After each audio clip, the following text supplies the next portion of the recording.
Oceanside. Rock Stars, Surf, and Second Chances, Book 3. Written by Michelle Mankin. Narrated by Wynne Ross. And Kai Kennicott. Oceanside. Love is the good in me. Where there is love, there's hope. Where there's hope, there's light. Where there's light, there's a way. Tomorrow, today. Fanny Bay. 2013. Prologue. Fanny. The Dolby Theater, one of the largest stages in the nation, 120 feet wide, 75 feet deep, on one of the biggest nights of the year. Oscar night. Mesh bronze accents, plush seats trimmed in plum velvet, pure old-school Hollywood glam. Ultra cool. What wasn't? Me, Fanny Bay Lazowski. A 20-year-old with red corkscrew curls and a slight Canadian accent. Even my name was the opposite of glamorous. Under the striking silver looping ovoid structure, which supported and disguised an immense lighting grid, I felt tiny and insignificant. Clenching my fingers tighter around the mic in my hand, I willed my body not to tremble. But I was scared. I didn't belong here. Not really. Not center stage at the Oscars with dozens of cameras trained on me following my every move. Fanny Bay. Don't let your nerves get the best of you, I reminded myself, my stomach swirling anew. Remember, you've done this song in front of cameras and audiences plenty of times since the nomination.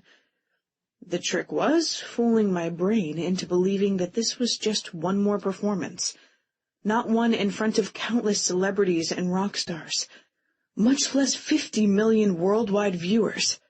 Breathe in Zen. I closed my eyes and inhaled positive energy. 1, 2, 3. Breathe out all the negativity. I exhaled for 3 counts and opened my eyes. Better. My surroundings seemed less intimidating with my mind cleared. My tense muscles loosened as I compiled a list. Number 1. The capacity inside the historic venue was only 3,400. I focused on that manageable number. Number 2. I had done similar shows before, minus the enormous television audience, of course. Number 3. I wouldn't be alone. My half-sister Holly would arrive soon to occupy her reserved aisle seat 3 rows back from the stage. She would be radiating positive energy and cheering for me. Our mother would be here too. I believed that. Truly, I did. Actual venue capacity, my experience, and most importantly, my support network. This was doable. When I broke overwhelming things down into less intimidating pieces, a Zen technique, it usually set me back on track. I love you, Mama. I brought my hand to my mouth. Tonight's for you. I pressed my lips to my Claudia ring, that had once been hers but now encircled the first finger of my right hand. The metal was cold, like my life had often felt since she had left us. Blinking back tears, I tried to envision her standing right beside me, lending me her strength. But that was difficult to do. 9 months, 3 weeks, 2 days since we had scattered her ashes. The loss still felt fresh. My emotions bubbled too near the surface, and with them a pain too raw to soothe. Focus lost. I returned the mic into its slot on the stand and backed away. I suddenly didn't feel like singing her favorite song about making your tomorrows today anymore. Do you need something, Miss Lazowski? The well-meaning sound technician assigned to me suddenly re-emerged from the shadows. Navy ball cap on his head, the brim low, and his eyes sparkling with eagerness to please. He had been hovering nearby since I had taken the stage from my allotted 10-minute window of rehearsal time. Yes, thank you. Best to give him something to do so I could try to regather my thoughts. Would you mind taking my guitar? My Martin D18E, a 6-string acoustic electric, featured a solid Sitka spruce top, mahogany back and sides, and a Fishman F1 Aura plus pickup system. I smoothed my fingertips over the handsome finish of the beautifully crafted instrument. Any musician would be proud to play this. I loved the warm tones it made, but mostly, I loved it because it had been a gift from my mother. Be careful with it, I cautioned, making eye contact with him as I unclipped the strap and relinquished my treasure to his care. I will, Miss Lazowski. Promise. He gave me a reverential nod and retreated with the guitar. As he did, a flash of platinum blonde caught my eye. It can't be, I thought. Only it was. It truly was. Ashland Keys of the Dirt Dogs? My heart leapt to my throat. Holy shit! I had hoped, maybe even allowed myself a little daydream about a chance meeting, but the last I had heard, things had still been up in the air as to whether his band would actually perform live tonight. My eyes bugged out of my head as I stared. The drummer of the Dirt Dogs was even more handsome in the flesh, though he looked less like a rock legend right now in a crisp white button-down shirt and dark denim jeans, and more like a cover model, one from some upscale clothing catalog. What to do? My heart hammering with indecision. I panicked as he moved closer, eclipsing a stack of amps with his wide shoulders and over 6 feet frame. I was a big fan of Ashland Keys. Okay, more than just a fan. He was the reason I'd gotten interested in music. I had his pictures, the band's pictures. I reflexively downplayed my obsession, pasted all over my room. I'd been to so many of the Dirt Dogs concerts that I had lost track of the count. Well, actually, it was 10. The laminated ticket stubs lined the inside of the top desk drawer of my room. But don't tell. And I'd indulged in a couple, a lot, of far-fetched fantasies in which the rocker and I met, bonded, and instantly fell madly in love. If my mother had been alarmed by my fascination with the band and a man 11 years older than me, she'd never let on, though I suspected my bi-weekly guitar lessons had been her way of channeling my fixation into something more constructive. Certainly nothing edifying in my stepfather's reaction. He had made his disapproval of Ashland Keys and his group of surfers turned rowdy anti-establishment rock stars abundantly clear. But then again, Samuel Lazowski didn't approve of anything I did. That is, until my nomination for Best Original Song alongside the super-successful Dirt Dogs. Not that I desire my stepfather's approval, I reminded myself. I didn't need or want anything from him. He was hardly the benevolent benefactor with a heart for the downtrodden the public perceived him to be, and that he had fooled my mother into believing in the early days of their relationship. In fact, he was an egomaniac with disturbing sadistic tendencies. "I'm marrying him for you, Fanny Bay," my mother had told me while holding her hand over a belly that had yet to swell. "For you and this little one, so we can have plenty of food and a comfy bed to sleep in rather than an old car." That had been 15 years ago. But I actually missed the rusty 1998 Buick LeSabre land barge that had temporarily served as our home. More specifically, I missed her, and the life we'd had together before my stepfather had entered it. Just the two of us. A typical day starting with me at her feet in the wee hours before dawn peeling potatoes, while she cooked breakfast for the men working the oyster beds. Later, I would take a glorious nap next to her in the back seat of the car, before the evening found me standing in the shadows backstage, watching her perform in the small local theater. It had been a hard way of living, yet it seemed to me that we both had been happier in those days. "Ashland, baby, wait!" A high-pitched woman's voice screeched through my thoughts like a scratch on one of my mother's vintage records. Shifting, I saw a brunette wearing ass-bearing leather shorts clattering after the rock icon in her 3-inch stilettos.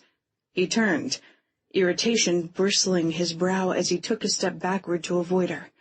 But she had momentum. She barreled into him, smashing her ridiculously huge boobs into his chest while grabbing hold of his upper arms. Well, as much of his biceps as she could curl her red-tipped claws around. "Come back to the dressing room," she whined.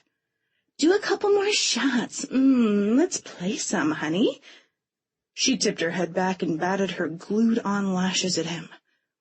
"My sister and I were just getting started. I'll do you while she does Link." No thanks. He frowned, and her overly made-up face registered surprise as he decisively set her away from him. "Whatever you want, then. We're easy, honey. We'll do the whole band if you like. You can watch. Everyone knows you like to." My jaw dropped. Not because her offer was shocking. My stepfather was a big Hollywood producer. I'd seen plenty of women proposition him. Seasoned and aspiring actresses, some barely legal, came on to him everywhere he went, hoping he would cast them in one of his films. No, my reaction was one of dismay. Being this close to my idol, and having things unfold like this, was a far cry from my fantasies. I'll pass. Ashlyn pried her fingers loose and lifted his chin. Go on back and do whatever you please without me. Silky strands of platinum brushed the collar of his shirt as he turned away from her, his eyes sweeping right over me without interest or acknowledgement.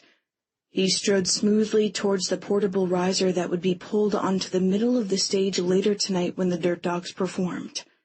He withdrew a pair of sticks from his back pocket and skirted around the drum kit that sported the band's name and the iconic Bulldog surfboard logo before he lowered his significant frame onto the stool behind it.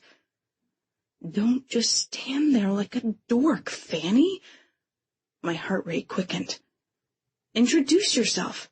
Get a picture with him at least." My sister would never let me hear the end of it if I passed over a golden opportunity to meet my idol.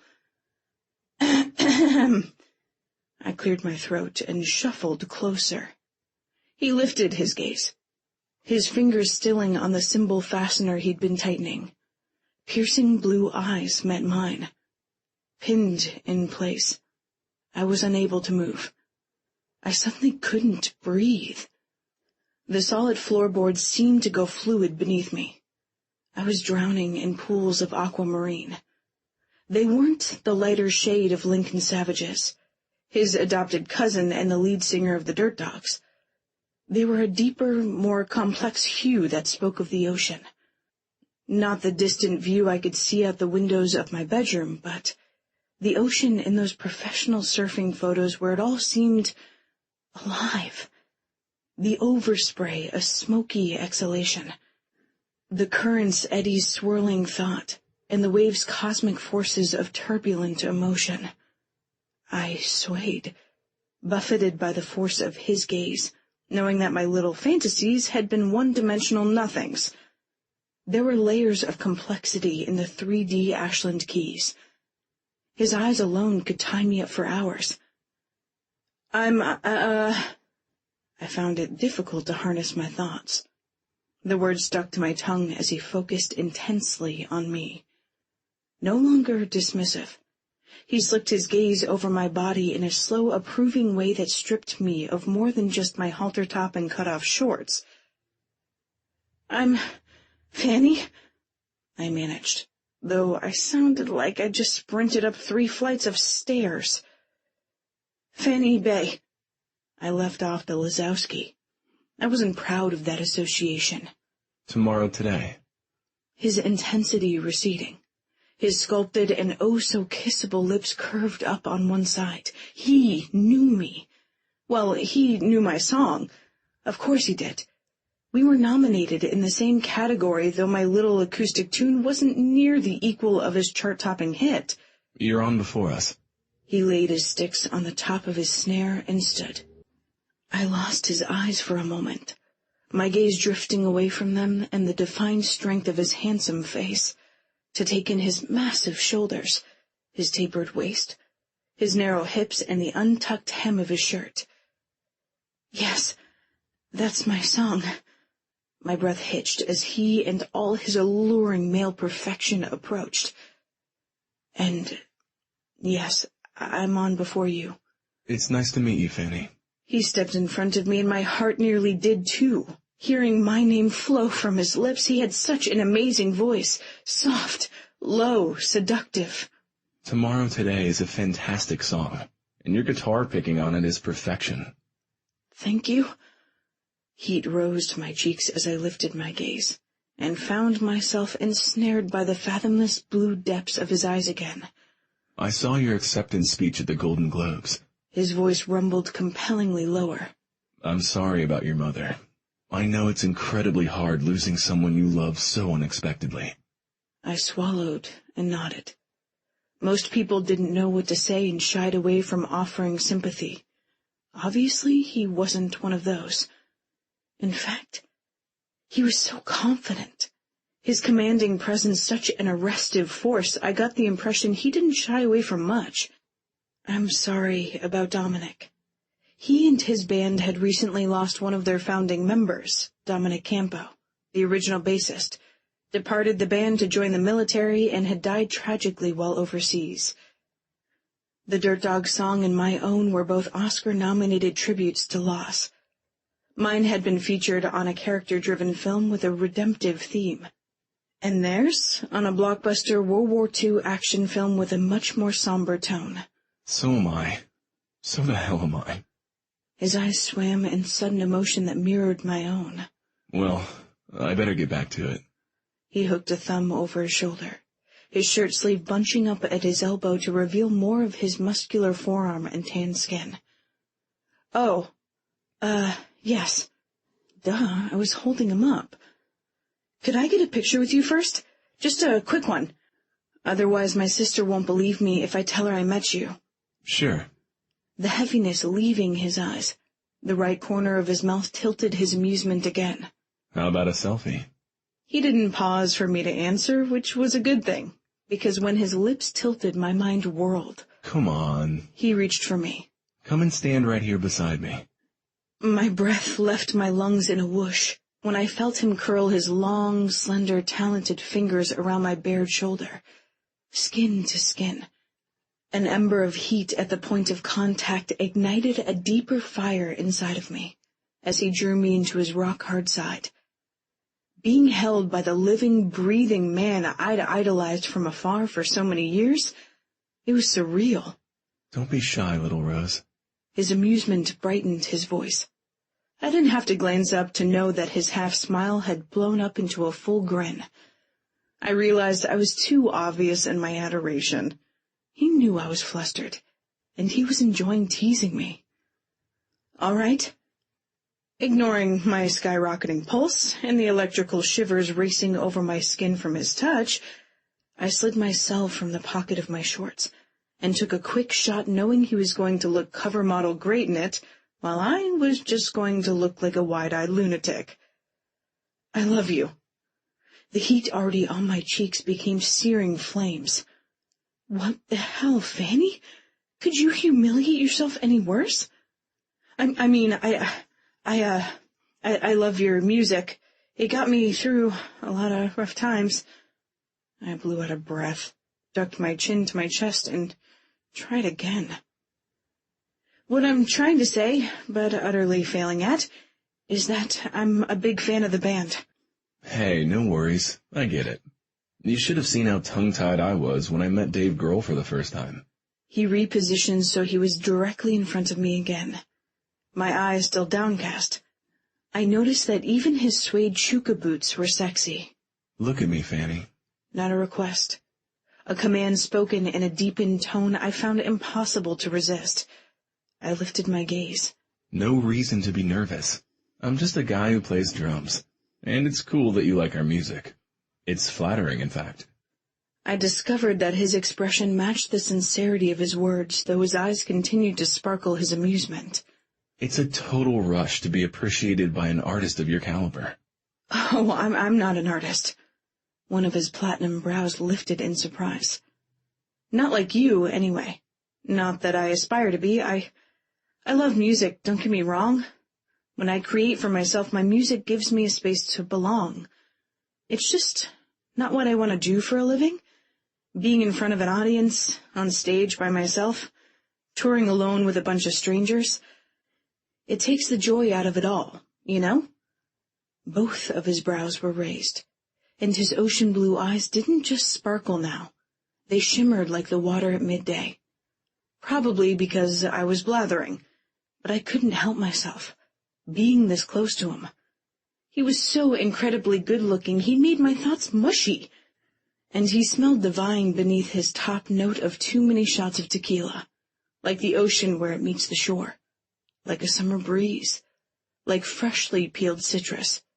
No, like a gentle wind moving over a grove of oranges beside the sea on the most perfect summer day you could ever imagine. Actually, I know exactly what you mean. I've been doing a lot of reevaluating lately.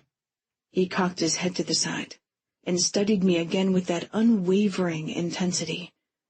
And now I saw something behind those eyes, something significant, a tangle of some sort that needed unraveling. I'm at a crossroads myself. The air seemed to crackle, or at least it had for me, since the moment our gazes connected. But I'm curious. Fanny, you're very good at what you do, or you wouldn't be here. So what would you do if you didn't sing? Eyes on mine, his expression hesitant. He slowly reached for and gently brushed aside a ruby curl, one that had escaped the elegant twist the stylist had fashioned to complement my designer gown. I'd make perfume. My words spilled out in a rush as he tucked my curl behind my ear, and his roughened fingertips skimmed my smooth skin. A shiver rolled through me. What? His gaze had dropped to my mouth. He seemed to have forgotten his question. I like combining fragrances with essential oils.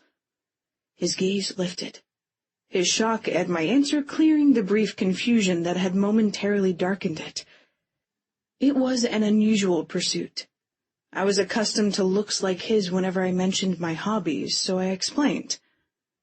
There are many holistic benefits in oils and scents, so it's more than just a cosmetic thing to me. I'm only an amateur, but if I had some formal training, like an apprenticeship, and took a couple of business courses, I might be able to make a vocation out of it. I can see it's your passion. You're lit up like a firecracker just talking about it. You should do it, little Rose. We both know life's too unpredictable to continue doing something that doesn't make us happy. He was right, of course, and his certainty made me want to find the courage to stand up to my stepfather. Fanny. The fine hairs on my nape stood on end. Thinking of him, unfortunately, had conjured him up. I sighed. I could feel the dark cloud of his disapproval rolling toward me. I backed away from Ashland. I didn't want the inevitable shitstorm that accompanied Samuel Lazowski raining reproach on the drummer, too. I turned and braced. As the director most people knew by name and loved, he had an accomplished PR department. Came closer, his long, jerky strides devouring the space between us, his harsh brows sharply drawn together. Shit, I thought. What the hell had I done to piss him off this time? Your pre-show interview with Entertainment Weekly was scheduled to start 20 minutes ago. He stopped in front of me, not a single strand of his perfectly styled jet black hair out of place. Only his hairdresser, my sister, and I knew he'd started to color it to cover the gray that had crept in at the temples. The cameras are already set up and everyone's waiting for you in your dressing room. He gave Ashland a disdainful glance that would have withered a lesser man before he returned his displeasure to me. Don't tell me you've forgotten. Yes, I had. That part at least. I'm sorry. I apologized readily. I knew from experience that he didn't tolerate excuses. Sorry doesn't begin to cut it, Fanny. He snorted. It's not as if you don't have a history of being irresponsible and a penchant for finding trouble. He gave the man he no doubt considered to be my most recent example of both a condescending glare down the length of his nose. Father. I acknowledged the relationship, though it grated, considering our dislike for one another. I get that I'm late. I'll apologize to everyone when I get there in just a minute. Not in a minute, Fanny. Now. I just want... What you want is immaterial. You're young and impetuous, though you're old enough to know to steer clear of someone with a reputation like this one. You're one to talk, I fired back, and his eyes widened in surprise. Now, just a minute. Exactly. Give me the moment I'm asking for, or I won't do that thing with Coppola. He'd been trying to arrange a meeting for me with the one Hollywood producer that was a bigger deal than he was for months. When my stepfather wanted something from me, he would most times give me something in return. There was no love between us, but I knew he understood the value of negotiation. As you wish. He nodded. But hear me well. Don't squander the success you've achieved, Fanny, my dear. He came closer. His breath blew hot on my face as he grabbed my arm. We both know your track record of flitting from one interest to another. Your current popularity won't last if you don't nurture it. His fingers dug a deep trench into the sensitive flesh of my upper arm. I'll talk to him, I winced. My voice was as tight as his grip. But I am not signing anything tonight. Not ever, if I could help it. I wanted out of the business. I didn't want to be more firmly entrenched in it. I lifted my chin. I had pretty much stopped defying him since my mother's death. Grief had stolen a lot of the fight from me. I was always so tired. I found it took less energy to give in. Let me remind you, daughter, of the roof you have over your head, of the food you eat, your clothing, your transportation. It's all because of me and my influence. Even the Oscar nomination wouldn't have happened if I hadn't included your song in the acclaimed film that I directed. If it weren't for me, you and your mother would still be combing through trash cans in that godforsaken little fishing town on Vancouver Island. Now, you just wait a minute. Ashland said. You're out of line. He was still standing to the side of us. I had forgotten him, as impossible as that seemed to believe. And you need to let go of her. My stepfather turned his head. The two men took each other's measure. Keys, isn't it?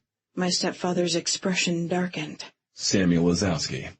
I'll thank you to stay out of my business. It's no concern of yours. He paused like he usually did after dropping his name, waiting for the listener's inevitable acknowledgement. Only he didn't get it this time. I couldn't disagree more. Ashland's eyes narrowed. I've got zero tolerance for bullies. Now let her go. His voice dropped to a menacingly level. Now, you're hurting her. She's my daughter. You have no right to interfere in a family matter. And I don't think you quite understand with whom you're dealing, son. If you value your paltry career at all, or that of your inconsequential bandmates, you'll turn around right now and go back to whatever you were doing and stay the hell out of my way. The drummer's sharp jaw honed to an unyielding edge. He wasn't going to back down. Samuel seemed to have struck a nerve with him in some kind of personal way. I felt my body grow cold. It was going to be up to me to make him go away. My stepfather didn't make idle threats. He'd risen to the heights he had not only because of his talent, but also because people in the business had learned not to cross him. I'm okay. My eyes were overly bright, my tone tinny. I don't need protecting. Bullshit. Ashland spat, and he was right. I did need a protector, but it was up to me to champion my own cause, after all. It was just a matter of give and take when it came to appeasing my stepfather, and I'd been doing far too much giving lately. Samuel, let go of my arm so I can have the minute I asked for. I'm sure you don't want a scene, tonight of all nights, and we both know there isn't a lot of time, not if you expect me to complete an interview, attend a meeting, and perform my song. All right. Have your one moment, Fanny. My stepfather's eyes flared. They were green like the paper he worshipped. But don't linger. He released my arm abruptly. I shifted to face Ashland, my cheeks flaming. I was more embarrassed having him witness this interchange with my stepfather than I had been at my own ineptitude earlier. I didn't like to appear weak, though it shouldn't really have mattered what Ashland thought. What should have mattered was how I had allowed things to deteriorate to such an appalling state with my stepfather. I needed that to change. I needed to escape this encounter with Ashland Keyes with as much dignity as I could muster. I imagined the rock star would gladly get away from me and my problems the moment I gave him leave. Ashland. Well, your old man's an asshole. I gritted out the words, my hands curling into fists. I hadn't been this upset in years. Granted, I had spent most of that time in a fog, totally and completely blissed out of my mind, instead of only mildly buzzed like I was now. But there was more to it. Some had to do with the crossroads I was at, and the rest was the way this girl somehow personified it. I didn't know why, but she felt like the key to unlocking something important, something just out of reach, maybe something that would always be out of reach. Here I was, a member of one of the biggest, baddest bands in rock and roll. I had achieved everything in my career I had set out to achieve, yet none of it really mattered. You shouldn't put up with this shit. I hoped a word or two of advice might help her avoid some of the pitfalls I hadn't. I don't. You're right. Fanny nodded solemnly. Features contemplative. She reminded me of a nymph some artist I had sketched in bold autumnal colors. Willowy, almost too thin. She had a recognizable inner strength. I'd seen her drawn it out like a sword and wield it against her stepfather. I certainly wouldn't bet against her. I want you to know I'm done letting him push me around. Done with a lot of things. She muttered and licked her lips. My gaze dipped to them. They were full, the bottom one more so than the top, a rich ruby color that reminded me of an expensive Cabernet. Moistened, like they were right now. They glistened distractingly. Hell, everything about the fiery redhead was a distraction. One I couldn't afford right now. I should have left well enough alone and retreated to my dressing room after taking the selfie with her. It was late. It was time to go put on my tux, hobnob with the elites, play my role. I had been to enough Oscars to know what was expected of me, but I didn't feel like mixing and mingling. I didn't want to get high with my bandmates. I certainly didn't want to fuck any more random groupies. I had been there, done that, and look where it had gotten me. At the dead end of a road no one wanted to travel. All the dogs were a testament to misery, each in our own way. Our lead singer, Lincoln Savage, had lost the approval of the one woman he had really wanted, and now settled for crowd adoration and groupie hookups as inferior substitutes. Our guitarist, Ramon Martinez, thought he didn't know how to love, but the reality was he had given his heart away a long time ago, to someone who wasn't free to return it. Our new bassist, Diesel Lee, had been tooled around so badly by his ex-wife that he now projected his hatred onto all women. And then there was me, in love myself, yet unable to man up and confess those feelings. We were really a bunch of sad fucks, just lucky that enough people like this sweet girl identified with the rebellious theme in our music. Regrets and morose thoughts spun like a carousel in my brain a lot lately. The guys in the band had noticed and were starting to speculate about the cause. That's why I had come out here alone. I wasn't ready to talk about it. I would, probably.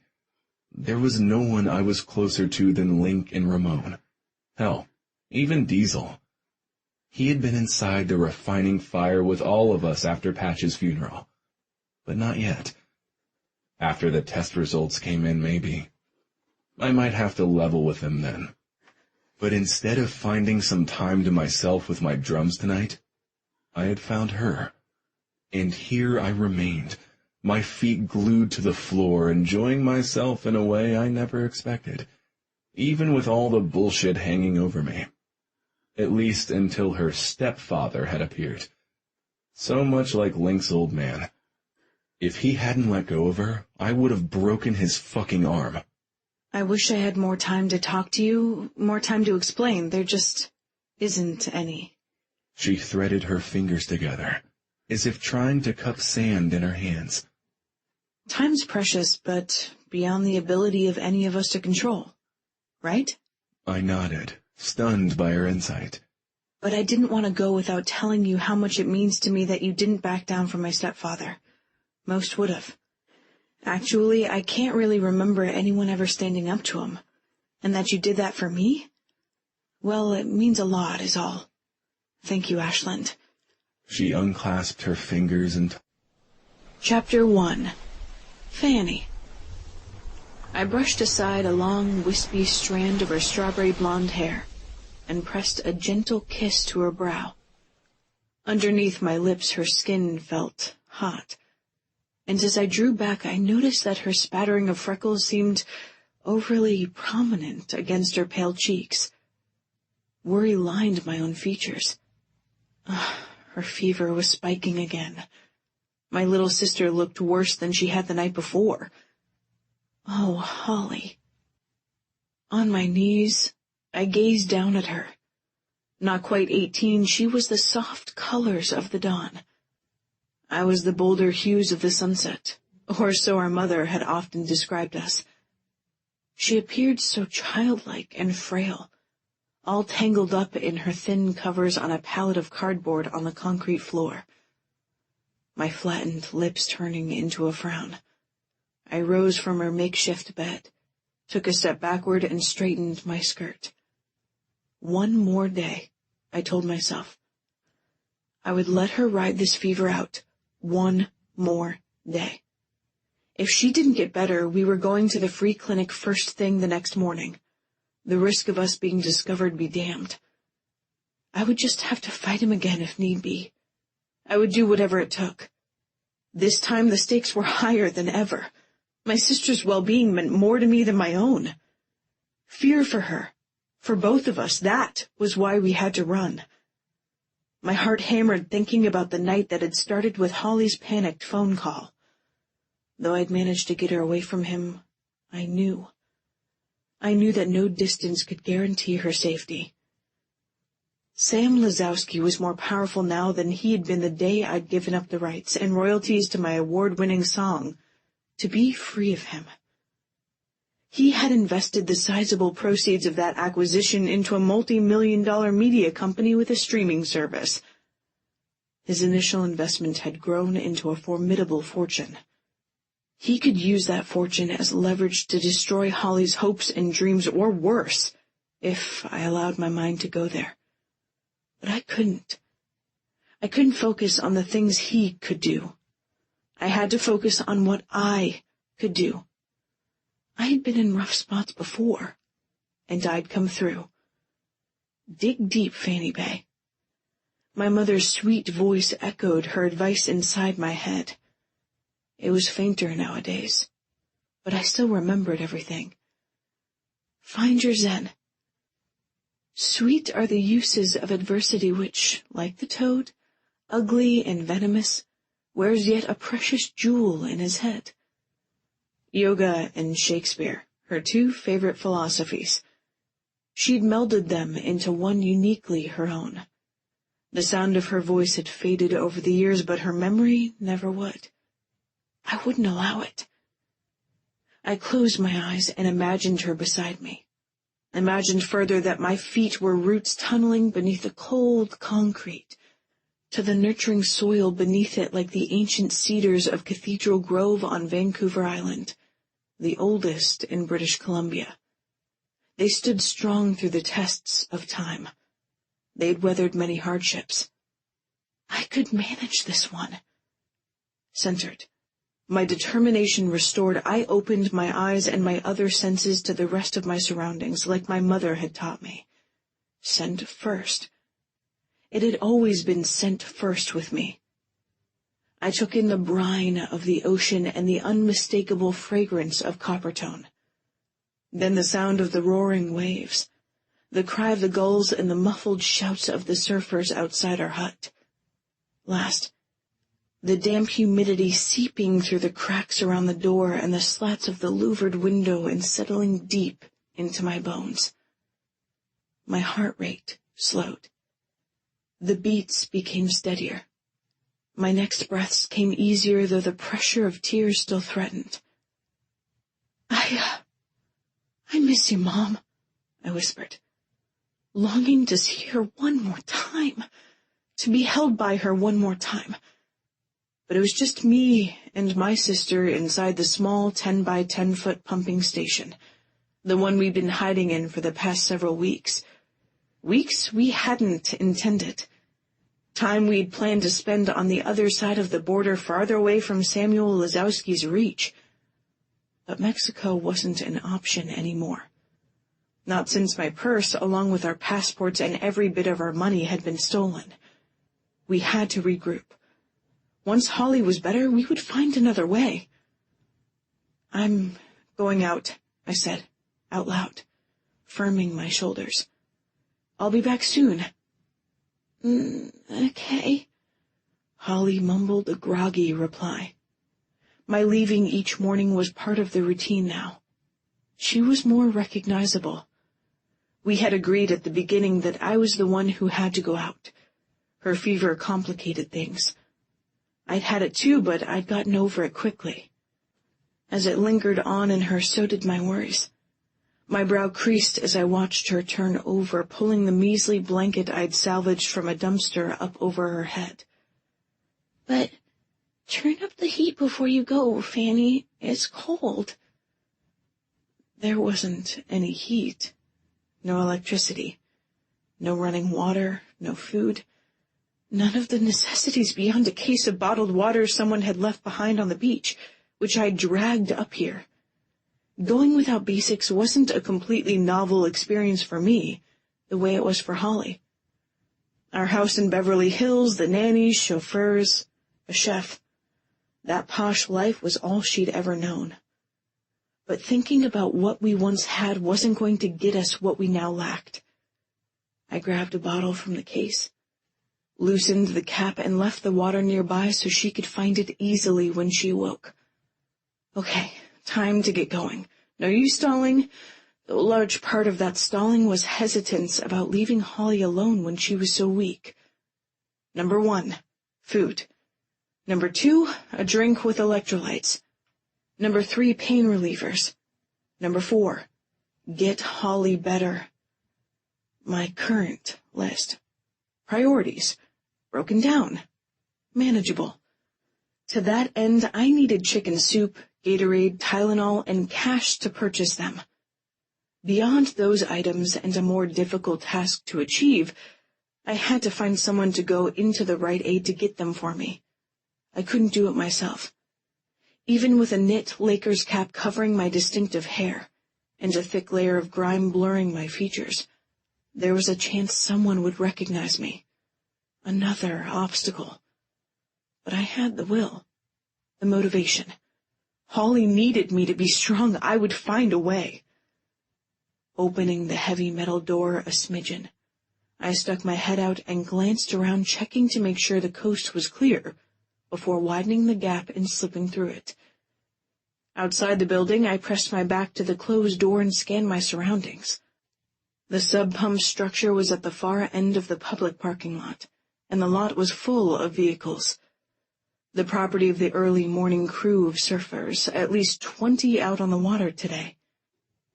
Nearly that many already peeling off their wetsuits underneath beach towels that functioned as dressing rooms. A few locals and some strangers I didn't recognize were sitting on the low concrete wall that bordered the sand. Some were drinking coffee out of paper cups, the steam rising in the crisp early spring air. Others had their hands shoved in their jacket pockets as they stared out at the water. But whether they were locals, strangers, or just interlopers like me, we all had a bottom-line commonality. We all paused at the sand where the land met the sea to acknowledge the majesty of the ocean. I took my own moment. The ocean churned today like my thoughts. Lighter blue in the shallows, but darker where it became deeper, reminding me of, well, I had to let go of that, otherwise I wouldn't be able to find the peace I sought. The surfers bobbed on the rolling waves in their dark wetsuits like sea lions. The concrete pier jutted out like an arrow pointing to the vastness of the waters. The rhythmic sound of the surf lapped at the shore. Tempting. It was so tempting to rest and commune. I was so weary, so hungry.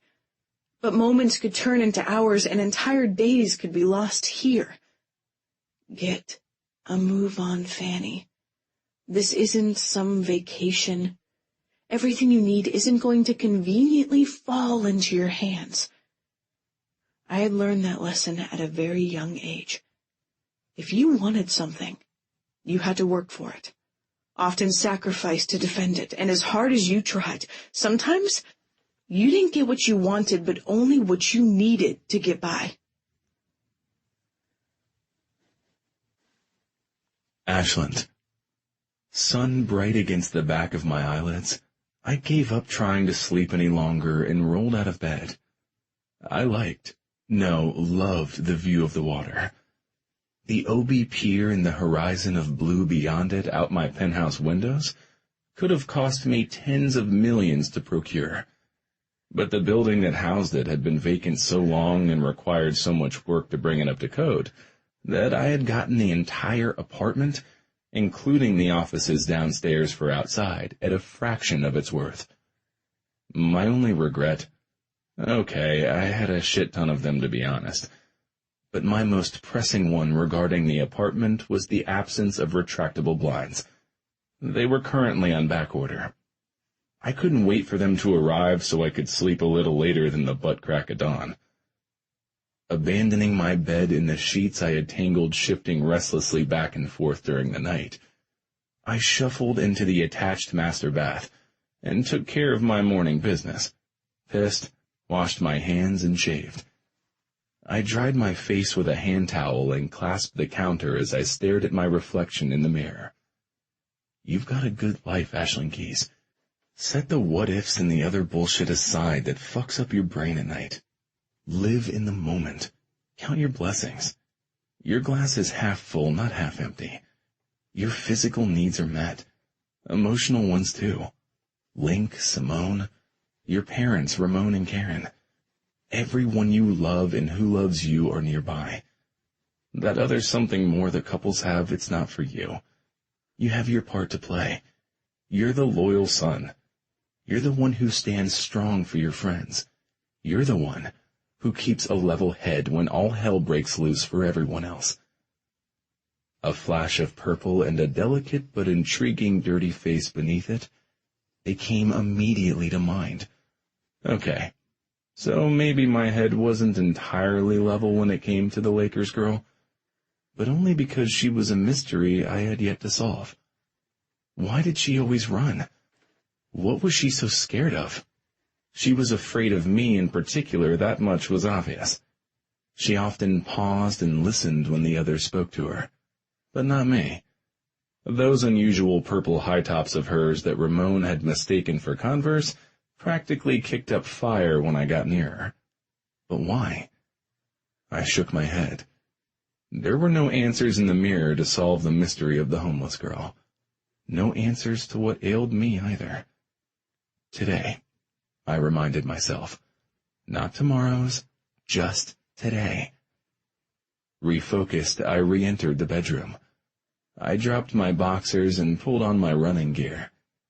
After I laced my shoes, I stood and grabbed my favorite OB ball cap from the dresser, turned it backwards so the brim was out of the way, and headed straight to the kitchen. Simone would be here soon, and besides, it was time to take my medication. A few quick strides down the short hall and to the left brought me into an open galley-style kitchen, with all the amenities. 6-burner gas stovetop, cool hammered copper hood, seafoam and terracotta hand-painted Mexican tile backsplashes, wrought iron fixtures, black granite countertops. The previous owners had started a remodel that gave the entire apartment cream-colored walls and dark hardwood floors for a knock-your-socks-off, understated Southern California Spanish Mediterranean vibe, but then abandoned it when their funds had run out. Out-facing floor-to-ceiling windows framed the sunrise that had woken me, while the back wall of the kitchen was lined with distressed wood cabinets of varying size. I opened one and reached for the bottle. Same pill. Same time every day. Miss a dose and the infection could come roaring back. This was my life, the reality I woke to every morning since my diagnosis, a routine I had come to uneasy terms with. A knock sounded on the outside door. My running partner had arrived. Monday, Wednesday, and Friday each week. Just she and I whenever we were both in town. Less a given now with her revived singing career, and with me out scouting the SoCal coast for new talent for Outside. In a couple of steps I was out of the kitchen and through the adjoining living room. My previous melancholy dissipated as soon as I opened the door and saw her. "Hey, Mona." I leaned in and gave the curvy brunette a quick kiss on the cheek. The only type I gave, and they were only for her. "Hey, Ash." Her amber eyes glittering, she lit up the dingy outer hallway with her beautiful smile. "Ready?" "I'm always ready," I returned, holding up my apartment key. "But I gave you one of those. You don't have to knock like a stranger. You can just let yourself in." "I know, but what if someone's with you?" she asked, her brow creasing. "I wouldn't want to interrupt anything." Ah, so that was it. I captured her chin before she could drop it. "No one spends the night, Simone." "No one ever?" Her expression was incredulous, her eyes now wide. "Never. Not my scene. There's only one girl I ever would consider inviting for a sleepover, and she's taken. Yeah?" "Yes." She nodded. She knew that girl was her. But nothing. I've got my life just the way I want it." I didn't much care for the troubled look on her face. "You're not feeling sorry for me, are you?" "No, of course not." She shook her head. "It's just that with Link and me together now, and Ramon and Karen—" "You've been thinking I'm the odd man out." I filled in for her stumble. "Yes, I guess. If not for yourself, think of your nephew Chulo." She gently chided, trying to lighten the mood. Chulo was Mona's adorable 14-pound, fluffy canine companion. "He could use an aunt at some point in the future. You know how he is. The only thing better for Chulo than one person petting him is two. And you've got so much to give, Ash, if it weren't for Link—" "Don't feel sorry for me. I get it regularly, Simone." She paled beneath her golden tan. I had been too blatant, too abrupt. I softened my tone. "Look, what I mean is that I'm content with my life the way it is." "Just content?" The crease between her eyes deepened. "Content, yeah." I wasn't going to lie to her. She was a friend. She could have been more. There remained that undercurrent between us, but I would never act upon it.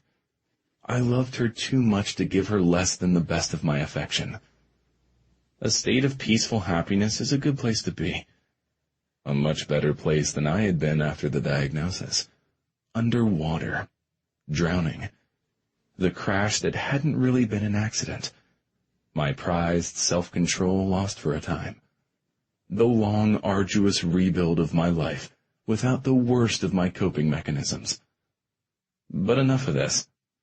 I took her arm and turned her, steering her out into the exterior hallway. "I think you're stalling. Today's the stairs at Narragansett at the end of our run. You lose and you're buying breakfast. And just to let you know up front, it'll cost you. I'm starving." Chapter 2. Fanny. Ducking my chin to my chest, I quickly scurried past the police trailer in the middle of the lot. Pretend you belong and slow down, I reminded myself. In a second-hand broom skirt and a zippered hoodie from the thrift store, I blended in for the most part with the others who made the streets of Ocean Beach their home. Leaving the lot, I turned right and took the sidewalk uphill through the palm tree-lined center of downtown. Beneath the shelter of colorful shop awnings, I matched my strides to the wet, sandy footprints someone had left behind.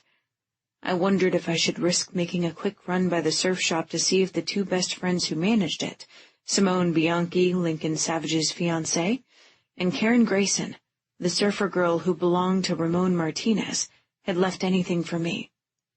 "You shouldn't," my inner voice cautioned. "It's too risky. What if he's there today?" He was Ashland Keyes, a today that had never come.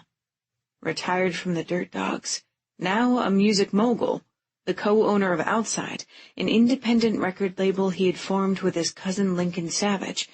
The offices for Outside and the penthouse apartment Ashland lived in were housed in a 4-story building that was uncomfortably close to the sub-pump structure where my sister and I were hiding. Familiar regret lanced through the center of my chest whenever I thought of Ashland Keyes. Come on, Fanny, I chastised myself. Forget about him already. That was a long time ago. He'd forgotten all about me, I was sure. Why he'd asked me to meet him at the coffee house in the first place and then never shown up, I would probably never know. And it shouldn't really matter. I had a life now far removed from the music business. I had a boyfriend, too, a serious one. Or at least, I hoped I still did. Who knew what was going on inside Tristan Murphy's head or how the story was playing out for him, and everyone else in the media? Everything traceable Holly and I had, we'd left behind. Our cell phones, credit cards, vehicles, our IDs, my mom's Claudia ring. Everything had been abandoned in a rush to my sister's rescue after her fateful late-night phone call. Passing by the front of the Ocean Beach Hotel with its trio of Mediterranean-style arched windows, I nodded once to Charlie. He nodded back, scratched his long gray beard, and continued shuffling along the walkway in his bedroom slippers on his way to his favorite spot near the sand. Head ducked low, I avoided making eye contact with the rest of the people I encountered, especially the guys at the lifeguard station. They didn't tolerate the homeless congregating around the nearby public restroom. In singles, we were okay. Invisible, even. But in groups, we gave the city a headache it didn't relish with the potential to spook the paying tourists. When I reached the deck bar, I stopped and scanned my surroundings again. No one was around the popular second-story restaurant that overlooked the water. It wasn't open yet. But the trash can beside it was full to overflowing from the previous night. After one more furtive glance around, I unzipped my hoodie, threw it on the ground as a catch-all, and started combing through the contents of the receptacle. Glass bottles were a low score worth only 10 cents each. They clinked together as I dropped them on my jacket. Plastic bottles netted $1 each. Aluminum cans were the best. I could get $1.57 for them. Discarded food inside sacks or takeaway containers I had avoided in the beginning. I didn't anymore. Desperation made me less picky about what I put in my stomach. It was near midday, and the rays from the rising sun were hot on the exposed skin of my neck and shoulders by the time I had sorted through everything. I stuffed fries and a quarter of a burger wrapped in crinkly paper inside my pocket to eat on the way back. I didn't trust such fare for Holly. In her present condition, it might make her sicker. I put everything I didn't want back inside the can. Someone else might come along and find the 10-cent glass bottles or the leftover moldy bread worthy of their attention. Feeling exposed in just my tank and skirt, I gathered the sides of my hoodie and hefted it like a knapsack over my shoulder. I glanced at the sun and sighed. I was running later than usual. A wealth of broken bottles in the trash had slowed me down. Wanting to make up time, I broke into a jog, slowing only to take a bite of my food. My purple Chloe served me well, but my unwieldy bounty bounced awkwardly against my shoulder blades as I increased my pace. When I finally arrived at the church, the line had wound around the entire complex. I bypassed it. Those on the sidewalk were waiting for a free lunch and entering their names into a lottery for a cot tonight. I already had a place to sleep, and I had eaten. The char-broiled hamburger and greasy fries sat heavy in my stomach. But it was sustenance. As long as it stayed down, not a given, unfortunately, it would do. Behind the sanctuary, the side door to the warehouse was propped open with a cinder-block brick. I ducked inside and scanned long rows of bins for recycling. There were only 2 people inside the small office by the entrance, and both had their backs to me, a blonde and the usual security guard. I could clearly see them through the glass half-wall. They gave cash on the spot for recyclables here. The guard was a necessary precaution. Most of the street people were harmless like myself. We had our own ethical code and looked out for each other as best we could. But there were other factions around, dangerous ones, at the ready to take advantage or to do us harm. I knocked on the glass and dropped my gaze to the ground. Outside or inside, I tried to avoid eye contact or conversation. A pair of flip-flops with sandy feet and pink toes appeared in my field of vision. "It's you," a recognizable voice stated. I jerked my head up. Karen Grayson, the owner of Offshore, Ramon's surfer girl. I had once pushed her out of the way of a moving car that had almost hit her. She'd only been knocked unconscious. It could have been much worse. Everything was okay now, but at the time, Ramon had completely lost it. I started to back away towards the door, but found my retreat blocked by the security guard. My eyes went wide. Panicking, I jumped away from him and dropped my knapsack/hoodie. Plastic bottles clattered and aluminum cans pinged on the concrete. I barely noticed over the sound of my racing heartbeats. "Hey, it's okay, Lakers girl," Karen said gently. That was what she and her OB friends called me. "I'm not going to hurt you. We're not going to hurt you. Are we, Jackson?" The security guard shook his head. "Then have him move away from the door," I demanded softly, my voice warbling in my near panic. Swallowing, I shook my head and spoke more firmly. "I don't like being cornered." "Sure, it's okay." Karen lifted her hand, spreading her fingers wide in a placating gesture. "Jackson, I know this woman. She's the one I was telling you about, the one I've been looking for. Can you give us 2 girls a moment alone?" She was talking to him, but she didn't take her gaze off of me. Sure, Miss Grayson. "Thanks." Wary, I watched him retreat. When he was outside, she spoke again.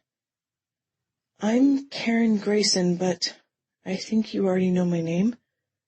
She took a step closer, both hands clasped in front of her now.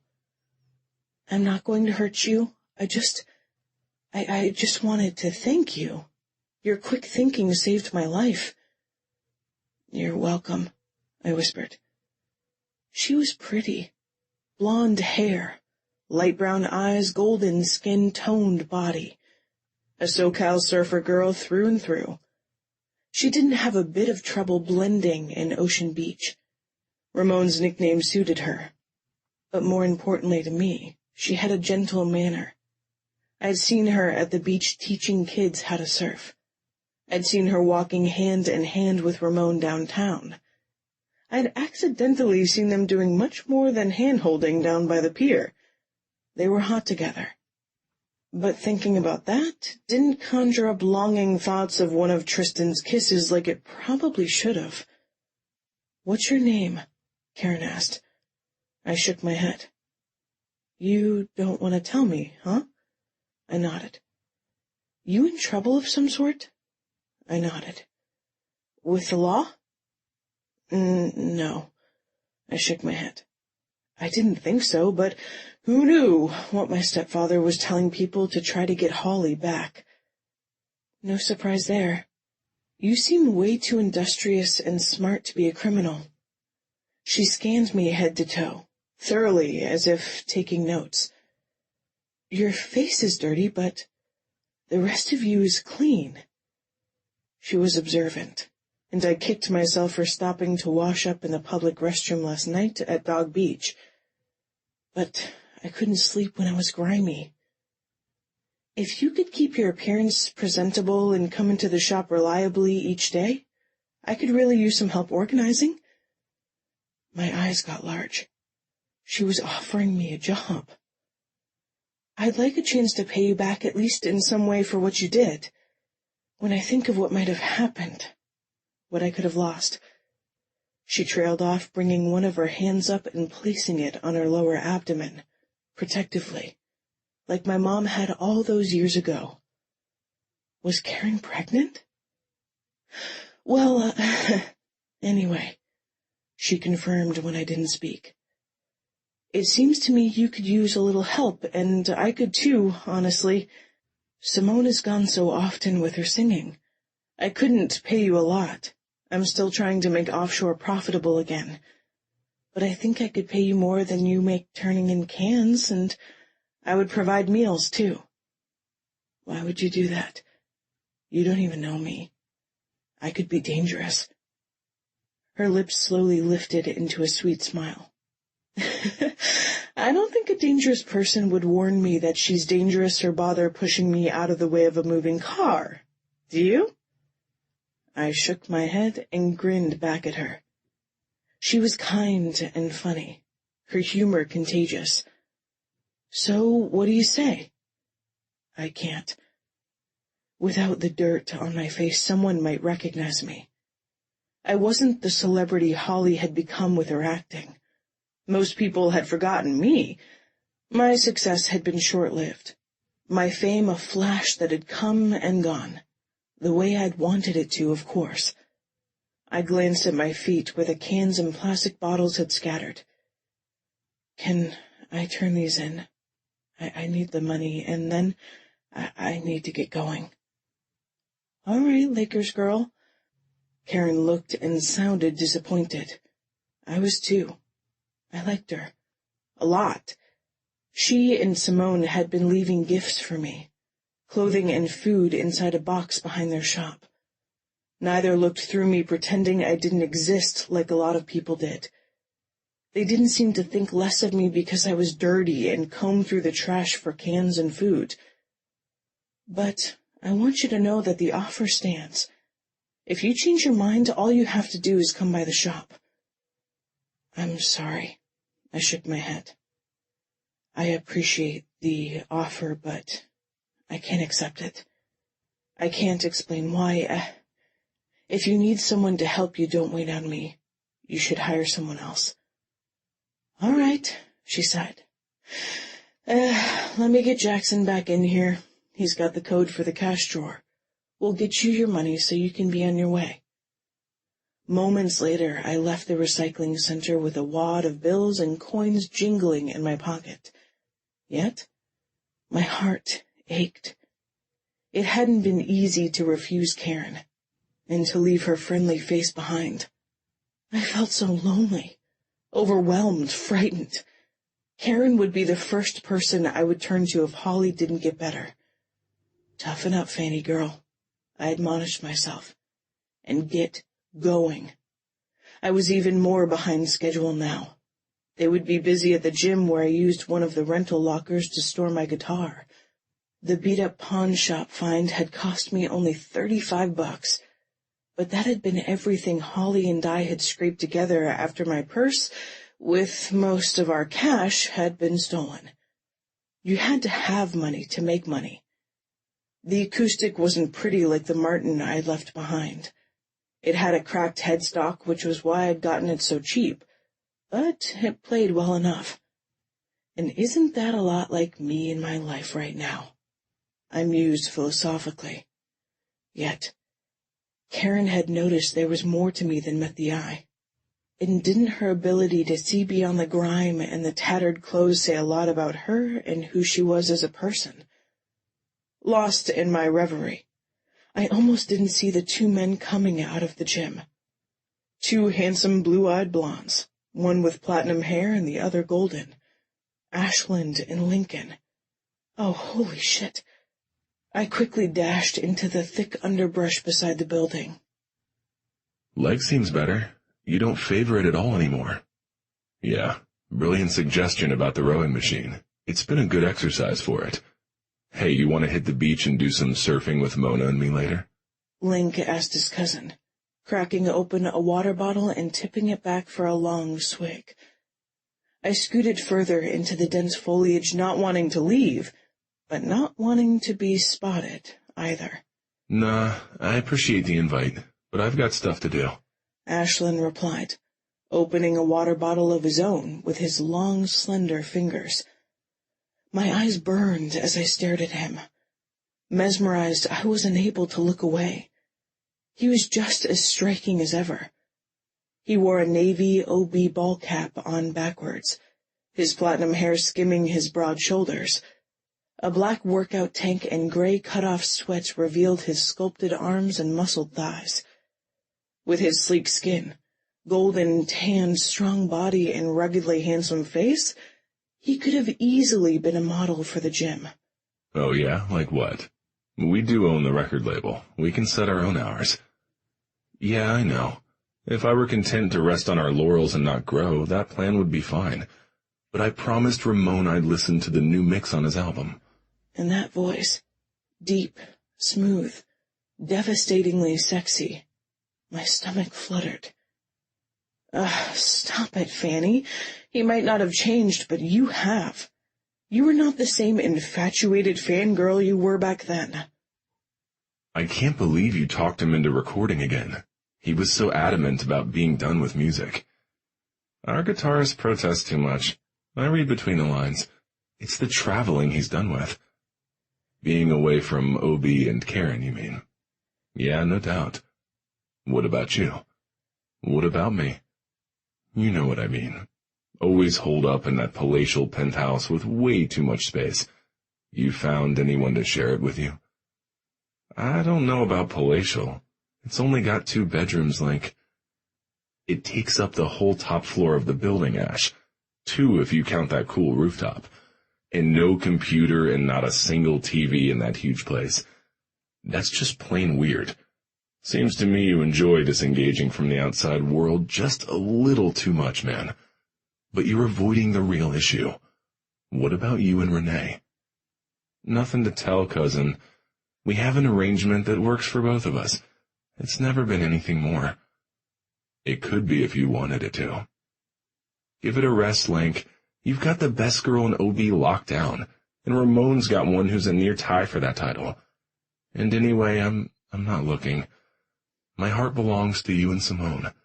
My life's full. I don't need anyone else in it.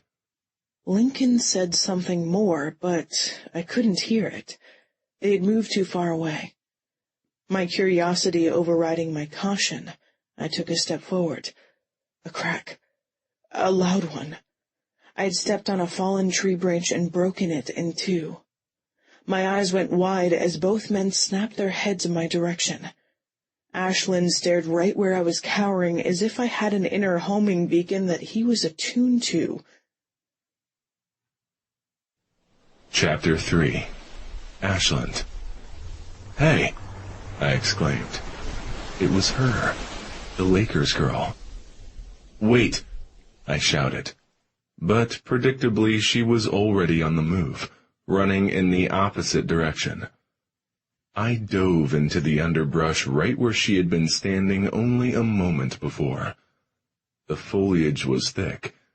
Branches that she ducked gracefully beneath slammed into my chest as I pursued her.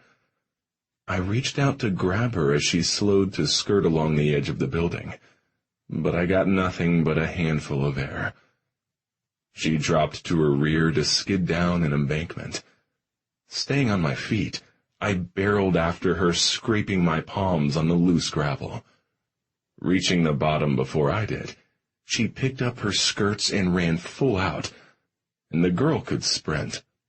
However, I had an advantage. My legs were longer. Plus, at midday, the streets were crowded with people. Trying to avoid a collision with a mother and a baby carriage, she tripped and went sprawling face first, palms out in front of herself to break her fall. Ash, stop. Link grabbed my arm. Gripping it firmly, he yanked me back. I didn't even realize he had been right behind me.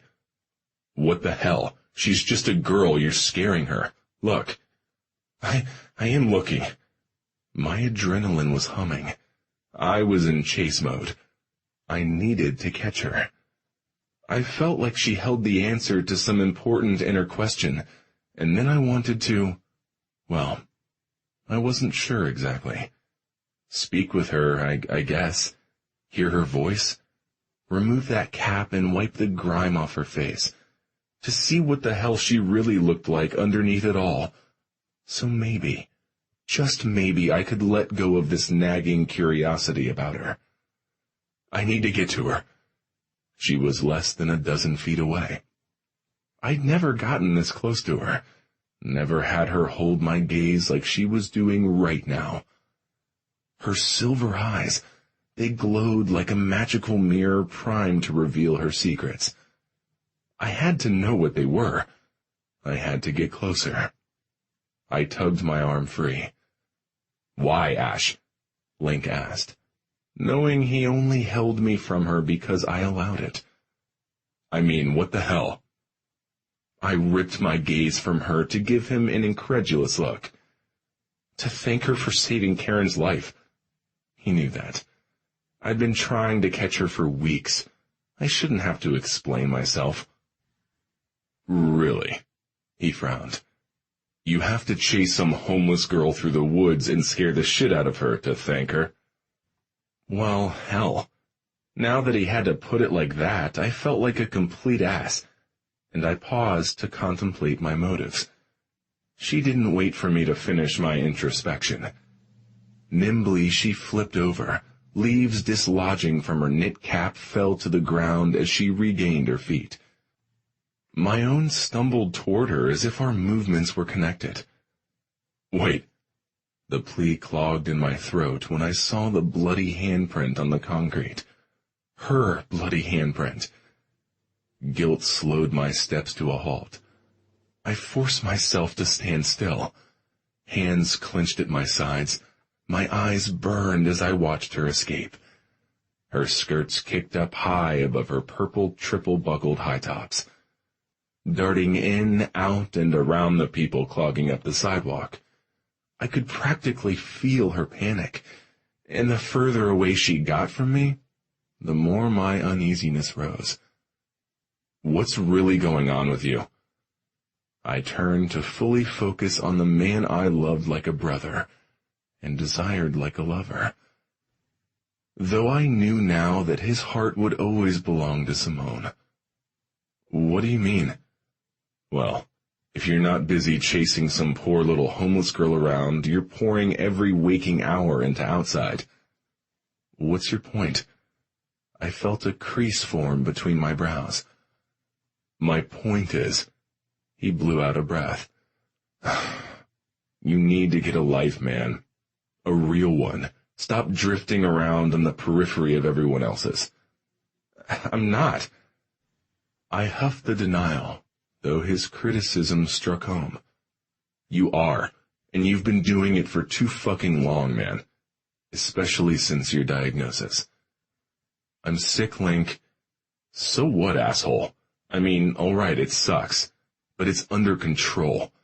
Your T count is stable, and as long as you take your meds like you should, it's not a death sentence. I went with you to those sessions with the doctor, and all of the follow-ups with the psychologist. We went through the steps of rehab and rebuilding our lives side by side. You, me. We've been through hell and back, kicked addiction, leveled with each other about our feelings. There aren't any secrets between us anymore. There shouldn't be any bullshit either. He studied me a long moment. You haven't moved on, Ash. You're stuck in place. The same place for almost 2 years now. It's time.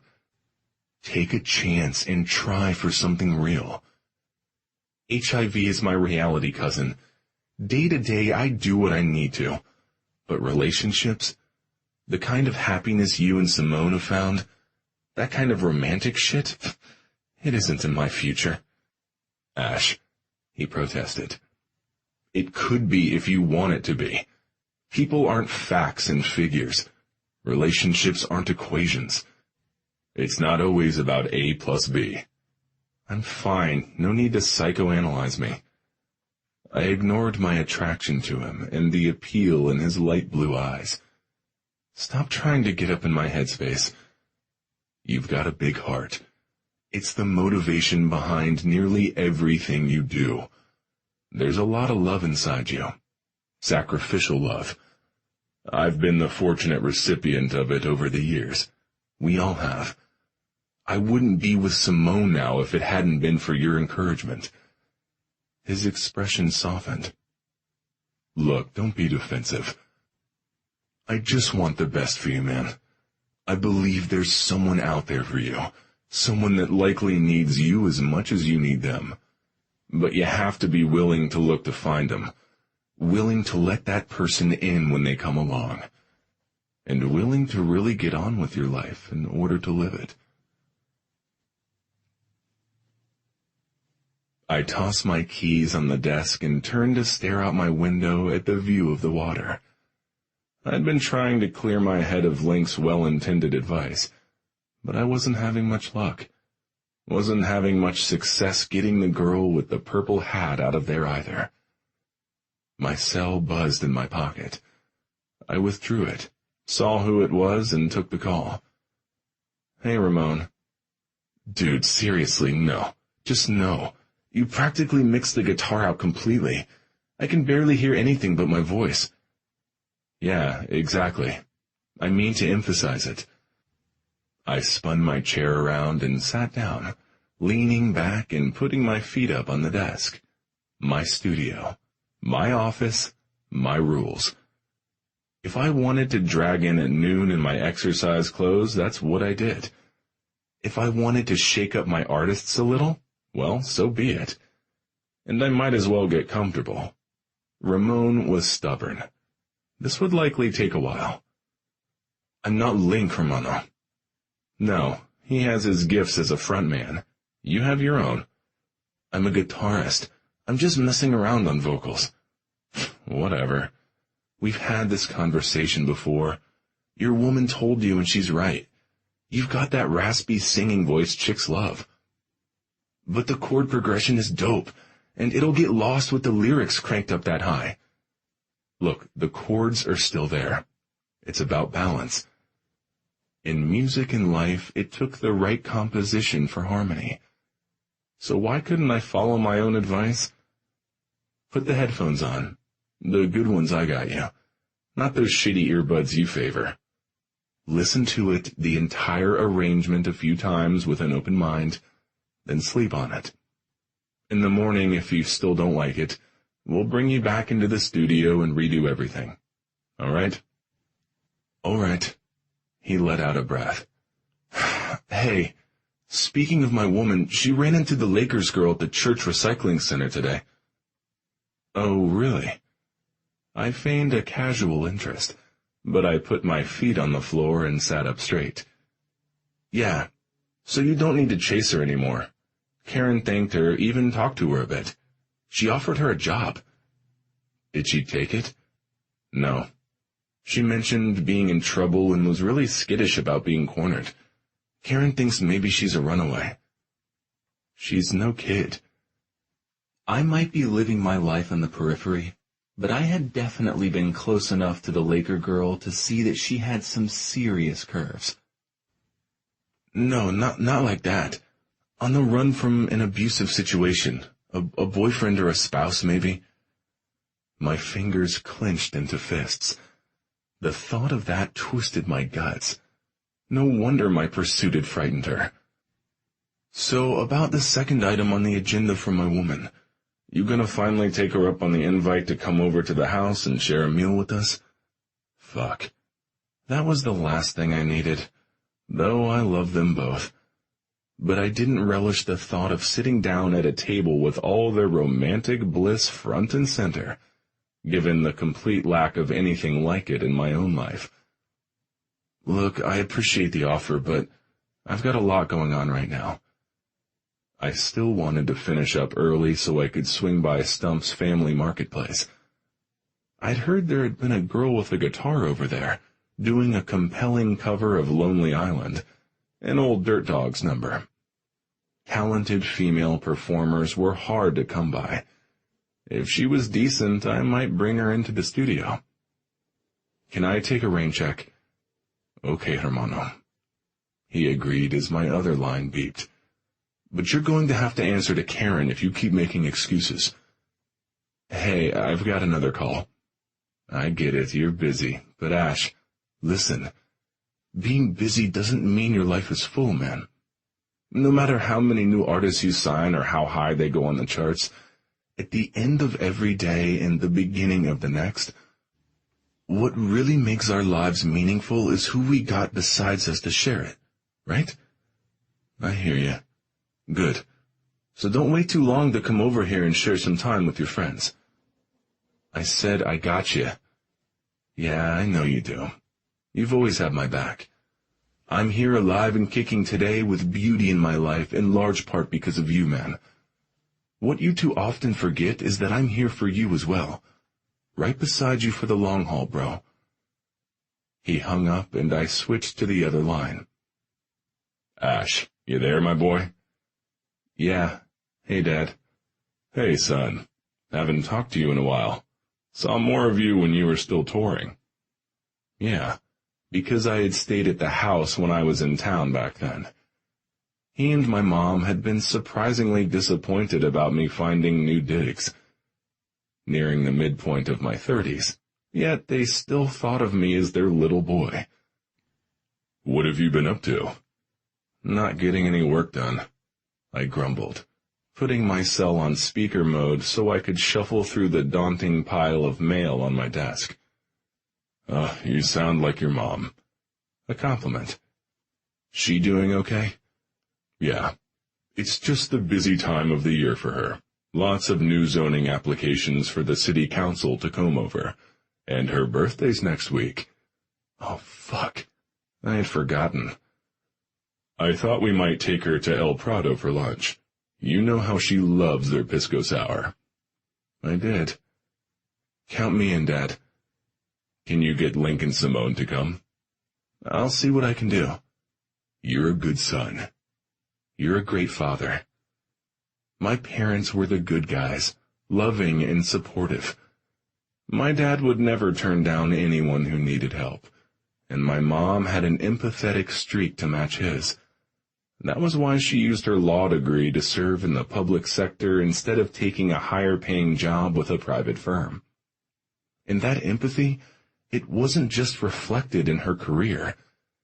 After growing up in foster care, she had vowed that our house would always be a safe haven for anyone who needed one. We'd had Simone over for family meals when her old man had kicked her out. For years, Link slept in the twin bed beside me, more adopted brother than cousin after his mom had died, and his father had physically abused him. "I'm proud of you and all you've accomplished. He hesitated. He wasn't one to talk just to fill in the silence. His words might be few, but they were considered and meaningful when he spoke them. "Just don't get consumed by all those multi-million-dollar music deals. Remember why you started outside in the first place. To give other SoCal artists a chance to create music that made a difference. You told me you can change the world with a simple song." I'd been waxing philosophical after rehab. Both Link and I had.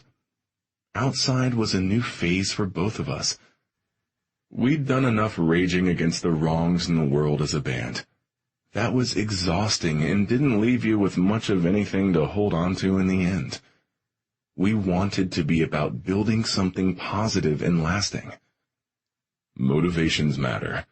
The reasons why we do the things we do can be as important, if not more so, than the accomplishments themselves. You know what I always say. Motivations reveal our hearts. "I know, Dad. I remember." "Good."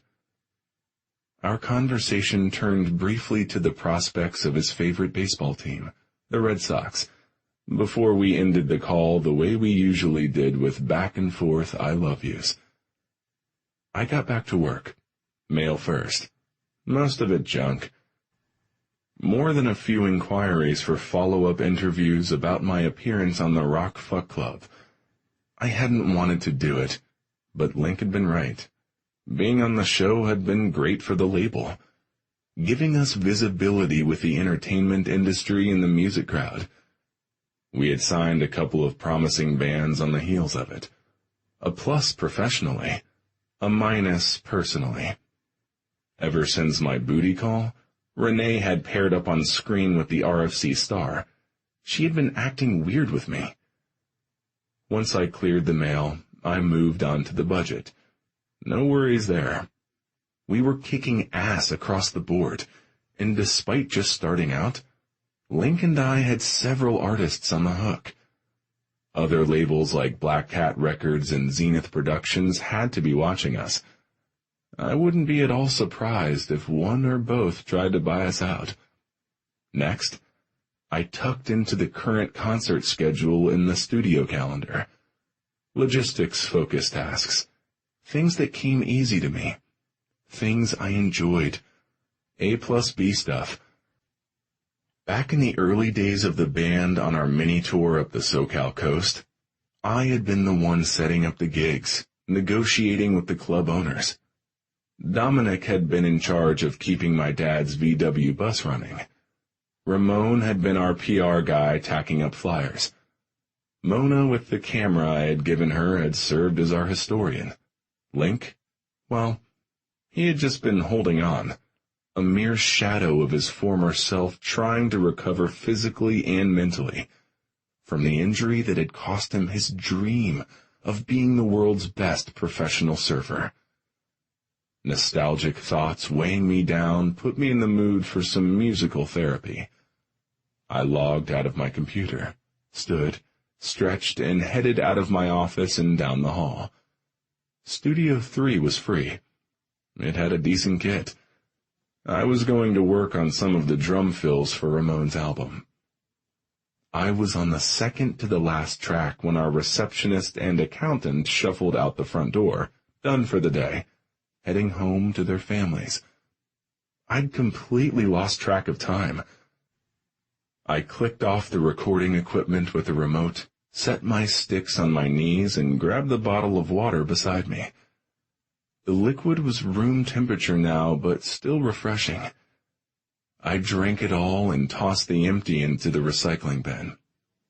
Grabbing a towel from the table beside me, I wiped the sweat from my brow. That's when I noticed my cell all lit up and dancing, still on vibrate mode. "Hey, Mona," I said, sliding open the call without hesitation after seeing her pretty face on the screen. "Hey, Ash." Her sultry speaking voice was nearly as sexy as her singing one. "You okay?" I asked. "Where are you? There's a lot of noise in the background." "It's the ocean.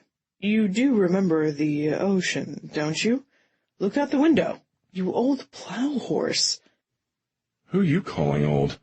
I wasn't the one wheezing like a geezer on the stairs this morning, darling." I stood and took in the view from the huge picture window that overlooked the beach. Simone and her cute little black and white Havanese waited on the sand just a couple of feet below the studio. She was wearing a shorty wetsuit with the offshore logo, her long brown hair tied back. She must have walked over from giving surf lessons to the little ones. Smiling, she waved at me, and I waved back, returning her smile with a grin. "You coming out to join us, or what?" she asked into her cell. Of course I was coming. How could I say no to her? I'd only managed it that one time in the shower, and only then because I had known if I had slept with her, I would have lost both of them, her and Link. Chapter 4. Fanny. "I'm better." Eyes nearly the same pewter shade as my own were no longer glazed with fever, and her pretty features firmly reflected her resolve. "You don't need to go back out at night." "It's dusk, not night, Holly." She raised one strawberry blonde brow. Okay, it'll be night by the time I get all the way there. And later, dangerously later for me, all alone on the way back. But don't try your signature eyebrow thingy on me. It doesn't turn my brain to mush like it does all those hormonal teenage boys who stalk you on social media. And anyway, my mind's made up. We need the money, Halls, or we're never going to get out of here. We'll find another way. There is no other way. I earned enough cash for the first time to pay for another set of clothes for each of us. Yeah, I know, but you've also had those gangbangers tailing you ever since looking for their cut. It's a risk, I nodded, conceding her point. A big one, Fanny, but worth it. If I did it a couple of times and made as much as before, we could get new fake passports. We could get across the border. Money would stretch further in Mexico. He'd have a harder time finding us there. We could lay low until Holly's 18th birthday, then tap into her sizable accounts. Get a high-powered lawyer willing to take on our stepfather. Turn the tables on Samuel Lazowski once and for all. Hopefully. Leaving Holly behind. I hurried through the parking lot, but then froze beneath the shadows of the cliffs when I heard his deep booming voice and Simone's laughter. The cute, fluffy white and black dog I'd seen around the surf shop was bounding around her ankles on the sand. Ashland was standing across from her. They were both wearing wetsuits. The way his fit him left little to the imagination. Wide shoulders, strong arms, powerful legs, tight ass. When I brought my gaze back up to a safer zone, I realized Link had joined them, his darker blonde hair dripping wet and slicked back like ashes.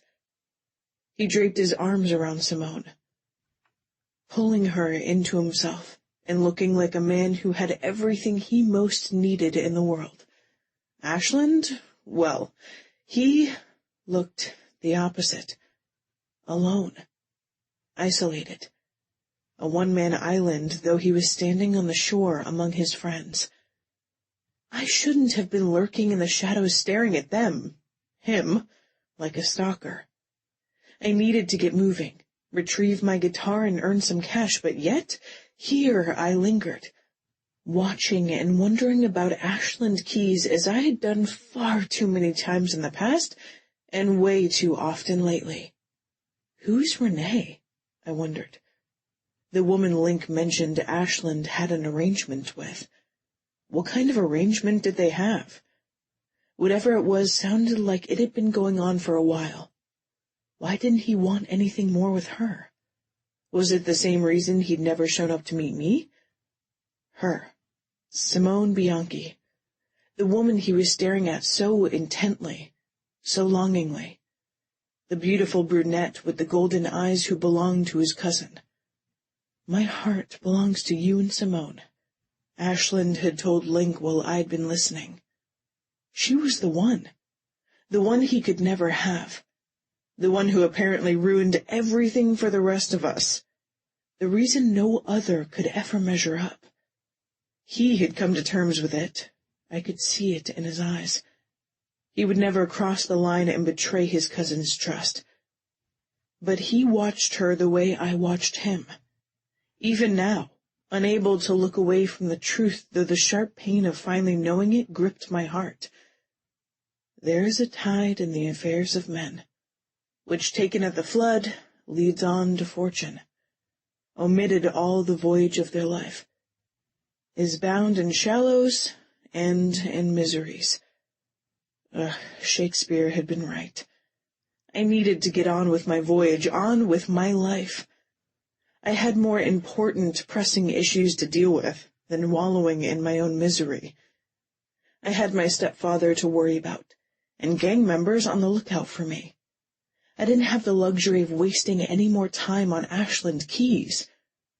Slipping back into the shadows, I skimmed the cliff walls along the water until I reached the concrete stairs at Narragansett. I took them two at a time, a steep ascent. I was huffing when I reached the street level several stories above the sea. Sprinting past the green-roofed rental cottages, I hooked a sharp left at the alley that backed the downtown shops. I stopped when I reached Bacon Street and looked both ways before crossing. As the alley narrowed, I slowed my steps and started scanning more cautiously. I'd almost gotten caught by thugs from the street gang once, while running away from Ramon back on this side of town.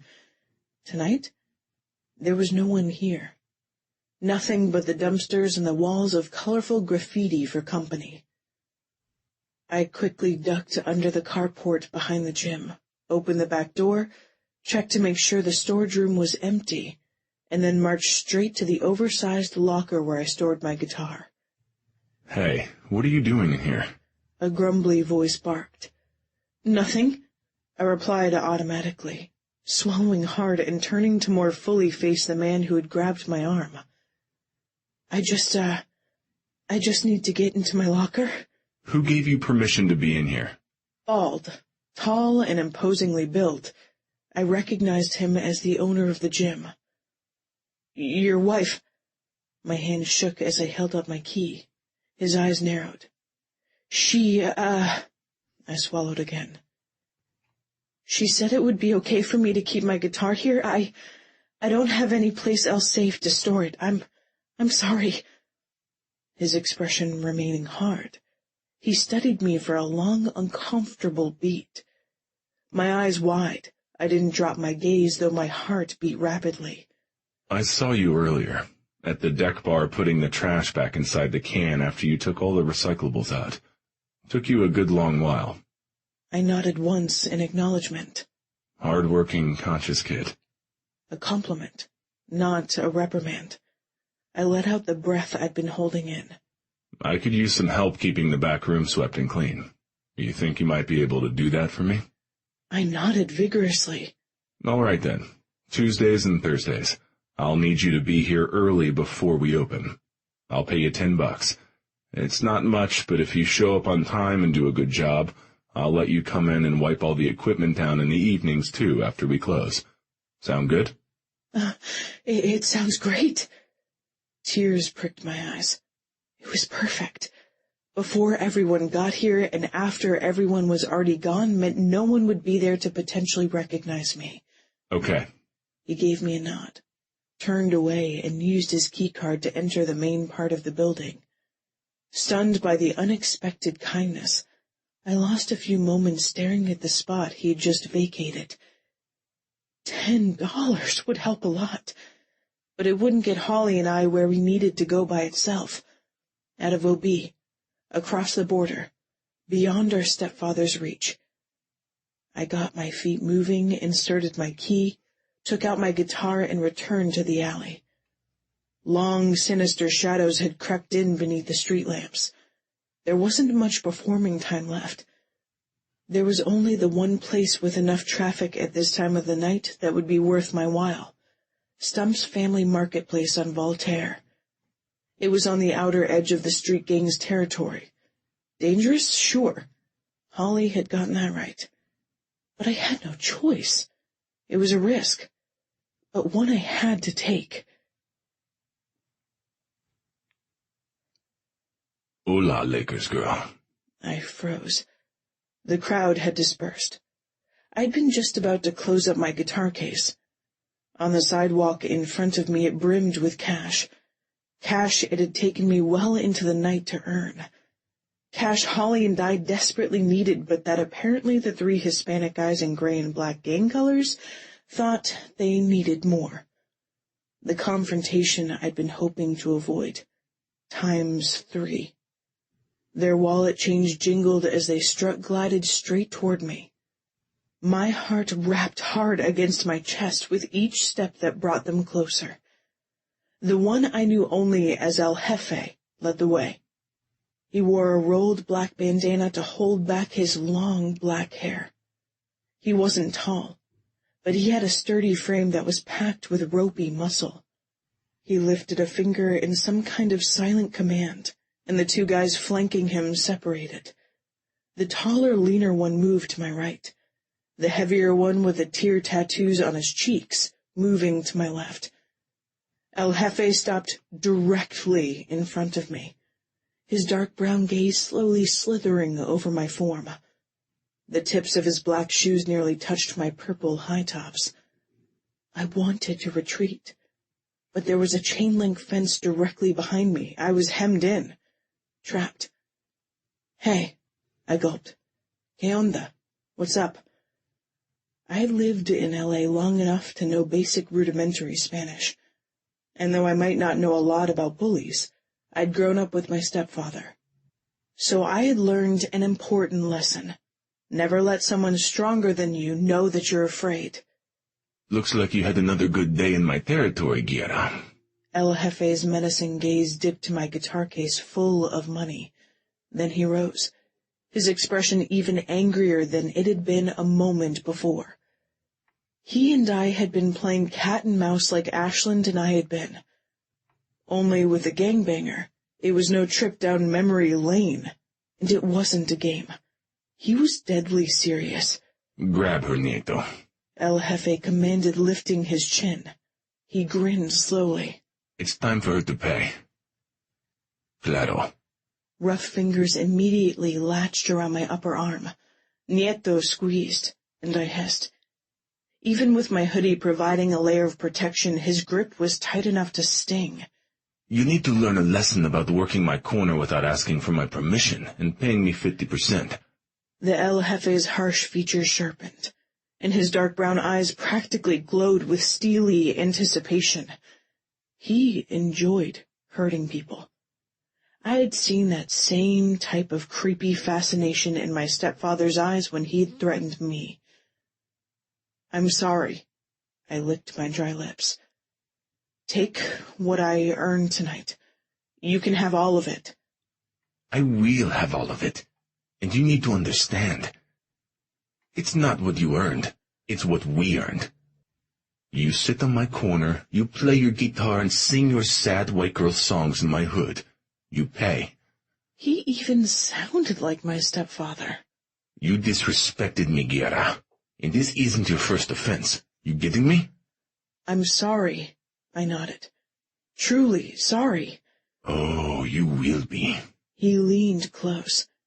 I smelled the alcohol on his breath and the pungent stench of cheap marijuana on his clothes. What's underneath this thing? I wonder. He reached out without warning and ripped off my Lakers cap. Spirally curls tumbled free to my shoulders. Roja. Both his enforcers took a step back, making the signs of the cross on their chests. Madre de Dios. Nieto exclaimed. Remember the fortune teller? She said, Cállate, Mix. El Jefe snapped, but his thick lips were pinched flat now, and his bronze skin had turned ashen. Maybe we should let Carlos handle her alone. Nieto hooked his thumb sideways. See. Carlos grinned darkly, and the tatted tears beneath his eyes glistened in the street lamp lights, as if they were real ones. No. El Jefe decided after studying me for a long moment. Carlos doesn't know when to stop. He just wants to earn more tears. But I don't want to kill her. I just want to hurt her. Rough her up muy malo. But not so bad she can't walk. That way she can still make me mucho dinero, comprende? Fear trickled down my spine as he circled a finger, and Carlos and Nieto came closer. Oh, pobrecita. Poor baby. All alone, sleeping on the street, digging through the trash like a dog for her food. He dropped my cap on the ground and stomped on it. Shame. His gaze lifted. Such a shame. All that pretty flame. Sad that it has to die. His arm flashed out again. This time a switchblade appeared in his grip. The metal caught the light, the brightness piercing my eyes. Hold her still, mis hermanos. She's not going to like what I do. Rough hands curled around both of my arms.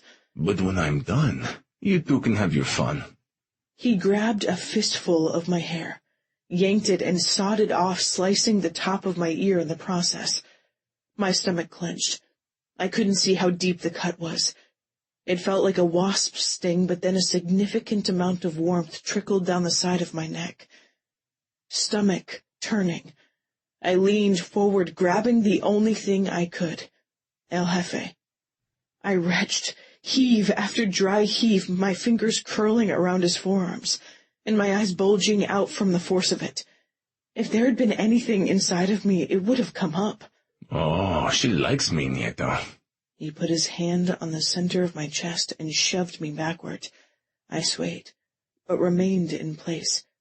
Since I was strung up tight, my arms outstretched as far wide as they would go between Carlos and Nieto. Stand up straight, he barked. I don't like little white girls. He grabbed another lock of my hair, sliced it off, and grinned. Ah, but you're in luck, 'cause Carlos does. Chapter 5. Ashland. I pumped my cock harder, my gaze on Renee and hers on me. Oh, yes. The naked blonde panted from her bent-over position between my spread knees. Her face was so close to mine I could feel her hot breath on my skin. Harder, she begged, her passion-glazed eyes dipping to my lap, where pre-cum slickened my shaft. Fuck me harder. Oh, babe. My lip curled. I slowed my strokes. You forget who's in charge of this scene? Ash, please don't tease. I'm so close. Grip her hips harder. I lifted my chin, making eye contact with the guy who was fucking her from behind. She likes it a little rough. The guy groaned. His eyes were nearly black. He was beyond talking, but he complied with my directions. He slammed his cock inside her. Renee approved, whimpering, then crying out as his thrusting deepened. Her breasts bounced in front of my face. But she didn't lose her hold on the leather ottoman that separated her from me. I stroked my cock faster. The sounds of their heaving breathing and flesh slapping together was the only other sound, besides my measured respirations inside the room. Faster. She's nearly there. The guy grunted and picked up the pace. He started drilling her. Renee squeezed her eyes shut. She was there, and so was the dude. His body stiffened. He planted himself deep. His fingers dug into the skin at her hips. She moaned low and long. Her thighs quivered. Shuddering, I watched her come. Then I closed my eyes a couple of seconds, used my imagination, and felt the wet heat of myself as I erupted all over my hands. A moment later, I opened my eyes and snapped a couple of tissues from the box on the table beside me. After doing what I needed to do, I drew my jeans up, buttoned a couple of buttons, and stood. I'm getting cleaned up in the master bath. You two are welcome to use the guest room for whatever. No one went inside my room but me. Not even Renee. Without another word, I stalked from the room.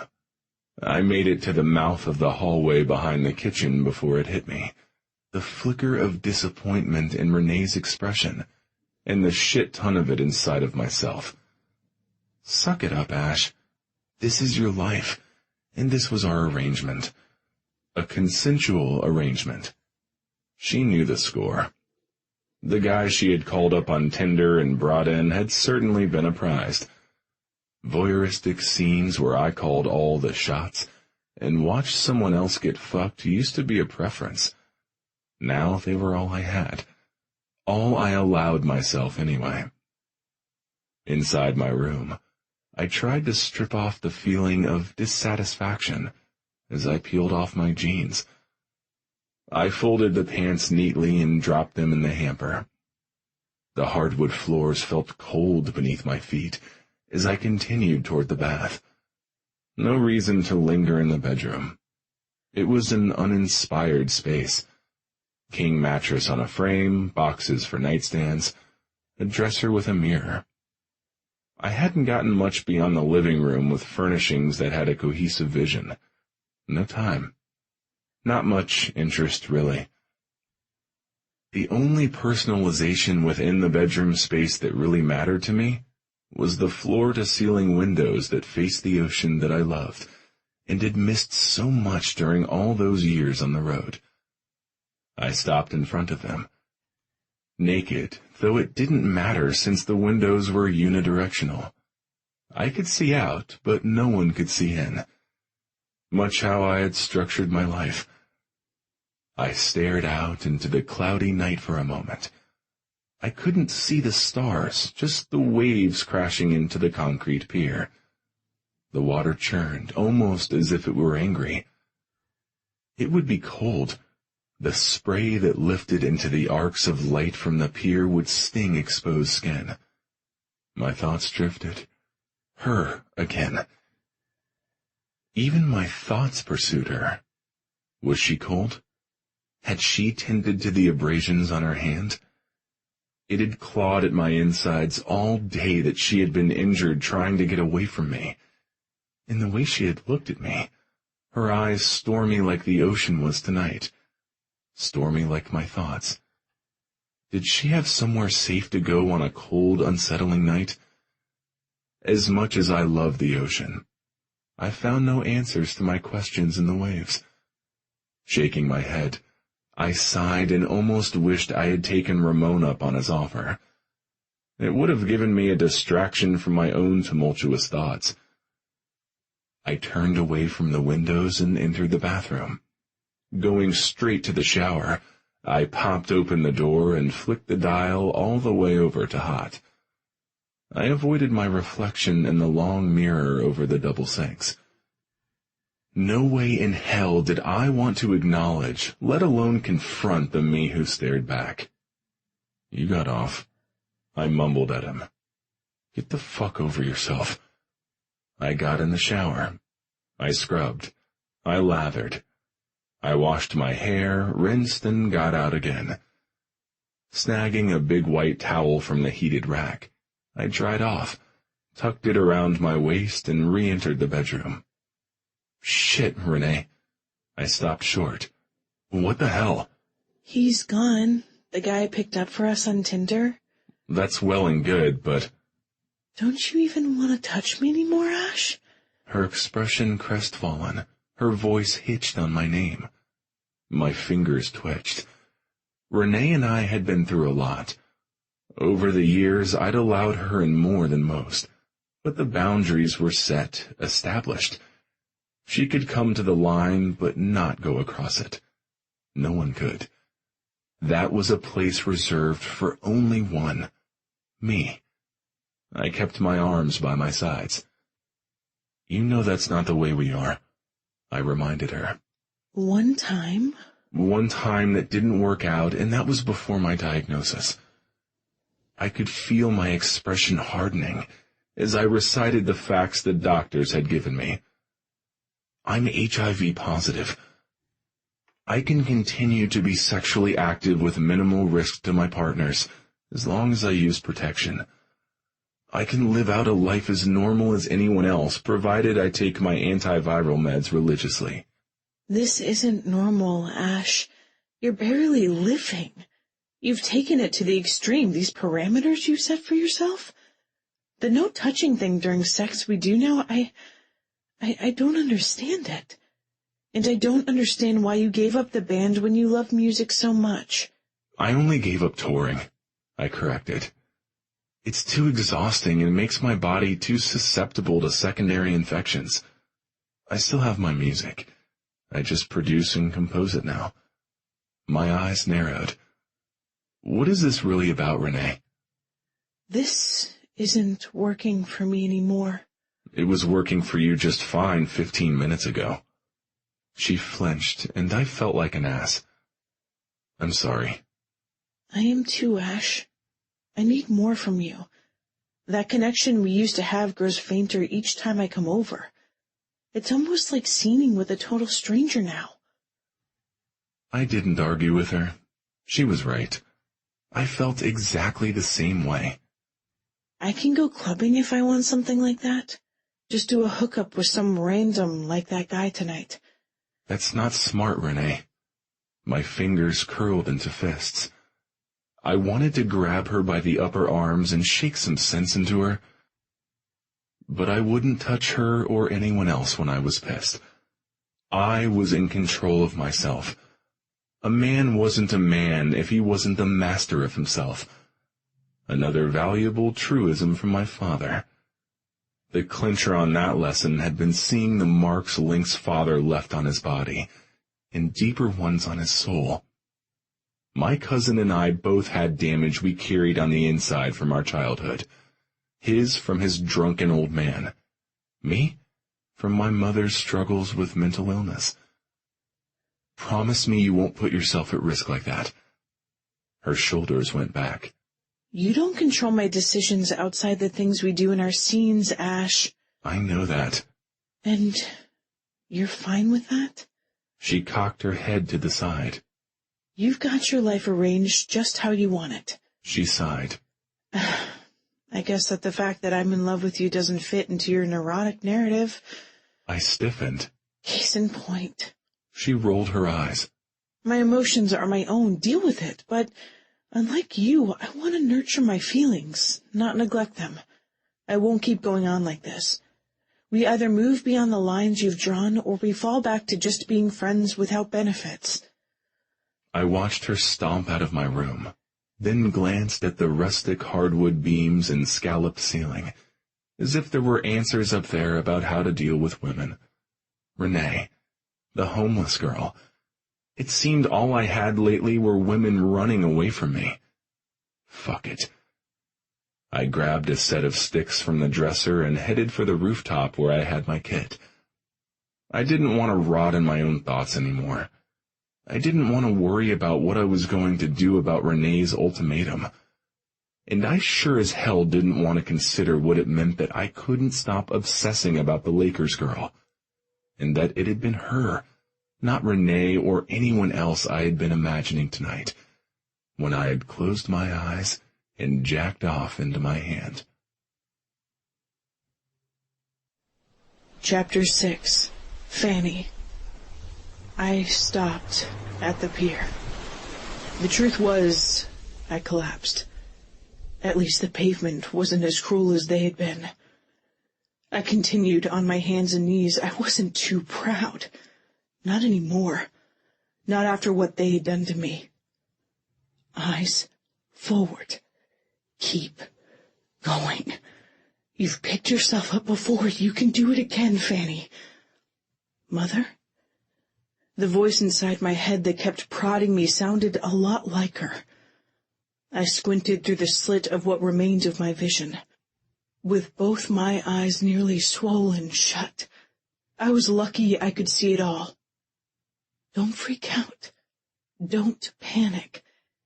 It is held that valor is the chiefest virtue, and most dignifies the haver. All right. Valor it was, and dignity, even in the current state that I found myself. Thank you, Mom, for insisting I memorize Shakespeare. Number 1, crawl. Number 2, breathe. Even though each breath felt like I had to suck in the air through a straw that was on fire in the center of my chest where Nieto and his counterpart had kicked me. Number 3, don't think about it. Number 4, don't cry. I tasted salt between my lips, but pretended it wasn't there. Only 1, 2, and 3, Fanny. Feeling sorry for yourself only makes the rest more difficult. My goal. I had to focus on my goal. Get to Holly. Hide. Rest. Get better. Then get out of OB and never come back. I tried to gauge the distance to the sub-pump again. Why wasn't it getting any closer? A sudden gust of wind cut right through me, but I turned my face into it. The wet, cold air felt good against my skin. The swelling was making my face feel like it was stretched too tightly over my skull. Pulling in another shallow breath, I tried to crawl forward some more. 1 inch, 2, then a rest. Just for a moment. My eyes were drawn to the lights on the pier. They flickered like distant stars. The sound of the waves soothed me. And just on the edge of the wind, I imagined a steady beat like someone drumming. Or maybe that was only the pounding of my heart. "Fanny, oh my God, no!" "Holly," I mumbled, lifting my head. Had I dozed off? Had I made it to my destination? But if I was inside the sub-pump structure, why was it still so cold? "No, no, no!" she wailed. "I'm okay. Shh." I tried to reassure her, but I sounded like a punctured tire with the air rushing out. She gathered me close. I hurt everywhere, but I didn't complain. "Help me!" she cried. "Someone, please, my sister's hurt, help!" Her pleas were caught up and carried away on the breeze. What the hell? I knew that deep voice. I tried to focus. It seemed important. But everything was dark now. I couldn't pry my eyes open. My teeth chattered together. My entire body shivered uncontrollably. Holly said something, but I couldn't process the words. She's going into shock. She needs a doctor. Let me get her inside until the ambulance comes. No hospital, I protested. Holly, no. I quieted as warmth suddenly enveloped me. I felt so light, so detached it felt like I was floating on the surface of a warm ocean current. "I'm here," my sister said, and I sagged with relief. "I won't leave you. I'm right beside you." Why did she sound so far away and strange? Her voice scratchy like she'd been screaming in a smoky concert hall all night. "Relax. Stop worrying. I've got you this time. Let me take care of us for a change. Let me be the strong one." "Ow. No, that hurts," I whimpered, woken from a dream where I had floated somewhere safe and warm. I tried to pull my tank back down. Someone had been running practiced fingers directly on the tender skin over my ribs. "Just bruised, not broken." There, little one. I heard the deep, soothing voice, and felt my hands captured, enveloped by much larger ones that gently returned mine to my sides. Don't interfere. Gloria just needs to make sure you're all right. I felt my shirt being smoothed back into place. "Poor girl," a kind, feminine voice said. "Rest now." A good plan. I didn't argue. My back felt like it was cushioned on a soft surface, but the rest of me felt crushed, crumbled, and weighted down by a mountain of trouble. I cleaned her up, washed her wounds, put antibiotic on them. Only one that's deep, the cut on her ear. The amount of swelling she has around her eyes concerns me. Her nose might be broken, but her pupils are responsive to light. It tells me those blows she took to her head likely didn't result in internal bleeding. But you really should take her to the hospital to be sure, Ashland. I'm only a paramedic. I mostly just do physicals for life insurance now for your dad. There might be something I'm missing. Ashland Keys? No!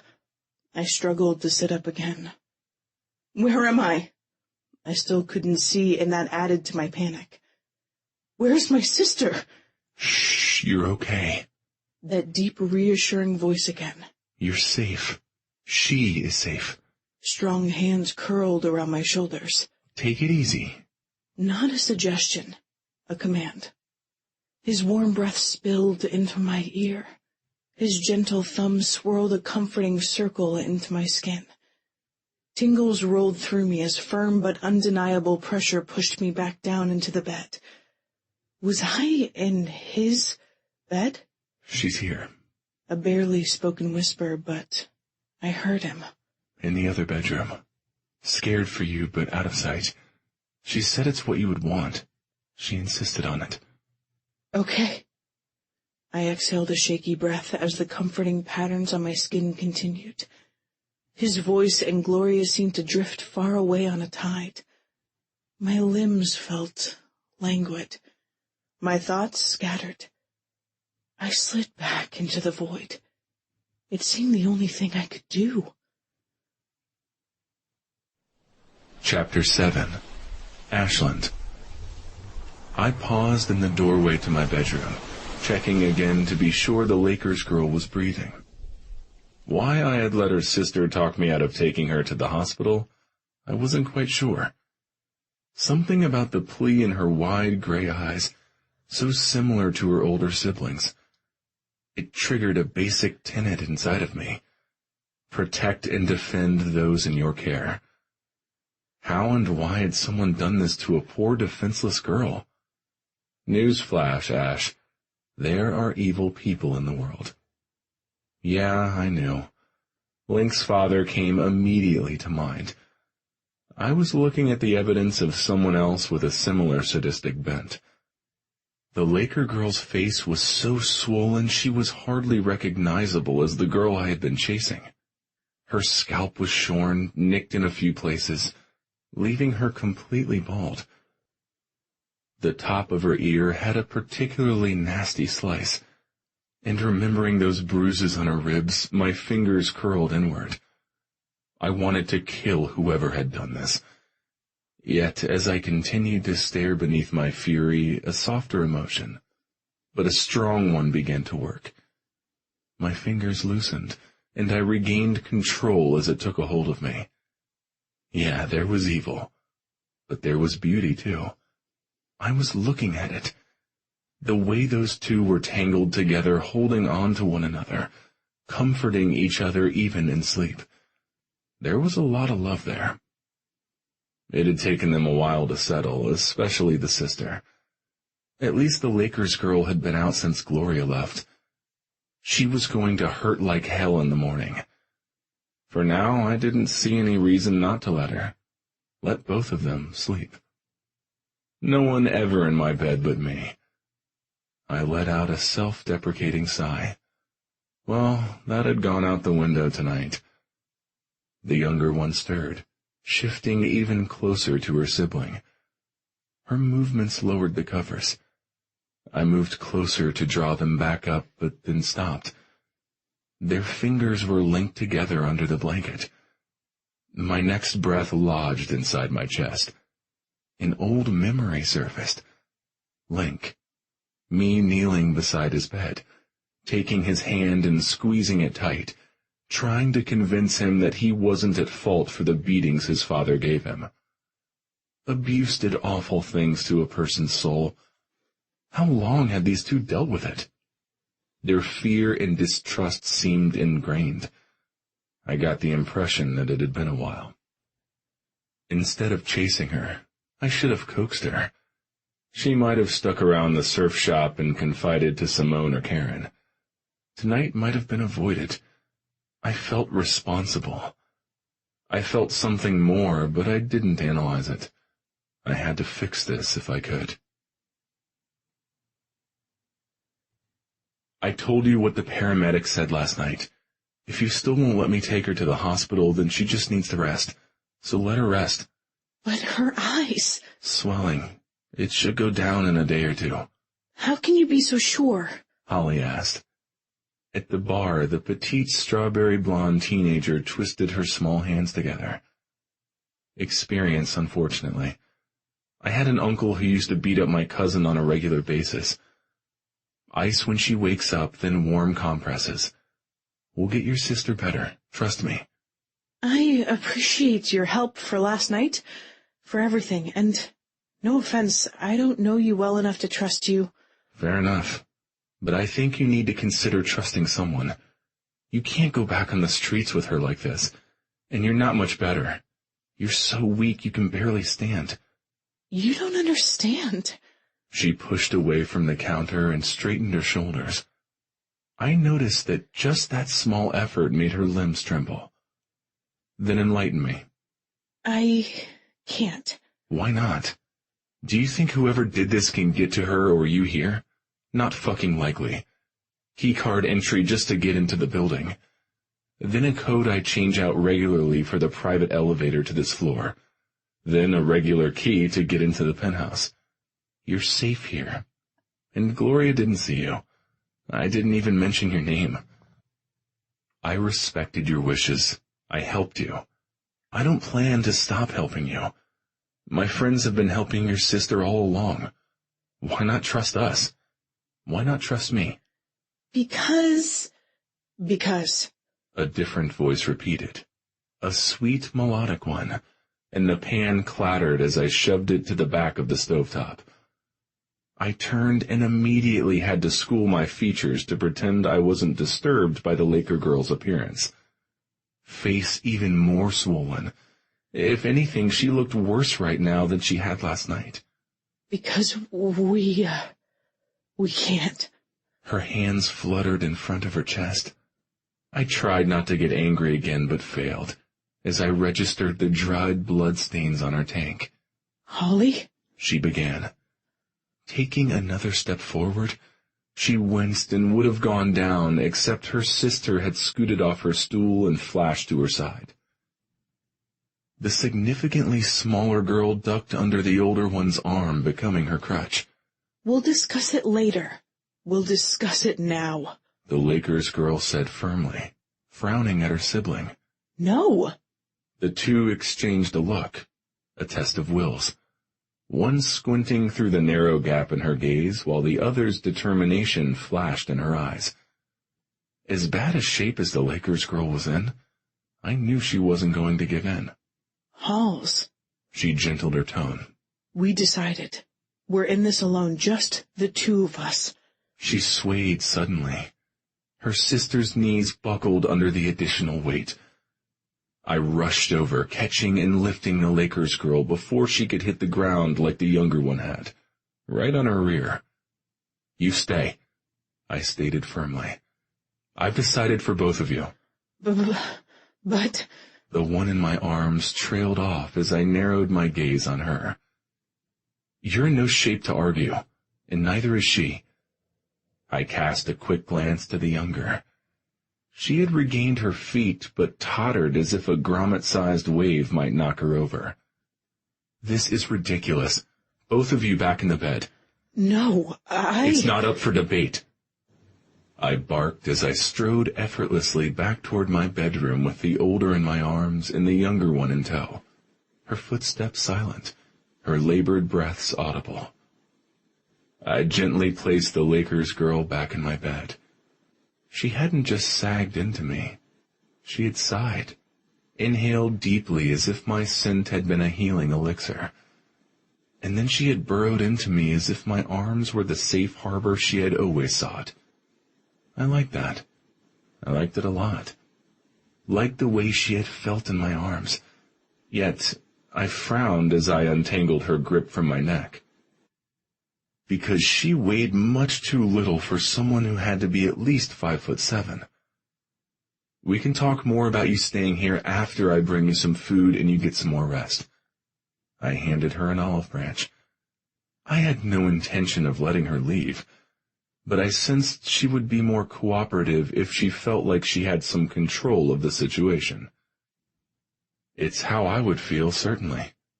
I also did it because I needed to reboot the dynamic between the two of us. I didn't want her running from me anymore. I much preferred the burrowing and clinging. I'm Aisling Keyes, by the way. I know who you are. She stuttered. I mean, I know you're the drummer for the Dirt Dogs. Everyone in OB knows that. Okay. I nodded, accepting that. OB was a relatively small community, though in all the years we'd been a successful band, I'd never gotten used to strangers knowing me by name. But we haven't been formally introduced, right? Not that there's been a lot of time with you running and me chasing you all over town. I dropped down to a knee beside the bed. I was a big guy. Someone had brutalized her. I didn't want her to perceive me as a threat. I also wanted to acknowledge my part in us getting off on the wrong foot. I'm sorry about that. Sorry I scared you. That wasn't my intention. Do you think we can start over? She nodded. I'm Francis. She shook her head subtly as Holly sank onto the bed beside her. Nice to meet you, Francis. It felt better than nice. It felt familiar somehow. Probably only because of all the time I had spent in pursuit of her. Grimacing, she reached up and touched her bald head and tucked her chin to her chest. Well, the circumstances aren't nice. I'll give you that. But we can try to make the best of it, starting with getting you both fed. I was just getting ready to make breakfast. I don't have a ton of culinary skills, but I can scramble eggs and toast some bread. Would that work for both of you? They nodded. I stood. All right, then I'll get to it. And yet I lingered just a moment longer. My gaze encompassed both, but I settled it on Frances. She was the one in charge, and her eyes, even just the slivers I could see, compelled me to hold it. Don't give Holly a hard time when I leave the room. I wasn't. You were. I cut her off. Look, I get that you're wary. I think I understand more than you think I do about your situation. Holly did the right thing last night calling for help. You can't keep going this alone. Whoever hurt you isn't going to stop hurting you, and the next time will likely be worse. Chapter 8. Fanny. He thinks we're in some sort of domestic abuse situation, Holly hissed after Ashland left. Yeah, I agreed. He actually wasn't so far off the mark. I ran into Karen earlier at the church. We talked a bit. I said I was in trouble, but not with the law. She probably told him about it, and now, after what happened to me, I imagine it was a natural conclusion for him to draw. Not so natural, but understandable. Did you hear him tell me about his cousin? Expression somber, I nodded. Did you know Lincoln Savage had a history of being abused? She twisted on the frayed hem of the blue plaid thrift store shirt she'd been wearing with the same pair of jeans the entire time she'd been sick. No, I don't think it's a widely known fact. In all the interviews I'd watched back when I had been obsessed with the band, I had never heard the lead singer mention it. Probably because either Link had yet to come to terms with it, or simply that he wanted to keep his personal life private. But I could certainly empathize with either reason. Well, I think it says a lot about Ashland that he came to our rescue, that he shared, that he wants to help. So why lie to him about your name? I dropped my chin. Lowering my head made my swollen nose throb, but I couldn't maintain eye contact with her. I didn't want her to see the entire truth. That keeping my identity a secret had partly to do with my pride. I didn't want him to see me like this. Didn't relish anyone seeing me like this, really. But the other reason, the more overriding one, was the risk of our being discovered. Even a guy like Ashland Keyes can be bought or manipulated, Holly. Have you forgotten the things Samuel said to you before we ran? She shook her head. But Fanny, what happened to you? Her voice choked up and tears filled her eyes. Those guys still pose a real and present danger, whereas Samuel, just as real, I interrupted. But he was siphoning money from your account. I'm not so sure, she protested. Ernie only said there were large irregularities. He came on to you, I reminded her. He was drunk. She dropped her eyes. That's not an excuse, honey. It saddened and disturbed me that she would defend him. I know, she gnawed on her lip. I get he's the only dad you've ever known, Halls, I said gently. But he betrayed that trust. And the part about Mom, the things he told you that happened on the boat the night she died, that's why we ran. That's why we can't tell anyone. Who knows what he'd do to keep us silent? You're right, Fanny. She lifted her watery gaze, the tears in her eyes spilling down her cheeks, but her expression was firm. If I had known he was manipulating you, hurting you the way he did to me, I never would have left you there with him. Not your fault. You're not responsible.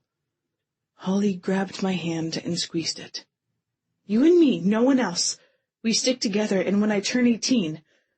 She climbed into bed with me, her shirt so big on her small frame that she had to lift the hem. Then we get my money, lawyer up, and do what needs to be done. It was nighttime. Holly was sound asleep beside me when he appeared in the doorway again. Not to take our plates away, or to bring me hot and cold compresses or pain relievers. This time, he just stood in the doorframe eclipsing it, with his larger-than-life presence. I pretended to be asleep, wondering why he was watching us so closely. Curiosity, perhaps? I didn't think he was worried about us robbing him because there was nothing in the apartment to steal. No TV, no computer, not even a laptop or a sound system, which seemed odd given his musical background. Just the amazing Spanish Mediterranean architectural elements and the breathtaking views of the ocean out every window, plus his furniture, though the arrangement of it only seemed finished in the central living space. The pieces were nice, sturdy dark wood and earth-toned leather. Nothing within the inner sanctum of one of the legends of rock and roll that revealed to me more than I already knew. I had as many unanswered questions about him after a restless night and a sleep-filled day spent in his apartment as he probably had about Holly and me. We were being purposefully evasive. What was his story? After a couple of moments, he moved closer. Through my lashes, I watched him. Same graceful swagger, made more devastating by the jeans that fit him exceptionally well, and the smooth skin and sculpted muscles displayed above it.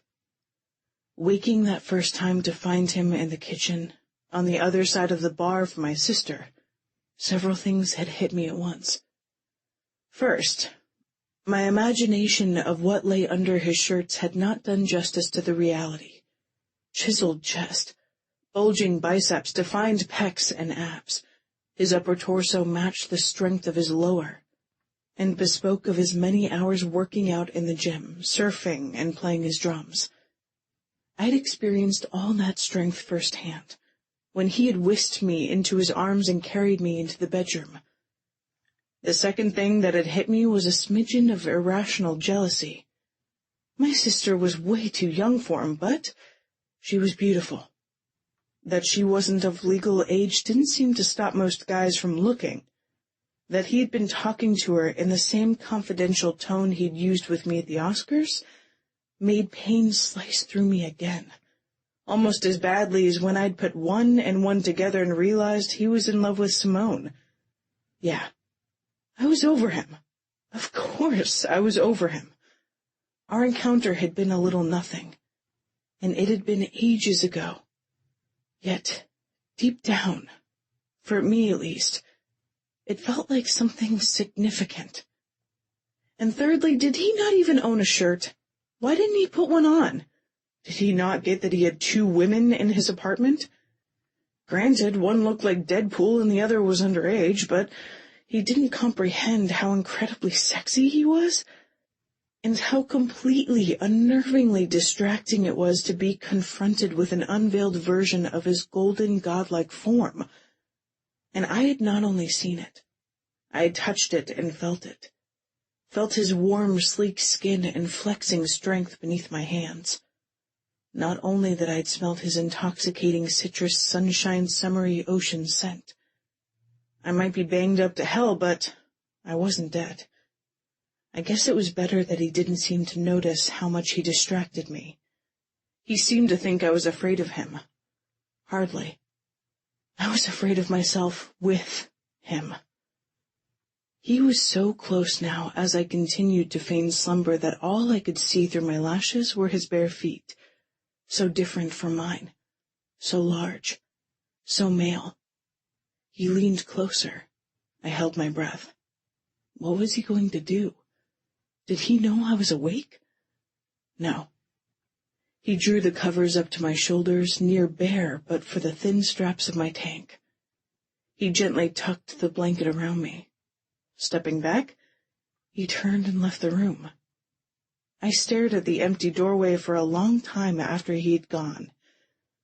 But eventually exhaustion overcame my musings, and I fell into a true deep sleep with a soft smile on my lips. It had been a long time since anyone had cared for me so tenderly. Chapter 9. Ashland. I dropped my ass into one of the chairs around the breakfast table by the window, the one nearest the window, incidentally one that I had never sat in before. If I was home and eating, I usually sat at the bar. The bar stools were high, and the view out the window was just as good. Plus, it was more conveniently located near the kitchen. But I sat at the table right now because it was farthest from my bedroom.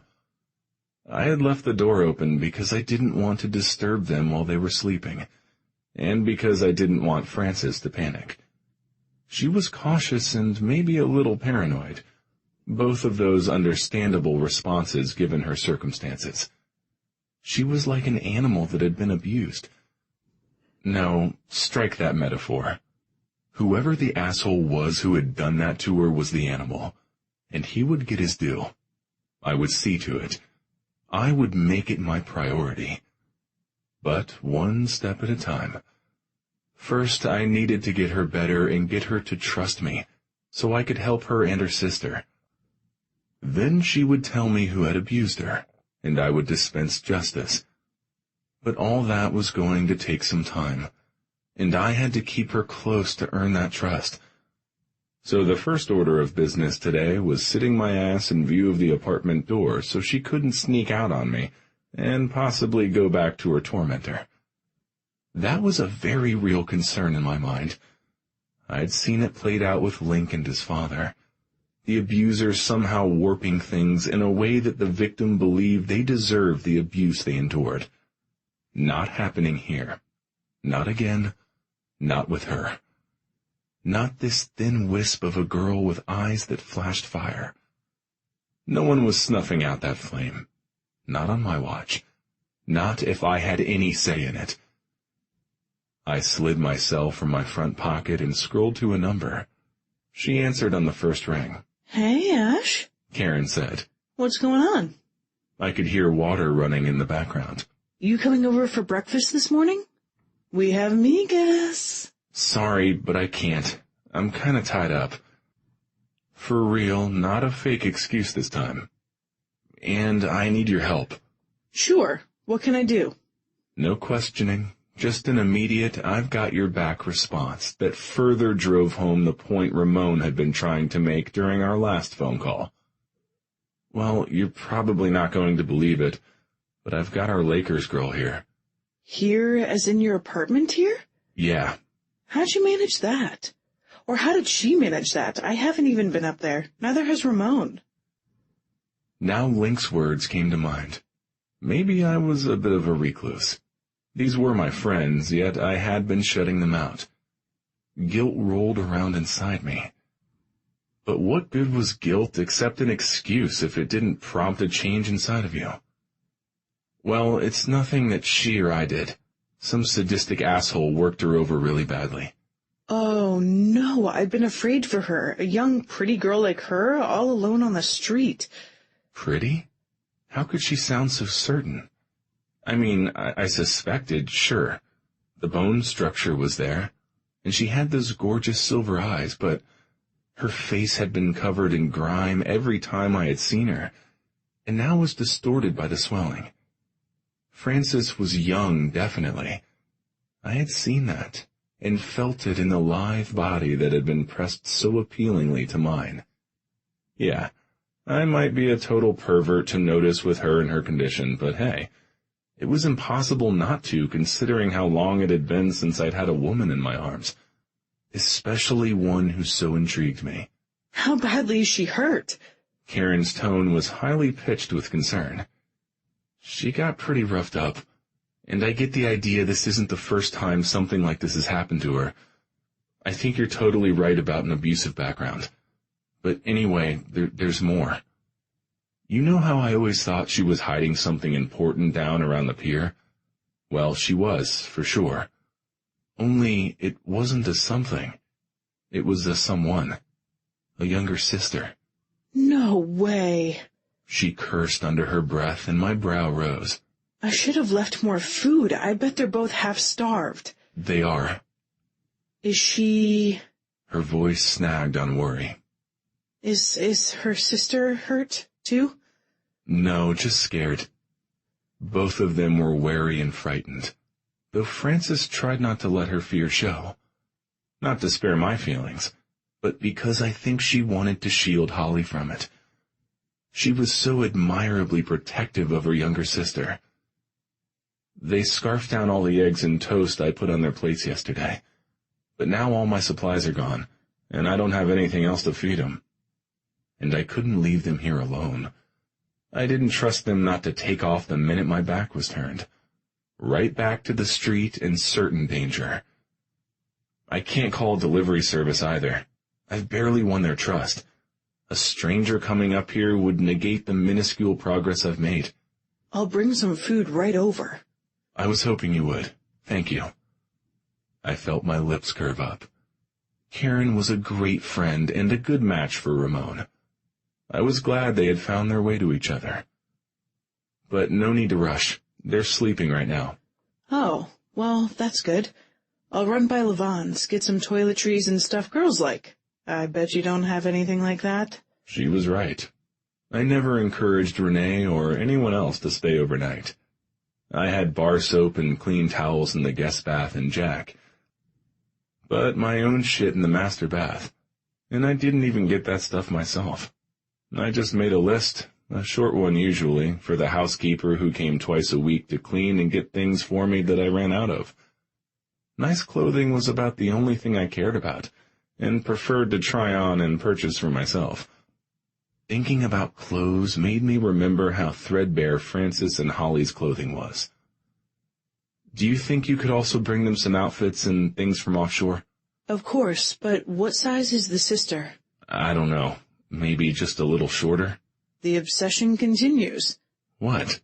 Hate to point this out, Ash, but you don't seem to notice anything but our Lakers girl when she's around. Oh.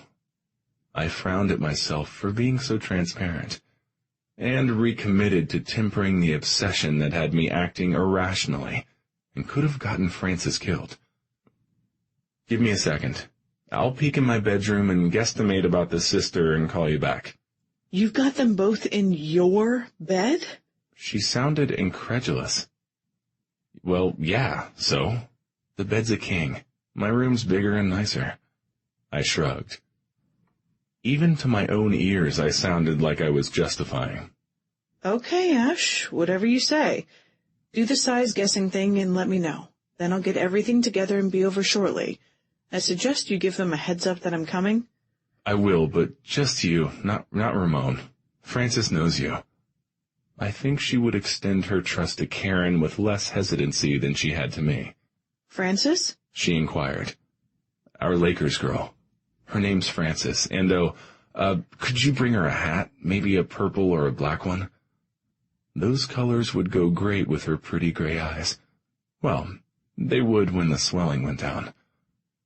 Her head's going to be cold, I explained. Did she lose her Lakers cap? That's the least of it. I went on to explain. Best to prepare Karen so she could hide her shock at Frances's appearance better than I had. Fanny. Shit! I stumbled, and my legs came out from under me as I stepped from the shower. Ah! I cried, landing on my bare butt, my breath expelling in a rush. I hadn't been able to resist the allure of a shower, but I'd underestimated the weakness of my abused body and the slickness of the travertine floor. a little woozy from the fall and everything else. I swayed as I regained my feet, only to gasp at the sound of a loud metallic groan, accompanied by the additional sound of splintering wood. Not knowing what was going on, I snapped a towel from the warming rack behind me, and just managed to whip it lengthwise in front of my dripping wet naked body, when first Ashland and then Holly appeared in the entrance to the bath. "What's wrong? I heard you cry out." My sister swept a concerned gaze over me. "I slipped and fell." I felt my cheeks flame as I explained.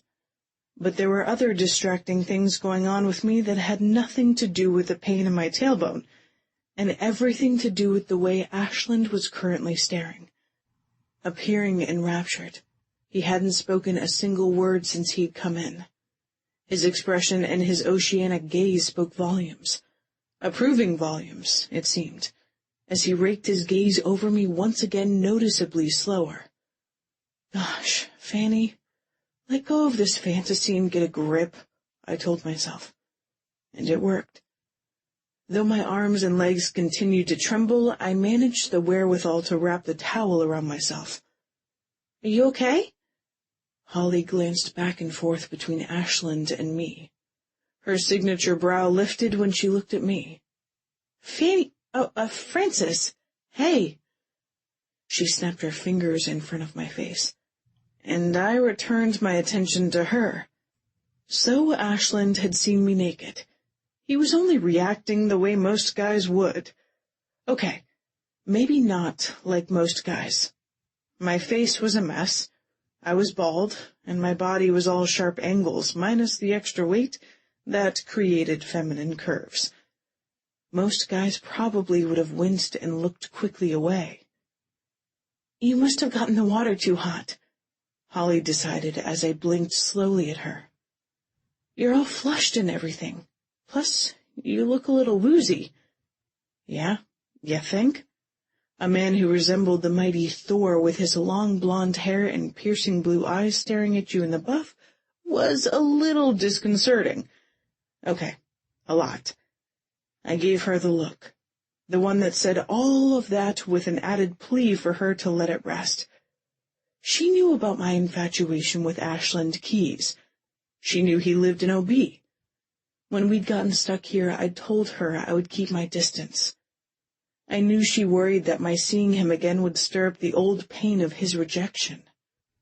I convinced her my only concern was him recognizing me and blowing my cover, that the whole fangirl phase of my life with him and his band was over, that he couldn't affect me any more. Apparently I'd been lying to myself as well as her. One interested glance from him left me trembling. His penthouse might be a better place than the streets was for us right now, but it wasn't entirely safe. Not for me. "You shouldn't have showered alone." What? My gaze swung to him. I was pretty sure Holly's jaw came unhinged as he strode directly to me and swept me off my feet. Again. How else am I supposed to get clean?" I asked, unsettled by the way his touch singed and sent shimmery sensations skating through me even through the thick cotton towel. "Your sister can help you." "Oh, yes, of course." My addled mind had processed his statement as a naked party invitation for two. Us two. After effects of the hotness assault on my senses continued as he effortlessly carried me into the bedroom. "I don't need to be toted everywhere, big guy," I protested, as he gently deposited me in the bed. His hair silky cool against my hands, I unwound my arms from his strong neck. Faster this time around than the previous time he'd carried me. But I self-indulgently allowed my fingertips a long, lingering glide along the smooth skin of his shoulders. His eyes darkened as if from desire, and I felt him shudder as I withdrew them. I have a busted nose, not broken legs." "You fell," he reminded me, his gaze cobalt and intense as he stared down at me, his eyes actively searching mine. I slipped," I corrected, and he smiled slowly. My disagreeing with him seemed to please him. You're feeling better. It was a statement, but it held enough of an up-tilt at the end that I answered. Yes, all the rest is helping a lot. I hadn't slept so soundly since before Holly and I had fled. The compresses too, only my nose hurts, and I've got a killer headache. My bum hurt too, but I didn't mention that. Tylenol again today, and alternating warm compresses and ice packs for the swelling. Does that sound good? Yes. All right. He straightened. I tipped my head back, reluctant to give up his gaze. Karen's coming over with more food, some clothes. His eyes swept over me, and I suddenly remembered my near nakedness. You can wear one of my shirts until she gets here. Does she have to come in? I tipped my head to the side to regard Holly. She was hovering in the periphery. Her eyes shared my concern about Karen recognizing her. Her bottom lip creased between her teeth while my hands did a nervous flutter. I mean, I appreciate her bringing those things over, but, I struggled for a believable excuse. Ashland might not have recognized Holly. He was a guy. 10 years and then some from her major teenage fan demographic. But Karen and Simone were a whole other matter. Fashion-conscious women. Likely readers of celebrity magazines. Holly had graced the covers of the major ones before we had fled. Now it was likely we were both featured in a media blitz, with whatever spin our stepfather had put on our disappearance. What Frances won't say is that she's embarrassed to have Karen see her like this. I understand. Ash's gaze swung back to me. Just a look from him made my nerves hum. But Karen knows what happened. I prepared her. She's not the type of person who puts a lot of stock in outward appearance anyway. She's not going to care if you have a broken nose or no nose. Only that someone who matters to her got hurt. I nodded. Sudden emotion made my throat too tight to speak. I had gotten those vibes from Karen for sure. From both her and Simone. But Karen had moved beyond that, taking an active interest, seeking me out at the recycling center and getting involved now, when most would have distanced themselves from a woman whose life was such a mess, if she only knew the half of it. Don't stress about Karen. I'll explain to her how you feel. She's not going to like it. But I'll tell her you've got enough to worry about right now, to give you a little space to process and get your body better, before she hits you with the full press of her concern. But I hope you get that we're both here to help you however we can. Why? I held my breath as his gaze narrowed even further. You've been chasing me and now I'm here in your apartment. I don't understand why you want to help me. I was chasing you to thank you for saving Karen's life. She's important to me. To all of us. I think just from the little you know about her, you're getting an inkling why. For sure I did. So I nodded. I got that both he and Karen were extraordinary people. I took the thanking thing a little too far. He got a look on his face that gave me the impression there was more behind his motivation to pursue me, but he had decided it wiser not to share. I feel responsible for you being on the street as long as you were. If you hadn't been running from me all the time, you might already have been off of it. You're on Karen's radar. She's not going to give up on you, and neither will the rest of us. You sealed your fate the day you pushed her out of the way of that moving vehicle. With her, with me, Ramon, Simone, Link, all of us. You prove the type of person you are, a sacrificial one who would risk her own safety for another. A person like Karen. A person herself worthy of saving. Chapter 10. Fanny. Whoa! My sister announced, and we shared an incredulous look. Ashland had left the room. We stared at the damaged door leaning against the jamb. It could probably be restored to functionality, but it needed to be reattached to its hinges first. I must say I never really understood your fascination with him until now. I burst out a laugh. I didn't know men like him still existed. She smiled. Busting down doors, carrying in distressed damsels, looking like Chris Hemsworth while waxing poetic? He's a rock star. They're sort of like poets. He's hot. He is, but... I shrugged. He's not interested in me that way. That look he gave you in there? She hooked a thumb over her shoulder. Didn't say, not interested, Fanny. He's a guy and I was naked, I countered. But it was worth noting that she had read the situation the way I had. Keep telling yourself stuff like that if it keeps you from climbing up around him. I didn't reply. I wanted to believe that he could be attracted to me, and I did get tongue-tied around him for sure. No use denying it. I reached for my clothes. She shook her head and gestured to his closet. He told you to put on one of his shirts until Karen gets here.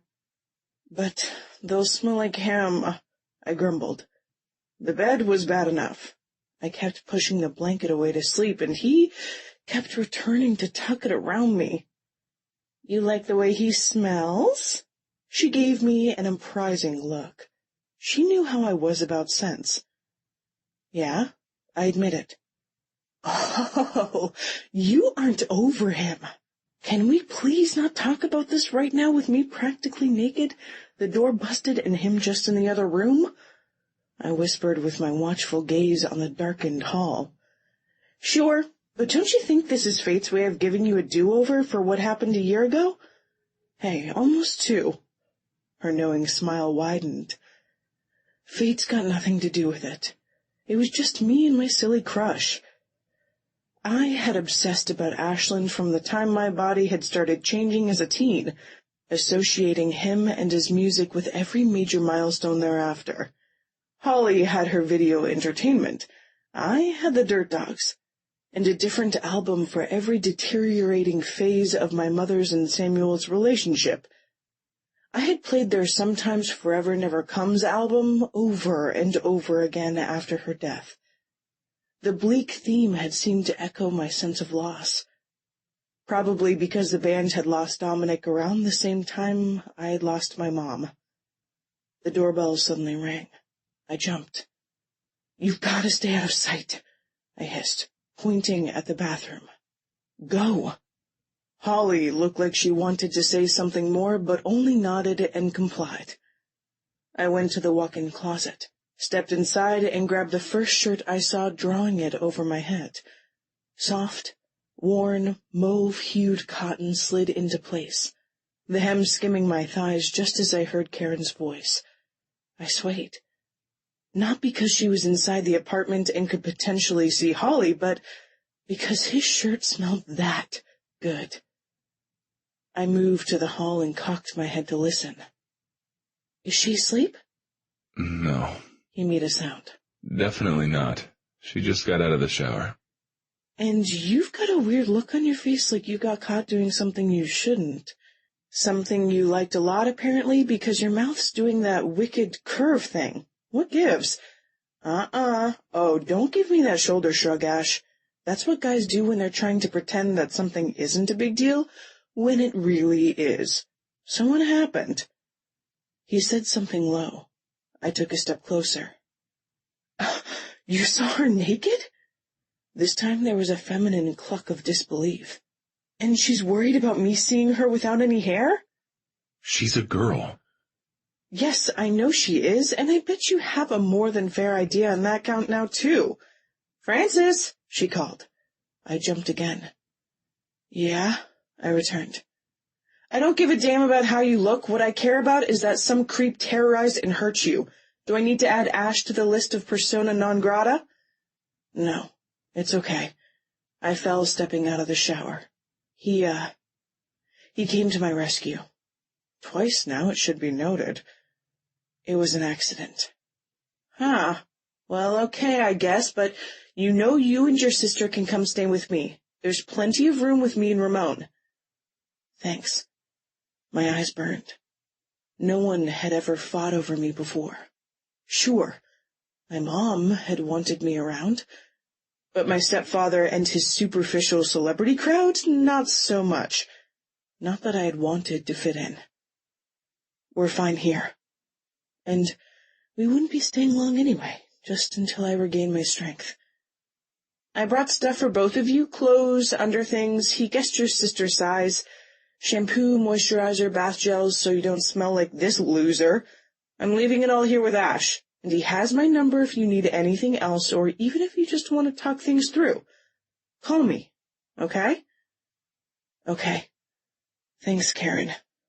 My eyes burned. I found myself overcome once again by her kindness. You're welcome. I heard murmuring after that. It went on for a couple of minutes. Then Karen shouted out a goodbye, which I returned, and I heard the door clicked closed. I'd barely taken a step backward when Ash suddenly appeared. You eavesdropping, little one? His deep voice and his hum-inducing gaze swept over me. I'm not little. I raised my chin. No, you're not.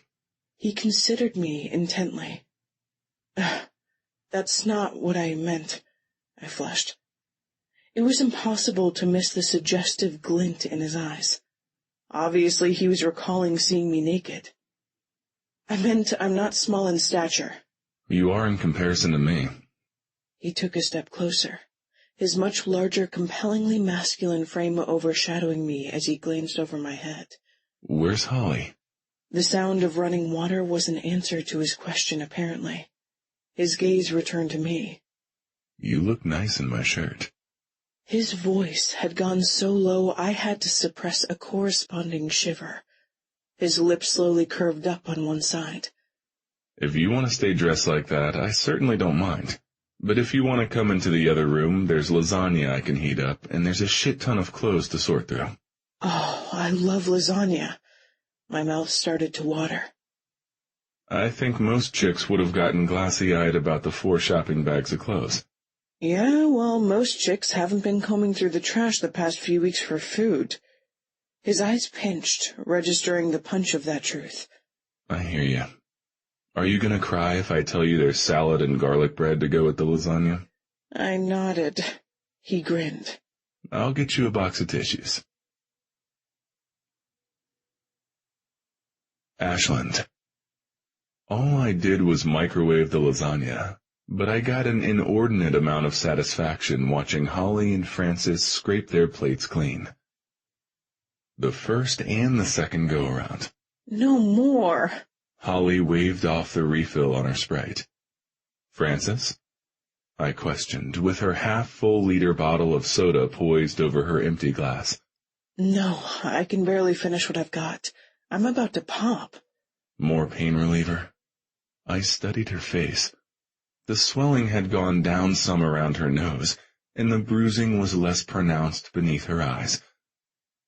The warm-cold treatment we had instigated seemed to be working already, but she was proving to be stoic about her pain. The only indicator that she was hurting again was in her eyes, and those were starting to widen enough for me to get a read. Yes, you need some, I answered for her.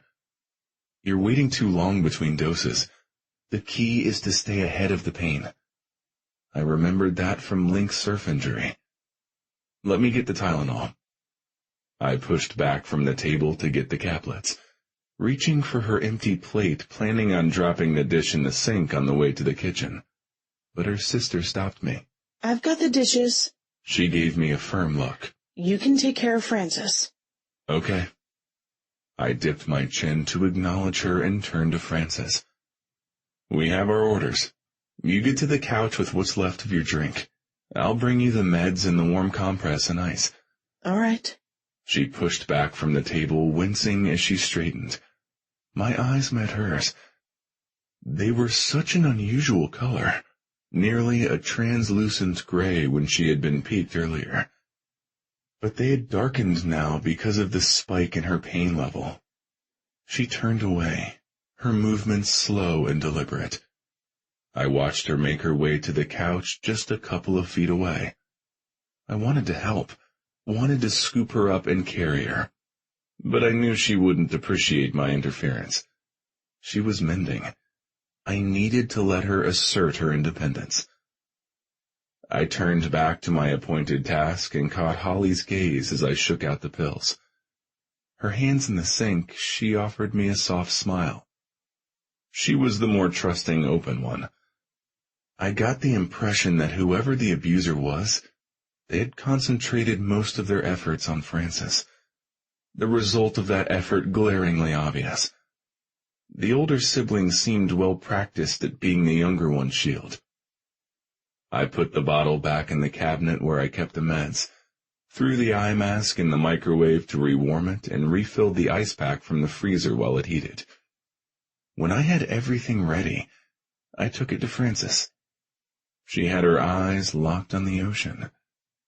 She didn't even acknowledge my approach until I dropped down beside her. Her gaze sharpened as she regarded me. "Hey," I said softly, my eyes drifting over her features. The shower had removed the lingering traces of grime. She had full lips that had been a distraction every time I had looked her way, while we'd been eating. Silver eyes, notably beautiful under arched brows, ones that were so dark I had mistaken the color for black when she had been all dirty, but they were actually auburn. The drapes matched the carpet, I realized, as I recalled the sexy, shy woman who had stood before me earlier, her alluring nakedness barely concealed by a towel. Perfect tits, slender waist, subtly flared hips, red curls, long, shapely legs, silken skin. All enticing. I'd gone hard the moment I laid eyes on her. With her head covered by a black Roxy beanie, I could easily imagine auburn hair tucked underneath it. Her stretchy yoga clothing accentuated the curves, the ones I considered myself fortunate to have seen unveiled. Once she fully healed, Frances would be more than pretty. She would be a goddess. She had been wise to cover her beauty with dirt and hide her attributes under loose clothing. "Here." I held out the caplets to her. She blinked at me a couple of times before she dipped her gaze to my hand. Her expression clearing, she reached for and took the pills from my palm. The pads of her delicate fingers skimmed my skin. I knew she didn't mean it as a caress, but my brain took it that way, and my body responded. My eyes darkened as I watched her lips part. She placed the pills on her pink tongue and leaned forward, reaching for her glass. She brought the drink to her mouth to swallow them, and I swallowed too, to moisten my suddenly dry throat. "What's going on inside that pretty head of yours?" I asked her. My purpose twofold. I was interested, sure, but I also needed to get my mind away from imagining her mouth and tongue doing other things. Nothing. She sighed. That's a big sigh for nothing. I reached for the eye mask before it could cool. "Lean back," I ordered, and she complied, her warm breath spilling over my hands as I laid it gently over her eyes. That feels so good. I almost groaned. My cock swelled, taking her statement another way. The heat increases the blood circulation and reduces the tightness in the muscles. An entirely different process was going on with my cock right then, but I made a concentrated effort to get my thoughts under control. "So you want to share what you're thinking?" Not particularly, no. She had been close-lipped like this at lunch, too. "You're pretty stubborn, you know that?" You don't want inside my head, Ashland Keys, and you don't need to get mixed up in my shit. Francis! No, Holly, stay out of this. It needs to be said. She removed the eye mask and fixed her gaze on me. I appreciate all you've done, all Karen has done. I'll accept your hospitality because I have to right now. But my thoughts are my own. As soon as I can, I'm moving on, Holly and me both. Please don't try to get her to tell you things that I won't. You can't fix the problems we have, and you're not responsible for what happened either. My gaze hardened. Her response seemed out of proportion to my simple inquiry. It almost seemed personal. Your choice, of course, Francis. Leaving now would be a dangerous choice, in my opinion. If you'd drop the shield a bit, give me a try, you'd find out that I'm trustworthy. I've insulted you. She frowned. After all you've done, I didn't mean to. I'm sorry, my head's hurting again. I think I'll go lie down some more. She reached for the ice pack and stood, glancing her sister's way. You coming, Holly? In a minute. I just need to finish up in here. All right. She turned back to me. I'd risen too. Apparently she hadn't noticed. Her eyes widening, she took a step back from me, her pulse point and her neck beating rapidly. She had space between the coffee table and the couch to move right or left to continue on to the bedroom. I didn't get the impression that she was afraid of me as a potential threat. Her nostrils flared. Was she attracted to me? Was that why she continued to be so furtive whenever I got close? I searched her features for clues. Her mouth was parted. She licked her lips. Her eyes had grown noticeably darker. Possibly. For me, there was no possibly about it. I throbbed with awareness when she was near. Oh, good night, Ashland. I liked the way she said my name. There was a slight accent in her voice, one I'd heard before. I cocked my head to the side, trying to place it. Ash, I corrected. Something flared in her eyes, but she dropped her gaze before I could get a read. My friends call me Ash. I removed the distance between us and touched her arm. The connection between us sizzled with heat. Can't you? Don't. She pleaded. Please don't do this. Do what? I reached for her, gently capturing and lifting her chin. Her skin was appealingly soft, but I needed to see her eyes. There were answers inside them. I knew it. Don't touch me. Her gaze glowed translucent, with her emotions heightened once more. Don't push. Just let me be. She shifted and slipped away. I watched her go, thinking that what she wanted wasn't possible. Even when she had only been another mystery on the streets, I hadn't been able to let her be. Chapter 11. Ashland. She'll never take it, you know? Holly declared. Take what? I turned to look at her.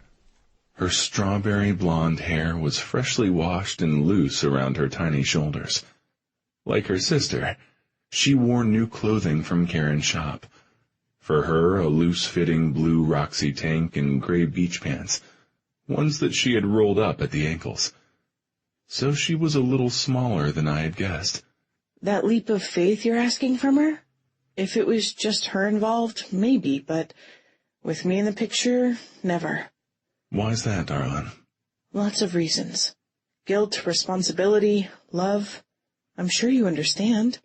What makes you say that? You and Link grew up together, right? Yeah. From what I've read about you two and heard in interviews, he seems more like a brother to you than a cousin.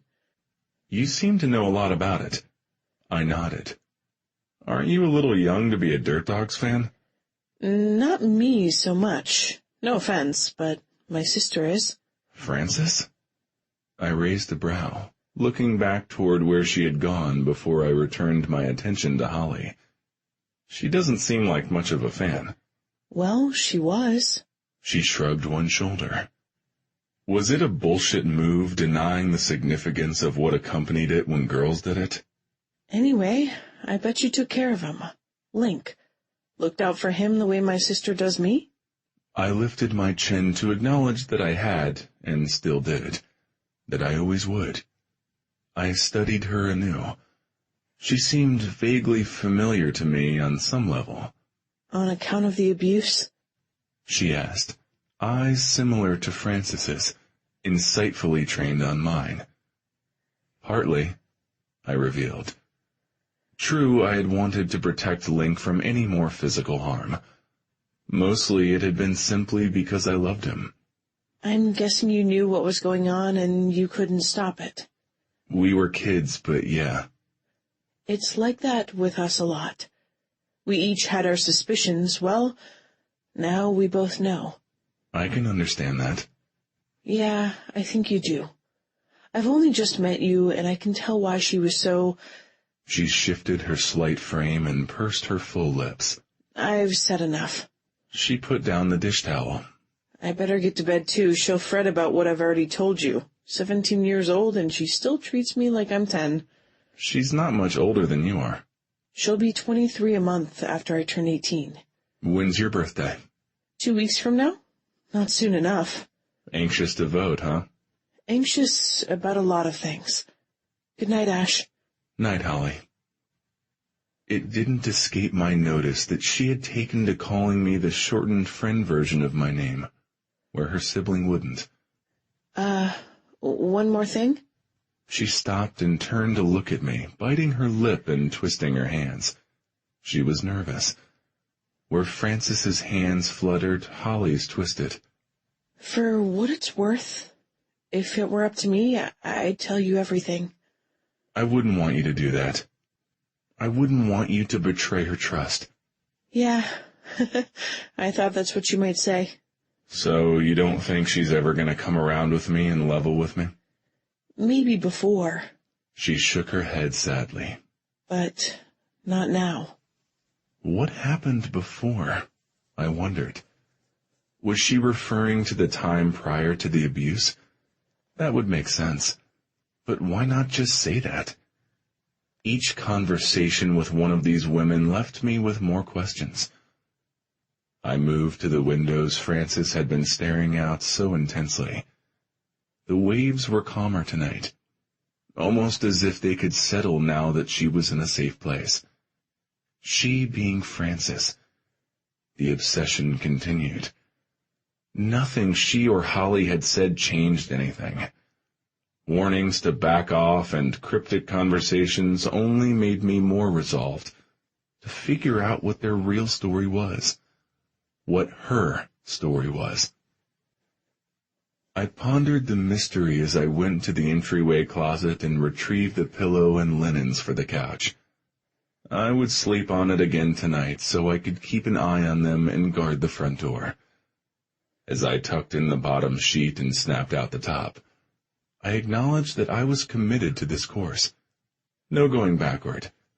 I wanted to do all I could to give them a shot at a better life free of whatever abuse they had endured. I knew from experience that freedom often came with a price. They would have to face their demons to overcome them. I stretched out on the sofa, my feet pointed toward the master bedroom, my eyes trained on the darkened hallway that led there. I thought about how difficult it had been for Link to open up to me, his own cousin. It wasn't going to be easy, but getting Francis to confide in me wasn't optional. Fanny, what did you tell him? Nothing? You were talking for a while, Halls. You're too paranoid. She rolled her eyes. You're far too trusting, I chastised. And besides that, I have a reason to be. Not with him. Never mind that he's a member of a notorious rock band. He's retired. Retired from the day-to-day partying and constant stream of groupies. I'd seen enough from the sidelines these past weeks to vouch for that. Work, friends, hanging out at the deck bar. His life had changed a lot since I'd met him. Maybe not retired from breaking girls' hearts. He's a nice guy, and you just don't want to admit it. Maybe. Nice guys stand people up. Maybe Samuel did get to him. My hands fluttered in front of me. Come on, Fanny, that's hard to believe, don't you think? She captured my hands, stilling them, though not my tumbling thoughts where the handsome drummer was concerned. Considering the way he reacted to Samuel at the Oscars, and now knowing his background with Link, I don't even think he'd take a call from our stepfather, much less a payout or bow to a threat from him, then or now. She pointed out gently, her gaze searching. You've never pressed him for an explanation. I sent all those texts, I reminded her. He never answered them. Yeah, she allowed. But the past and my hurt feelings aside, this is about you and me and our safety right now. I don't see why we have to go over this again. It's better if he doesn't figure out who we are until we're long gone. I guess. You didn't even tell Ernie where you went. I didn't tell Tristan. Until Samuel's guardianship expires, it has to be this way. I wish Mom had never married him. I wish a lot of things were different too. But the past couldn't be undone. What is past is prologue. I know. Her eyes teared up. That was one of her favorite Shakespeare quotes. Yeah. Nowadays, I wondered if the reasons my mother had given me were the whole truth. Why she had left the man who I now suspected was Holly's biological father as well as my own behind, and married Samuel, we probably would never know. I miss Mom, she sniffed. Me too. I withdrew my hands from hers and pointed at the bed. Let's get some rest. While we can, I thought. We're both worn out. She nodded, and we dug into the sack that contained the toiletries and pajamas. We hadn't unpacked any of the stuff Karen had brought over. For all Holly's talk, I think she knew in her heart we weren't staying long. Sure. I think she hoped for me to have some kind of resolution with Ashland. But maybe hope couldn't transform reality the way we thought it could. She climbed into the bed after donning a cute yellow PJ set stamped with daisies. I quickly grabbed another pair and put them on too. Well, not so quickly. I moved like I was an 80-year-old with arthritis. Still sore. Still recuperating. Still stuck here until I was stronger. But at least I managed to get the clothes on by myself. I smiled softly when I turned back to the bed. Holly had the covers turned down next to her. Thanks, I settled in. She scooted closer, lying her head on the arm I stretched out to her. I kissed the top of it, tensing as I inhaled a familiar fragrance. Where did you get that shampoo? I whispered. It was in the bag with all the bathroom stuff. Oh. I'd just begun to market the SoCal-themed shampoo, bath gel, and lotions that went with my fragrances. I guess Offshore had been one of the few specialty shops who'd picked them up. It smells great in your hair, I commented absently. Glad I'd refused to put my picture on the labeling. However, the company website was predominantly displayed on all my products.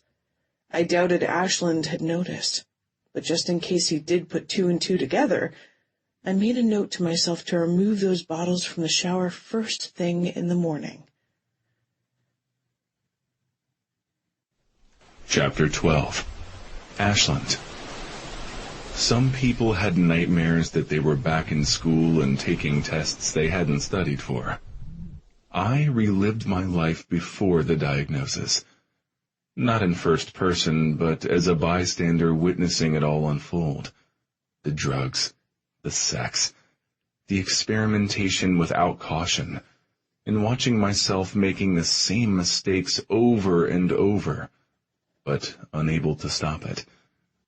Feeling like a hollow tube of ocean water had collapsed on top of me, I kicked for the surface of my consciousness, knowing on some level that I was only tangled up in the sheets and not drowning beneath the waves. Shh! A soft voice soothed, and I felt a gentle touch smooth my hair from my brow.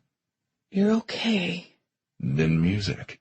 No words, only a hummed melody. But the beautiful sound mesmerized me.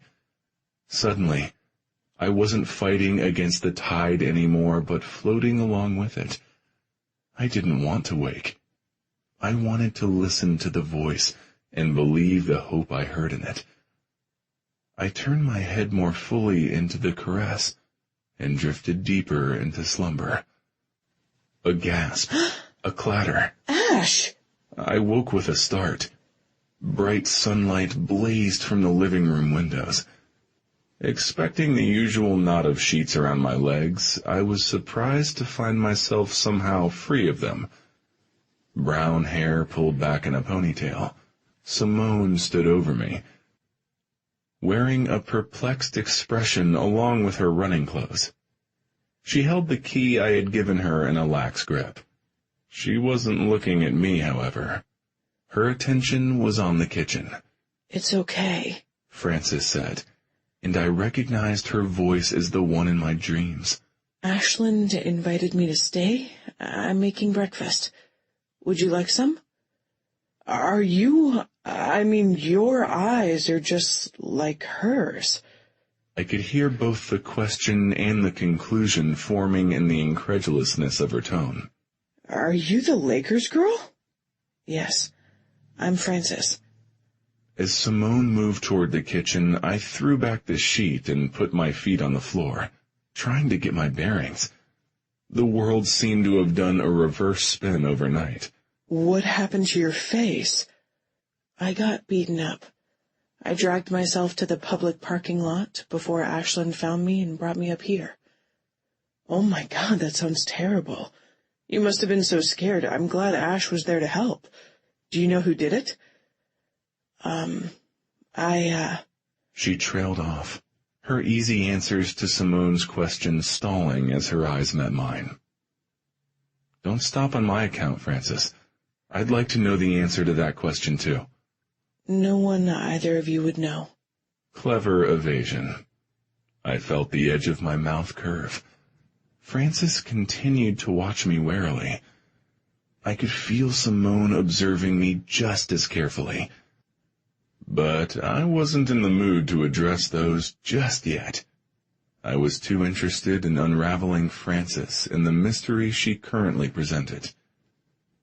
"I didn't know you cooked. What's for breakfast?" I decided not to press her for the name of her abuser. But if she thought that meant I was going to go give in to all her other demands, she was in for a surprise, one bigger than the one Simone had just experienced. "A mushroom and sausage frittata?" No wonder it smelled so delicious. "Great, I'm starving." I pulled out a bar stool for Simone before I took a seat in my new favorite chair, the one with the best view of the chef and the ocean. "We usually eat after we run?" Finding a woman in my apartment seemed to have thrown Simone completely off guard. "Change in plans," I explained. "With all that's been going on, I'm afraid I actually forgot it was our morning. I'll have to pass on a run today. I wouldn't feel right about leaving Frances here alone." Simone's mouth parted in disbelief. Yeah, kind of shocking, I guessed. I couldn't remember ever canceling on her. "Oh, don't change your routine for me." Frances set a plate in front of Simone before offering another to me. "I'll be fine." She'd be fine sneaking out the door the minute we left is what she meant. I squinted my eyes skeptically at her. "We can change to a walk, that way Frances can come with us. Same route, but I want to stop by Ramon's place. Let Karen see for herself how Frances is doing. She won't let it rest now that you've seen her." "Karen knows about the Lakers girl? Frances?" Simone asked. "Yeah, I called her." "Why didn't you call me?"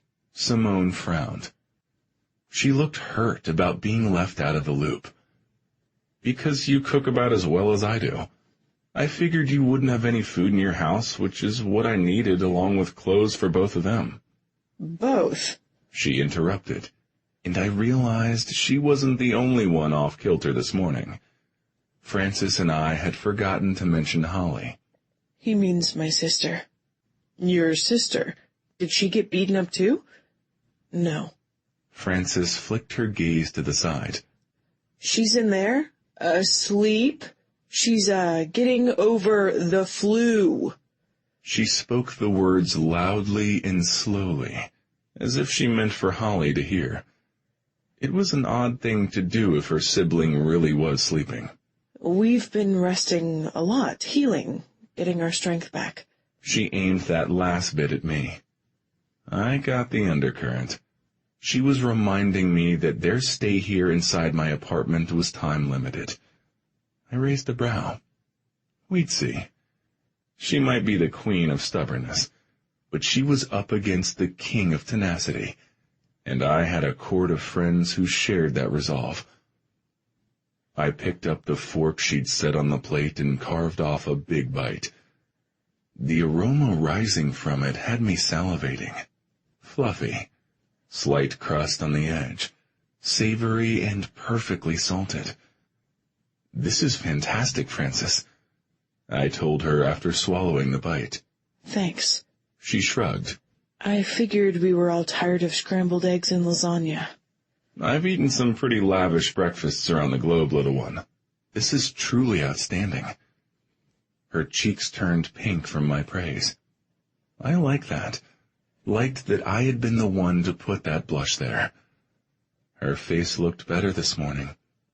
The swelling distorting her features had gone down considerably. The bruises were darker purple, but consolidated to 2 slashes on either side of her nose. Her eyes were fully open, and shining bright like polished chrome.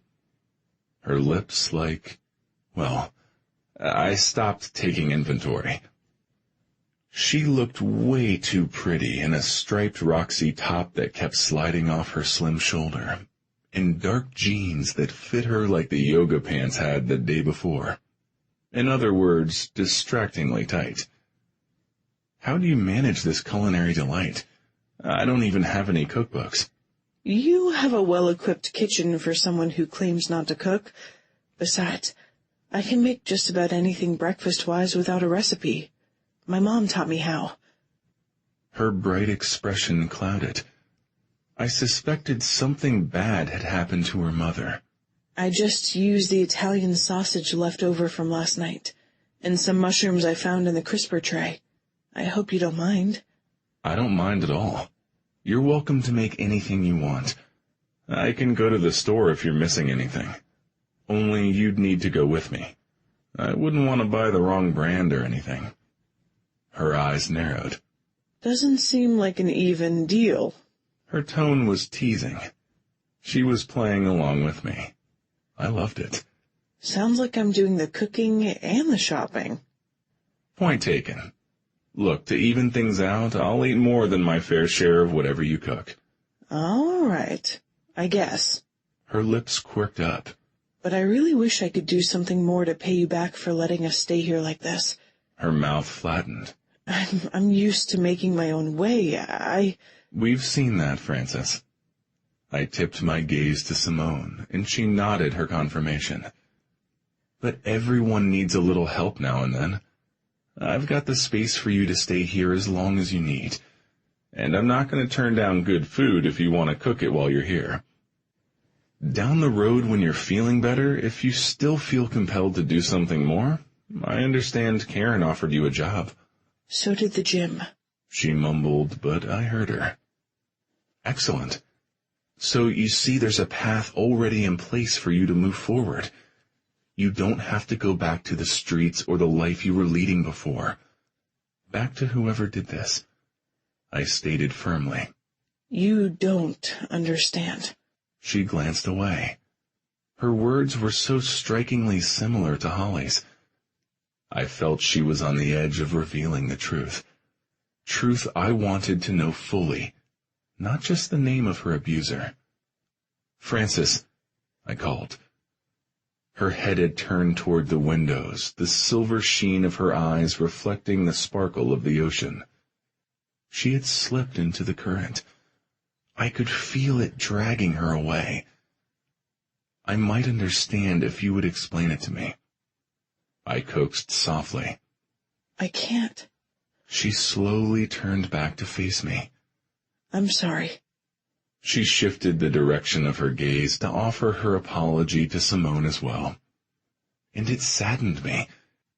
to see that her previous lightheartedness had been completely washed away. 1 step forward, 3 steps back. I recalled the same pattern with Link. I wasn't anxious to relive it. To know that now, even as an adult, I could be so powerless. If she went back to her abuser, it was her choice. I knew what the better one was, but I couldn't force her to make it. Patience. Wait her out. Reel her back to safer waters. She was tough, resourceful, and smart. I just needed to keep her on the line. All right, Francis. You don't have to tell us anything right now, I said, and I watched the tension visibly uncoil from her delicate frame. She had expected me to press her. We've made it clear we want to know. We've demonstrated our sincerity. My friends and I will continue to help you and your sister in any way we can. But you've handcuffed us by holding back. We can't protect you if we don't know who to protect you from. And we can't keep you safe if you go back to him. Fanny, I'm not going anywhere near them, him. I had told him not to push, and he wasn't pushing per se. He was maneuvering me. A subtle distinction, but to me, an important one. Them? He queried, coming out of his chair. My slip-up had not gone unnoticed. Fuck, he rattled me. If I wasn't clamming up around him, then I was spilling my secrets. I meant, him, I stuttered, as Ashland stalked around the bar. 6 foot plus of alert male draped in toned golden skin. He wore only a pair of navy boxers this morning. His fingers were curled into fists. His arms and the rest of his rugged body flexed with tension. I knew he would go to battle on my behalf. On Francis's behalf, I self-corrected. That was obvious. But even so, all that fierceness, all that heat, and all that raw masculinity in close proximity was intimidating, intoxicating. It was all I could do to hold my ground when he stopped directly in front of me. I know what you're trying to do. I lifted my chin. And what is that exactly? You're trying to get me to make the right choice. His eyes flared. I'd read him correctly. You think you know my situation because of how it was with your cousin. You want to keep me here, but you can't. You think that because I'm withholding the identity of my abuser that I'm planning to go back, putting my sister and myself at risk again. Isn't that what you've got in mind, little one? His expression softened. No, it's not. You're running from your problems. You don't have to. Face them. I'll help you. We'll all help you. I appreciate that. I blew out a frustrated breath. Going toe-to-toe with him was hard enough, but Simone hovered in my peripheral vision. She was leaning forward just as interested as he was in my drama. It was 2 against 1. But you've got it wrong. I'm not running. Well, I was, but not in the way he thought. I'm regrouping so that when I do fight, I'll have the advantage. I don't plan to be on the losing side anymore. I plan to win. Chapter 13. Fanny. I could feel his eyes following me as I left the room. Way to go, Fanny. Let him get closer to the truth just because you don't want him to think you're weak. I turned the corner and stomped into the hall, nearly knocking over Holly, who'd been standing at the mouth of it. Were you eavesdropping? Hell yes! How else am I going to keep track of all the lies? She said under her breath, while falling in step beside me as I continued to the bedroom. I went to where I'd left my high tops, but frowned when I realized they weren't where I remembered seeing them last. Your Chloe's are in the bathroom. I cleaned the mud off them. I figured you'd want them. You know how much I love those shoes. I loved getting them for you. You barely spend money on yourself. They're $700 shoes, Holly. You know how careful I've had to be with my finances. I had to put everything I got from the sale of my Woody wagon to that anonymous buyer, into starting Fanny Bay Fragrances. I know. So, are you going to let Ash take you to see Karen? Yeah. The way he put it, it didn't seem like I had a choice. Besides, my face is still a wreck. I barely recognize myself. People are used to seeing the Lakers girl around anyway, so that's who I'll still be to them. Not only that Simone's going, no one's going to look twice at me with her in short shorts on one side of me and Ashland on the other. Good thing she's going. You need a chaperone with him. Holly, I mean it. You made him the frittata, Fanny. So? I huffed. That's Mom's super secret special occasion recipe. She had me there. And you blabbed our plan to him just now. Not really. Oh, yeah? Minus naming Samuel Lazowski as our adversary, what did you leave out? She was right. I frowned and dropped onto the bed. I'm waiting. You coming, Francis? Ashland yelled. Give me a minute, I shouted back. I just need to put on my shoes. I glanced up at my sister, who was watching me closely, and admitted, He's got me all mixed, Halls. I know, honey, I can see that. She dropped down beside me on the bed, reached for and held onto my hand. He's sweet. He's caring, and when you stop arguing with him long enough, he's actually making you smile. Yeah. So tell him who you are, and we'll go from there. I don't know. What do you really have to lose if Samuel finds us? I willingly signed the rights to my song over to him to get him out of my life. I nodded reflectively. He could torpedo my perfume sales, small though they are, if he really wants to. Unlikely. We both know how he operates. If he doesn't think it will affect bottom line, he's not going to waste his resources. But what about your potential future earnings from the Firelight deal?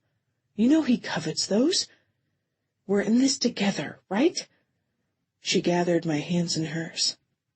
I'm willing to take that risk for you. Tell Ashland the truth, Fanny. The whole story. He wants to help. He wants to help Francis, I grumbled. Not Fanny. That's you. Me with a lot of misdirection and lies that aren't going to go over well. All the more reason to come clean sooner rather than later. I'll think about it. You're making it seem simple when it's not. Ashland and his friends are willing to help a woman and her sister they think are a couple of nobodies. It's another matter entirely to risk earning the ire of a formidable Hollywood producer by aiding and abetting his runaway daughters. You might be right, but he's going to figure it out eventually. We'll be gone before then. Okay, but where are we going to go? She squeezed my hands. Maybe we could have made it across the border before Samuel knew we were running, but too much time has passed. He's definitely on to us now, and he has plenty of resources at his disposal. He's bound to find us. That regrouping time we hope to have, it's about to run out. That fight you mentioned to Ash, it's coming, and it's coming soon.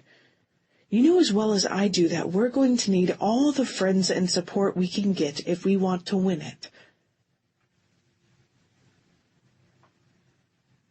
Are you sure you're up for a walk, little one?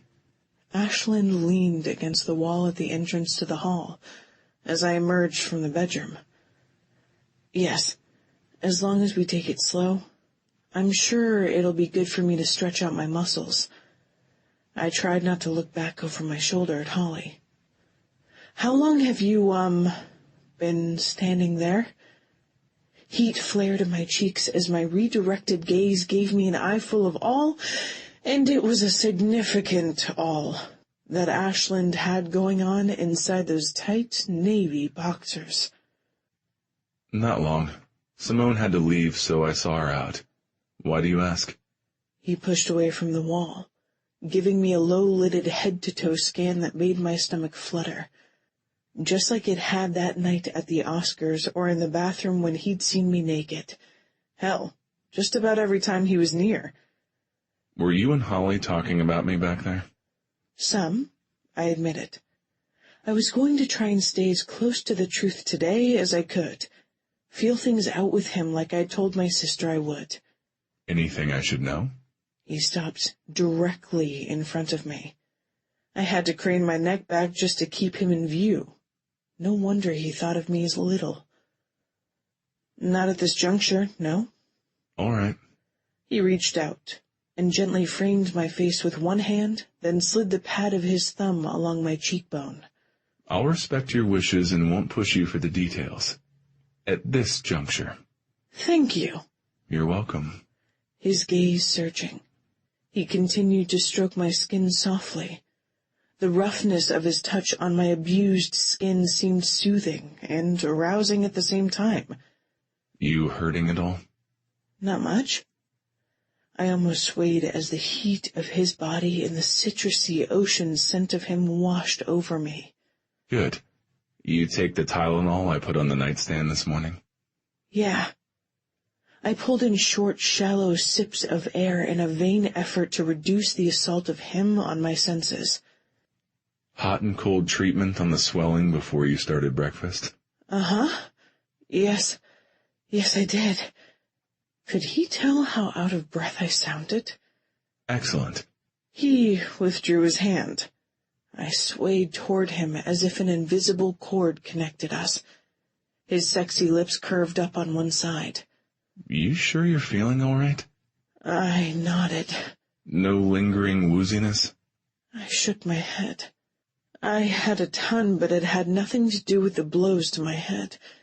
Somehow I thought he might know, or at least suspect how he affected me. That's good to hear. Well, I'll just go in the bedroom, grab my gear, make sure Holly's squared away with everything she needs, and then we'll be off. Okay, Ashland. Ash. He insisted. We're friends, right? You said you weren't going to push me. I reminded him. Eyes sparkling like the ocean, he arched a brow. That was before you came to me in the middle of the night, tucked me in, and sang to me. I'd say we're well beyond the status of mere acquaintances now. Chapter 14. Fanny. You don't have to do that. Do what? Put your hand on the small of my back? Yes, I do. Why? You're a lady. You're walking at my side. My mother would hand me my ass if I didn't act the part of a gentleman with you.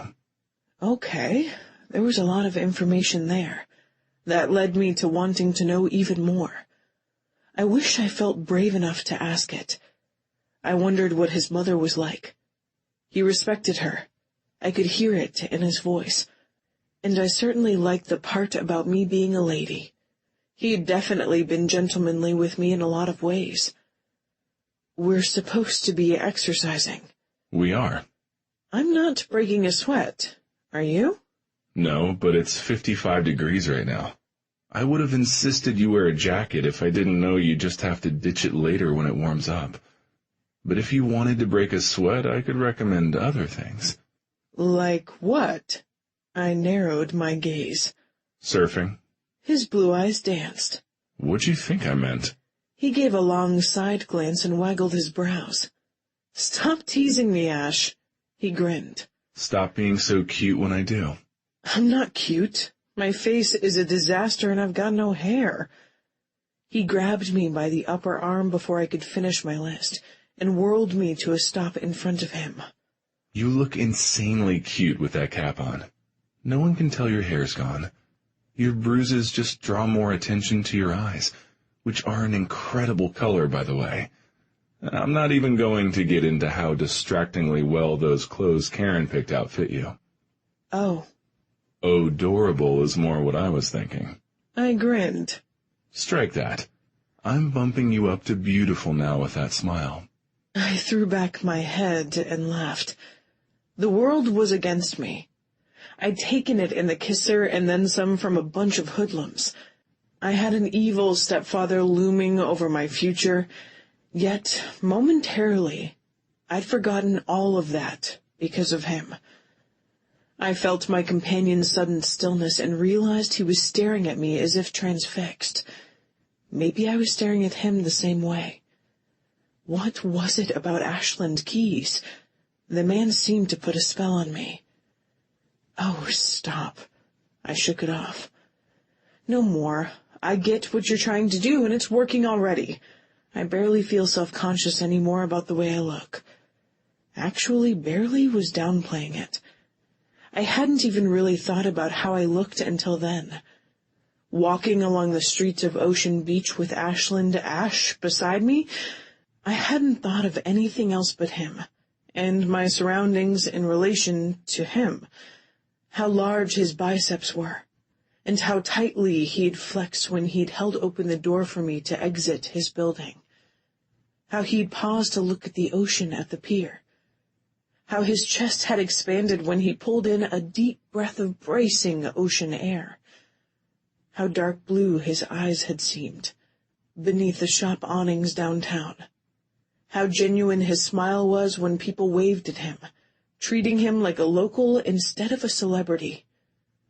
The warmth of his hands on my back when we turned right onto Sunset Cliffs Boulevard. The warmth of both his hands right now on my upper arms. Well, I'm glad you always know my motivations before I declare them. That's not the way I meant that. You're so thoughtful, considerate, and caring. I swallowed hard.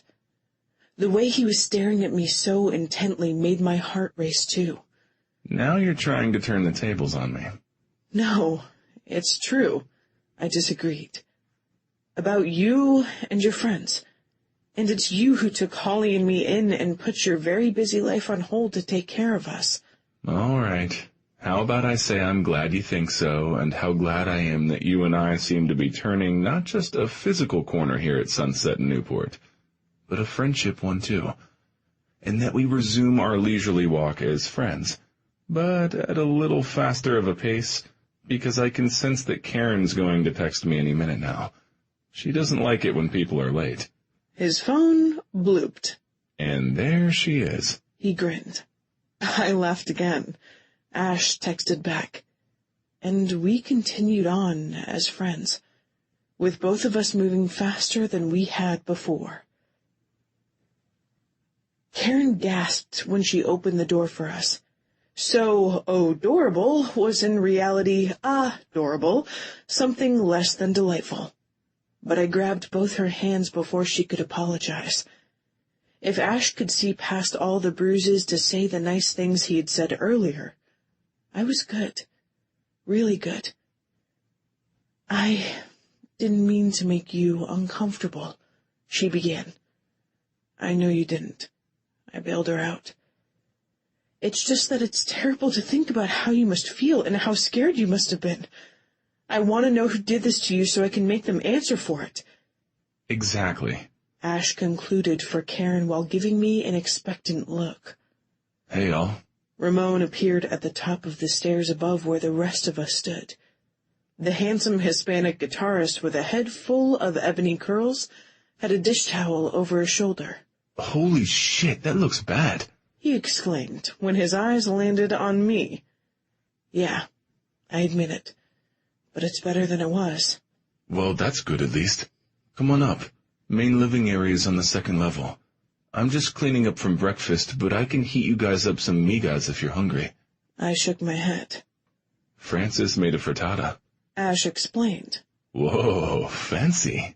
It's really not all that hard. That's not what my pop says. Eggs are tricky to get right. It just takes practice. Does your dad still work at Nito's? Yeah. How'd you know that? Because I'm a huge fan of the band. That's major minutia. Yeah, well, I shrugged. I saw you coming out of his restaurant with your brother the day, the day. I trailed off.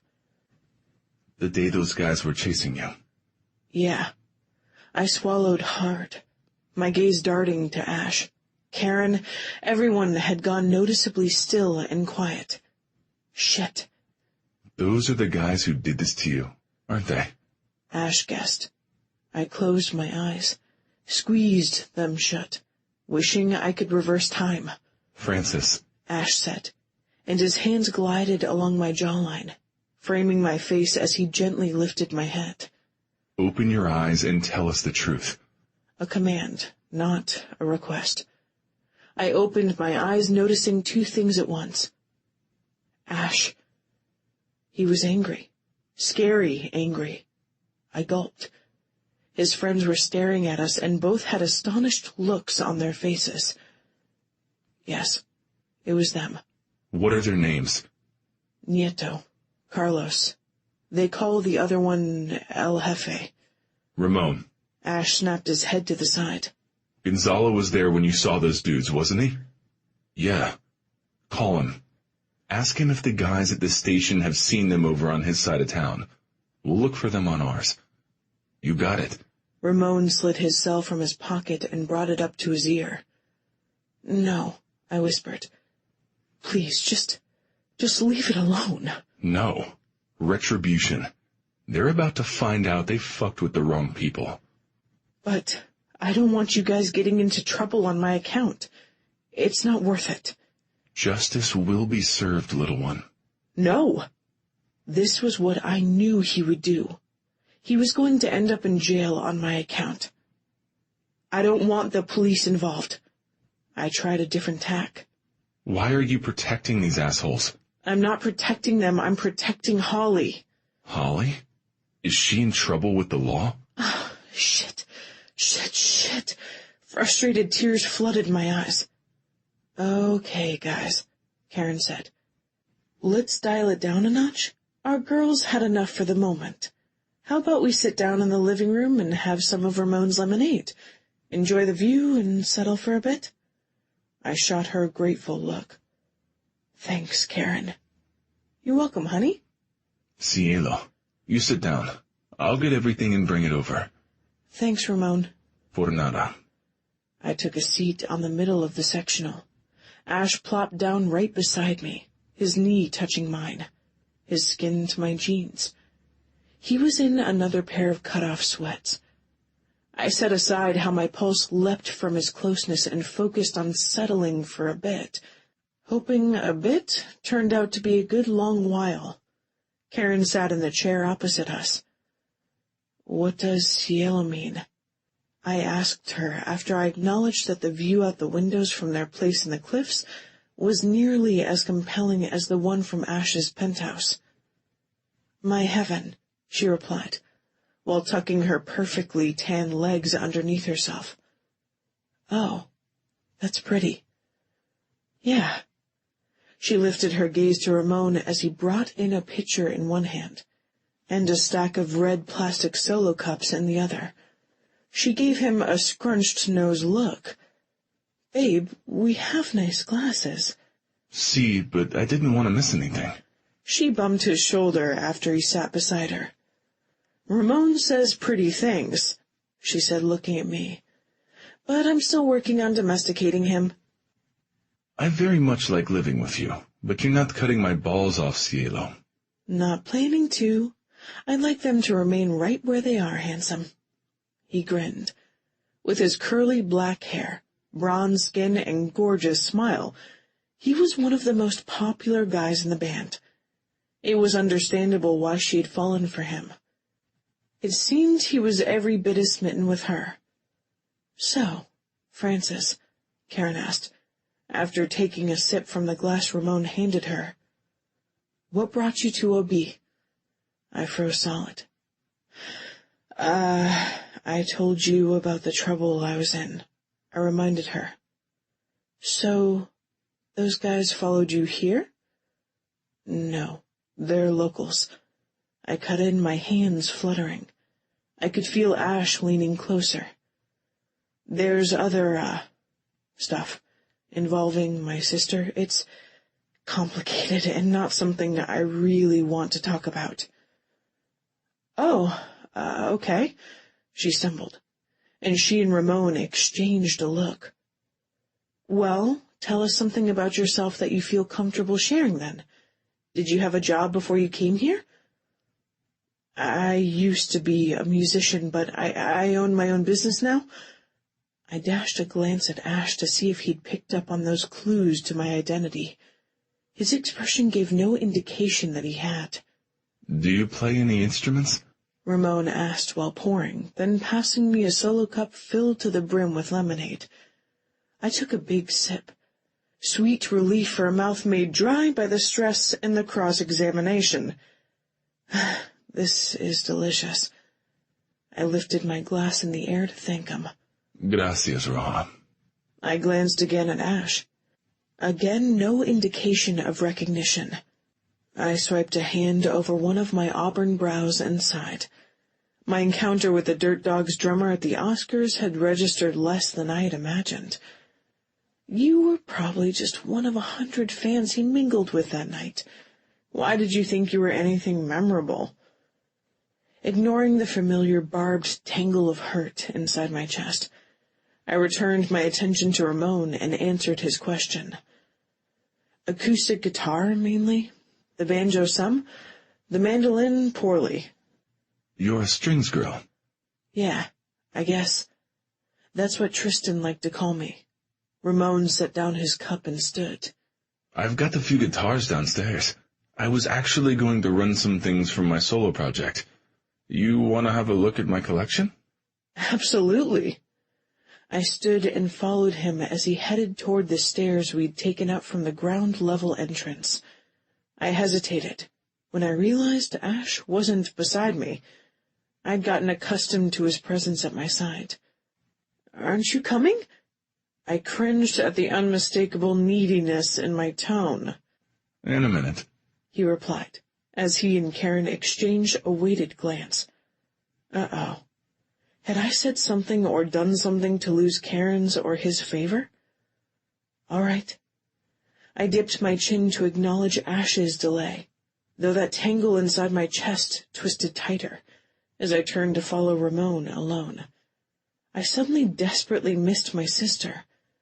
The two of us against the world. Easier. Safer. Simpler. I told Holly our situation wasn't simple, far from it, but I hadn't admitted how complicated things were truly becoming. Not to her. Barely even to myself. Being here at Karen's house wasn't simply about finding allies for our fight against our stepfather, though we seemed to have found them. It was also about new friendships, and way, way too much about Ashland Keys.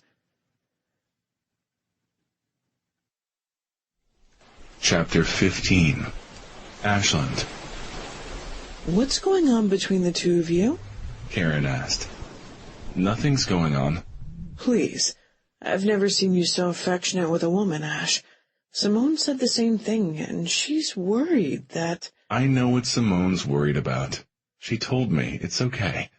There's nothing worth stealing in the apartment. I'm a grown man. I appreciate the concern, but I can take care of myself." "I know you can. I've seen you do it. You insist on doing it." Ouch. That was a thinly veiled shot. "But are you sure about her and her sister staying in your apartment? We could put them up at the OB Hotel. We really don't know anything about her. And what I thought I knew doesn't seem to be holding true just now. She certainly knows plenty about each of us." She's not a psycho celebrity stalker, Karen. "How can you be so sure?" I just am. There's something about her. I took my ball cap off, raked a hand through my hair, and returned it to my head, bill backwards now. Whatever it was about Frances, it had been skittering along the edge of my mind day and night, ever since I had brought Holly and her up to the apartment. It was driving me crazy. That light in her eyes, her resilience, her determination. It was familiar somehow, but something kept me from accessing that familiarity, like my brain had purposefully walled off whatever it was. The mention of her being a musician was rapping against that barrier in a major way. Soft sounds drifted up from downstairs. Conversation. Latches opening. Strumming. I feel like I should know her from somewhere else. Karen shook her head. It's her eyes, I think. They're sad, but there's strength in them, too. And then there's the way she looks at you. She trailed off as more than just random test chords filled the air. Music. A musician, my ass, I mumbled, moving toward the stairs. A fucking prodigy was more like it. I took the stairs 2 at a time, stopping in my tracks at the bottom, my breath whooshing out of my lungs. Frances sat on an ottoman, her delicate ankles in those unusual purple high tops crossed. She held Ramon's Martin, cradled in her lap as if it were a beloved child, her eyes misty. And her expression? Well, I had never seen her look like that, so blissful and at peace. It made my chest hurt to look at her. I had thought I hadn't seen her look more beautiful than when she laughed. I was reconsidering. The sound she coaxed from the instrument as her fingers skated over the strings, it felt like a privileged glimpse into her inner self. Ramon stood across from her. We exchanged a glance as she continued to play. Karen, too, as she moved close to me and shook her head in disbelief. Frances might not want to share who she was in words for whatever reason, but she was sharing it right now. Music was the voice of her soul.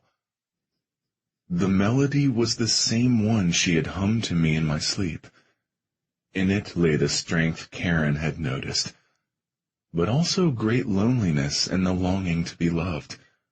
I could relate, though I had buried that desire for myself a long while back. Looking at her now, staring into her eyes and listening to her play, I wondered if she just might have the capacity to resurrect it.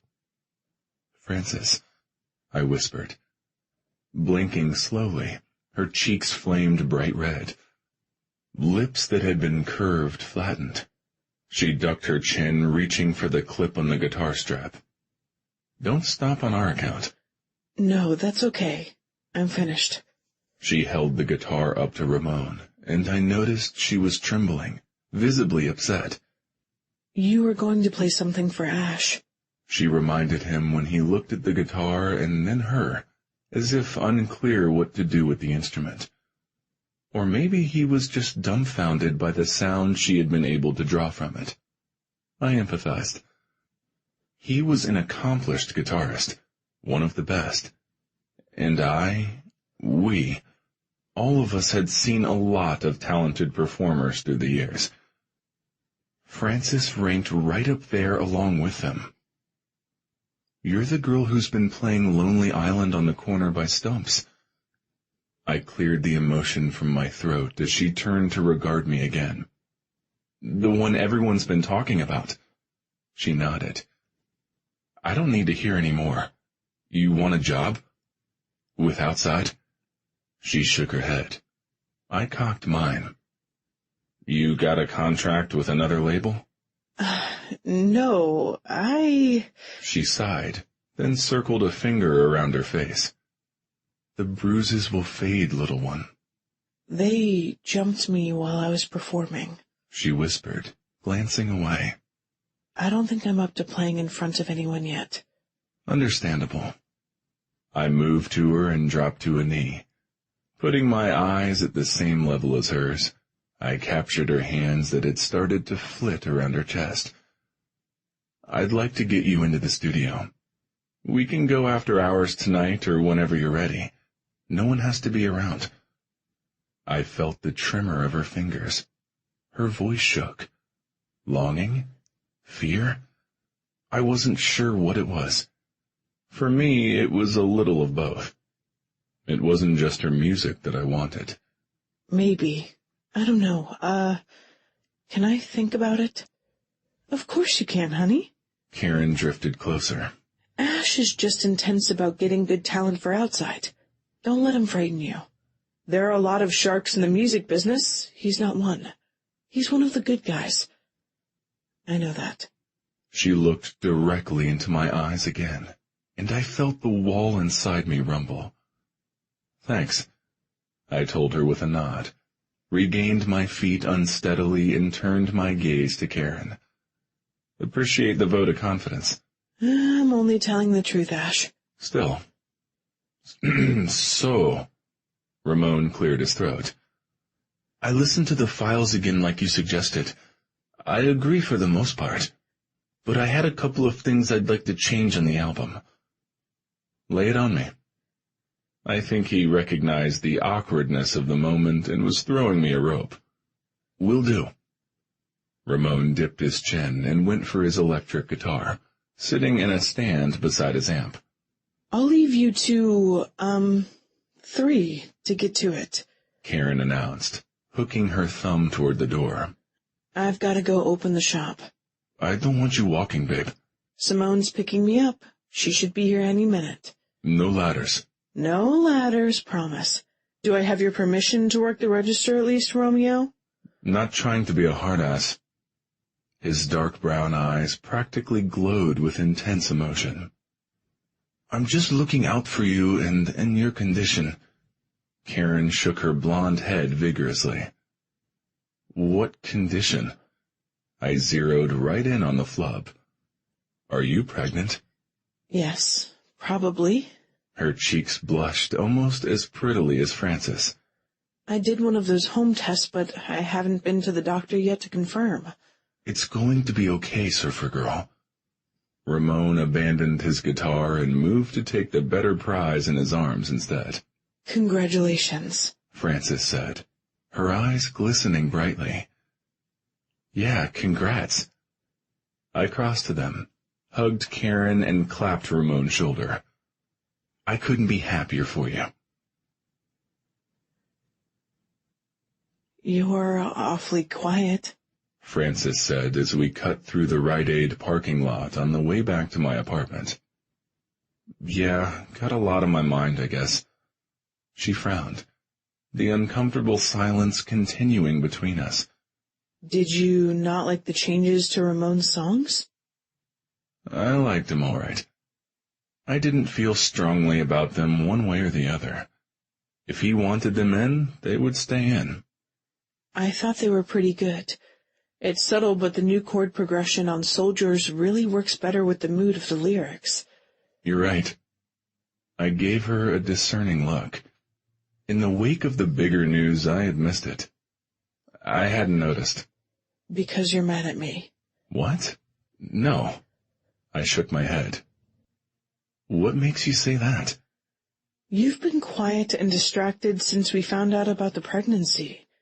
I know you're not upset about that, so it's me. Simple deduction. We had reached the pier. She stopped to stare at the ocean. I'm sorry I didn't tell you about the gang guys and the trouble I'm in. It's just that... She trailed off, her brows pulling together beneath her beanie. It's hard for you to trust, I filled in. Yeah. She sighed. It's not you, it's me, lame as that sounds. I get it. Man, did I ever. And I'm sorry if I seem disinterested in the job offer. It's cool that you would even ask. Cool the way all of you are helping me when I've done so very little to deserve it. I'm not upset about you taking your time. I grabbed her by the shoulders and turned her to face me. So you admit it? She grumbled to the pavement. You are upset. Yeah. She read my moods uncannily well. I released her shoulders and tilted up her chin. But not with you. Oh. She blinked slowly. Then what is it? Nothing I really want to talk about, okay? Okay, Ash. She studied me a long beat. The crease between her brows deepening, she reached towards me, her tone as soothing as it had been during the night. It's okay. I didn't withdraw. I held my breath as her hands moved towards my face. I had touched her plenty, more than I should have. I couldn't seem to help myself. Her fingers lightly skimmed my skin. That felt so good I had to lock my muscles not to shudder. Her hands formed a tentative frame for my face. Her thumbs brushed back and forth across my cheeks. She stared deeply into my eyes. I returned her perusal. I could see my own longing in her gaze. Not surprisingly, I didn't just indulge her touch. I reveled in it. But it wasn't right. A dangerous delight. I brought my hands up to remove hers, but instead pressed her fingers deeper into my skin. Her lips parted. She emitted a low sound of approval. Willing myself to remain in control, I curled my fingers around hers and removed her hands from my face. I'm not big on the touching thing. My voice was gruff, reflecting the effort it had been to stop her. I liked her touching me way too much. Oh, I'm sorry. I just wanted... you look so sad. My apologies. The disappointment in her voice, coupled with the look in her eyes, hit me with the power of a punch to my gut.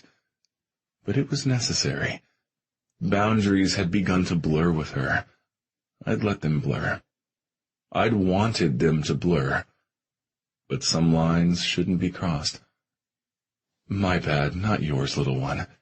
It's me who needs to apologize to you. I'm sorry I gave you the wrong impression. My eyes full of hurt. She nodded once and scooted ahead of me toward the building, her movements stiff. I had made things awkward, but I couldn't explain it to her. She had her secrets, I had mine. While Karen's news today was wonderful, it was also a grim reminder of a future I could never have. Chapter 16. Fanny. Did you tell him who you are? My sister asked. No, and I don't plan to.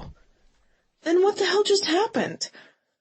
Holly and I stared at Ash as he emerged from the guest room and stormed up the interior staircase to the roof with his drumsticks clenched in his fist. What exactly do you want to know? I dropped down on one of the bar stools and tried not to cry. He knows who beat me up. He offered me a job after hearing me play Ramon's guitar. Oh, and Karen is pregnant. Whoa, a lot has happened in the last few hours. She shook her head. But none of that explains why he nearly bit off my head right now instead of sitting down with us and eating the lunch I prepared. She frowned. I might not be as good a cook as you are, but I don't think turkey melts on rye are all that offensive. I made a pass at him. He rebuffed me. I blinked back the burn. You would think I'd experienced enough humiliation with him, but no. Stupid me. I just had to go there. But not anymore, so not anymore. Let's eat lunch, I declared. Fanny, she said softly, touching my arm. Maybe I should say something to him? No, Halls, let him be. Let me be, all right? Okay. She took a seat beside me at the table. We ate. She washed the dishes, I dried. I put saran wrap on a sandwich, put it on the middle shelf in the fridge, and left a note for him on the bar, so he could find it after he finished banging his drums one floor above us. Glancing one last time at the stairs, I grabbed my sister's hand and let her know we needed to have a talk. In his bedroom with the busted door providing zero privacy, I turned to her, brushed a strand of her hair over her shoulder, and told her what I decided. You think she'll help us? I hope so, Holly. She's all we have. I'm not asking for his help, not after what happened. I don't expect you to, but we don't have phones. How are you going to get in touch with her? I'm going to walk out the door and go to the surf shop and talk to her. The hell you are. Ash! My hand went to my throat. I hadn't realized the drumming had stopped. Hadn't heard him come in. How much did you— I heard everything, he growled. Oh. I turned to my sister. Can you give us a moment alone, Holly? I don't think so. He looks mad. It's okay, Halls. But, she protested, he's just going to say what he needs to say. Then I'll do what I need to do, and we'll all just go on with our lives. Simple. No need for drama. Okay.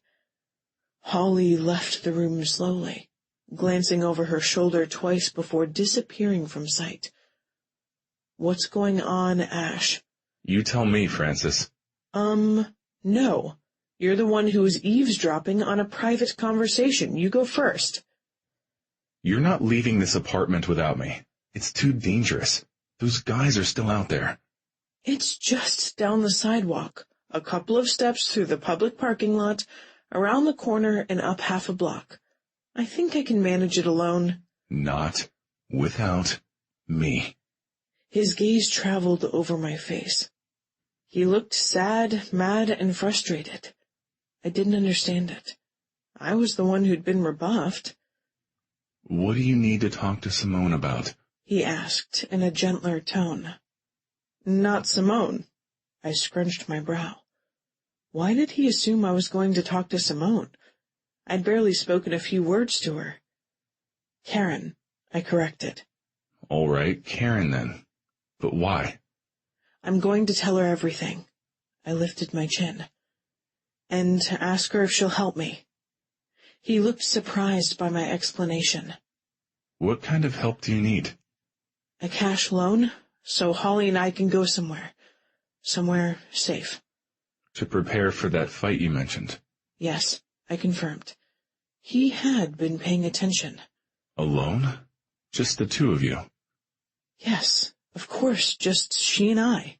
No way. It's too dangerous.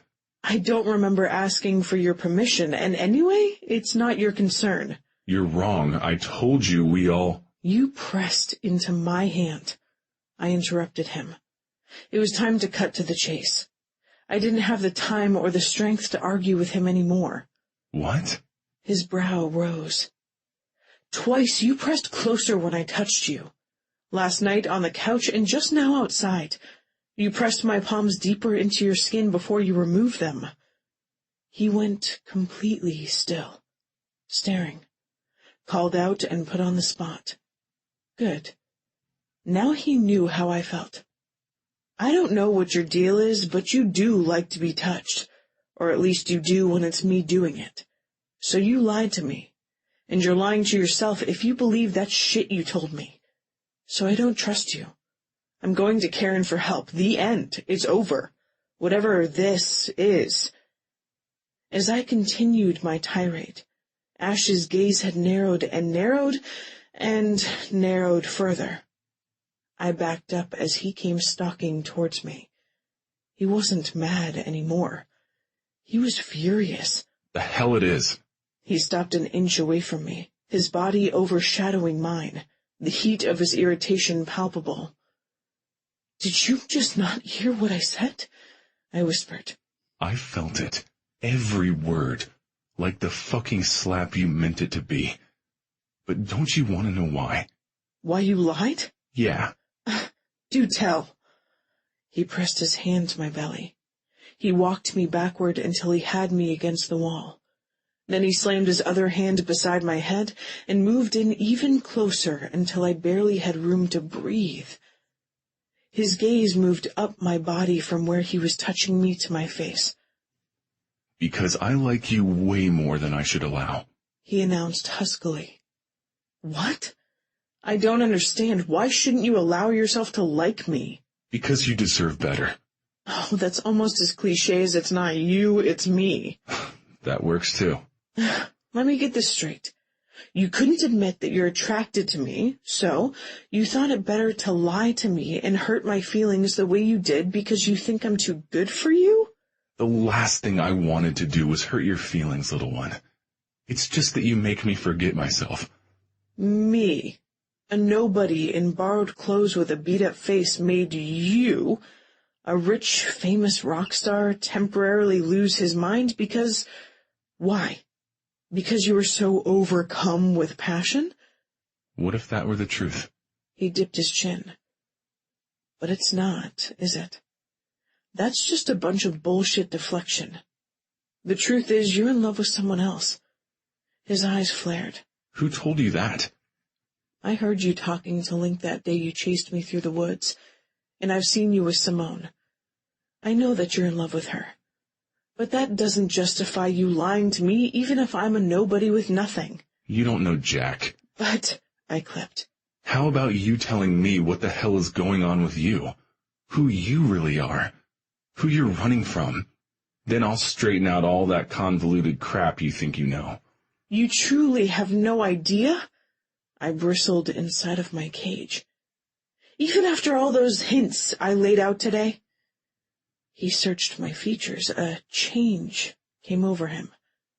Something flickered in his gaze. I swallowed as he withdrew his hand from my belly and lifted it slowly. He slid his fingers along my jawline, framing one side of my face. His eyes dipped to my mouth as he swept his thumb across my lips. My heart started to pound. It can't be, he breathed. I couldn't answer. Every part of my body was locked tight. His gaze left my mouth, but only to follow his hand, as he slid his rough fingertips along my smooth cheek, then over my ear and higher, until he encountered the edge of my beanie and removed it from my head. He drew in a sharp breath, noting the ruby regrowth. His eyes hit mine. It is, little Rose. He skimmed the palm of his hand lightly over the red fuzz. He made a keening sound as if mourning the loss of my curls. Fanny Bay. Fanny Lazowski? Bingo, I confirmed. No. He pulled back. Fucking no. He withdrew one step, then two. Cool air rushed in to replace his irresistible heat, but my heart beat faster than it ever had before when I noted his expression. Shut down. Closed off. And his eyes weren't angry anymore. They were glacial blue. Chapter 17. Fanny. I suddenly didn't want to know why he had never shown up at the coffee house, or returned any of my texts. After his prior rejection, this latest response had given me all the answers I could handle. I hugged my arms around myself to ward off the chill. Let's take this conversation to the other room, to a more formal setting so I can focus. And I think your sister should be present. I nodded, but he didn't see it. He was already turning the corner into the kitchen by the time I got my feet unstuck from the floor and took the same path he had down the short hall. Number 1, be brave, Fanny. Number 2, Holly needs you. Number 3, focus on that. Spine snapped straight, fingers tightly clenched at my sides. I kept my gaze straight ahead and moved to where Holly stood in the living area, ignoring Ashland and the clinking of glasses in the kitchen. You told him who you are. A statement from my sister this time, not a question. She reached for my hand, prying apart my fingers to thread hers into mine. And he reacted like that? Her gaze shot to the Dirt Dogs drummer, then back to me. Yikes. I'm sorry, Fanny. Her grip tightened. Sit. Ash joined us, inclining his head towards the dark chocolate leather couch behind us. We sat. His expression wasn't just cold anymore, it was ominous. He held 2 lowball glasses, a 1/4 inch full of amber liquid. Take one. I reached for the tumbler he offered me, skittering my gaze away from his as soon as it connected. What is it? My sister asked. I don't want any. I'm underage. I'm just asking for Fanny. I think you're scaring her. She should be scared. I don't even know where to begin. I can only guess how bad things really are, and what's involved if she felt like the streets were the best option for the two of you.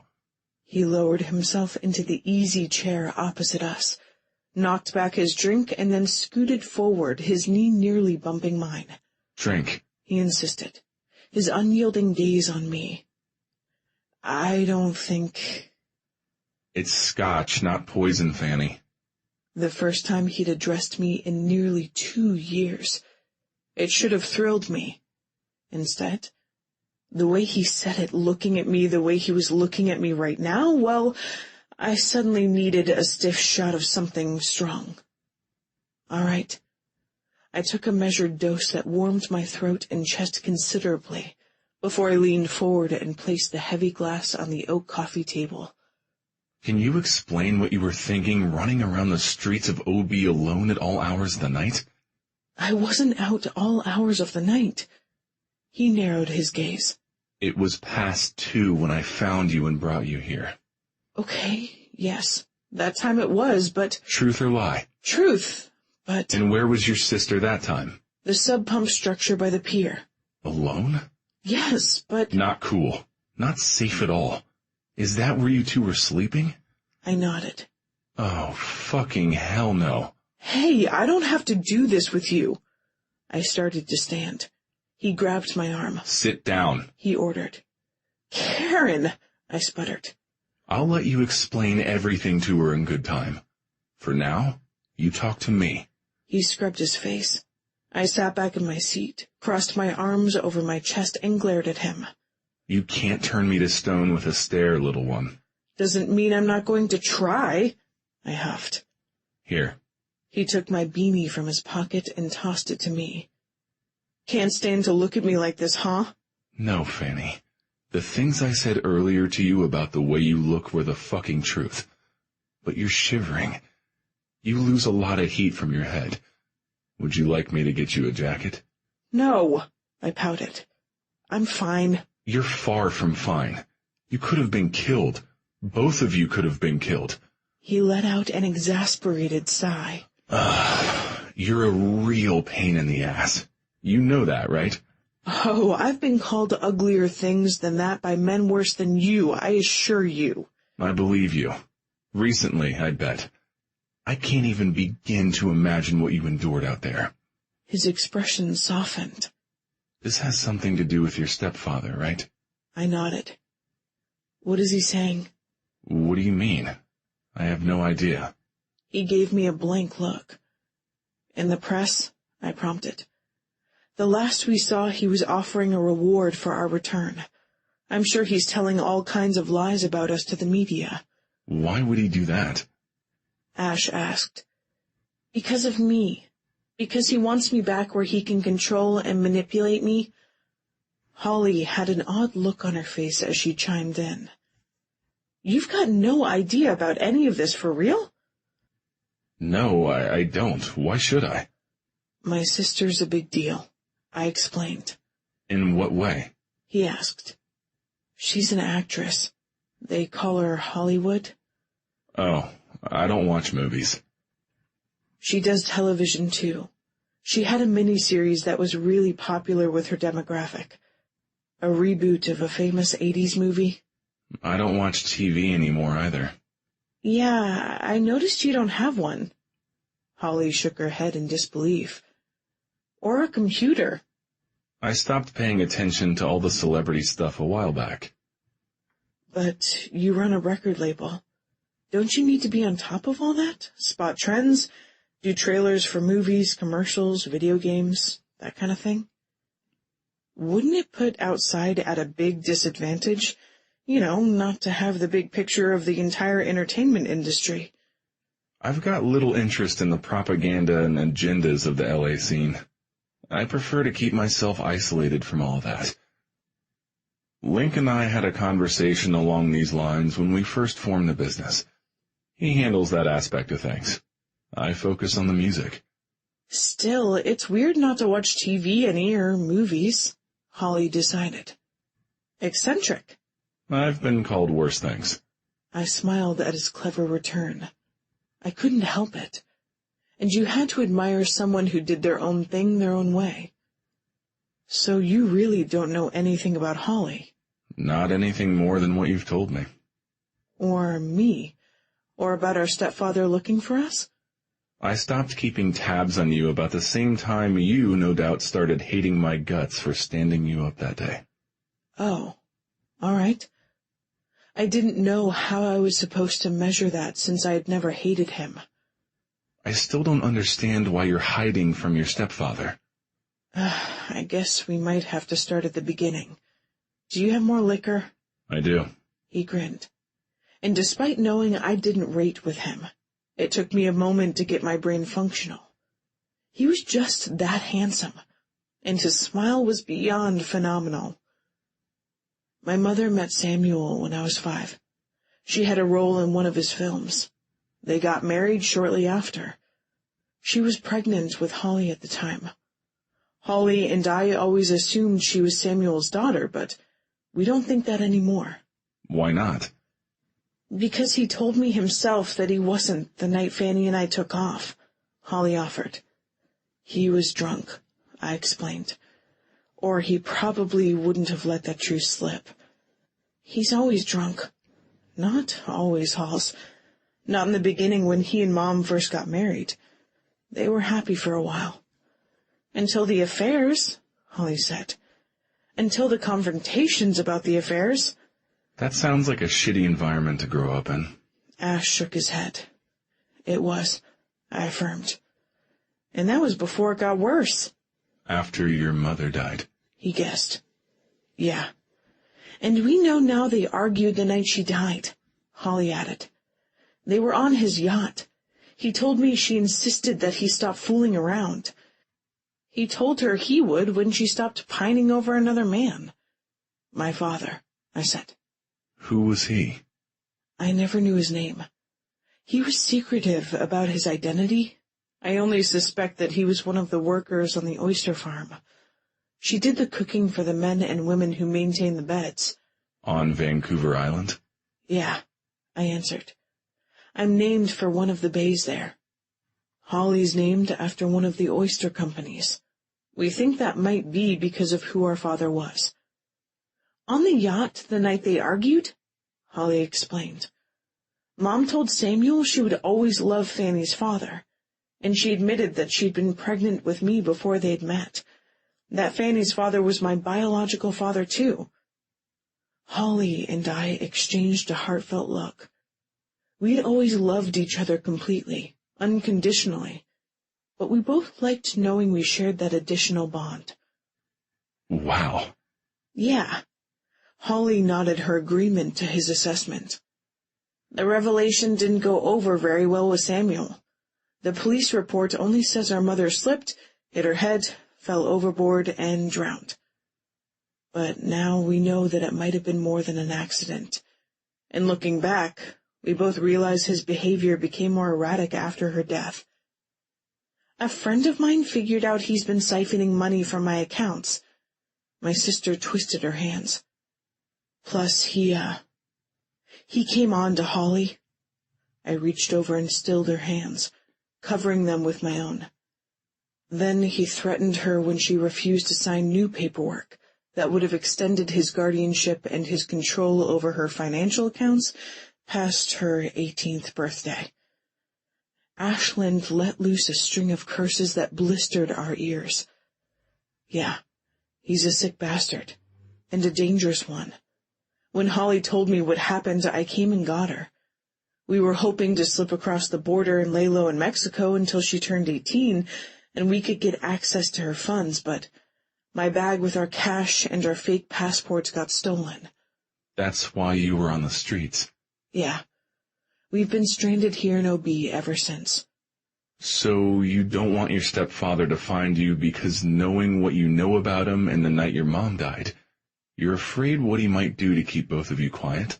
Ashland guessed. That's basically it, yes. You were right to be afraid. Smart to get her out of there immediately. But since then, your decisions have been completely asinine. Chapter 18. Ashland. I did what I had to do. Her chin rose and her eyes blazed. What I thought was best to protect my sister. She was so incomparable, flashing her flames of silver fire at me. I should have realized right away who she was. I'd never seen eyes as beautiful as hers before or since we first met. But this wasn't the same girl I remembered.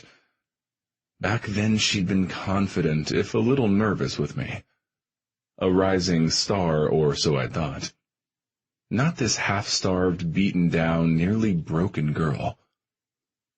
No one's questioning your loyalty to Holly, but your fear for her made you act irrationally. Why not tell someone what you knew? The police, for starters. People, even the police, can be bribed and coerced. You still don't get it. Who my stepfather is and what he's capable of. Everyone else knows he's one of the most powerful men in the entertainment business. But I shouldn't be surprised you don't know, given the way you isolate yourself up here in your penthouse. Kind of like Quasimodo in his bell tower. I'm better off far from all the shit in L.A. My spine stiffened. It's all fake fuckery and contrived happy endings. She cocked her head to the side, studying me and weighing my words. Had I given too much away? Had she discerned how much of my disengagement from that world had to do with her?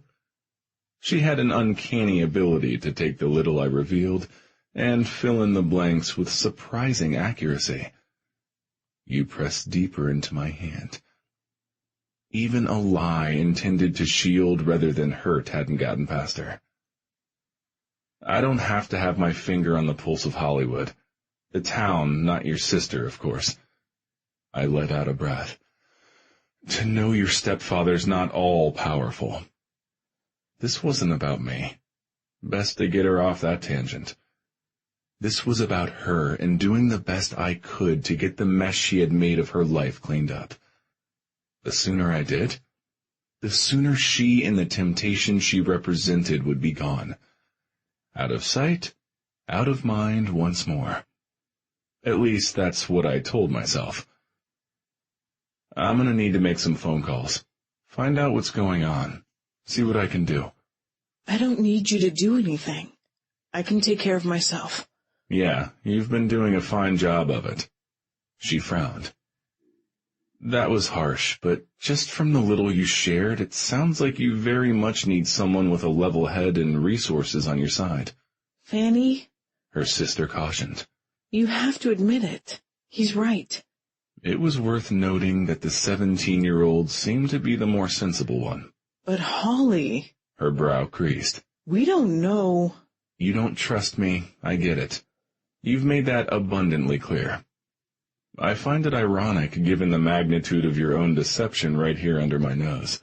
But it was, necessary. She sputtered. Give it a rest, Francis.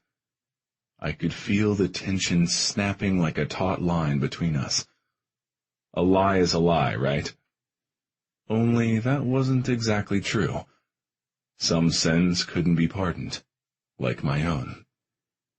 Justify your deception in your own mind if you need to.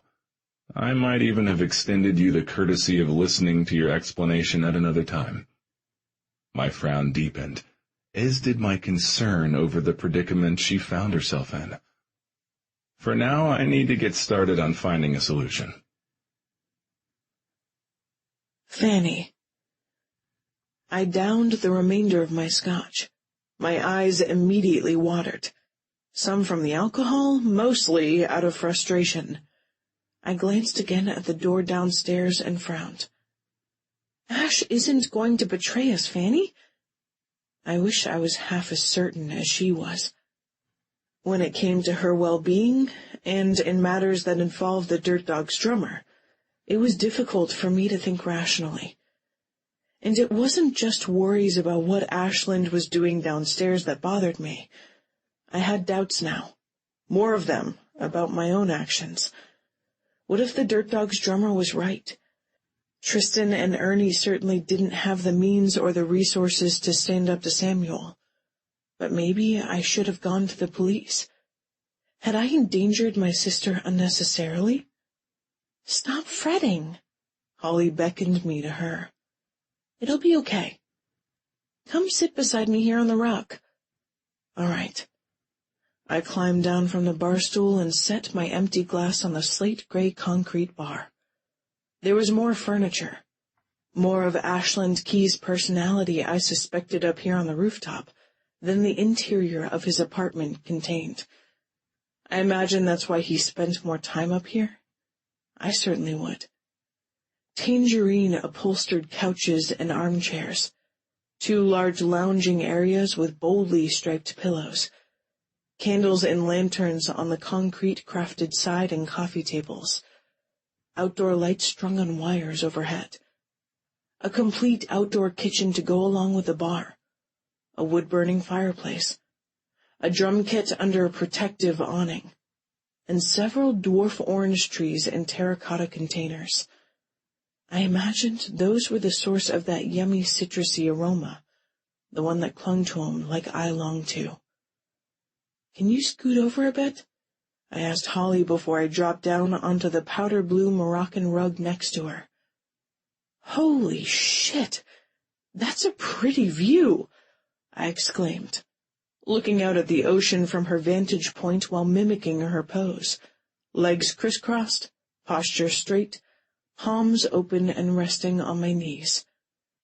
Yeah, she agreed. Try to focus on it. Receive the positive energy from the waves. Soak up some of the rays? You came up here while we were out earlier, didn't you? Uh-huh. Her eyes were closed. I mostly watched the surfers then. I could watch them for hours, make up stories about them in my mind. It's almost as good as TV. Her lips curled into an amused smile. Holly liked watching TV almost as much as she liked acting. That escapism Ashland had alluded to was more like therapy for her. But for me, that view, and just being beside my sister was near nirvana. I centered myself on the steady roar of the waves, music to soothe my soul. Then I focused on the gentle breeze on my face and the warm caress of the sun on my skin. I exhaled the tension, tipped my face up, closed my eyes, and inhaled slowly. Salt and citrus. I did it again. Exhale. Inhale. Exhale. I chanted a prayer for peace. My thoughts drifted. No, they flowed right to him. I pondered the things he had said, the things he had done. He'd proved himself time and again to be worthy of trust. Then I re-examined my own statements and behavior in juxtaposition to his. Instead of peace, I found enlightenment. I had acted out, gotten my feelings hurt because he didn't want me, not as Francis or Fanny. But that didn't make him untrustworthy. I owed him an apology. Ashland. Fuck. What is it? Link asked from his position on the couch across from me. Same story from your contact at the LA Times. I sighed and dropped my cell on the coffee table. Totally stonewalled me once I asked him to say anything negative, even off the record about Samuel Lazowski. I think Fanny's telling you the truth. I know she is. At least I was pretty certain. I know her stepfather's a nasty piece of work. I remember how he treated her at the Oscars. Link shook his head. From what I can gather from the people I called, it seems to be common knowledge that he's a slimeball, one who makes liberal use of the casting couch. Yeah. Fanny and Holly say he fooled around on their mom a lot. I'm no detective, but researching on the internet, it sounds like he took his time before calling the police to report his wife had drowned. And barely any investigation afterward. I thought maybe fear had colored Fanny's judgment. I blew out a breath. More like I hoped that was the case. But this sounds bad, Link. Really bad. What does? Fanny asked, her steps slowing as she entered the room from the stairwell. She stopped, realizing that Link and Simone were both sitting on the couch opposite me. Holly had much the same reaction as her sibling. In her surprise, she stumbled into her sister's back. I made the introductions. Fanny and Holly, I'm sorry I didn't make official introductions before. This is Lincoln Savage, my cousin, and his fiancée, Simone Bianchi. They're here to help. Hey! Holly smiled widely and did a little half-circle wave. I love your duet in the Blaine film. Effervescent, she gave them a full-powered dose of her charisma. Thanks, darling. Link grinned. His megawatt lead singer brightness was the equal of her energy. Hard to believe Hollywood Lazowski was here in OB all this time and we never knew. Simone's sugar-brown hair swished her shoulders. I loved you in the 16 Candles remake. Totally endearing performance. I watched all the episodes. Simone has a Bachelor of Music and Performance, Link declared proudly. She's always analyzing whatever we watch. She did some Broadway before she returned to OB to manage the shop for Karen.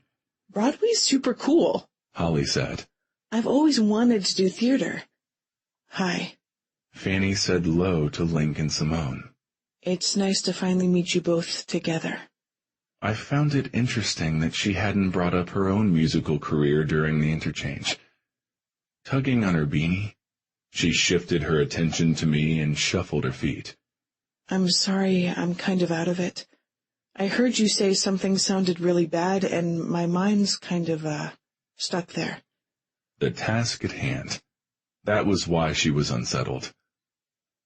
What you and Holly suspected about Samuel, Link and I checked into it. You're right. Your stepfather is dead set on getting your sister back.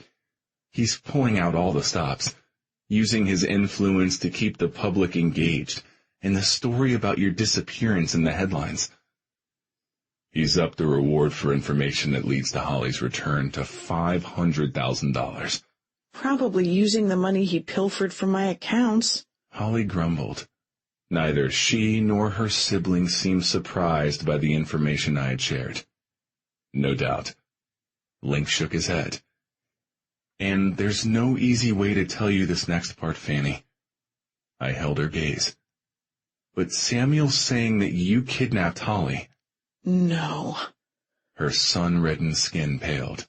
She wobbled. She looked unsteady. I rushed to her and swept her into my arms, noticing 3 sets of interested eyes following me, as I carried her to the chair I had been sitting on only a moment before. Lowering myself back into it, I carefully arranged her on my lap, her slender legs to the side. You okay? I asked her. Hardly, she rasped, looking dazed and more than a little frightened. Would you be okay if someone accused you of a felony? I shook my head. There's a housekeeper that said she saw Holly leaving with you willingly. Maria Castell, she guessed. Yeah, she got fired. We're trying to get in touch with her. She's a good lady. Holly came and sat down on the ottoman by her sister. As unsettled as her sibling, she twisted her hands together. There are phone logs, Fanny, proof that Holly called you. I don't really think anyone's buying Samuel's story. The police don't seem to be doing much with the investigation. I wouldn't worry. The crux of it all seems to be Holly. He really wants her back. I'm not going back. No, you most certainly are not. You're staying right here. Neither protested. Holly looked relieved. Fanny was in profile to me, and I couldn't get a read on her reaction. The penthouse is secure. We'll start changing the elevator code daily. I've got a contractor coming to install exterior cameras around the building, and one by the penthouse elevator. I'm also hiring a security guard to watch that entrance. If Samuel shows up here, threatens you, or tries to take either of you against your will, we'll stop him. Plus, if he does, we'll have a witness and video proof. But I'm also going to insist that you both have me or one of my friends with you at all times. I squeezed Fanny's leg to get her attention and confirm my dedication to the task. I'll keep you safe, and I'll fix this. It'll be okay, Fanny, I promise. I'm sure you'll do everything in your power to try. She turned to fully face me. Before I could open my mouth to tell her that I would do more than just try, she spoke again. I'm sorry I doubted you. You've done nothing but help us, and I've been suspicious and rude. Her eyes sparkled with sincere apology. And all the while I misled you. I'm sorry I didn't tell you up front who I was. That was a lie, just like you said. You were right to point it out. I didn't want to be right. I wanted something more than I knew I could hope to have. You're under a lot of stress. You just got the shit beat out of you, and that was by the less formidable of your opponents, hard as that is for me to fathom. You have plenty of legitimate reasons to be wary. Those are justifications, but thank you for allowing me to have them. She offered me a weak smile. It's beautiful up there on your roof, by the way. Thanks, little one. I like it there, too. It was my sanctuary, my Notre Dame. She hadn't been far off the mark calling me Quasimodo, though the disfiguring marks on me were on the inside. I stroked my finger across her cheek, savoring the creamy softness. It wasn't only her coloring that reminded me of a rose. It was also the silkiness of her skin. I wished I had seen her reaction to my favorite space. But would she have gifted me with her response had I been there to see it? Doubtful, because I knew who she was now, and we had a past. A past that shifted the dynamic between us. A past that would shift us further apart if additional truths were told. I accept your apology, and I admire you for being brave enough to say you're sorry. I needed to follow her example and confess my hidden lie. But it was that lie I feared was the truly unpardonable one. Do you think we could start over? Be friends? I could use all the ones I could get. Third time's the charm, I coaxed, and her smile wobbled. Stop being so nice when I've treated you so poorly. That's not the way I see it, Fanny. We both have issues extending trust. We just handle them differently. Ash, dude. Link piped in, humor in his voice. You do realize you gotta let down your guard to establish trust with someone. I'm aware, cousin, but thank you for interrupting our private conversation to point that out. Link made a sound like he was choking or laughing. I would have given him the finger, but I had Fanny in my arms, all soft, warm, and compliant. I wasn't messing up my current good fortune. Chapter 19. Fanny. I was dreaming. I liked my dream. It was a good one. I was warm. I felt safe. There had been a steady soothing back and forth motion along my spine in the beginning. It had brought me to my current blissful place of slumber. But someone was ruining it now. Go away, I grumbled, swatting at the whispering voices that swirled in the thick layer of cottony insulation above me. They disappeared for a while, and then one returned. Breakfast is over. You missed it. And dinner last night. Holly lowered her voice. Plus all the excitement. My ears perked up. I rolled over and cracked open my eyes to see her peering down at me. Hello there, sleepyhead. Her tone was teasing, but she looked a little concerned. You all right? You've slept nearly 19 hours straight. Ash brought you back here to the bed. When I followed him in, he was stroking your back, and you were practically purring. Do you remember falling asleep in his arms in the living room? Vaguely. The stroking explained the soothing back-and-forth motion. I wanted to wake you so you could eat, but Ash was pretty adamant about leaving you alone. He thinks you've been pushing yourself too hard.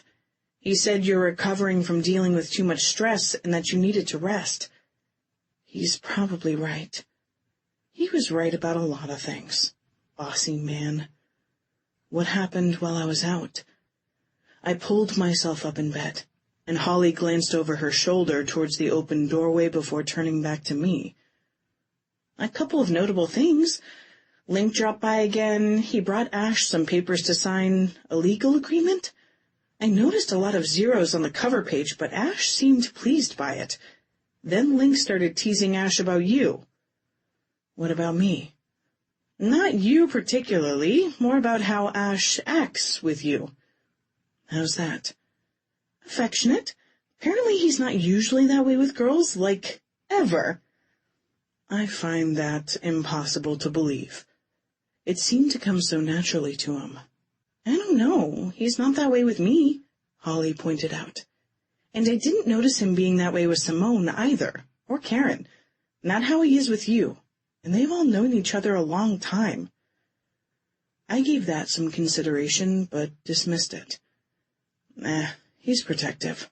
I'm recovering. He's just worried about me. He's worried about me too, but he doesn't scoop me up into his arms every time I look even slightly off kilter. He doesn't do that. I narrowed my eyes at her. Okay, I exaggerated, she allowed. Every other time you look off kilter? Her gray eyes twinkling, she leaned back as I took a playful swipe at her. So, is that it? Anything else happen that I should know about? Yeah, we're gonna have a party. A party? A dinner party tonight with all of Ash's friends. It was Karen's idea. She called to check on you and told Ash she wants us all to get to know each other better. Link really liked the idea. Ash, not so much. He and Link argued about it, but the majority overruled. Over the master? In his own domain? Apparently his friends hold that much sway with him.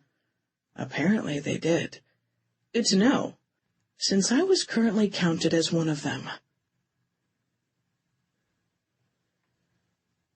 After a shower, I shuffled into the kitchen. Ash wasn't around, but Holly and I ate early. A humongous lunch consisting of the leftover pizza from the dinner I'd missed, plus a big plate of scrambled eggs and toast for me. I was ravenous after missing 2 meals. We washed our dishes, then went up to the rooftop, did an hour of yoga, and came back down. Still no Ash. I pretended I didn't miss him, and that I didn't wonder what he was doing. Hey, y'all. Blonde hair disheveled and blue eyes bleary like he'd just woken from a nap as long as mine, Link emerged from the guest bedroom. Any pizza left from last night? He asked on his way to the kitchen. Nah, I ate it all, I informed him. Bummer. I'll just microwave some of that frittata Ash raved about. He gave me a head-to-toe assessing look over the bar. You doing okay? Anything the boss should know? The boss? I queried. You know who. He grinned. No, I'm fine. Roger that. I'll text him after I eat. I'm allowed to make minor decisions without having to check in. Ah, I thought, finally cluing in. Link was our chaperone while Ash was out. I left Holly to keep Link company and scooted off to take another shower. After weeks on the streets, I took delight in the running water and being overly clean. As I was pulling on another new outfit, a soft seafoam boat neck Roxy top and black stretch yoga bottoms, my sister joined me. Those look great on you, she decided. Thanks. I wish I could afford a personal shopper. If I could and Karen did that kind of thing, I would hire her in a heartbeat. I was better at picking outfits for Holly than I was choosing things for myself. I was staring at my reflection in the dresser mirror and adjusting my beanie when Ash suddenly appeared in my peripheral vision. He knocked rhythmically on the doorframe. Can I come in? He asked. Yeah, it's your room after all, I replied, attempting a witty rejoinder. Yet my heart leapt into my throat just looking at him. Ball cap on backwards, the navy one, seemingly a favorite. He wore basketball-length exercise shorts and nothing else but a sheen of perspiration.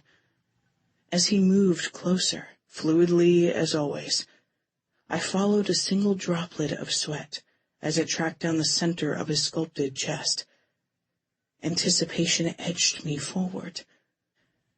I licked my dry lips as I watched the droplet go lower down over the ridges of his abdomen until it disappeared. Did it travel lower? Or had it been absorbed by the Nike emblazoned waistband of his shorts? Oh, to be a Nike swoosh. I sighed aloud. Are you still tired? His brows drew together. You seem a little distracted. I told Link this party was a terrible idea. No, it's okay. I'm fine. If I sleep any more, I'll just be up all night. Your body needs rest to heal, little one. But I am glad to see that your color is already better today than it was yesterday. Was concern for my health the reason why he hadn't wanted to get together? That was sweet. I'd been afraid maybe he just didn't want me and Holly too involved with his inner circle. After all, this was our third attempt at friendship, and it was only a temporary one based on necessity, wasn't it? Or did he intend for it to be a lasting thing? Where were you all day? Why do you want to know? Did you miss me? I nodded. The truth was obvious. Why lie? I went into the office for a couple of hours. He smiled. I had some things that couldn't wait. We're working on your situation, of course. Then I did a quick power workout at the gym. Why quick? 2 reasons. First, Link had a limited window to hang with you and Holly here. Secondly, I missed you too. It was my turn to smile. Do you really think the chaperone business is necessary? I think it's pretty unlikely Samuel will discover us here. And even if he did, it's even less likely that he could get past all of your security measures.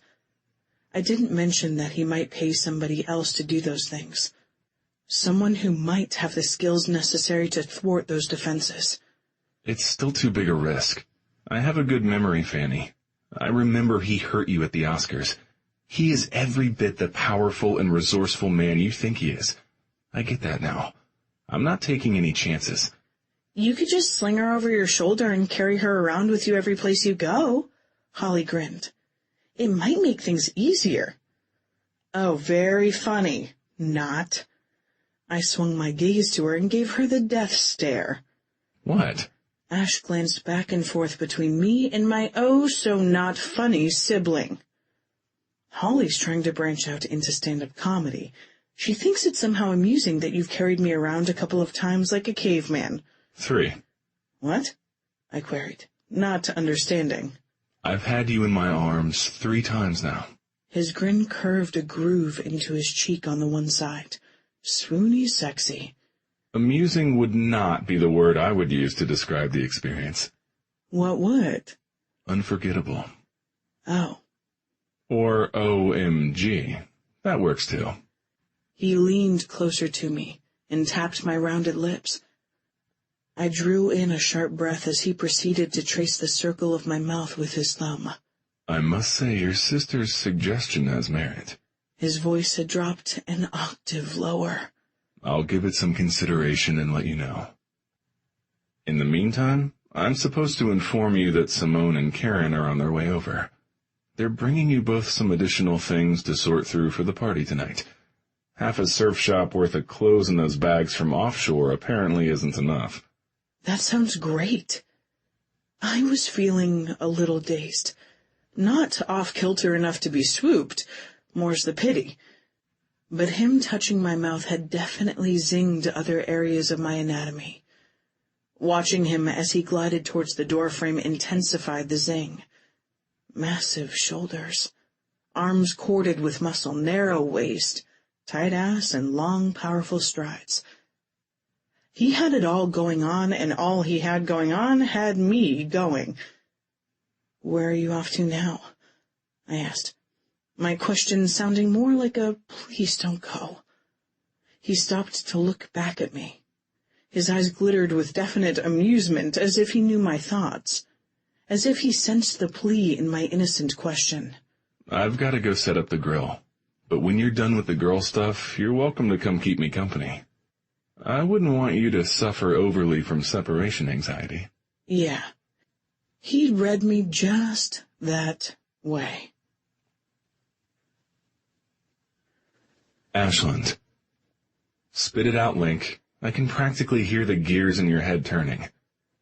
What the hell's going on with you and this girl? And there it is. Huh. Nothing's going on with her. She's in trouble, all right? We're helping her. Once we solve her problem, she'll go back to her life. A better one. Better for her had been my hope the first time. Maybe this time it would be. Link moved closer and put a fresh long-fin lager beside the plate of fillets I was seasoning with salt and pepper. Thanks, I told him, lifting the bottle his way and chugging a long swig. You're welcome. But, dude, you really expect me to believe that's all this is? I sighed. I guess not. Okay, then. He shook his head. Let the stakes rest. He motioned to the glass half-wall that faced the ocean. Let's talk truth for a minute. We strolled over together, each with a lager in our hand. His hair hung loose, the breeze tossing it around his face as he leaned his elbows on the wall. I liked it longer, but the layered cut was flattering. Simone's choice.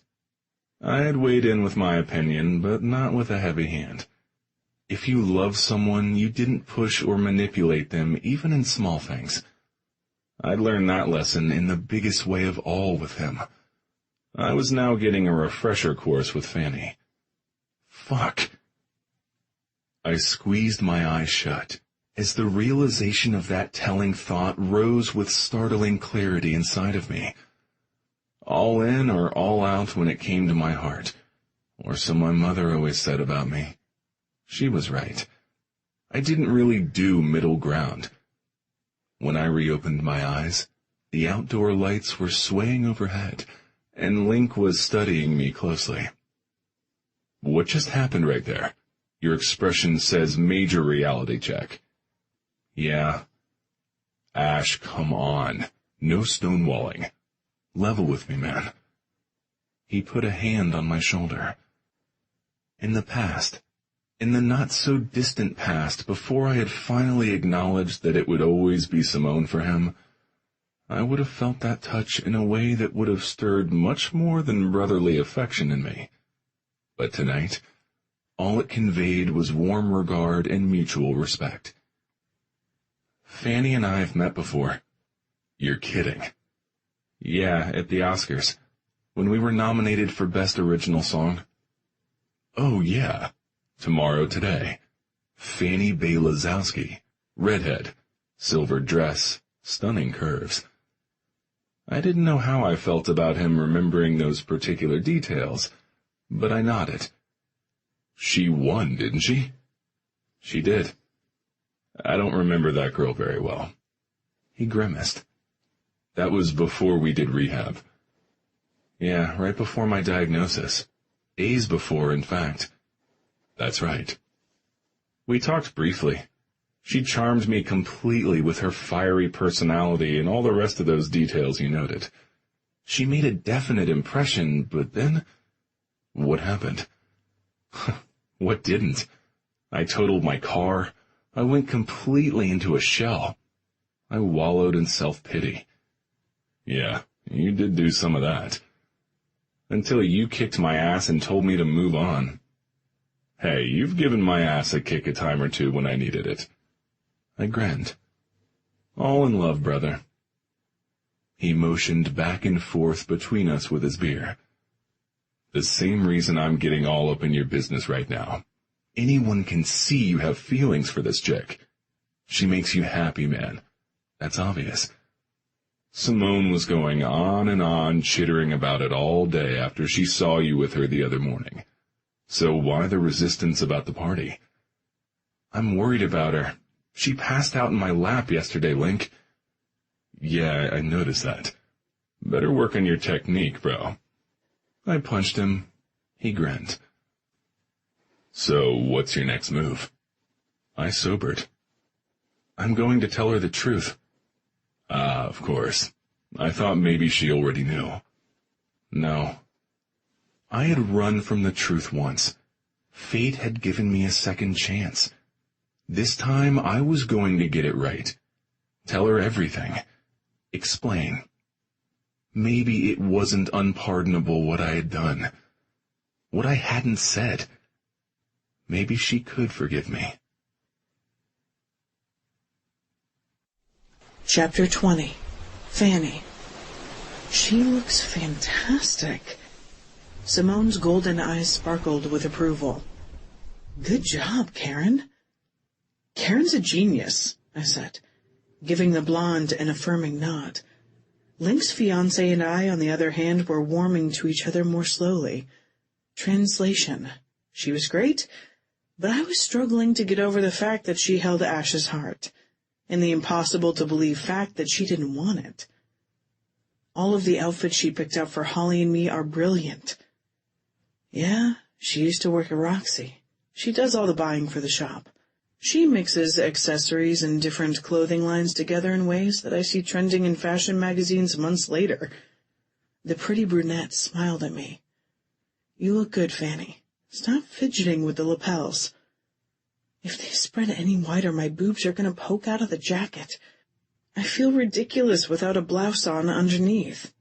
You don't look ridiculous, Holly disagreed. My sister was dressed more conservatively, in a long-sleeve pastel blue shirt and dark skinny jeans. Karen knew her size now, and both pieces fit her well.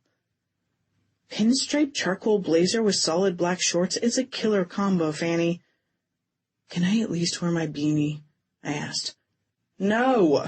Everyone shouted in unison. Okay, all right, geez. I set down my half-full glass of red wine and tried to focus on the camaraderie, and not on my reflection in the dresser mirror. You look beautiful, like Emma Stone in La La Land, only your eyes are even more striking than hers. My sister commented encouragingly, while refilling Karen's empty goblet with more sparkling grape juice. The two clinked their non-alcoholic beverages together. I turned away and started to gather the scattered pile of clothes, jewelry, and lingerie strewn all over the bed, but Simone stopped me. Hey, we'll get it later. She glanced at her phone again.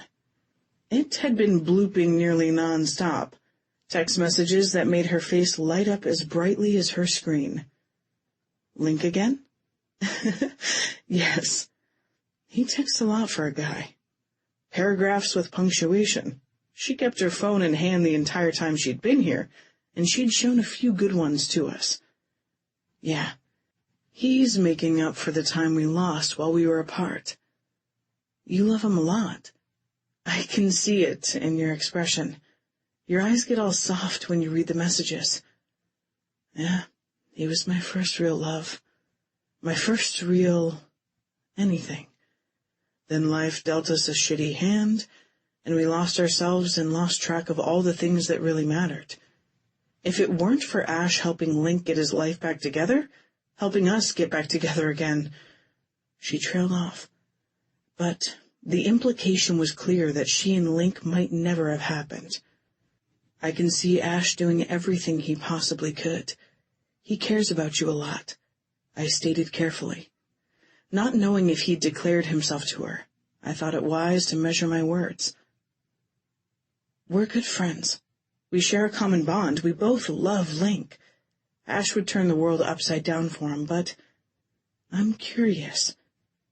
She cocked her head at an inquiring angle. What's with you and Ash? She threw her arm to the side. I mean, your things are all here in his room, and I know he's helping you out, but is there more? Are you two sleeping together? No. I shook my head. It's just, me and Holly in here. Not that I wouldn't want to, go there with him. I could tell that Holly and Karen were honing in on the conversation. I thought it best to stick to the truth both because of my infatuation and for the good of the sisterhood. Plus, though Simone might not be an active rival, she was the competition in Ash's heart, and should know up front that I was an interested party. We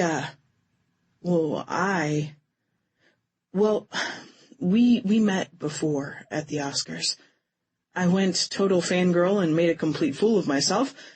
Maybe if I had played it more cool. I shook myself clear of that delusion. But it doesn't really matter. He doesn't see me that way, and anyway, I have a boyfriend. Or I did before all this mess happened.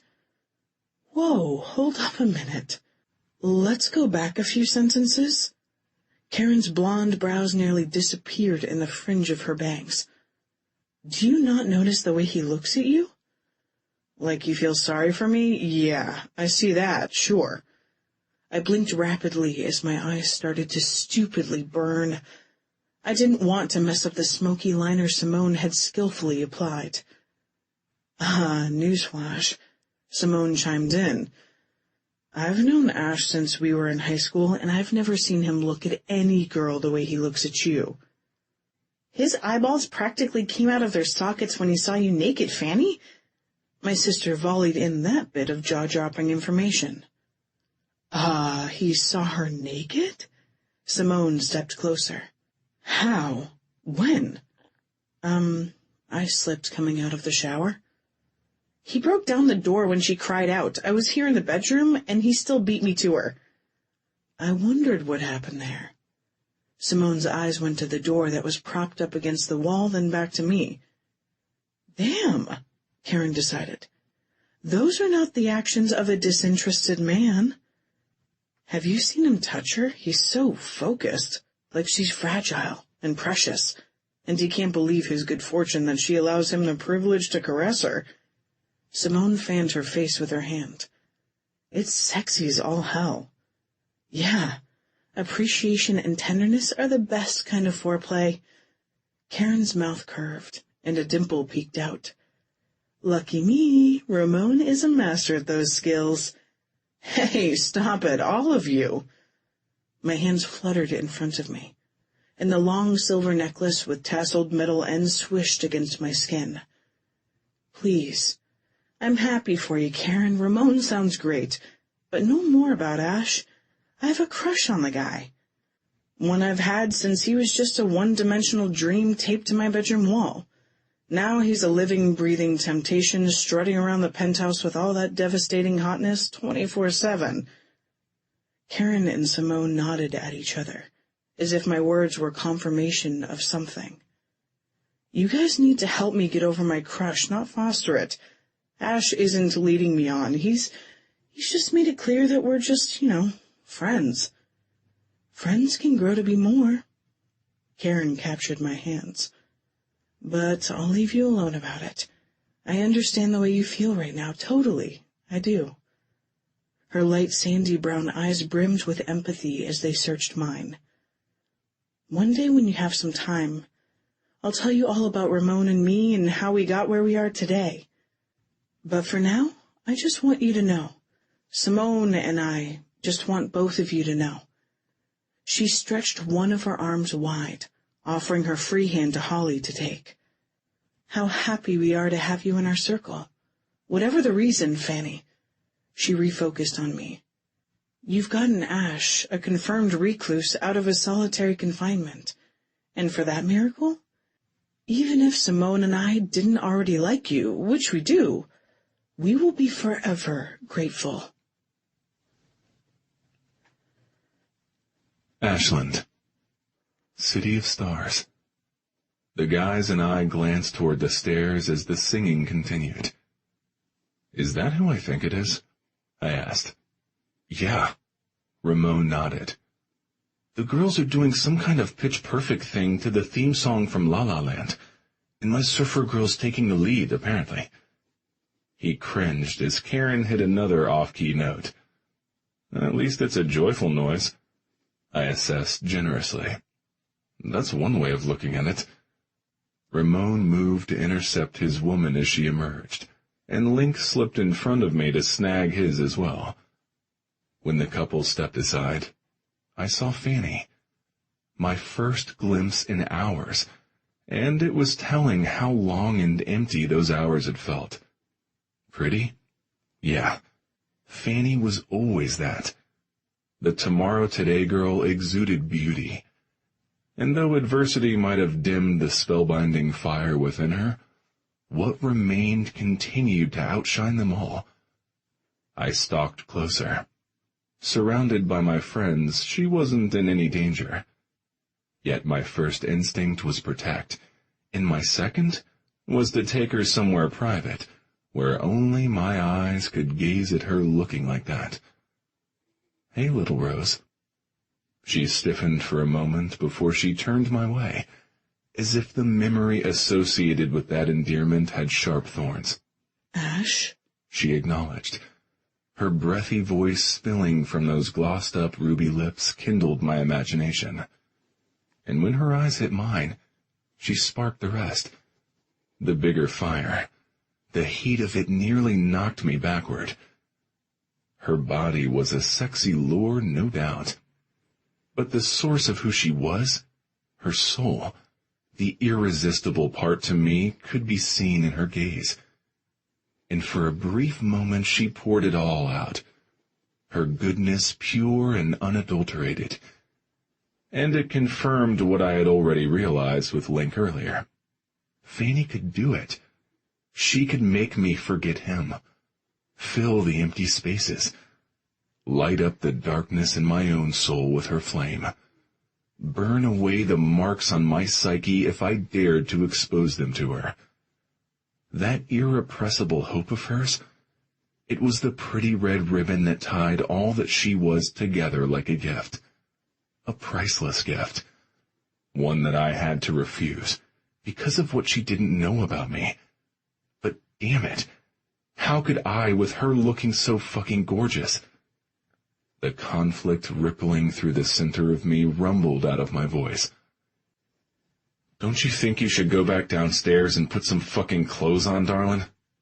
Someone muttered something. Someone else cursed me under their breath. But I only registered her. Her gasp. The immediate flash of wet in her eyes. The hurt that snuffed out her flame before she whirled around and ran to the stairs. Way to go, asshole. You can't have what you want, so you lash out like a spoiled child.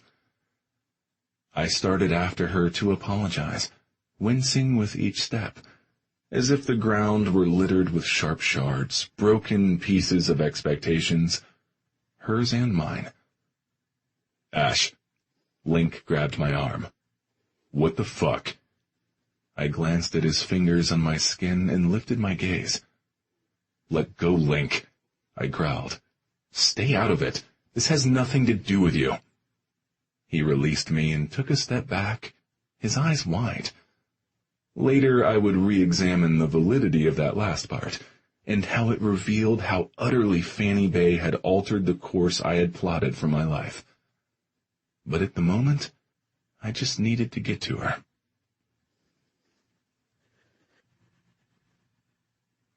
"Fanny." I ripped off the velvet jacket, threw it on the ground, stumbling over the bags of clothes in my haste to find something to throw on. I knew it. I had absolutely known not to go up to see him all made up like that. I had practically thrown myself at him with predictable results. "Fanny." Shit. I whirled around.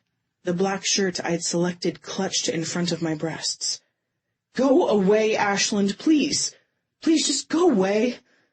Adding insult to injury, the tears I had so far managed to hide spilled humiliatingly onto my cheeks. "I can't."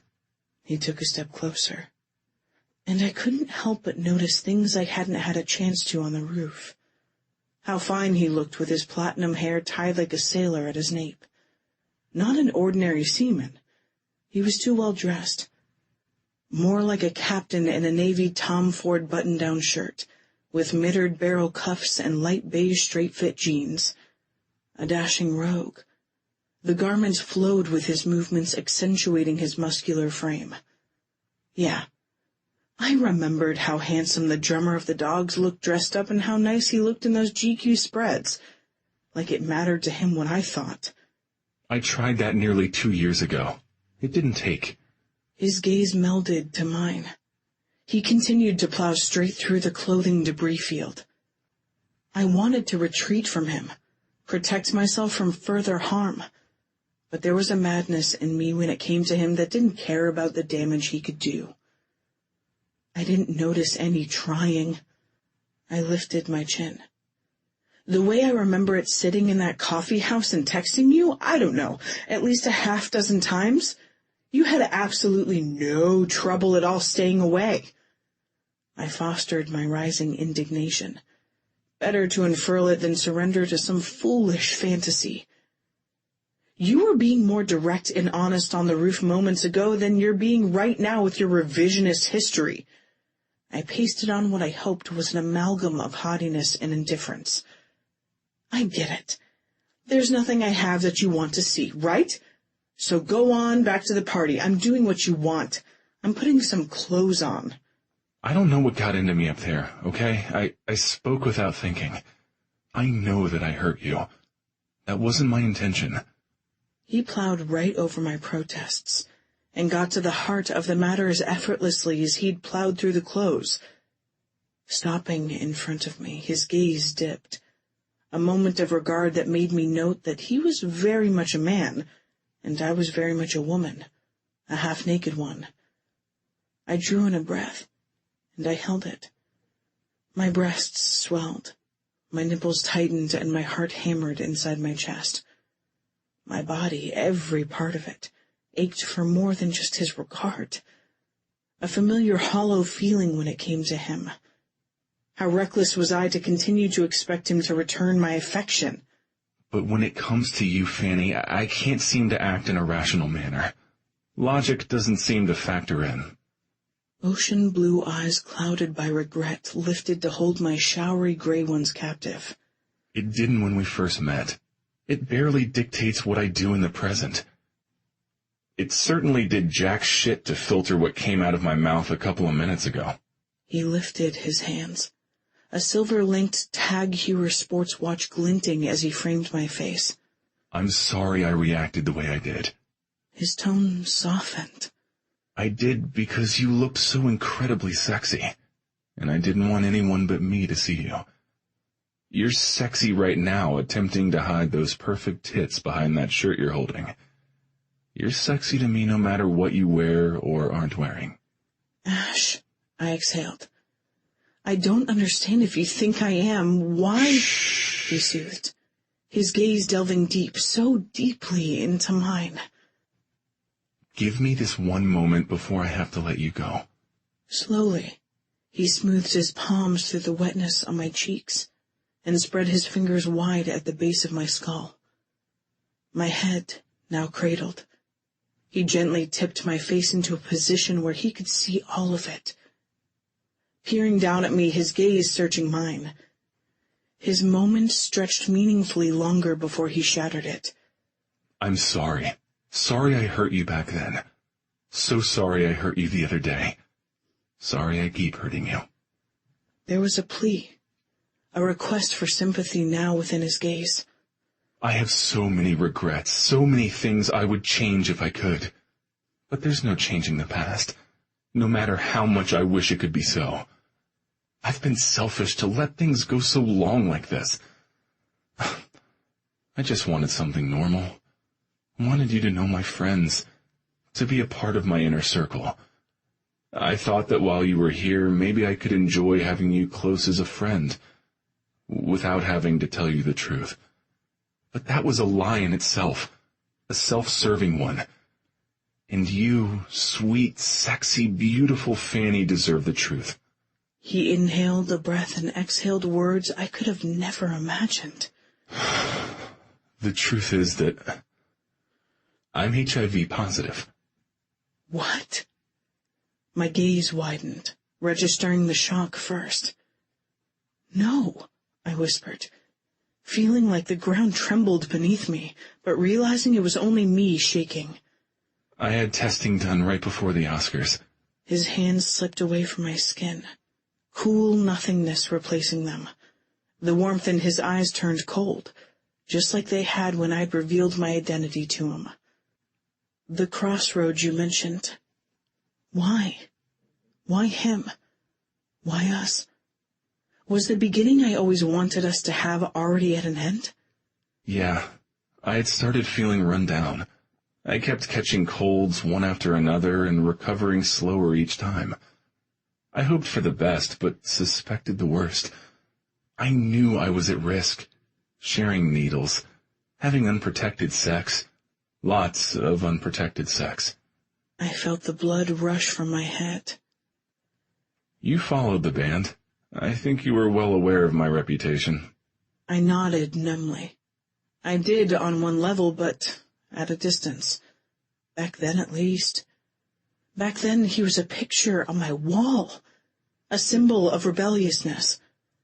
I don't know if the consequences of that lifestyle ever crossed my mind. I wondered if that's how it had been with him, too. Other people I knew had similar stories. I knew I needed to get checked out. I got the bad news a couple of days before I was supposed to meet you. Do your friends know? I whispered, guessing the answer before he gave it.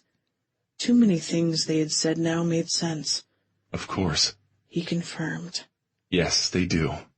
All of them now know, including you. Right before my eyes, I watched him transform. The tender, openly affectionate man retreated into himself, becoming a one-man island, hiding behind his diagnosis like I'd been concealing my identity beneath my disguise. We had more in common than I had realized. We were each afraid to reveal to the other what would make us the most vulnerable. Chapter 21. Fanny. Is everything okay?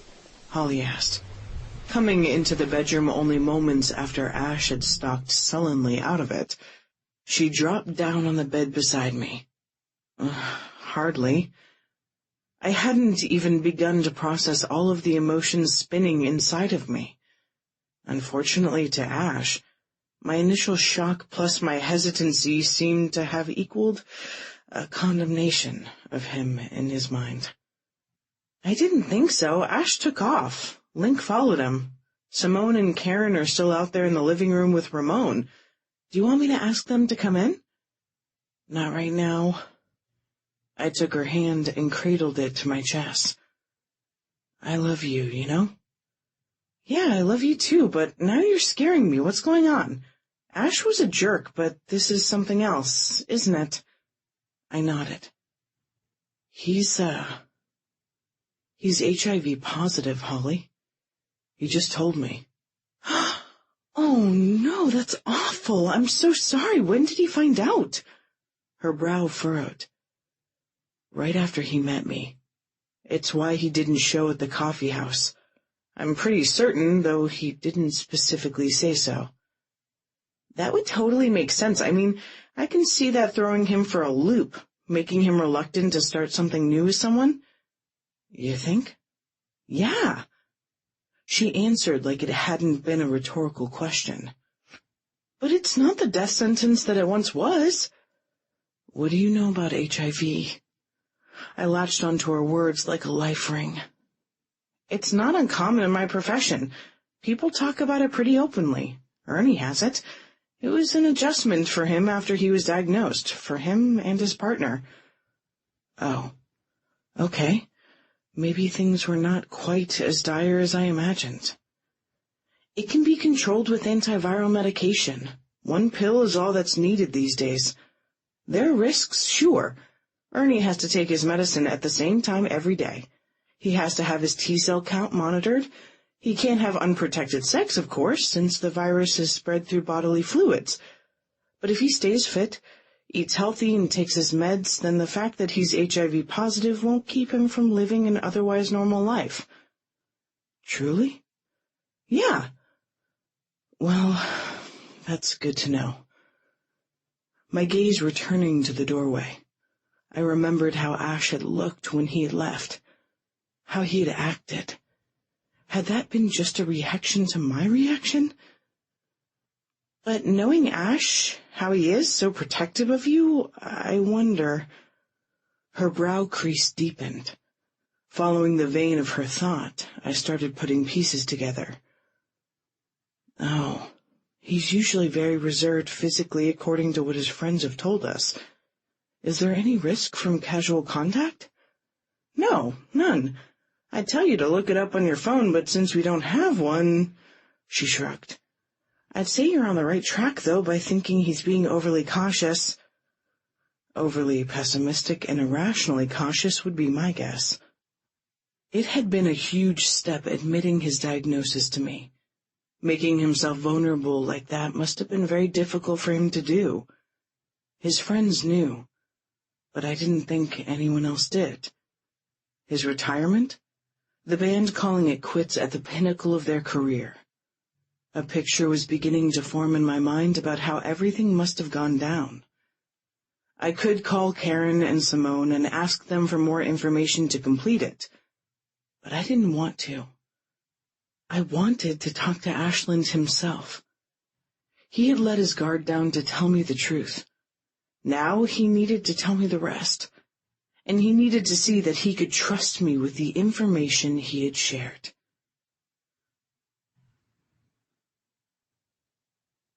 Ashland. Ash, wake the fuck up. No, Link, go away. Leave me alone. No way, he said, catching me at the pier. He didn't listen any better than I had when Fanny had told me to go away. You told her, huh? Alongside me now, he gave me a careful look. It didn't go over well. He could tell just by looking at me, but I shook my head to confirm. Then fuck her. I like her, but if she doesn't get it, then she's not who I thought she could be for you. And she's not worth it. Eloquently stated. Almost lyrical. Another time I might have gotten a paper and pen, and we could have worked it out in a song. I might have even smiled, except I was crushed by Fanny's reaction.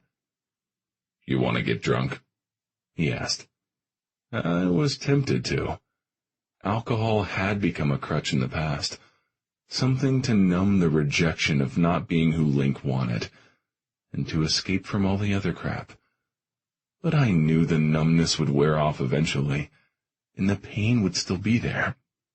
Only I would have a hangover to go with it. No, I shook my head. I'm just gonna sit on the pier for a while. Get my head together. Can you? Yeah. He cut in. I'll go check on her and report back. Thanks, Link. That had been exactly what I had wanted him to do. I love you, man, even though you're a pain in my ass. I love you too, dude. His reply drifted back to me on the breeze. I turned to tip my face into it. Filling my ears with the reliable roar of the ocean, I reminded myself that the tides rise and fall, the waves crest and trough, and the ocean recedes but always returns to the shore. The permanence of it helped me to put things into perspective. I had a place to belong, to rise, to sometimes fall. I really had some serious skills when it came to the falling, but I always had the penthouse to retreat to, lonely though it might be. Ash. Damn it. I smoothed the contemplation from my face and turned. Fanny, what the hell? You're not supposed to be out here. I told you. You told me a lot of things. She cut in. It took me a moment to absorb the last one. I'm so sorry about that. But if you would have stuck around, I might have suggested the walk. I like it out here. Oceanside is a good place to put things in perspective, don't you think? I nodded. Another discovery of something else she and I had in common. I want to thank you for sharing with me tonight, for being honest. That's a good foundation for friends to build on. And I'm hoping you can answer some questions for me. Sure. Why didn't you show up at the coffee house? Was it because of your diagnosis, or were you just not interested in me as anything more than a friend? The former, of course. Okay. She gave that a couple of bouncing nods. I would have liked to have been there for you, but to be honest, we just met. I had a ton of turmoil in my own life at that time. Maybe we would have figured things out together, but I also think it's significant that we sorted our stuff out on our own. I'm stronger today than I was back then. Wiser, too. I wonder if that might be true of you also. Definitely. I nodded. I went through rehab for substance addiction along with processing everything it meant to be HIV positive. Good. You seem settled here, past that personal crossroads, pointed in the direction you want your life to go. Are you happy where you're headed, Ash? For the most part, Fanny. I love my parents. Link, Simone, Ramon, and Karen. They're the people walking along with me on the road I've chosen. They cheer me on, encourage me, and lend a hand when I need it. But the destination is set. It's the same for all of us, yeah? It's how we get there and what we do along the way that matters. A journey-oriented philosophy of life. I wholeheartedly agree. In yoga, there's a saying, like a tree, find your roots, then you can bend with the wind. That makes sense. So you have your roots. Good ones. Your parents and your friends, right? Yeah, for sure. I motioned her to join me on the bench I was sitting on. Did she get the significance of the invitation? Knowing her, she probably did.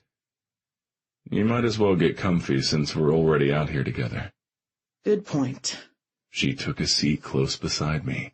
So close we were practically touching. Was she giving me a message too, being so quick to take me up on my offer? I turned to regard her.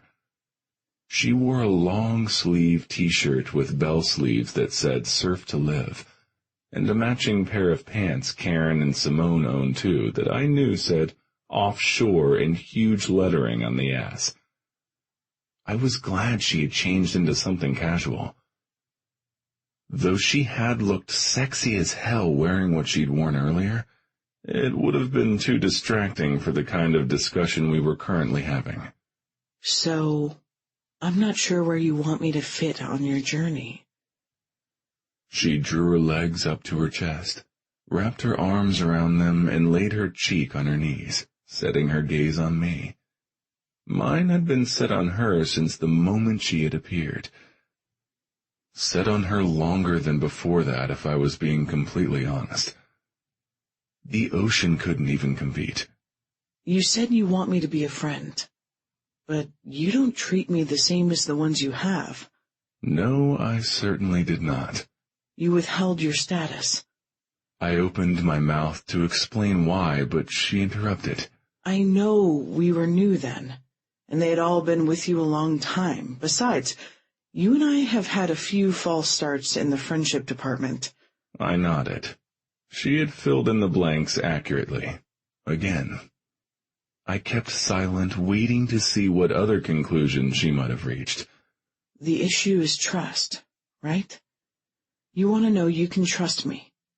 I want to know I can trust you. And trust goes right along with honesty. Both are important to you and me. We touched on it way back when. There's a lot of fakery surrounding the entertainment business. You don't care for it.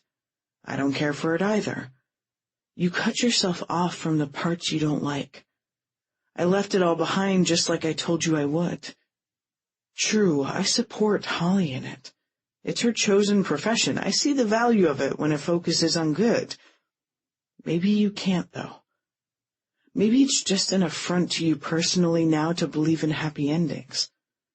Maybe you think they're unrealistic and out of reach because everything that's happened since we first met. Fucking hell, Fanny, I exclaimed. She had shocking insight into my psyche. My little Rose did not dance around the edges. She went straight for the heart. I'm sorry. She lifted her head, looking affronted. I said too much, I guess, or maybe I got it all wrong. She abandoned her reflective repose and set her feet on the pier. No, you didn't. I grabbed her arm as she started to stand.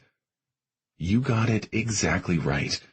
You pretty much hit the bullseye, little one. I'm feeling kind of exposed, actually, to be honest. I just need a minute of my own to absorb, but I'd like you to stay while I do that. Does that work for you? She nodded. Beneath her pixie cap of red hair, her eyes were wide, beautiful gray pools with tantalizing depths. She had given me privileged glimpses of her soul. Would I ever get to a place with her where I would return the privilege? I wasn't sure.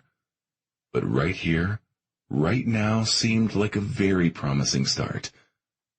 I took in a breath of damp, salty ocean air, then tried to formulate words I could actually speak out loud. Thank you. I slid my fingers down her arm. She dropped her gaze to watch the motion. I watched her lips part as I reached her hand and curled my fingers around hers. Ash? Her expression was soft when her gaze lifted. What are we doing, you and me? That was the question. I didn't have the answer. I was still working on it. I gave her what I had figured out. I feel like you being here is a second chance for us. So do I, she said. Yeah? She nodded. I'm not surprised, little Rose. We seem to be on the same page about so many things. I'm interested to see what might happen if we turn those pages together for a change. You have a startling knack for seeing me, for understanding me like no one else does. But I gotta tell you, I have no clue where we go from here. She smiled slowly. What's amusing about me being clueless? You're Mr. Control, Ash, and you're trying to tell me what? That with you and me, you want to wing it? To just see what happens? To continue to be the friends we are, but to open the door to more? I exhaled shakily. Yeah. It scared the shit out of me. A lot of things could go really fucking wrong without a clearly defined plan. That's exactly what I'd like to do. Chapter 22. Fanny. Well, it's been an interesting start to the party, Ling said, from his spot in the living room. The others standing loosely gathered around him when Ash and I returned. Ash's cousin had been the first one to notice our conspicuously intertwined fingers. Apparently friends trying for more held hands. I discovered that on the walk in from the pier. It totally worked for me. But Ash, just to say, Ling said as he came closer, his warm expression hinting that he approved. I'm pretty hungry. I'm hoping maybe you think the steaks have rested enough by now. Yeah, dude. Ash flashed his signature grin. Let's fire the grill up. He dipped his head to me and hit me with his smile, the big one that creased his cheek and crinkled fine lines along the edges of his eyes. Directed solely on me, that grin made my legs wobbly. I'll see you up there, little Rose. Eyes shimmering warmly. I felt that warmth keenly when he squeezed my hand, then let it go to join his cousin. Leaving the entryway behind, they ducked into the stairwell side by side. I noticed the others staring at me slack-jawed as Holly crossed to me. Huh, it went well, huh? She asked, while linking her arm to mine. Better. I leaned into her so she could steady me, my head swiveling to follow him. Then let's keep the better going. She steered us in the direction Ash had taken, which was where the better had gone. But we're so talking in depth about this later, she told me as we placed our feet on the first stair. Count on it, I replied with my gaze on Ash. He was a few steps further up ahead, and yes, his sexy ass and all his designer finery was an amazing sight to see. So amazing?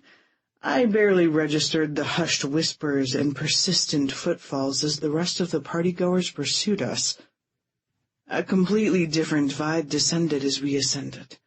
It no longer felt like a test to see if I fit in with his friends anymore. It felt like I'd already passed the initiation and gone straight to a welcomed member. I think Ash holding my hand and smiling the way he had at me had something to do with it. I also thought the hand-holding thing said we were skidding right past friends and straight into the moor. I didn't mind. I only hoped the signals he was sending were the ones he wanted me to receive. At the top, the guys headed straight for the grill on the other side of the roof. The girls and I went to the larger seating area with the sectional nestled into a nearby corner. Simone and Karen scooted past the concrete coffee table and took a seat side by side in the middle of the L-shaped portion. I started to sit on the shorter side. It had an unimpeded sightline to Ash, who still had his gaze on me as mine was unabashedly fixed on him. Karen busted up our unspoken exchange when she called out to me. "Fanny, come sit down." She patted the empty cushion beside her. "You're part of the posse now, and you're withholding important details we all want to know." "That's a violation of the sisterhood code." Simone grinned, and her golden eyes sparkled, reflecting the swaying overhead light. "I want to know too, but I'll just sit here." Holly settled into my intended seat. "We'll make sure she speaks loud enough that you can hear, but keep an eye on the guys." Karen hooked a thumb in their direction. "This little convo is for our ears only." "You got it." Holly gave Karen a wave snap, swiveled and wiggled her fingers at the guys. Ash was at the grill shaking salt over a platter of prime steaks. Link was beside him saying something that I couldn't hear over the waves in the wind. Ramon had the door of the under-counter fridge open, light spilling out of it on his flip-flopped feet. Ash seemed to sense my perusal. He turned his gaze to me, and I was his captive. Big surprise there. Several strands of platinum had escaped the tide his nape. The breeze tossed them around his handsome face. He wouldn't like the disarray, but to me, it only added to his appeal. So did the fact that he was watching me so closely. Even among his friends, I knew he wanted to be sure I was okay. I smiled to let him know I was better than good, and he returned his attention to preparing the food. "Eyes back here, Fanny," Karen prompted, and I shifted my gaze to regard her. Don't get me wrong, I understand the allure totally. I toured with the guys. Ash has no problem turning on the charm when he wants to. He's a good-looking guy, and he has that commanding aura about him. But he's not going anywhere anytime soon. Not with you over here. So we need to take advantage while he's occupied, and we have a lookout to speak freely. So spill. You guys were right. I gave kudos to the sisterhood first. You called it earlier. We are friends, but he wants to see if we can be more. I want that too. I had always wanted that. So we agreed to try, and tonight is our first night taking that chance. Wow, Karen said. Succinct, to the point, I like it. Surprising from Ash on many levels considering. I didn't know exactly what that meant, but I shared some more so maybe it wouldn't be so surprising. And so she could get a better idea of where Ash and I were. We were up front when we first met. I wasn't sure he was interested in me as more than a friend. This time I am, and that feels better even considering his diagnosis. He told you his status? Simone inquired, incredulousness lifting her tone and her brows. Yes, I nodded. I'm glad he told me. He'd let his guard down. Now we could work it out together. Not wow. Whoa. She glanced over at Ash, then back at me. That's not something he usually shares. No one but us, his parents, Renee, and the Rock Fuck Club girl knows. and she had to sign a non-disclosure agreement before he agreed to do that episode with her. What? Hold on. Back up a bit? Now my tone had shot up an octave.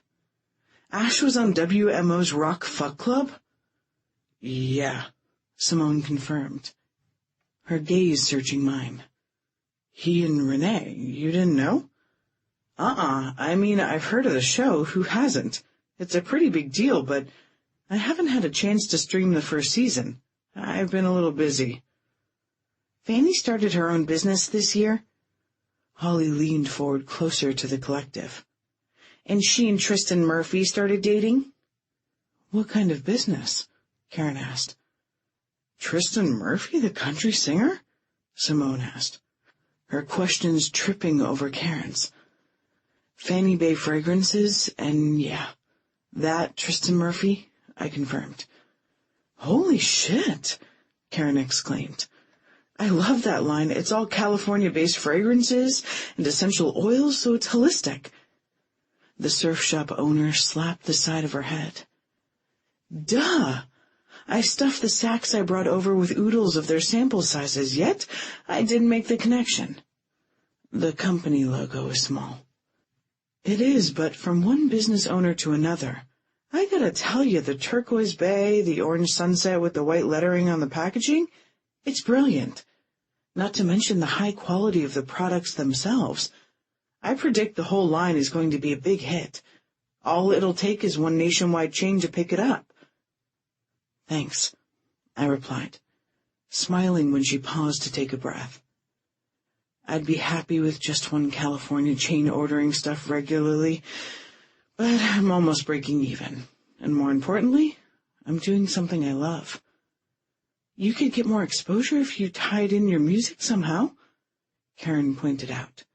Something Tristan had encouraged me to do as well. I'm not doing music anymore. But the song you played on Ramon's guitar, that was just me fooling around on a super sweet instrument, I sighed. I missed my Martin, my Claudia ring, my little cottage in San Bernardino. You won an Oscar for Best Song. Beat the Dogs, I should remind you, and anyway, the just messing around excuse is what Ramon used when he wanted Ash to produce his solo stuff. She shook her head. I might not know a whole lot, Fanny, but the guys tell me I have a good ear. And what I've heard the other day wasn't fooling around. It was phenomenal. Speaking of fooling around, Simone interjected. Tristan Murphy, he's a hottie. Those chocolate brown eyes and that sweet baritone of his. Simone fanned her face. You know, I'm not a country girl usually, but I bought his latest album. The one with all those sexy love songs. I also got 2 tickets for Link and me to see him at the Casbah when he comes through next month. Huh. You're lucky you got tickets. His tour sold out as soon as the sales went online. But, Karen touched my arm. You and Tristan, you're not serious, are you? A shadow suddenly fell over me. I looked up. Ash. My hands fluttered. Holly, Karen complained, shooting her a look. Sorry, posse leader, I blew my lookout duty. The stakes are done, Ash announced to the group in general. He was no longer smiling. Ramon and Link went downstairs to get the sides from the bigger fridge, but they could probably use some help bringing everything up. Oh, that's our cue, girls, Karen declared. In guy talk, it means, get gone so I can talk to Fanny. Oh, yeah, I get it. Subtle, Ash. Simone rolled her eyes at the Dirt Dogs drummer. Good luck, she said to me, touching my shoulder. We're all here for you, Karen said, beckoning my sister to come along with a rolling motion of her hand. Apparently, we are all going to be here for you long distance. Holly gave me a grimaced eek look, and she passed between Ash and me, then hurried after everyone else towards the stairs. Guys gone, the sisterhood scattered. No one left but me and Ash. Irate Ash. I swallowed. So? He growled. You want to clue me in on what the hell Karen was talking about? Sure. I fidgeted in my seat. All those touches. The hand-holding tonight. The protectiveness. We weren't just skidding past friends. It felt like we were flying past it. Had I been missing the clues all along? Were we already going to talk about the significant others in our lives? If so, he wasn't the clueless one. I was. But I'm not sure, which part you overheard. I heard pretty much everything after the holy shit. Ah. Congrats on the perfume. You did what you set out to do. I'm proud of you. It's just in its infancy, and it's not that big of an accomplishment. I didn't even have to go to the SBA with a business plan to apply for a loan. Some anonymous fan paid a ridiculous amount to buy an old car of mine. A 1946 Pontiac Deluxe Woody Wagon is not just an old car, Fanny. How did you know the exact year, make, and model? I cocked my head to the side, having a funny feeling as he came and took a seat beside me. Having the funding up front doesn't diminish the accomplishment. He placed his hand on my knee. Warmth and a feeling of a different sort settled inside of me. It was you. Holy shit. I don't know what to say. But my mind reeled, and I remembered what he'd said earlier about trying to get over me and it not sticking. Apparently he'd done more than try. He had set me up to pursue my dream after nothing more than a single encounter. Indisputable confirmation of the type of guy he was, and proof that I'd made as big an impression on him as he'd made on me that night. There's nothing you need to say. I've got a really cool car to drive around in, and you've got your own business. I'm satisfied with my purchase, all right? I hope you feel the same way about your end of the transaction. Right now? This moment? I think I did better than good. I peered up at him. A kind heart he hath. A woman would run through fire and water for such a kind heart. Thank you, Ash. That was an incredibly beautiful thing to do. Chapter 23. Ashland. You're welcome, little one. I inhaled and exhaled like I had seen her do to center herself. It helped some, but looking into her approving eyes worked better for me than any yoga breathing technique. Don't blow it with her, my cousin had warned. I didn't think he had realized at the time just how soon his words would come into play. Not blowing it meant getting a handle on the jealousy that had crested like a rogue wave inside of me the moment I overheard Fanny mention the fact she had a boyfriend. It meant realizing that I had her right now, looking at me as if she believed in me, not him. It also meant giving her more reasons to believe her faith was well placed. Would you mind helping me set the table? I asked. Sure. So sweet, so eager to please. I set the issue of the boyfriend to the side. Not dismissed, no fucking way, but on the agenda of things to be addressed at a later time. Great. I stood, offering my hand to her. She placed hers in mine without hesitation, proof of her faith. Liking that as much as the way she was regarding me, I drew her up and directly toward me. Whoa, she said, rocking unsteadily. Maybe I had reeled her in a little overzealously. Her hands automatically came towards my chest for balance, but I captured them before they got there, enfolding them in my own. Ash, she breathed, peering up at me through her lashes. Okay, maybe this look I liked even better than the other. Fanny, I returned, my tone nearly as urgent. She felt so good in my arms. Our gazes locked together, her face tipped up to mine, her compelling warmth, my thighs brushing hers, our upper bodies separated only by the width of our joined hands. So... Her pink tongue slipped out. She swiped it across her lush lips.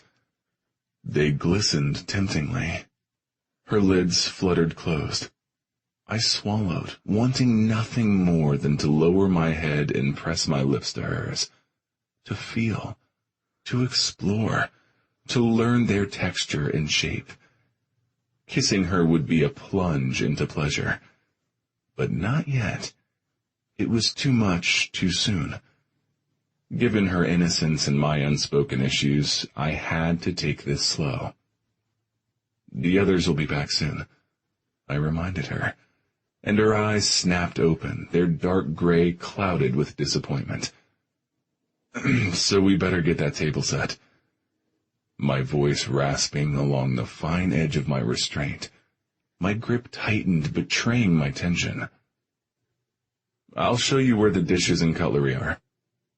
Relaxing my hold on her hands, I took a controlled step back and released her.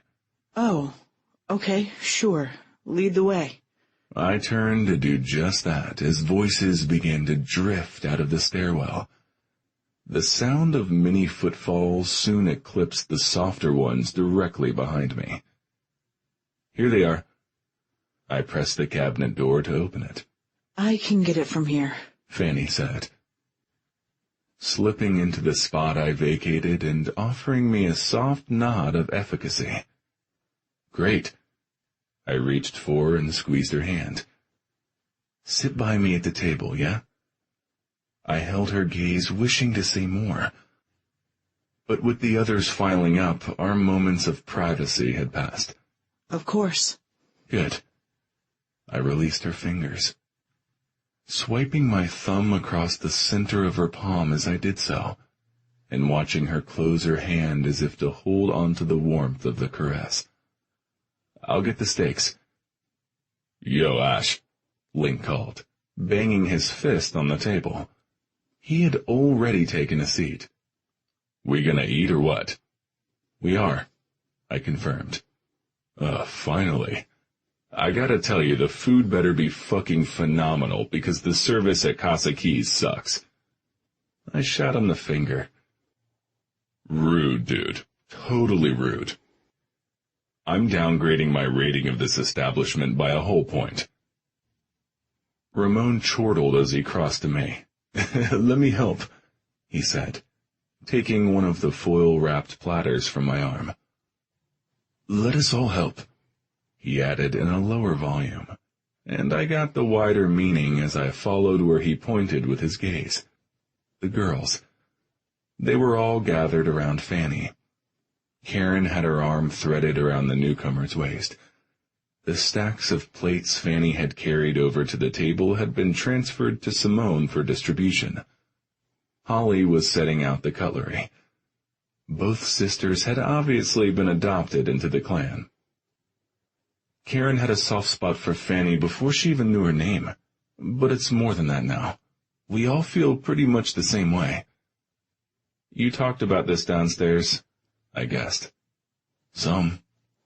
He tilted his head.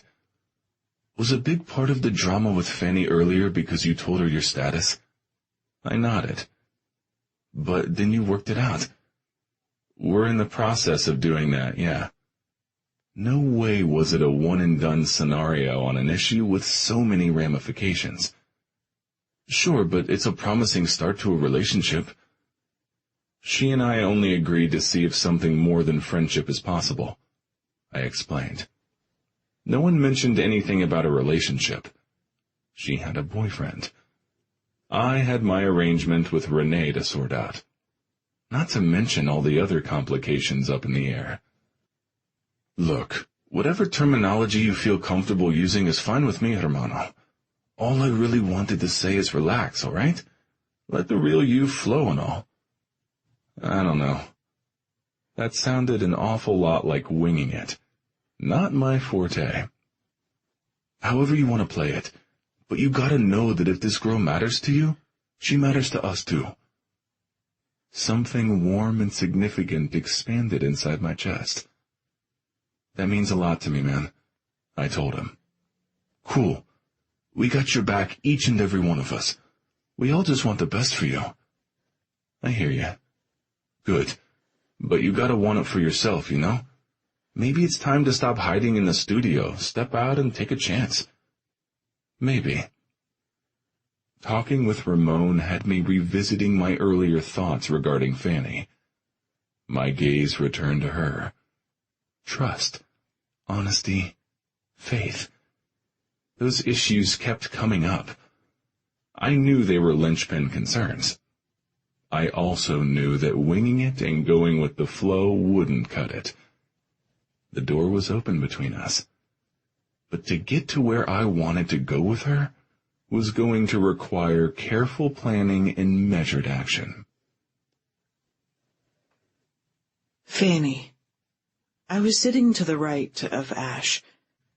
He commanded the head of the table, comfortable in his role as host. It seemed like he'd had lots of practice. He refilled my glass. He snagged additional servings of potato salad and roasted asparagus the moment I asked for them. He directed the conversation, introducing topics that he knew would keep my sister and me engaged. But as the three guys continued their discussion about Free Wave, a local band Ash managed, and the girls talked about their favorite TV shows, my mind returned to what had happened earlier. It hadn't escaped my notice that Ash had overheard about Tristan, and that it had visibly upset him. Yet he hadn't pressed for more information. Did he not care to know? Or did it not matter? And then that kiss he could have had but didn't take. Would it have really mattered that his friends might have seen it, or was it a convenient excuse? Maybe his trying for more and my trying for more were drastically different things. You okay? Warm fingers settled over mine. I blinked Ash's handsome face into focus. Yeah, why? You got quiet all of a sudden. His gaze dipped to my plate, then rose. And you stopped eating. Humor shimmered in his eyes. Even though there's food on your plate. Ha ha, very funny. The food was wonderful, Ash. All 3 rounds of it. But I'm pretty stuffed. Me too, Holly said, casting a glance around the table. Thanks to all the great cooks. I didn't make what I brought, Karen confessed. The potato salad was from Lavon's. Hey, I'll take some cred. I did the grilled asparagus. Ramon chimed in. I brought beer and wine. Link lifted his long-fin lager. I drove him to the liquor store and remembered flavored water for Karen and Holly. Simone smiled. But the piece de resistance belongs to Ash. Link turned to his cousin.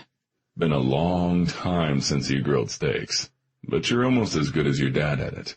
Exemplary. You earned your point back and then some. Casa Keys and Company gets a thumbs up from me. He turned his gaze to Karen. Sorry, surfer girl. My Aunt Maggie's homemade beats Lavon's.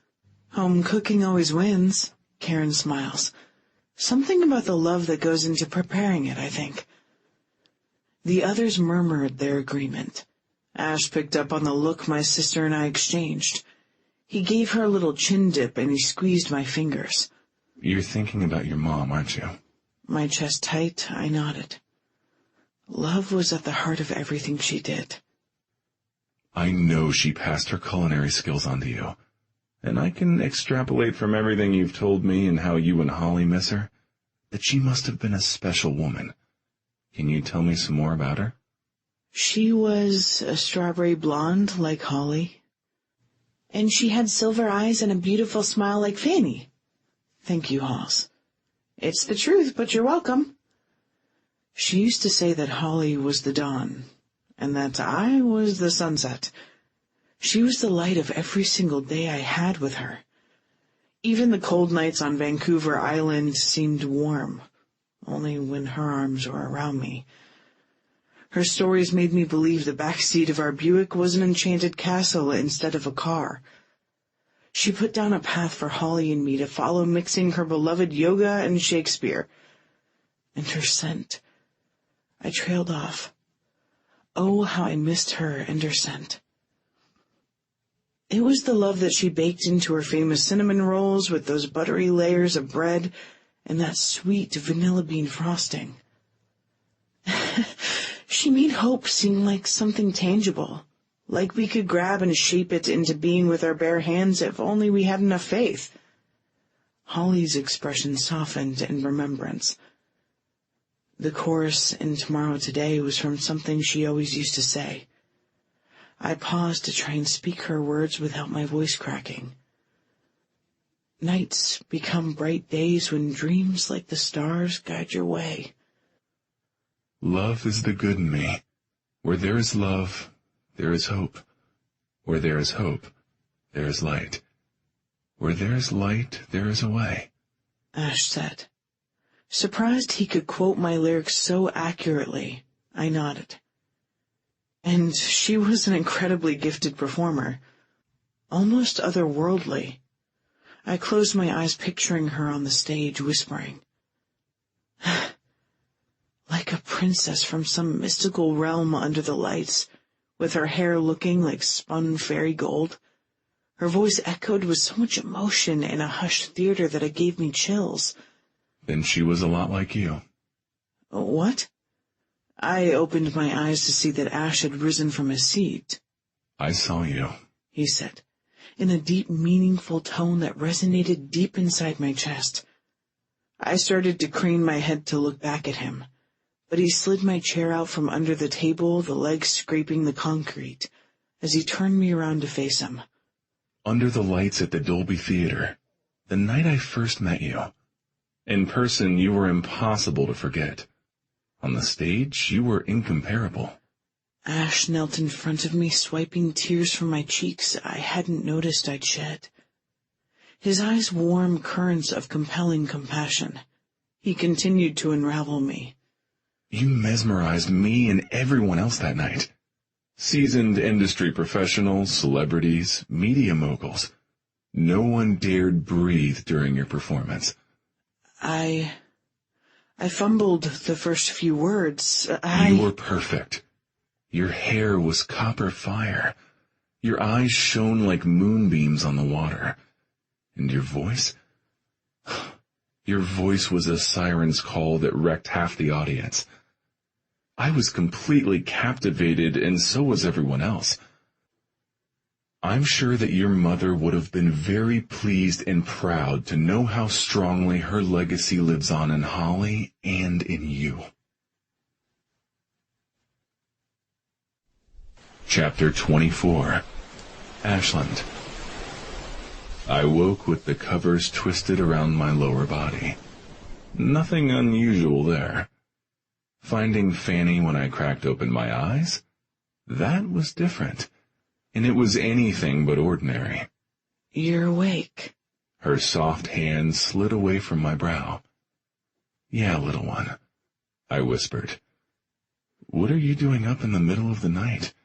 I heard you. Her brow crinkled. Again. I couldn't soothe you back to sleep this time. Her face glowed with the moonlight streaming into the living room through the windows. I found myself grateful that the retractable blinds hadn't come in yet. Her hair like a bathing cap shaped to her head, her expression earnest, her eyes reflective. Her hip pressed possessively next to mine from where she perched on the couch beside me. She captivated me as much now as she had back on stage at the Oscars. Do you have nightmares every night? I'm a restless sleeper, I hedged. Don't do that. Do what? Give me parts of an answer but not the whole? You're shutting me out. She glanced away, looking out the windows while she formulated her thoughts. I just stared at her, mesmerized. I couldn't fathom how she had gotten under my skin so quickly, first as Fanny and then as Frances, or how seamlessly she fit in with my friends. The dinner party I had been reluctant to approve had ended up being an inspired idea. How do you mean? I prompted, and she turned back to look at me. Your voice changes when you're redirecting me or being evasive. And... She trailed off. Her hands fluttered. I captured them. And what? Your scent changes. Explain that. Scents have layers, especially with people. Dominant ones and more subtle notes. Most of the time, I just get the dominant ones from you. Ocean, sun, citrus. But sometimes I get hints of more. Her eyes unfocused, darkened. A lot more. Interesting. When sometimes? I pressed. When you're emotional. When your guard goes down, I think. Up on the roof when Tristan came up. Then later when I thought you wanted to kiss me. No thinking about it, Fanny. I wanted to, make no mistake. My frown mirrored hers. Why would you feel like I didn't? I don't know, Ash. I feel a lot of things about you. I have for a while now. Old stuff from before, new things too. They all get jumbled up inside of me. And when that happens, answers I thought I had turn into more questions. I can empathize.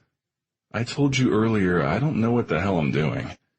If I had those answers, I'd give them to you. You know that, right? Yes. So you had trouble sleeping tonight, too? I questioned gently. She nodded. I came in to get a drink of water. Ah. I didn't point out that she could have more easily gone to the attached bathroom for that. But she didn't point out that I could sleep in the guest bedroom rather than the couch. You want to share what's keeping you awake? You and me, but, She shook her head. That's an issue I don't think either of us have even sorted out for ourselves yet. No, you're right. But I think I was closer than she was. I let go of her hands and pulled myself to a seated position. How about I try to tackle those other things you mentioned? All right. The kiss first. I stroked her soft cheek with the back of my hand. I enjoyed caressing her, not only because it affirmed the rightness of this experiment between us, but also just because I liked the way her breath hitched whenever I did. To me, kissing is very personal. Isn't it for everyone? It's especially so for me. And this is going to come as something of a shock to you, but I've never kissed anyone. What? No way. She crossed her arms over her chest. I don't believe you. Well, it's the truth, little one. Never lip to lip, breath to breath. Never shared that intimacy with anyone. The reasons for that are complicated. I don't know if I can explain them fully. Can you try? She entreated, unfolding her arms. Please? For you, little one, anything. But I'd have to go back a ways. She nodded encouragingly. It'll take a while. I'm not sleepy. I smiled. How could she put me at ease when the truths I was revealing were so, well, revealing? Then you might as well get comfortable. Stand up for a moment. She did. No questioning my directive. I kicked off the covers and put my own feet on the floor, ignoring the way her gaze bumped down and her lips parted. She had noted my erection. Yeah, okay.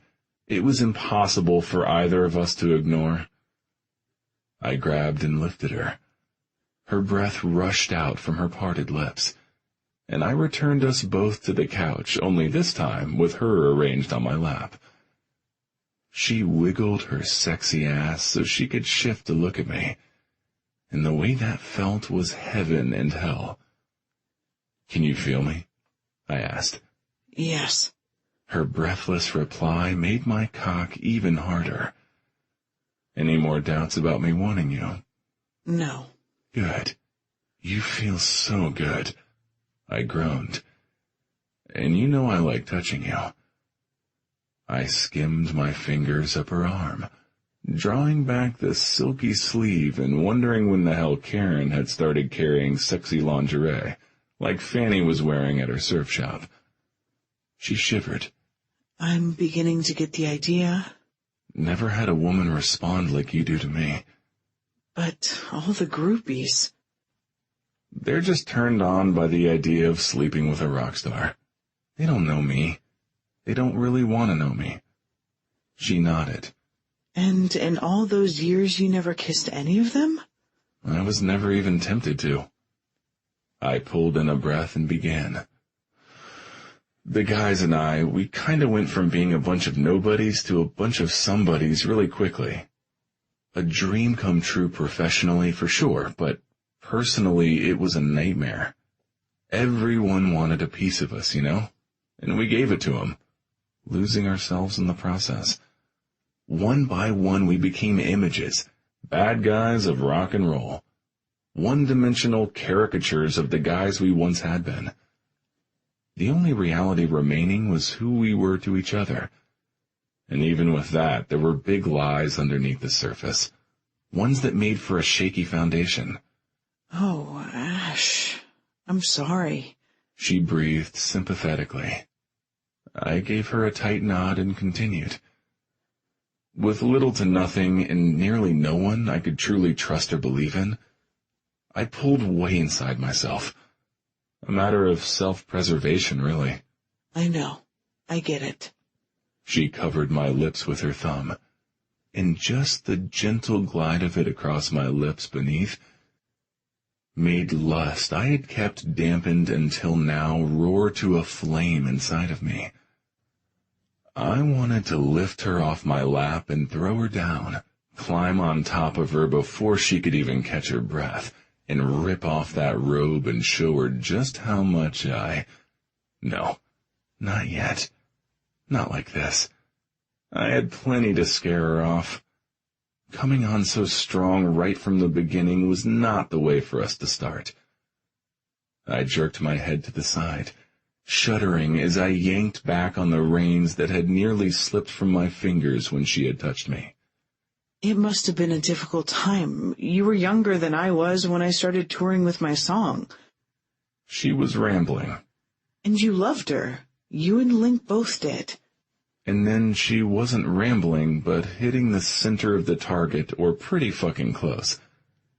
I snapped my gaze back to her tethers trailing loose, but at least back in my grip. You still love her. Another misread. A significant one. I saw tears forming in her eyes. I do, Gypsy Rose, but not the way you think. As a friend, as a possibility. And because she was his, and loving her was the closest I could get to him. I'm not trying to compete. She swallowed. I'm not trying to take that away. She brought her fluttering hands up toward my face. I captured them before she could touch me. But do you think there's any way that in time that I might become a possibility for you too? Absolutely. If I didn't believe that, I wouldn't have agreed to try for more. She exhaled a shaky breath. She was so brave to ask me a question that made her so vulnerable. And I was trying so hard to do this right. To do right by her. To mete out information about who I was, and why I was the way I was in a manner that wouldn't overwhelm her with too much too quickly. Once upon a time, I had reserved a kiss for a day I knew now would never come. Link would always be Simone's, but what had been my greatest regret might now be redeemed in a most unexpected way. A first kiss could become a second chance for Fanny and me, because I was free to give that gift to her. Chapter 25. Fanny. We're getting low on eggs. I told Ash from the kitchen when he emerged from the guest bedroom, wearing nothing but a towel. Damn. Just put what you need on a list. His hand on the twist of the white terry cloth at his trim waist. He gave me a smoldering side glance and a half grin that would have ignited my panties if I'd been wearing any under my chemise and robe. I'm out of clothes. He stopped at the other side of the bar, and I stopped whisking eggs to stare at him. So it seems. His half-smile transformed into a blinding full one that incinerated the rest of me. Is Holly still asleep? He asked. I need to get into my closet. Go right ahead. She's up on the roof doing yoga. She'll be there for an hour. Take your time. An hour, huh? He stalked closer, his gaze raking over me. Forget the omelet. I set the bowl on the counter so fast it clattered. A perfect time to get on with the more between you and me. Eliminating the space between us, he leaned in and put his lips near my ear. I want to scramble something, all right. His sun, ocean, citrus, and that additional musky scent of his hit me. You, he concluded. His warm breath and the anticipation of what that scrambling might entail raised bumps on my skin. All right. My legs quivered. Excellent. His eyes broadcasting intent like a gathering thunderstorm before a lightning strike. He grabbed me and scooped me into his strong, capable arms. Where are we going? I asked, throwing my arms around his neck and sifting through the satiny strands of his hair while I had the opportunity. He touched me plenty, but he seemed to be stingy about letting me have freedom to do the same. To my bed. Oh, heat hit my cheeks. Oh, my ash in a couple of minutes, he warned, striding with me, following out of the kitchen and into the hall. I've got a few things I've been thinking about doing since I saw you naked. Only a few? I retorted, as we passed through the threshold into his room. Time constraints. The groove in his cheek appearing, he lowered me to the floor. My soft curves grazed warm chiseled granite before my bare feet hit the ground. He framed my face with his large hands. Mine went to his forearms, finding the sinewy strength I needed. Already he had me feeling lightheaded. His gaze dipped. Hard to decide what to do first. Those lips of yours have been driving me crazy. My heart raced as he moved one of his hands to gently trace my lips with his thumb. Lush, soft, sexy. Ash. My breath spilled onto his skin. Whatever you decide, I'm ready. You just think you are. He tagged my bottom lip, pressing the rough pad of his thumb deeper into it, to widen the separation of it from the top one. My breathing stopped. My fingers flexed on his arms. Was he going to kiss me? Not yet. Could he read my mind? I want to, but I know I need more than an hour to devote to those enticing lips of yours. He released my mouth and took a step back. I swayed toward him, need and disappointment making me unsteady. He held the cure to what ailed me. He pinned me with his gaze. Why are you moving away? Fanny, you know I like control, yeah? I nodded. So let me have the control, darling. I want to play a bit. Explore. I'll make it good for you. For both of us. But no more questions, or I'll take my sweet time getting there. Understand me? Yes. Good. He took a seat on the edge of his bed. The covers had been stripped, new sheets replacing the old. I'd had a lot of extra energy this morning. After we talked last night, I'd barely slept. Arms spread at the sides, his biceps, even not fully flexed, bulged impressively. You like to look at me. I lifted my gaze. Yes. I like to look at you too. Not just naked from the shower. When you were playing Ramon's guitar.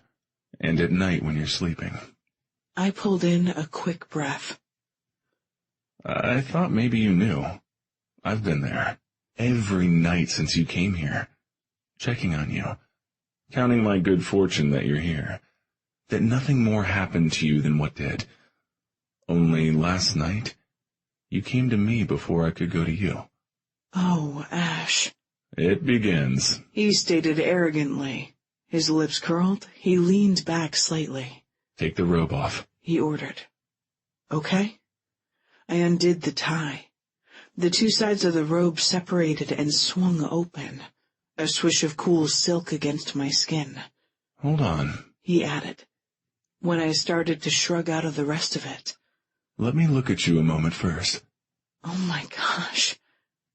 I stood still, hands at my sides as he scanned me.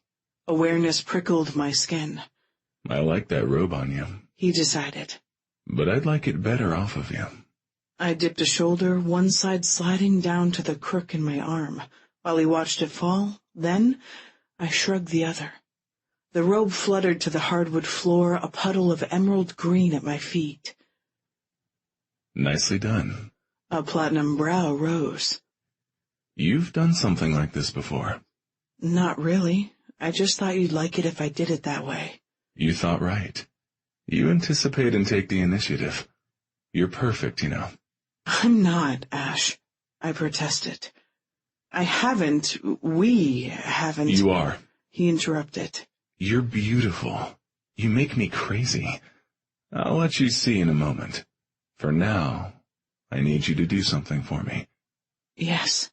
Slide your hands over your body, like you think I would do if I were touching you. All right. I started with my face, and he smiled as I smoothed my hand down my cheek. You're right. I would do that first. I love your skin. Soft as a fucking rose. Thank you. What does it feel like to you? Touching your own skin with me watching? Like... I trailed off, considering his questions as I glided my palm lower over the swell of my breast. I gasped when the tips of my fingers skimmed my nipple. Like a dream. I lifted my gaze from watching my own fingers travel across my flesh to look at him. A naughty one. Go lower. His voice had dropped. It made me feel things I didn't mention. I skimmed my hands to the hollow of my abdomen, stopping just before the swell of my mound. Anything else? Like what? Did he know? Could he see the tension in my body like a guitar too tightly strung? Touch your pussy, Fanny. Middle finger leading the way. Straight down the center of it. Apply a little pressure where it aches the most, and then stop. Yes, I gasped, doing just what he said. I licked my lips. It feels good. I told him, though I think he knew. Do you know how it feels for me to watch you pleasure yourself? I shook my head. I couldn't think straight. He was so handsome. So everything I wanted, so sexy. So frustratingly everything I needed, but so far away. Remove your hand, Fanny. Okay. I slid it across my thigh and let it fall to my side. You want to know what I see? I nodded. Beauty. Nipples begging to be plucked and sucked. Hips to hold so I can sink my cock deep into you. Sexy legs to wrap around me and hold me tight. Would you do that for me, Gypsy Rose? Would you take me like that? Yes, I panted, watching him move his hand beneath the flap of the towel. Seeing him grab a shaft and pump it made me moan. Oh my gosh, Ash. Cup your tits, Fanny. I did. Lift them like you are offering them to me. Yes. I'd draw them deep into my mouth. I'd swirl my tongue. Would you like that? Yes. Let them go. Okay, but... Grab your hem. Skim that pussy that we both know is wet and remove the chemise. Now. He barked, and I jumped, doing it quickly. Cold air rushed over my fevered skin. Fanny, shit. I lifted my gaze and looked directly into his piercing blue but dark as my desire eyes. You're freaking phenomenal. The inside of your thigh is glistening already. No, don't cover yourself, please. But look at me. I relinquished his gaze, dipping mine as he opened the towel. His cock sprang free. He stroked it. The hollow ache between my legs began to throb incessantly, needing to be filled. He was thick and hard and huge. I'm wet too because of you. Ash, please. It's too much. Can we... Do you want to come, Fanny? Yes. Grab your nipple between your first finger and thumb. Okay. Pull, while I pull my cock. Oh, shit. Twist it now. I moaned. Pull and twist the other one and watch me. What'd I do to my shaft?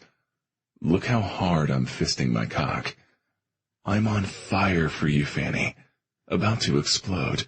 Me too. My legs are so shaky. Arrow that hand down again. Yes. All the way. Feel your clit? Yes, I gasped. It's wet, isn't it? Yes. Swirl your fingertips around it. I did. Yeah, baby, just like that. Feel good? So good, I panted. Do it faster. Yes. Harder. Put pressure where your body wants it, baby. Watch me. Come with me. Let it go, baby. Let it fucking go. And I did, shivering and coming apart while he erupted hot streams of himself all over his hands. Chapter 26. Ashland. Fanny? Her sister yelled, and my naked Gypsy Rose's cheeks flamed brighter than her hair. I bent, snagged her robe, and threw it at her. Fanny! Holly yelled again, her footsteps coming closer. I'm hungry. Where are... Oh. She stuttered to a stop inside the doorframe to my bedroom. Fanny had her robe on, and I had yanked her backward to cover myself. Hey, don't judge. The towel might have been the more obvious choice. But I preferred warm, soft, squirming her sexy ass in my lap embarrassed Fanny. It's about damn time. Holly grinned at us. Fanny dropped her chin. I know, right? I grinned back at Holly and kissed Fanny's bent head. But can you give us a minute? We just... Hey, don't TMI me, I get it. She started to walk backward. Called it, though. Told you he's a good guy. Thumbs up, sis. Out, Halls. See you in the kitchen. Holly ducked out of sight. Ah. Fanny swiveled and ducked her face into my shoulder. I'm sorry, that was so humiliating. Hardly. I had been on countless world tours with a bunch of rowdy guys, and I had the proclivities I had. I definitely wasn't embarrassed. I ran my hand over the red fuzz on her head. Her hair was coming back in. Such a beautiful ruby color and silky soft like the rest of her. But it's adorable as hell that you're embarrassed, Fanny Bay. I moved my hand under her chin and gently lifted it. Searching her eyes, I saw what I needed to see in them. She was with me after the scene, which was good, because I was so into her. Can we do something like that again later? She smiled, blushed some more, and nodded her head. You were awesome, by the way. Ditto to you. Oh, my Ash, awesome? Oh, stop fishing for compliments. You saw what you did to me without even really touching me except at the beginning. She huffed with mock indignation. Do you have work today? You said something about a meeting before you went to take a shower. Oh, yeah, fuck. I lifted her from my lap, set her on the bed beside me, grabbed the towel, and fastened it back around me. Do you have time for breakfast? She tried not to show it, but I could tell she hoped I did. You cooking? Yeah. The eggs have been sitting too long for the omelet to be fluffy, but I can probably do French toast instead. I usually just do a protein shake for breakfast, but that sounds awesome. Get it started, little Rose. I'll redo my shower and we'll eat together. But can you do something for me later? Sure. What? Consider popping downstairs to the studio. I might have some news to share, and I'd like to show you around. I'd love that, Ash. Good. I stood, started for the door, then stopped and turned back to her. Everything that happened here, every minute I've spent with you, whether here inside the apartment, eating dinner on the roof with my friends, talking on the pier, joking around on a walk through OB with you by my side. Those moments, they rank as some of the best ones I've ever had. Fanny, Mine too. Happy tears filled my eyes as I watched him go. And yes, the backside view of Ashland Keys in only a towel was as damn fine as the front view. "Fanny!" my sister called. Obviously, she'd seen him cross the apartment. He'd moved his shampoo and shaving stuff over to the guest bathroom. He'd welcomed Holly and me into his home. He'd given up his own bed and master bath. He'd not just unlocked the door to his bedroom when he had thought I was hurt on the other side of it. He had completely busted it off its hinges, like he'd broken down the few remaining paltry defenses I had to resist falling for him. I hadn't even slept with him properly. He had a first love that might always leave me in second place, but I was done resisting the inevitable with him. After those parting remarks, I knew I was already completely and irrevocably there. "Give me a minute, Halls." My tone was roughened like I'd swallowed a bunch of seawater. "It's only love, Fanny. The beginning stages, but I needed to get used to it. I had a feeling more of me was going underneath the waves Ashland Keys left behind in his wake. I need to get some clothes on, and then I'll be right out." "Don't dress on my account. Ash apparently likes you in next to nothing, and I certainly don't care one way or the other. Besides, I heard you say French toast is on the menu." She peeked her head out into the hall from the kitchen. "I just checked. He's woefully low on spices. No nutmeg at all, but there's some cinnamon. So get your rear out here, naked or not." She beckoned with her hand. "I'm hungry." "You sound like Link," I returned, belting the robe tighter and shuffling towards her. "Appetite is a universal wolf, our favorite bard says." She grinned. He really wasn't talking about food, but I think he would approve. She yielded to me when I entered the kitchen.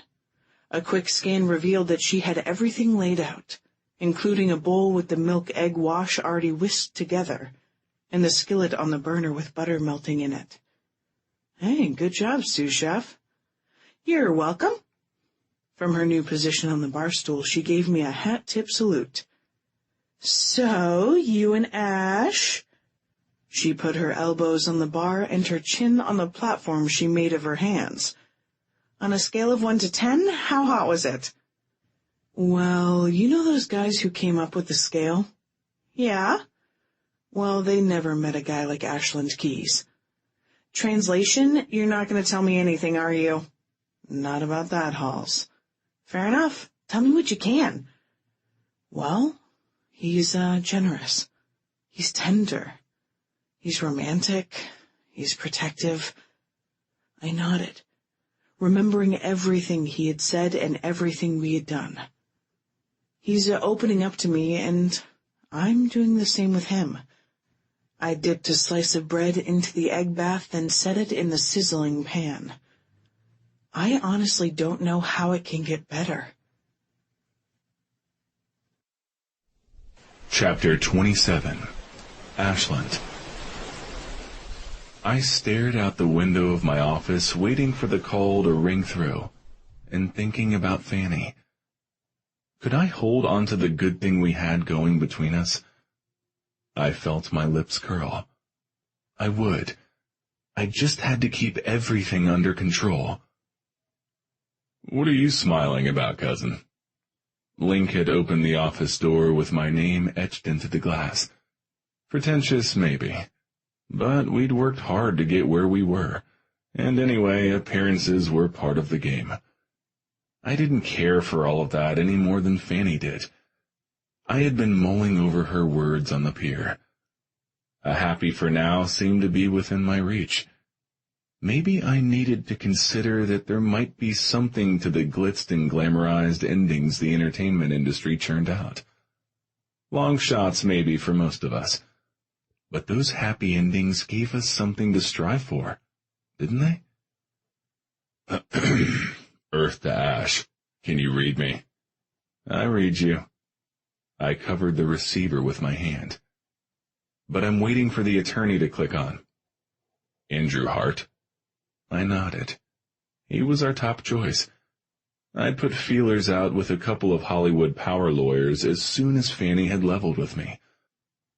Hart had a history of litigating and winning multi-million-dollar infringement and copyright-type cases. I wanted him to go after Samuel Lazowski, to make it so he no longer posed a threat to either Fanny or Holly. But I also wanted him to get Fanny's rights back to Tomorrow Today. Okay, I'll catch you later. I'm heading over to your place to help Simone keep an eye on Holly. But I wanted to be sure you remembered that Diesel's flying in this morning. To put the finishing touches on Ramon's album. Yeah, I remembered. I've got a car service picking him up. Great. He ran a hand over his chin. And I knew before he said it that he was going to bring up Fanny. With you smiling the way you are, is there anything I should know about you and your other house guest? He was the one grinning so big his sun-creased eyes crinkled. Like, are you going to ask her to stay on after this trouble with her and her sister's over? My smile flattened. It had been a leap for me to get from satisfied with my solitary existence to a happy-for-now state. Expecting Fanny to stay longer? I shook my head.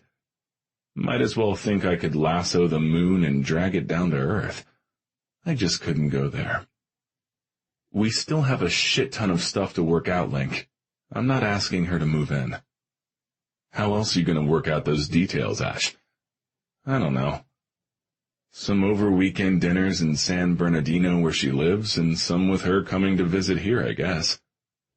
A long-distance relationship. Yeah, I guess, sure. I didn't point out that the R word hadn't been broached. He and Ramon had probably already talked about me and Fanny with their women. In other words, everyone knew practically everything about everyone in our tight-knit group. You're letting her go with a boyfriend living close by? Not letting her go. Something swift and fierce sliced me in half at the mere thought. But I also knew you had to have someone. Really have them first in order to let them go. I didn't have Fanny, did I? What about what we had done before the French toast? In my bedroom she had been with me. What about how she felt in my arms? How she had burrowed into them, inhaling me like I was a fine Bordeaux, and messing with my hair like she was my personal stylist? And what about the things I had told her before I had showered the second time? True, every word. She had liked what I had said, definitely. Her flame had been bright all throughout breakfast. Good. Glad to hear it. Bring her down to the pier later. The swelling in her face has gone down too much for her to go out without a disguise. But she can be the Lakers girl. Wear her beanie and shades. I guarantee no one will recognize her. She'll be safe, too, with all of us around her. We need to see if she can surf, dude. I nodded absently, watching him leave the office through the glass wall. I swallowed hard around the lump in my throat. I suddenly wasn't looking forward to potentially turning the issue of Samuel Lazowski over to Andrew Hart. If things went well, Fanny might be leaving soon. My happy for now might already be running out. Ashlyn Keyes? A booming, authoritative voice through the phone overrode my morose thoughts. That's me. Andrew Hart. Listen, I've looked over the information you shared with my partner, and then I did a little preliminary investigating of my own. Oh yeah? What'd you find out? A lot of interesting things. I'm not going to risk sharing them over the phone, though. Understandable, I guess. This is going to be a high-profile case. Samuel Lazowski will have some formidable representation, I'm certain. And finding an impartial judge in L.A. is going to be a miraculous feat in and of itself. We'll probably have to petition the court for a different venue. Not anything I hadn't already considered. Look, I have no problem coming up there to meet with you, but only if you're thinking about taking the case. Hell yes, I'm taking it. Hollywood versus Lazowski? Two beautiful bereaved daughters versus their estranged stepfather? I wouldn't be talking to you right now if I wasn't. But I play to win, and that's going to be expensive. So the question for you is, can you afford me? I wired the retainer. It had been a sizable amount.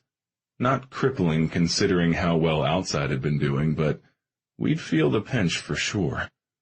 I'd just have to work harder and talk the guys into releasing that greatest hits album. Do some appearances to promote it. Good thing we had the rights back from Zenith Productions for the dog songs.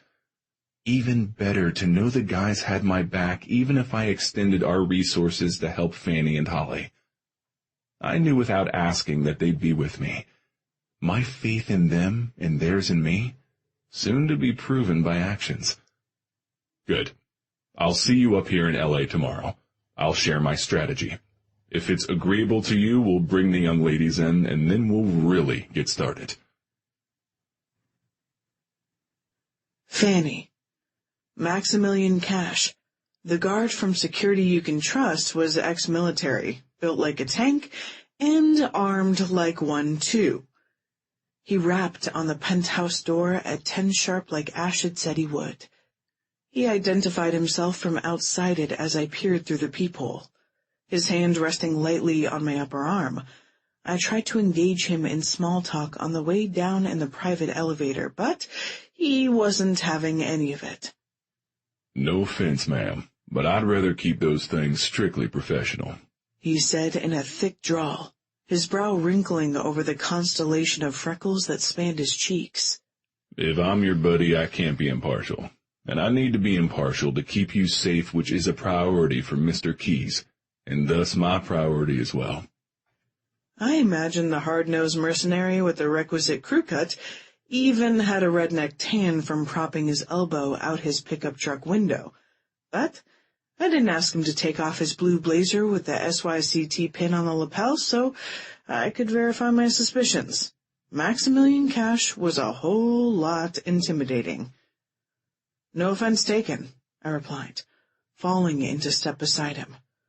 Well, actually, I had to scuttle my purple Chloe high tops pretty fast to keep up with him. At 6.5 feet, he moved smartly from the back of the building to the front, where the entrance to Outside was located. Hey, Ash said, meeting me and my escort right inside the tastefully appointed reception room. Thank you. He replaced my bodyguard's hand with his own and told my non-buddy. I've got her from here. I've been passed off like I was a high-level military asset. I felt very Mission Impossible-ish. Yes, sir. Maximilian executed a crisp military turn and exited outside the same door we had entered. You think it was safe to leave the elevator unguarded for the 2 minutes and 3 seconds it took him to get me here? I raised a brow. I mean, with Maximilian gone, one would only need a key to get in the door on your side of the building, a code to activate the elevator, and then another key to get inside the penthouse to get through Simone to snatch Holly. Better safe than sorry, Fanny. Ash frowned, giving me his serious face. It didn't detract from his handsomeness, just to put that out there. I knew you would say that. Maximilian is just about as serious as you are right now. I appreciate all the precautions, even though I think they might be a little much. The penthouse was secure, and no one knew we were there. Is everything okay with you? If you have something you need to do, we can do this some other time. Might not be a lot of time left, he muttered cryptically. What does that mean exactly? Yo, asshole. We both turned. The tall, handsome Polynesian standing there gave me the slow once-over. I recognized him immediately. So this is why you didn't come pick me up at the airport. Nice. Groupies. Not just on the road, but at home now, and in the studio, too. Not your usual type, but I approve. Fanny is not a groupie, Diesel. Ash gritted out through his clenched teeth. No way. Diesel scanned me again with his pitch-black eyes. So it is her. This time recognition brightened his gaze. Fanny Bay Lazowski, he queried. I nodded. Fucking A. His raven-hued brows rose, and his full lips curled at the edges. Dude, you do know there's a $500,000 reward for her and her sister's return? I saw it on the entertainment channel on the plane. He took a step closer to me, and I shifted closer to Ash. I can retire for good and surf the world with 500 large. Where's Hollywood, sweetness? He asked in a conspiratorial whisper. About 3 hours and 6 minutes north of the PCH without traffic. Despicable. I lifted my chin. Diesel. Ah, nice sarcasm. He grinned and lifted his dark gaze to Ash. If I liked women for other than, fucking, I might try to take this one from you. Don't try. Ash told him. She's taken. Ah. Diesel's gaze traveled back and forth between Ash and me. I'd heard a rumor some chick had put you on the shelf, but I didn't believe it. Wanted to see for myself. He reached past me. Ash surrendered me to clasp his own hand and forearm together with the prickly bassist. Missed seeing you, bro, when Ramon came out. You should visit sometime. He shifted his gaze back to me. I was just messing with you, Red. But if you get tired of this loser... He bumped his gaze up to Ash. Let me know. I've always got room for another fuck buddy. Minion. And red is my favorite color. Cut the bullshit, Lee. Get your ass onto the back. Ash hooked a thumb over his shoulder. I need you to focus and take care of business. Roger that, boss. I always take care of business. He grabbed his junk and gave it a squeeze before he bent over at the waist and reached for the bass case he'd set down on the floor when he'd come in. I brought my board, he said as he straightened. We surfing later? Yeah. Ash nodded. So stay on task. Might be hard to do. Diesel gave me a look over his shoulder as he walked away. If you've got more good-looking chicks like this one stowed away somewhere in this place... His rumbling laughter drifted back to us. I apologize for Diesel in advance. He's an ass. Nah, that's all right. I shook my head. I'm a Dirt Dogs fan, remember? I know he has a reputation. A bit more dark and edgy than how he seemed just now. Which is the real Diesel Lee, I wonder? Both. His gaze turning piercing. Stay away from him. Whoa, gotcha. I will. I don't think he wants to be my friend anyway. I gave Ash a careful look. You still up for being a tour guide? Seems like you might have a lot going on today. Typical stuff. Slower than most days, actually. 3 of our bands are currently out on tour. Only one is in-house. Ramones, I guessed. Yeah. What's he calling the band and the album? Ramon Martinez.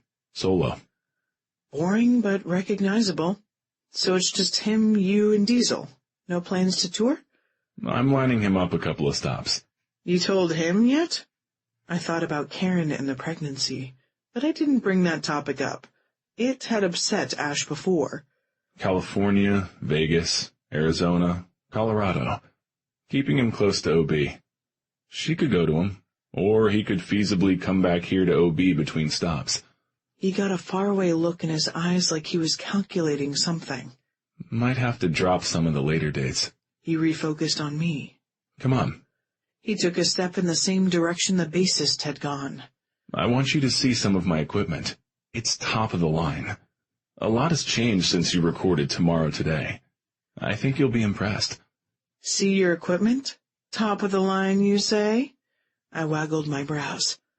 I've heard lines like those before. I lifted my gaze to him, glad to see the sparkle I had in my eyes was mirrored in his. I was afraid his lightheartedness had been swept beneath the tide of his entrepreneurial burdens. Lead the way, handsome. Show me what you got. But I think you already saw how, oh my gosh, Ash, impressed I was earlier. Chapter 28. Ashland. So, new plan. Same one, really. Just accelerate it. The same goal. Fanny. Get her to stay and extend this happy-for-now status as long as I could. To that end, I strategized, as I led her around the studio with my hand firm on the curve of her back. My office had been the first stop. She had taken a seat in my big leather chair, drawn her long, shapely legs up, put her buckle-adorned purple high tops on the seat, and given herself a spin while I leaned a shoulder against the door jamb and watched her, completely mesmerized. Uniquely Fanny and so my little gypsy.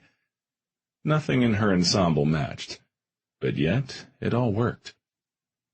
A knit headband in black with a textured flower, one that I knew Gonzalo's daughter Luna handcrafted exclusively for Karen to sell it offshore.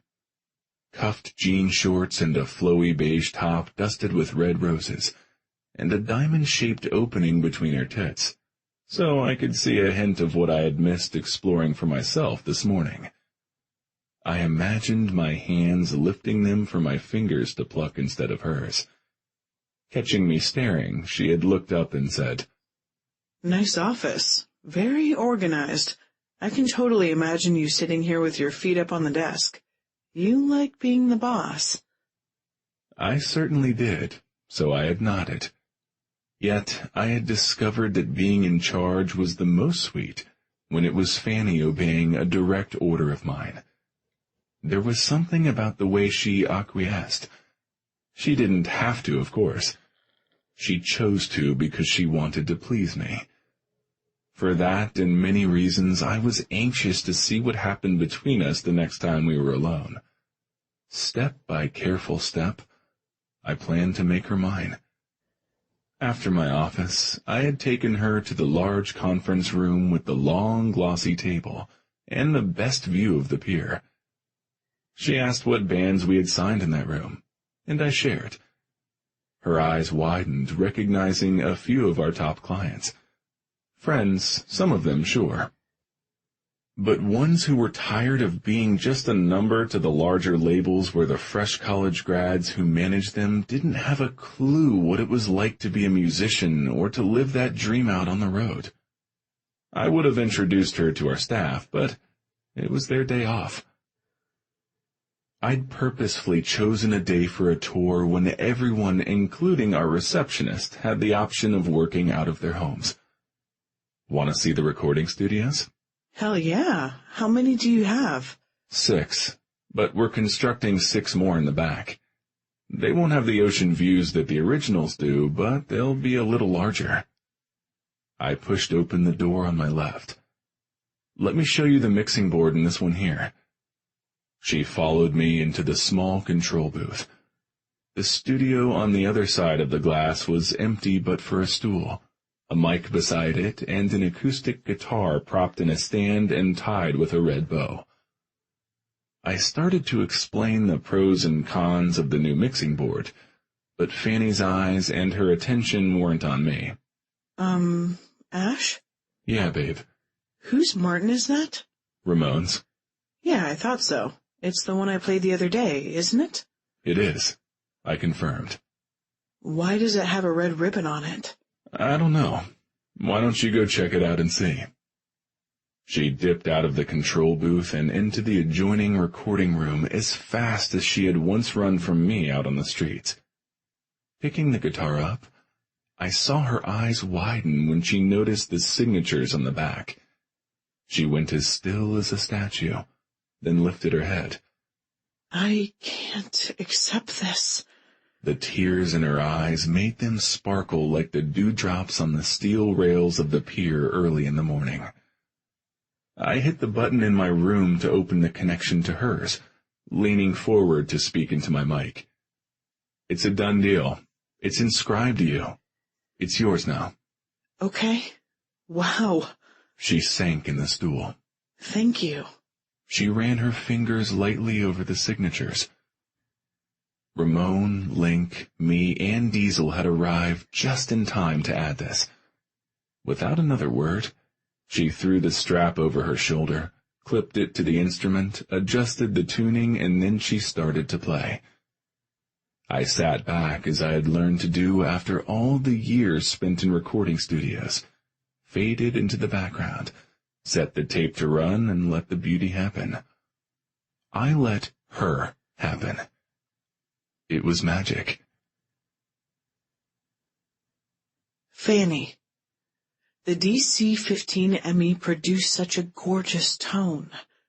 My fingers moved reverently over the East Indian rosewood fingerboard.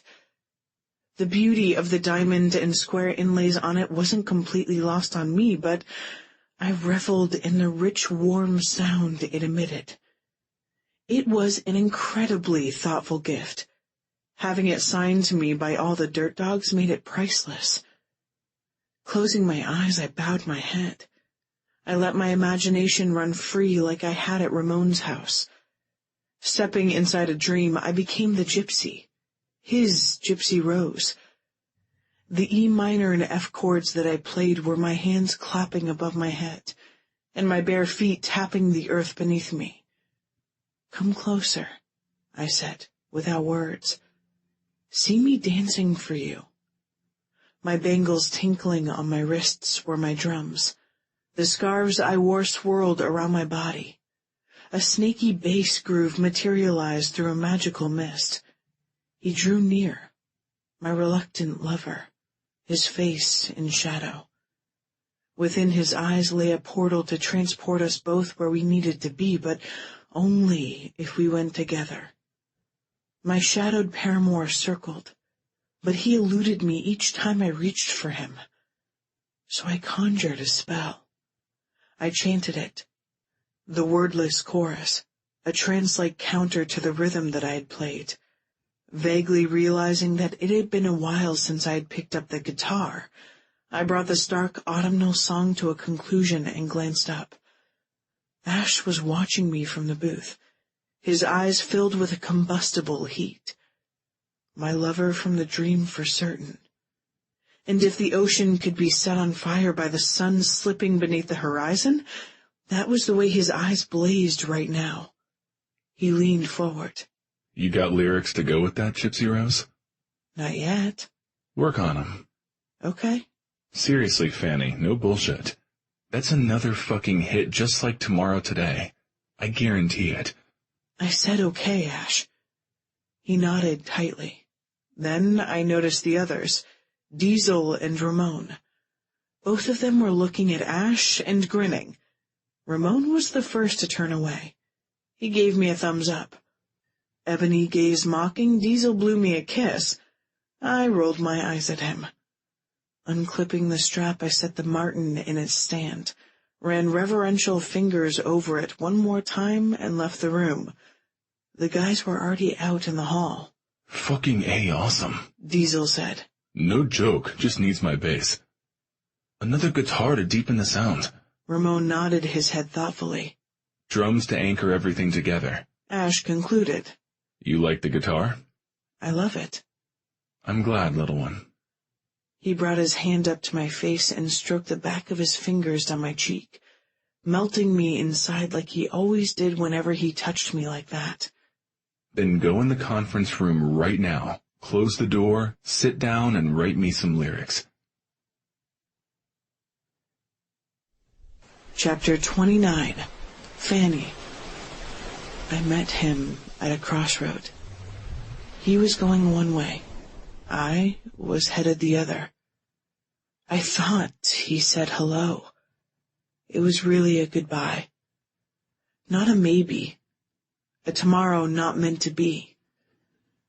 Different worlds, different dreams. He sees dead ends. I see possibilities. Can I be me, and you be you? Can we take a chance and see? We met again on a dark night.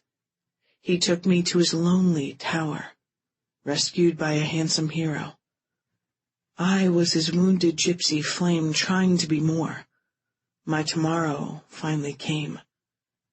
Fire on the water, a candle in the wind, hope flickering on fragile wings. A dance neither knew, a destination unknown, but a place we had to be, for there to be a you and me. Different worlds, different dreams. He sees a dead end. I see possibility. If I remain me and you stay you, can love ever be? I think I've got it. I announced excitedly, brandishing the steno pad up in the air over my head. Let's have a look. Ramon crossed to me and snatched it from my hand. The guitarist had been the closest one to the recording room entrance when I had opened the door. Butterflies fluttered inside of me as he glanced over what I had written. It's good. One hand holding his maple-topped Les Paul close to his body, he passed my scribbled lines on to Diesel.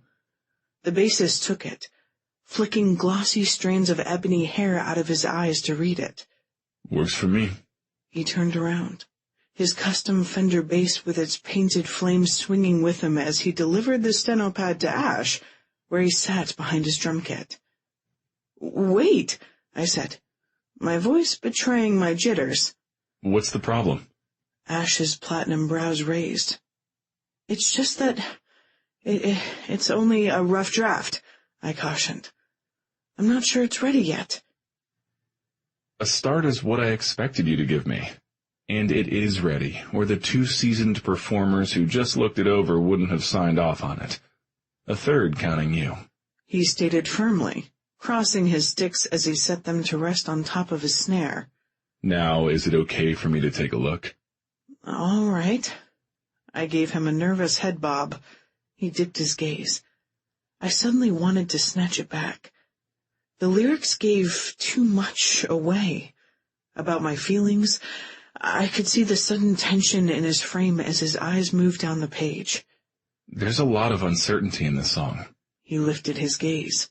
Pessimism with the hero. Me? "It's just a song." Huh. It's somber. Not as hopeful as Tomorrow Today. His fingers tightened on the pad. My influence? I shook my head. How could he think that? Did he not read the part about him being my hero? I tried to explain. The other song was for my mom, to remind me how she was and how she would want me to be even without her. My throat clogged. I swallowed to clear it and continued. "This one is a love song." His considering gaze immediately became more intense. "I mean, not that I think we are." My hands fluttered. "Or that we can be, but maybe—" I trailed off. And I could feel the attention of Ramon and Diesel on the periphery of my vision, but I focused on him. "But I hope we can. Trying is hoping for more, isn't it? Otherwise, why even try in the first place, right?" So your theme is hopeful possibility. His voice sounded as thick as a Southern California fog. "Exactly." I nodded my head vigorously. That's you in a nutshell, Gypsy Rose. "Okay," I allowed. "But didn't he see the possibility in us, too?" My brow creased. "That's a good thing, right?" You are a very good thing. I smiled slowly, and he gave me one of his own in return. I pulled in a shuddering breath. I'd been so tense during that interchange that I'd only been shallowly sipping air. I gulped it now, gobbled it greedily down like I did his affirming words. We finished the stuff for Ramon's album an hour ago. Had I been in the conference room that long? I hadn't realized. We've been messing around on the individual components of your song. Would you like to try to put all the pieces together with us? See how it sounds? Work on my music with the Dirt Dogs? Are you serious? Hell yes! Good. He grinned. Go get your new guitar, Fanny. It's in Studio 5. As soon as you return, we'll bring that song to life. Ashland. So, Diesel began as soon as Fanny disappeared. You met this chick before and reconnected recently? Yeah. I nodded. Wow. Well, just based on the song alone, I'd say she's into you, dude. I don't know about that. I protested. She knew what I had shared and had that startling knack for drawing accurate conclusions. But I wasn't totally fatalistic like the guy in her song. Was I? She does. Ramon confirmed. She reads him like you read a surf forecast. Fucking A, that is serious. I need to get off the island more. Homeless girls that turn out to be Academy Award-winning artists in disguise? Diesel shook his head in disbelief. Only an OB. You do need to get your ass out here more, I agreed, especially since you're collaborating with Ramon. I thought it best to steer clear of the topic of Fanny with the self-proclaimed man-whore of the group. We'll get to that in a minute. Diesel glanced toward the door that remained empty and then back at me. But just so you know, there are only two types of women. Ones who just want to fuck around, like your Renee, and ones like Fanny who mean business, as in a ring so they can own your ass. Renee is not my Renee. I recoiled at him, making a comparison between Renee and Fanny. Diesel and Ramon exchanged a look. Shit, man. Give me a little fucking credit. You know me. Would I bring Fanny into the studio to hang with us if she were just another meaningless lay? Did you not hear what I told her? Do you not see how incredible she is? They all seem incredible in the beginning. He waved a dismissive hand at me. No, don't get your boxers in a bind. I'm just looking out for you. From what I see, she's got her hooks in you, man. You want to fuck her? Fine. But scrape her off fast afterward. Mark my words. Enough.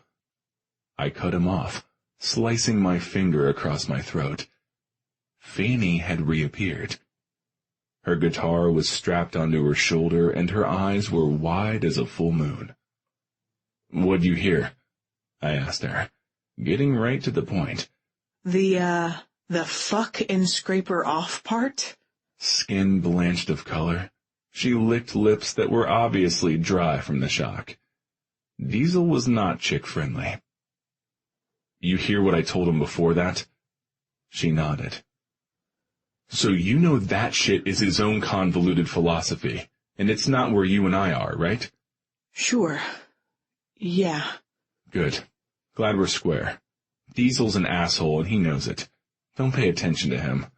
Told you that from the get-go, all right? I meant everything I said to you, Fanny. You got any doubts or any questions? You talk to me directly. Now let's play some fucking music. Chapter 30. Fanny. Huh? My fingers loosely wrapped around the mic stand. I swiveled around to look at Ash. I was trying to tell you what the song needs, but you seemed distracted. Yeah, sorry. Of course I was distracted. I was singing lead with the Dirt Dogs. Ashland Keys on the drums behind me. Ramon Martinez on my left side duplicating my chords but playing them better. Diesel Lee on the right, elevating the song with his groove but censuring me with his gaze. All while his words to Ash repeatedly mocked me inside my mind. You want to fuck her? Fine, but scrape her off fast afterward.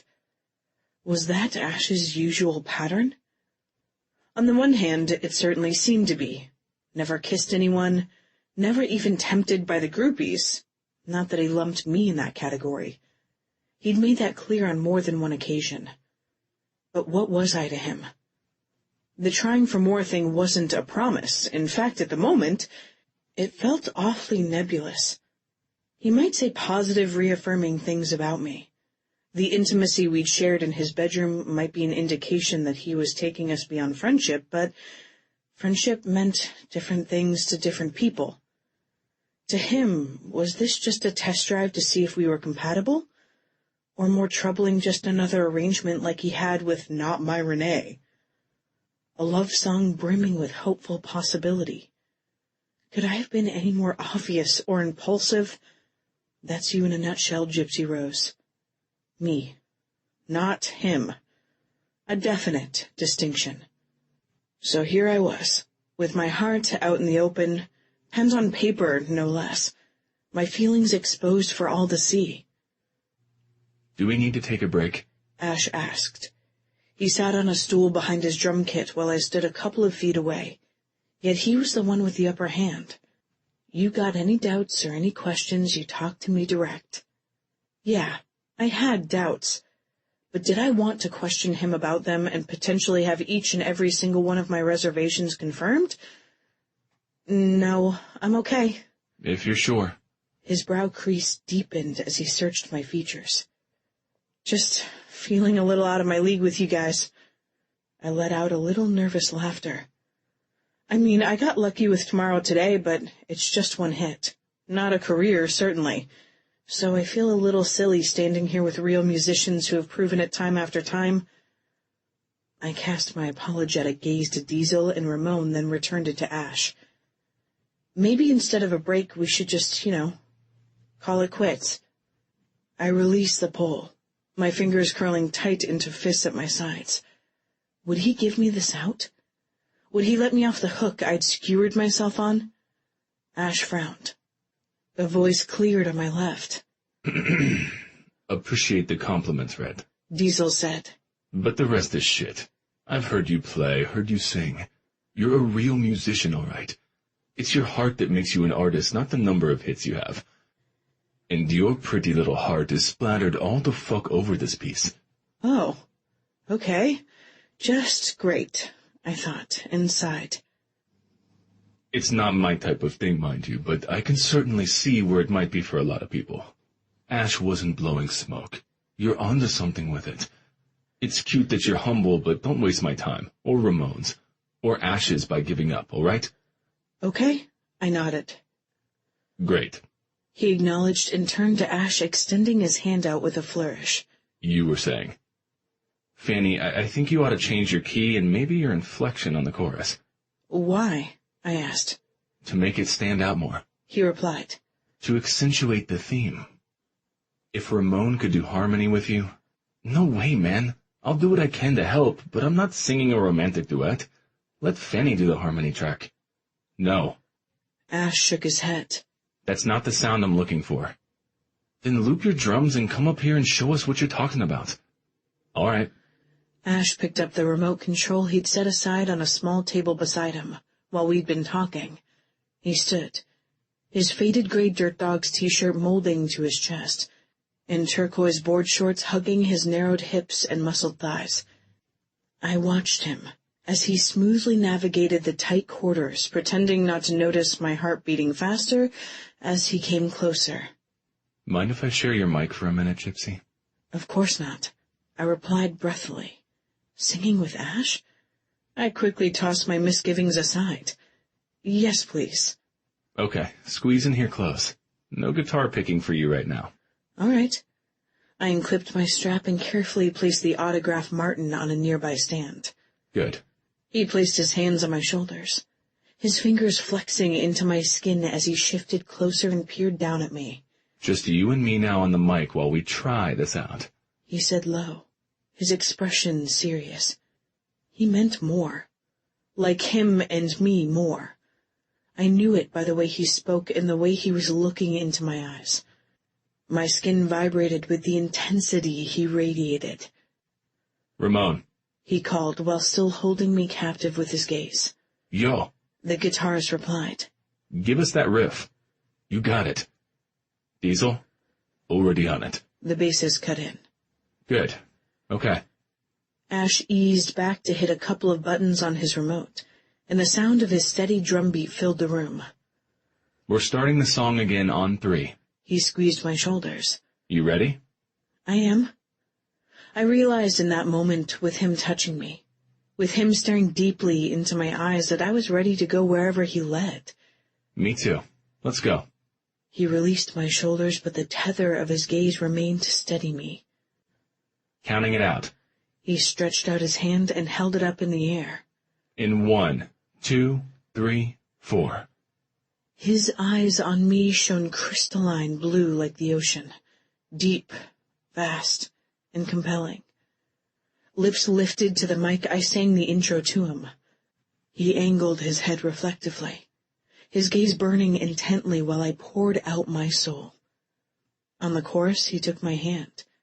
He brought me closer as he lowered his mouth to the mic. Our swaying bodies separated only by a couple of inches. Our lips each pressed to the mic. We sang the words together. His deeper voice melded with mine, not overshadowing, but enhancing it. I couldn't help but smile by the time he drew back to give me the mic again, so I could sing the next verse and the bridge alone. He kept my hand, and his fingers pulsed around mine. His entire focus was on me. Only me. Then too soon the final chorus came. Eyes to eyes, fingers entwined, lips to the mic, together. Watching Ash tap out a beat on drums for my number had been one thing. Singing the words I'd written for him, to him, with him. Nirvana. Seeing him move in sync with my rhythm. Heaven. Dancing that dance for him I imagined when I had visualized the song. Paradise. Singing a duet with Ash. Words couldn't describe my state of bliss. Ashland. Work for you? I asked her as if unaffected by it all. But inside I was like a shaken champagne bottle, ready to explode from all the intense pressure it took to control all that I felt for her. Our voices blend well. Her pretty face was still tipped up to mine. The light purple bruising visible beneath each eye failed to detract from her beauty, only lending an element of vulnerability to her overall appeal. They do, I agreed, looking into her eyes and feeling heat rising within me. I wanted so very badly to test this chemistry between us, knowing with an ever-growing certainty how well we would bond together, but only if I could keep myself in check. With that in mind, I unthreaded my fingers from hers, brushed her soft cheek with my lips, and whispered to her and myself a promise. Soon, little Rose. As I withdrew, I saw the needful shiver roll through her. The heat inside of me became a blaze of masculine satisfaction. I would make sure the boyfriend back in San Bernardino never factored. Not soon enough for me, she muttered grumpily, and I laughed. She had me letting my guard down a lot lately. Diesel was right. She had her hooks in me. But something he didn't understand was that her effect on me was far more than physical. You guys do realize we're still here, in the same room watching you? Yeah, Diesel, about that. I began, swiveling around and giving him the get-gone glare. Don't you have somewhere else you need to be? Actually, he does, Ramon chuckled. Our sparring always amused him. Only his somewhere else is the same as your somewhere else in this case, and Karen's already out there. She sent me about 20 texts. Hell yeah, enough fucking work. Salt water's good for the soul, man. The ocean's my therapy. And when I unleash my fins on you two... He wagged his finger back and forth between me and Ramon. Gonna make you both my bitches. Diesel whooped. Surf time, baby. Chapter 31. Fanny. Are you sure about me wearing this? I asked, as I walked side by side with Link and Simone to the beach. Hey, it's what I've got on. Simone towed out of her flip-flops and left them by the wall on the sand. Why wouldn't it be okay? Link looked puzzled. He's a guy, Simone said to him and me as if that explained it completely. Go on out, Link. I'll catch up. Okay, babe. He curled his fingers around her nape, kissed her long and hard, then trotted towards the shoreline.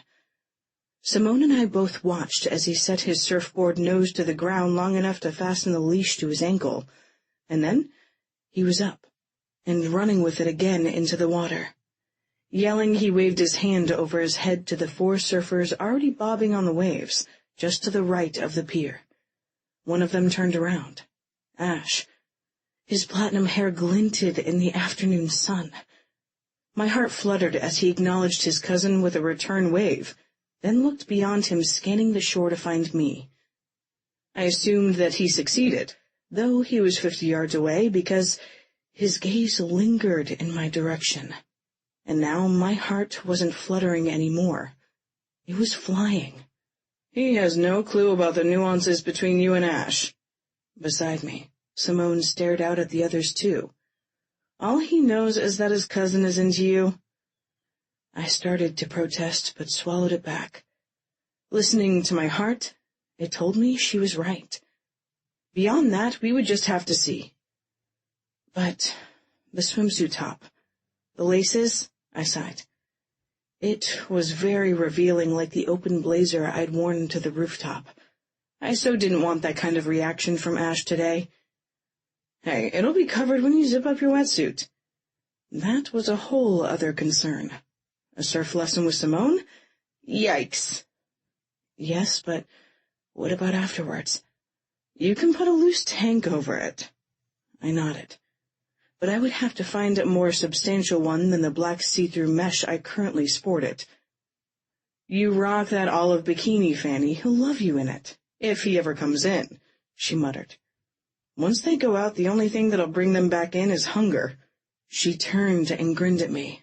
For sex or food, that is for the guys. Karen would stay out there till breakfast, but Ramon will bring her in before then. We both laughed. The guys loved to surf, but Karen's obsession with the sport was in a category all its own. So, around dinner time, you think? I asked, wanting to know when I would get to see Ash. When he sees you in that bikini? She nodded confidently, answering her own question. Easily. Maybe sooner. I wasn't so confident about my allure in the swimsuit, or my ability to paddle out to him through waves so huge they were crashing in arcing spray over the top of the pier. Hey. Simone touched my arm as if she could read my troubled thoughts. They aren't so big when you're floating on top of them. The trick is to get on out there without thinking too much about it. She cocked her head to the side, the ends of her brown ponytail swishing against her slim shoulders. Advice that could apply to you and Ash right about now, I imagine.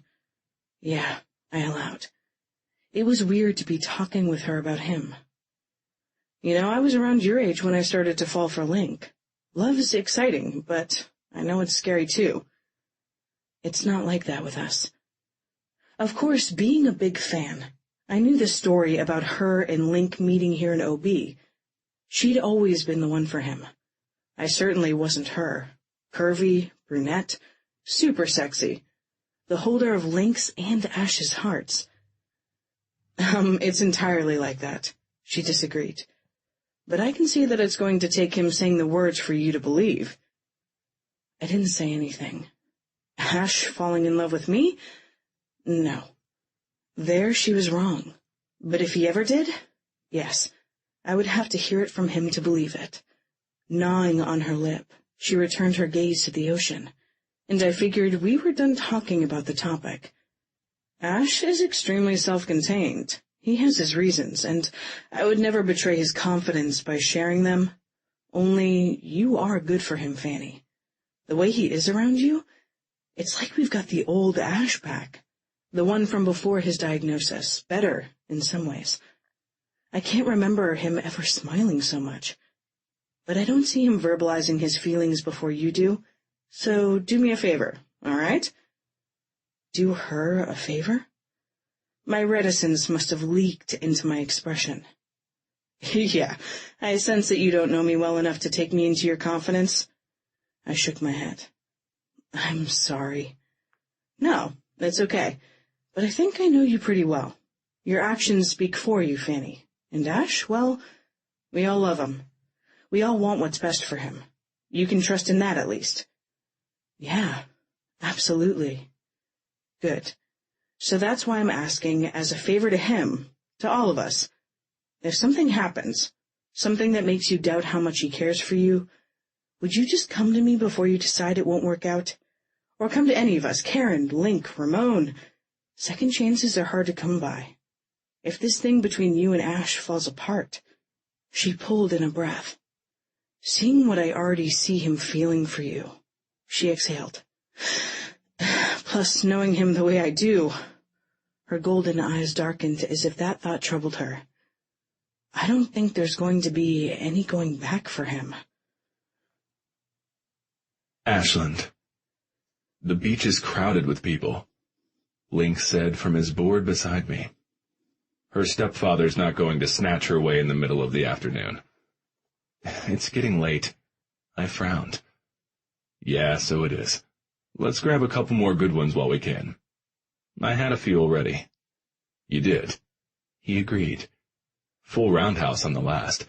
I thought only Karen, Diesel, and I had perfected that move. I shook my head and smiled. High praise to be included in a group with 2 ex-professional surfers and 1 certifiable surfing fanatic. Your girl saw you, too. She fell off her board watching you. Her board's on the sand, Link. I didn't correct him about her being my girl. She was going to be if it were up to me. Yeah, I noticed that. My woman's a good teacher. Her pupil has got the pop-up perfected. Goofy-footed. Who would have guessed? I would have.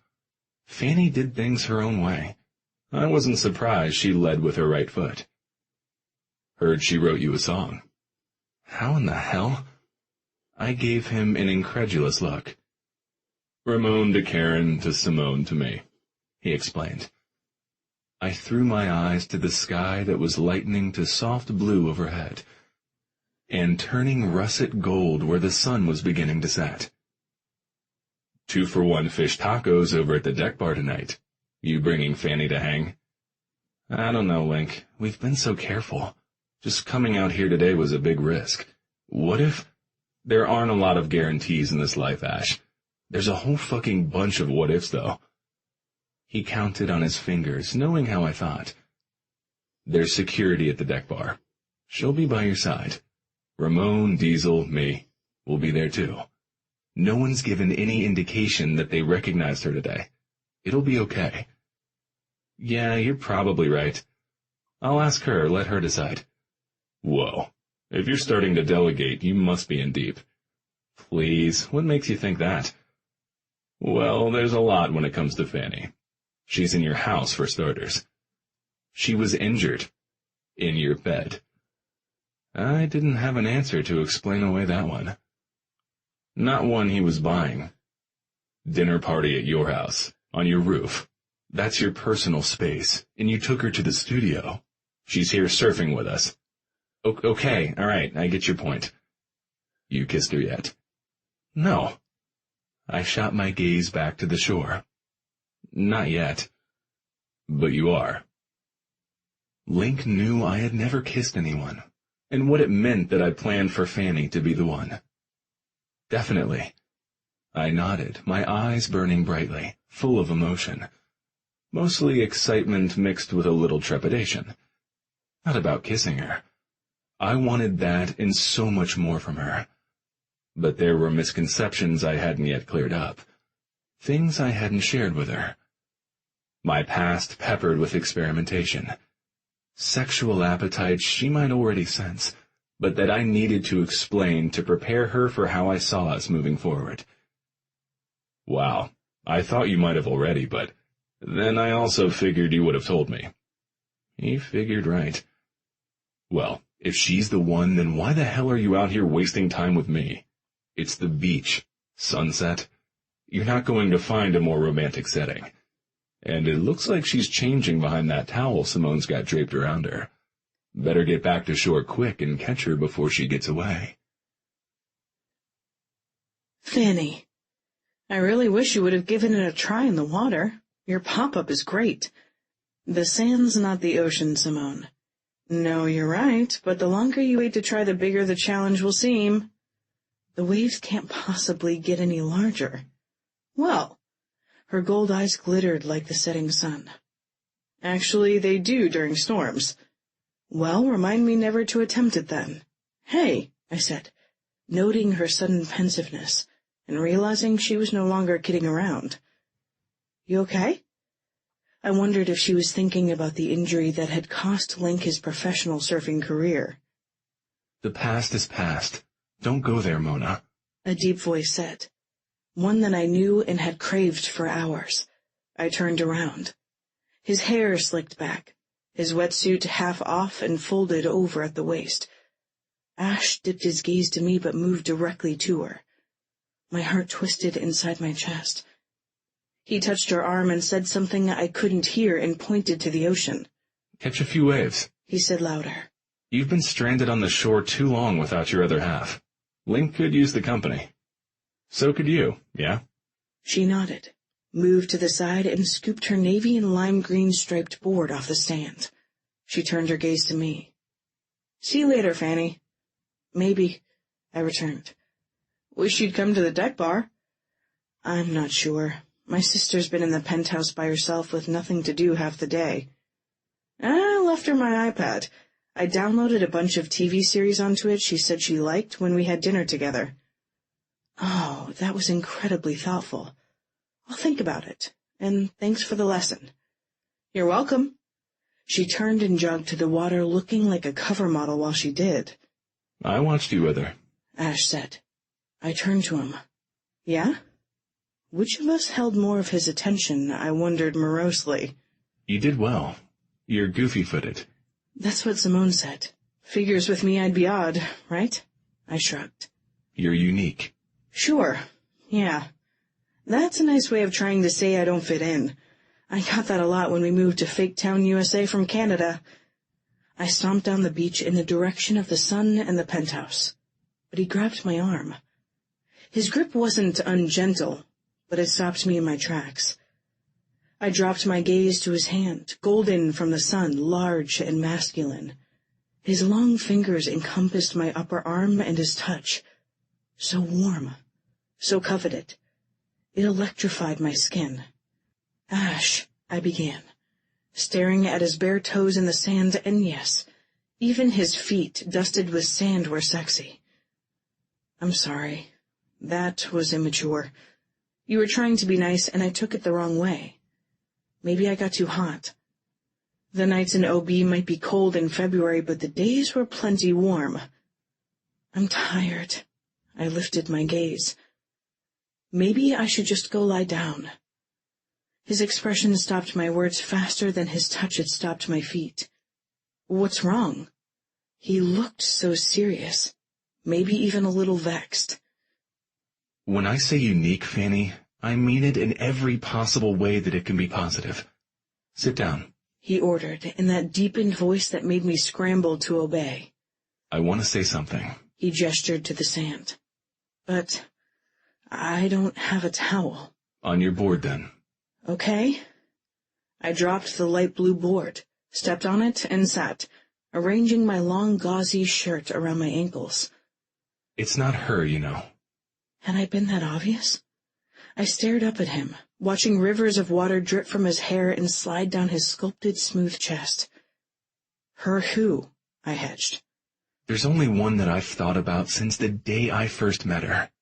It's not Simone. It's you. What? My heart started beating really fast. That gorgeous hair of yours. Your beautiful eyes. That fucking flame of irrepressible hope inside of you. I met you at one of the most turbulent junctures in my life, but after a single conversation with you, guess what dominated my mind when I was headed to the doctor's office to get the results? You. I was thinking how I'd never met anyone like you. How one of a kind you were. And cute as fuck.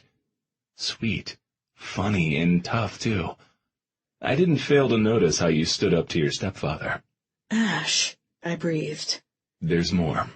He dropped down onto one knee on his board, his expression earnest and his posture purposeful. I scooted forward anxiously. He looked like he was about to pop up on a really serious wave or pop the question. The first? Sure. I've seen him do it all afternoon. The second? Not likely. You don't need to say more. I lifted my right arm, sliding my fingertips along his resolute jaw, and angling my head to keep the setting sun out of my eyes, and his handsome face in full view. You're wrong. I do. He made a low, approving sound that transmuted increased tension to nerve endings already frayed and hypersensitized in his presence. I'm not finished yet. All right. I swept my thumb along his stubble-roughened cheek, encouraging him to continue. After they told me the news, who do you think I thought of first? Me? I couldn't fathom it. Yes, you. Why now, I thought. Why meet someone like her now? Someone who makes me think of hopeful possibilities, when my whole world is collapsing around me. Oh, Ash, I soothed, and he pressed his jaw deeper into my hand. The day I was supposed to meet you, I went out alone. I got shit-faced drunk trying to forget you. I fucking threw my cell out the window after getting all those texts from you. I totaled my car on my way home. It nearly killed me, wrecked me not to answer you. But what could I say? What could I fucking say? I don't know. I slid closer to him. The board was wet. The tide had come in, the water swirling around us.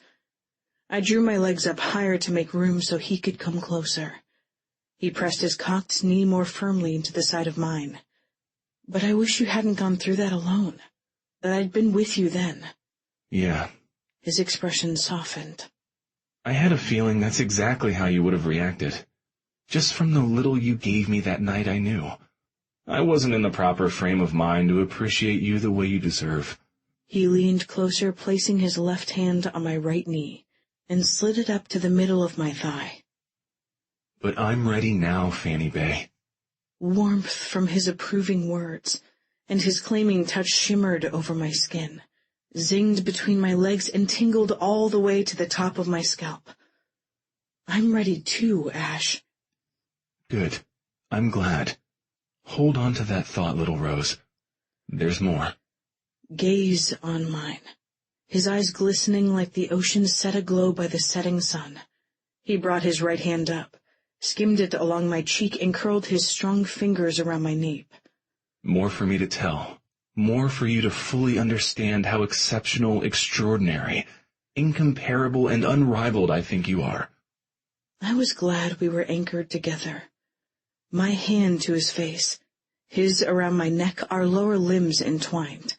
Otherwise, I felt like I might have floated away on those words alone. After I purchased your car and made sure the money transferred to your account, I got rid of every television I owned. I turned over the Hollywood stuff with Outside to Link. He didn't ask why, and I didn't tell him. Sure, I did it because of all those reasons you already guessed, but I also did it to avoid information about you. I didn't want to know who you were with, what you were doing with him, see you in pictures or video moving on with your life. I told myself I had done what I had to, that I wanted you to go on, to have your dream, and to have whatever or whoever you needed to be happy. But it wasn't the truth. It wasn't what I really wanted. What do you really want, Ash? I thought that was obvious. Smiling, he withdrew his hand from my neck, sliding it to the back along my jaw, over my chin, and then under it. His gaze had lowered to follow the movement of his hand. I want you, my Gypsy Rose. He used his hand under my chin to lift it. Just you. The sun, a ball of fire dangling over the ocean. He lowered his head while continuing to lift mine. I held my breath.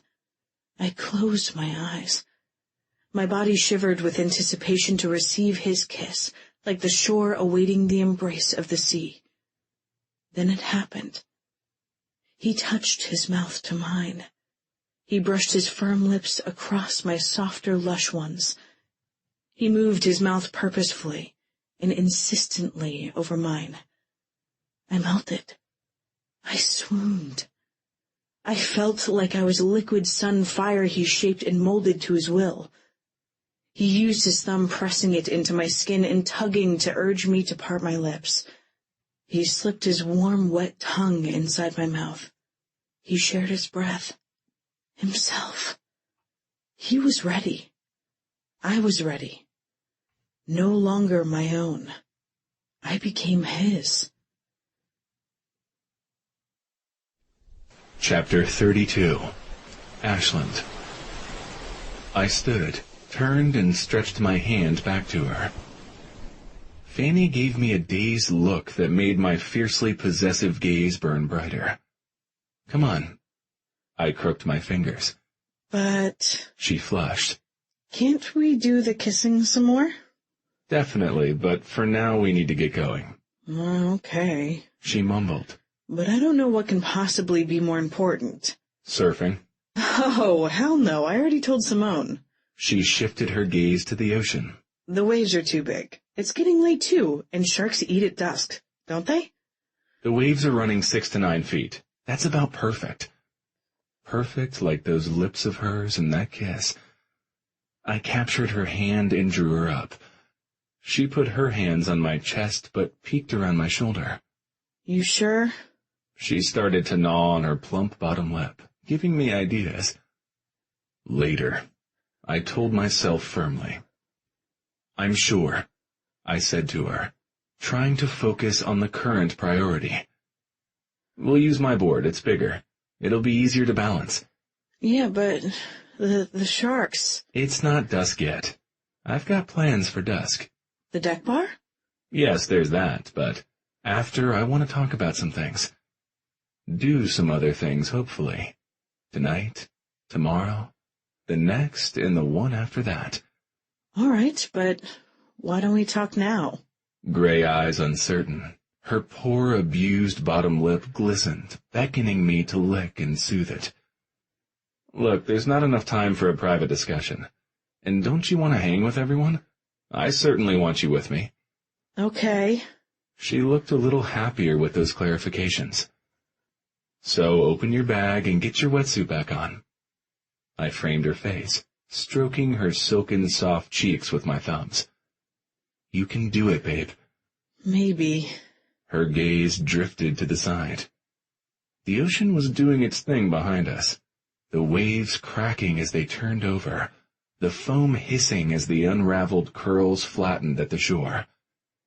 Not maybe, for sure. I'll be right beside you. Promise? Her gaze came back to me. Yes, we'll stay in the shallow water unless you want to go deeper. Just like it would have been between her and me. No pushing, no manipulating her. Or not much. Persuasive coercion. Sharing parts of myself bit by bit. Planning. Maintaining control. Making her want me wasn't actually manipulating, was it? How shallow? Fanny, come on. I smiled. You've got to at least dip your toes in the water if you want to get wet. I know that, Ash. She huffed, putting her delicate hands on her enticing hips. So fucking cute. So sexy with that peekaboo top over her delectable tits. Long, shapely legs that I wanted to see, wanted to trace, wanted to feel wrapped around me. Oh, the things I wanted to do with her. I was so enchanted, so far gone, that I didn't even get onto her about not wearing a hat or sunglasses right now. The beach was semi-crowded, but nobody was paying a bit of attention to us. And anyway, no one was getting to her or coming between us, except maybe myself. I just, don't want to be where a great white shark might nibble on my toes. Great whites didn't nibble. They took big fucking chunks out of people or their boards, mistaking them for sea lions. But I certainly didn't go there. Get your wetsuit on. I used the tone that always sent her scurrying into motion. And it worked. She turned and started to reach for her bag. But then I stopped her, my hand curling around her arm. I know you're brave, so you're going to rock it. Surfing is part bravado, part balance, and mastering maneuvers. Once you know the basic techniques, it's a whole lot of fun. I love it.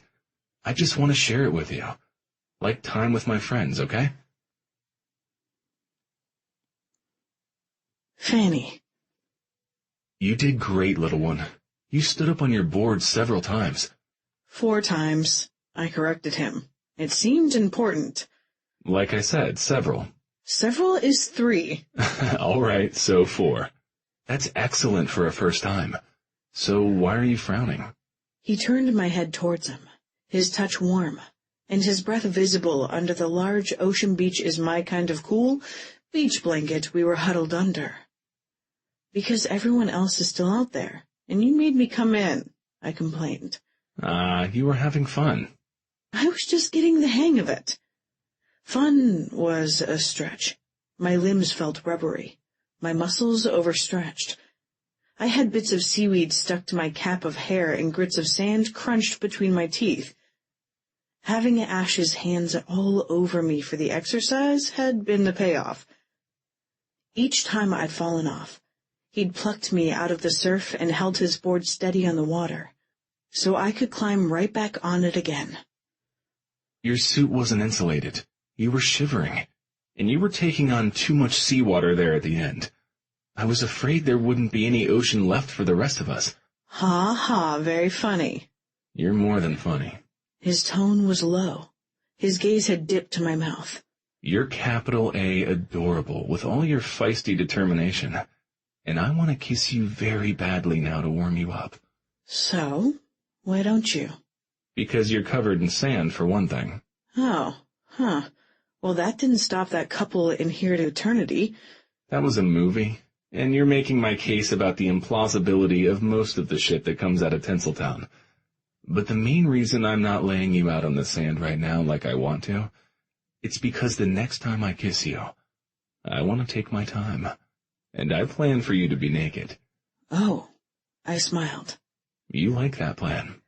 He traced my saltwater, sticky, sandy lips with his finger, his eyes turning as dark as the surf was now. I stopped shivering as heat rolled through me. I nodded. Me too. Yo, asshole, this is a public beach. Get a room.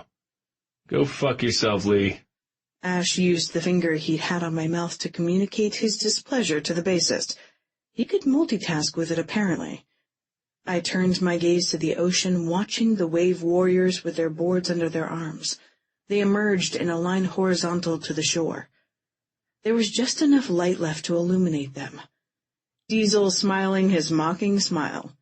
Ramon shaking out the salt water from his curly hair. Karen laughing.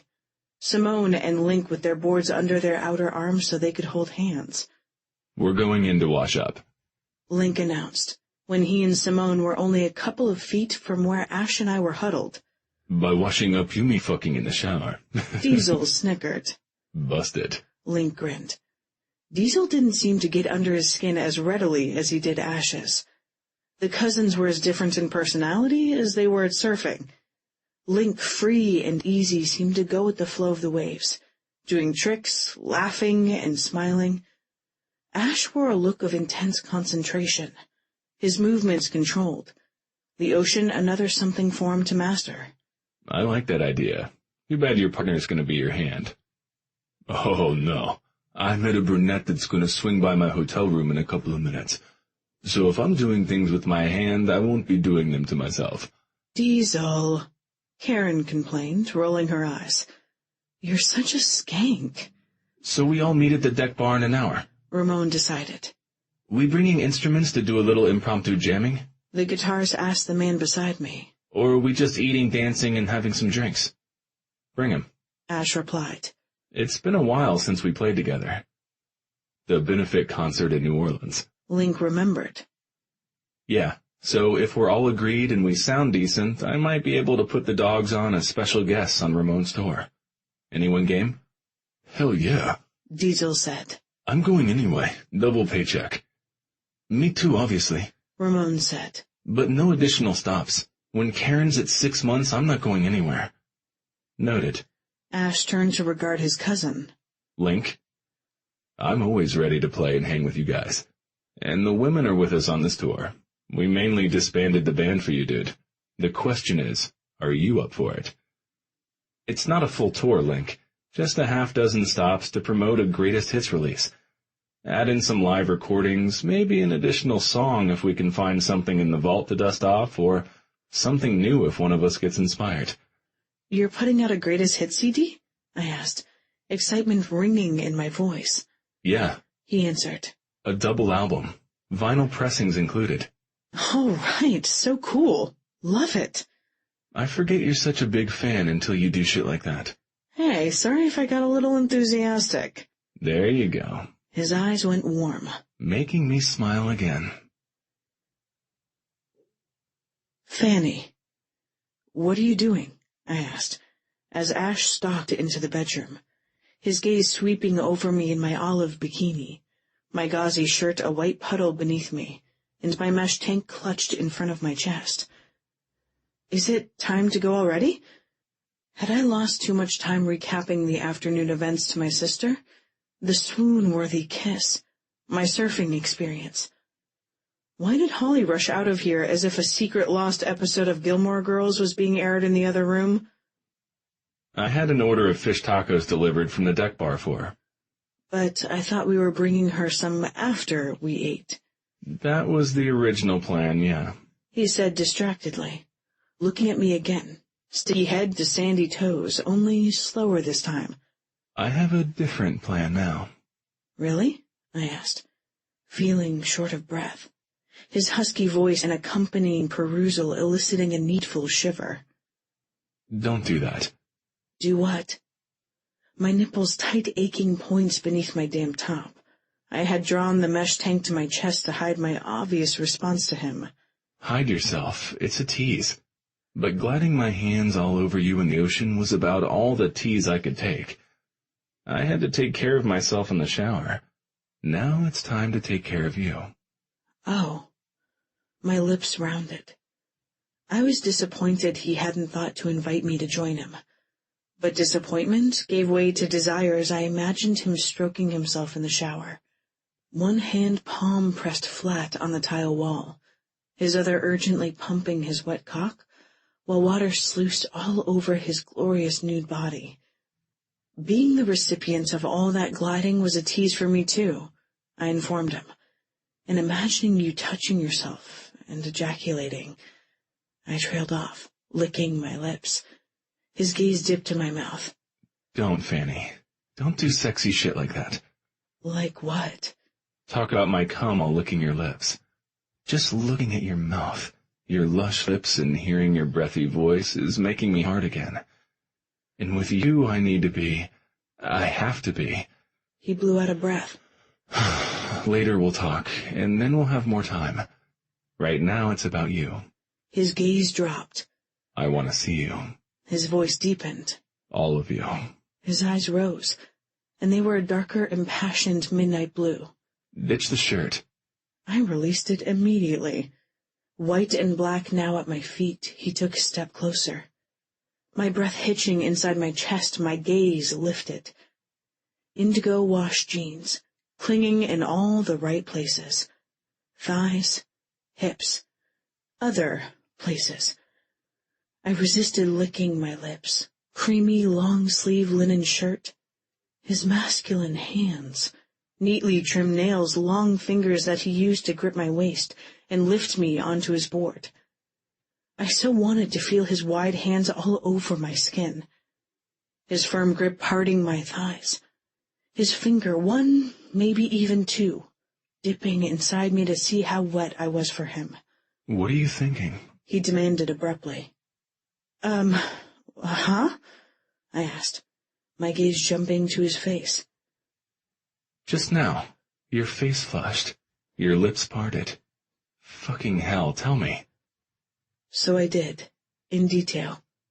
His expression grew tight, his eyes dark and heated, his body too. He was only a couple of inches away, but I felt warmth coming off him in waves. My chin lifted to regard him. Touch me, I begged. I wanted to feel all that heat and his strength pressing against me. Please, Ash. I want you. I want to feel your touch. Yes, little Rose. He lifted his arm and laid his hand against my cheek, skimming his fingers against my soft skin. I leaned into his touch, turned my head and drug my mouth across the inside of his hand. The rounded part at the base of his palm first, then traveled to the middle, where his lifeline began. I kissed him there, darted out my tongue and tasted him too. Salt, citrus, smoke. He hissed and jerked back his hand. Oh, Fanny, fuck. His fingers on the hand I'd kissed curled into a fist. First that hand, then the other at his side. I felt that in my cock, you know. His gaze was a steamy blue. His voice a velvet growl. His expression, drawn. He looked hungry. For me. I can feel you between my legs, I told him, wanting to feed that hunger. When you look at me like you are now, I feel hot there. I get wet. I ache, and I need you. I know what you need. Hold still this time. His hands flexed, then loosened as he came closer, stripping the space between us. The edge of his reef flip-flops against my dainty toes. His firm thighs and his jeans to my trembling ones.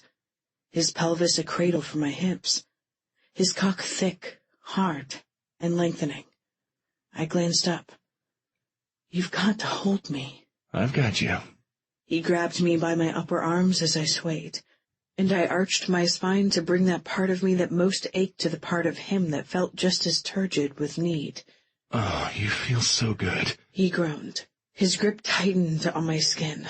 I want you so badly. His fingers bit into my flesh. I could feel his restraint, see the cost of it in the rigidity of his expression. I thought I could take it slow. Come in here. Play, tease you. Unthread those strings from that top.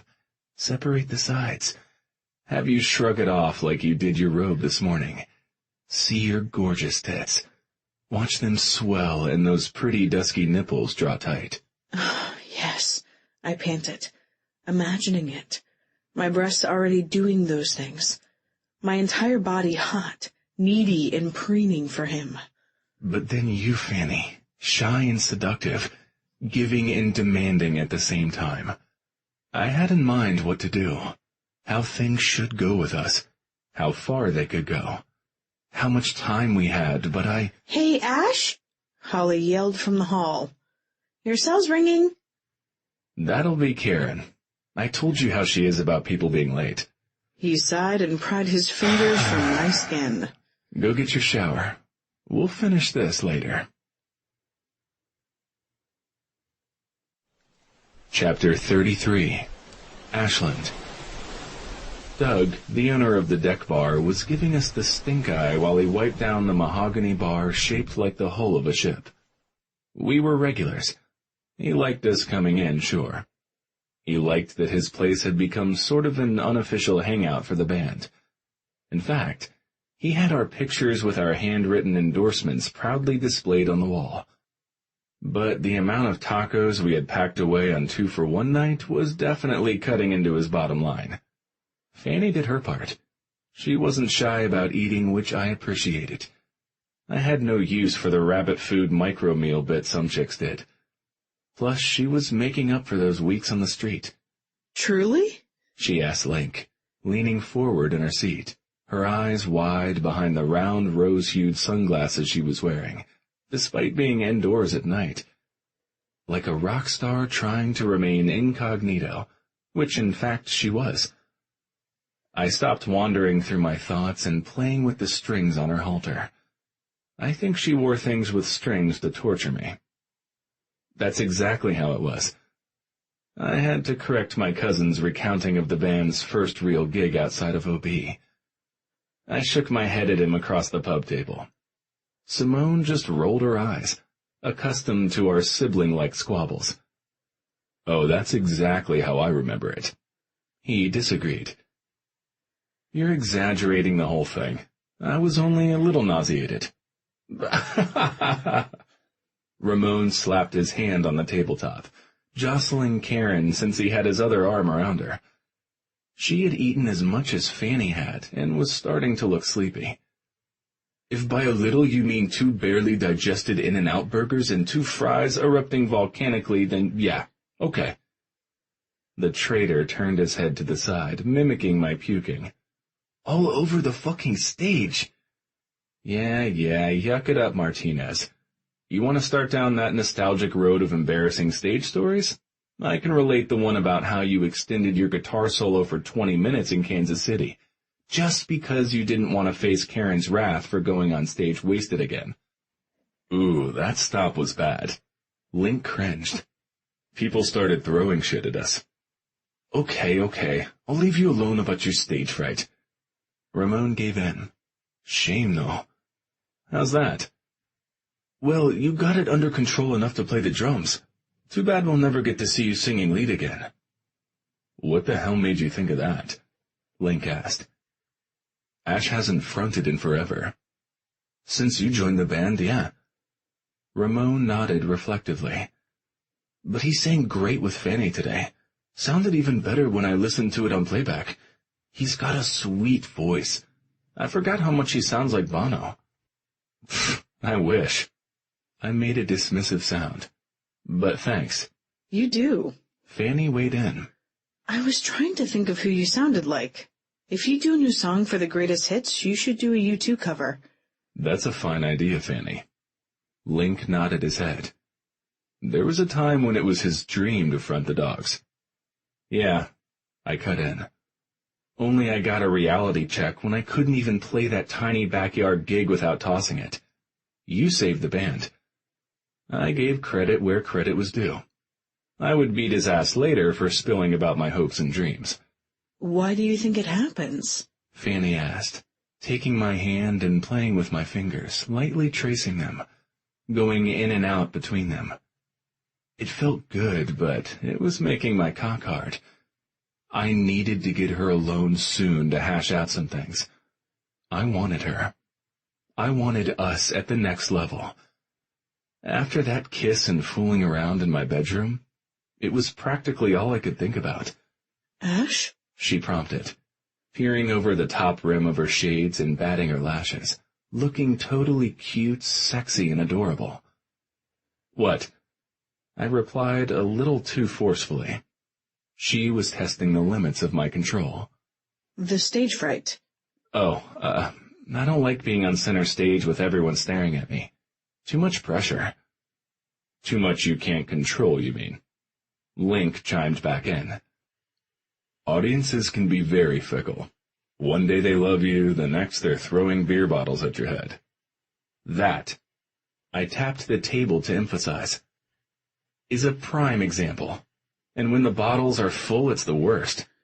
Well, I can certainly understand. Sympathy brimmed in her eyes. But Ramon's right. It's a shame. Knowing how brave you are. Seeing and hearing today how hard you rock it. She bumped my shoulder. Singing is part bravado and part balance. Besides not tripping over your own power chords and such. Fanny, I warned. I see what you did there. Hey, just giving it to you like I got it about the surfing. And singing leads easier. You don't even have to worry about sharks, Ash. People are a lot more unpredictable than sharks. Touché. But I wish you'd give it a try. Thanks, but I have, little one. A long time ago. Not happening. Give it up, Fanny. Link told her. He's immutable when he's made up his mind. You could wish on the mermaid. What? Fanny's auburn brows lifted. It's a long shot. Diesel swiveled and pointed to the mermaid painting on the back wall.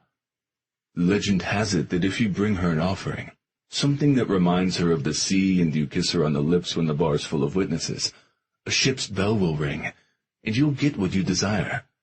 In my case, the bell was my cell phone ringing. Oh, not this shit again. Ramon rolled his eyes. Hey, it worked for me. You groped the poor mermaid too, as I recall. Karen reminded him. I think she just granted your wish to be rid of you. Not that any of us are complaining about the results, Lee. I added. Look, I'm glad it worked. Your ex is really bad news. We're all on your side about her. I would have given the mermaid a kiss before you did, if I'd have thought it would make her go away sooner. Hey, speaking of cells, yours is ringing. Fanny pointed to where it lay, screen up beside us on the table. I'd kept it out waiting for the lawyer to text me the specifics on the meeting about Lazowski tomorrow. But it wasn't the lawyer. It was my dad's face on the display. Hey, Dad. We still on for Mom's birthday? Ash, that's not why I called. I need you. Your mom, she's having one of her episodes. Oh, fuck. My fingers tightened around my cell. It had been years. What's going on? I heard Link ask, but I covered my ear with one hand so I could hear my dad better, and I waved him to be quiet with the other. Where are you? What's going on? We're at Stump's family market. She's currently doing a little striptease in the produce section. Oh, Dad, I sighed. The audience is small. I don't think they have video surveillance cameras in this store. I hope they don't. I'm hoping you can help me talk her down. Maybe we can get her to stop without the police getting involved. Her getting slapped with a public indecency charge and losing her spot on the city council. Fanny, I noticed several things right off the bat when Ash, Link, Simone, and I entered the small grocery store. One, Ash's dad looked a lot like him, only older. And two, Ash didn't just love his dad. He really loved his dad. He went to him first and placed an empathetic arm around his shoulders, while Link moved towards his mom. You okay, Dad? He asked when he pulled back, his troubled gaze assessing. Yeah, son. He rubbed a hand over his husky beard. It hasn't happened in so long I forgot what to do. Guess I'm just a little flustered. Link and I'll handle her. Things will be fine, you'll see. I know I should be more firm with her. But when she's doing well, she starts to believe that she doesn't really need her medication anymore. She's been having her doses. Says it makes her too sleepy. Disinterested and... He trailed off, noticing me. Who's this? Fanny, Dad. Fanny Bay. Fanny. He repeated.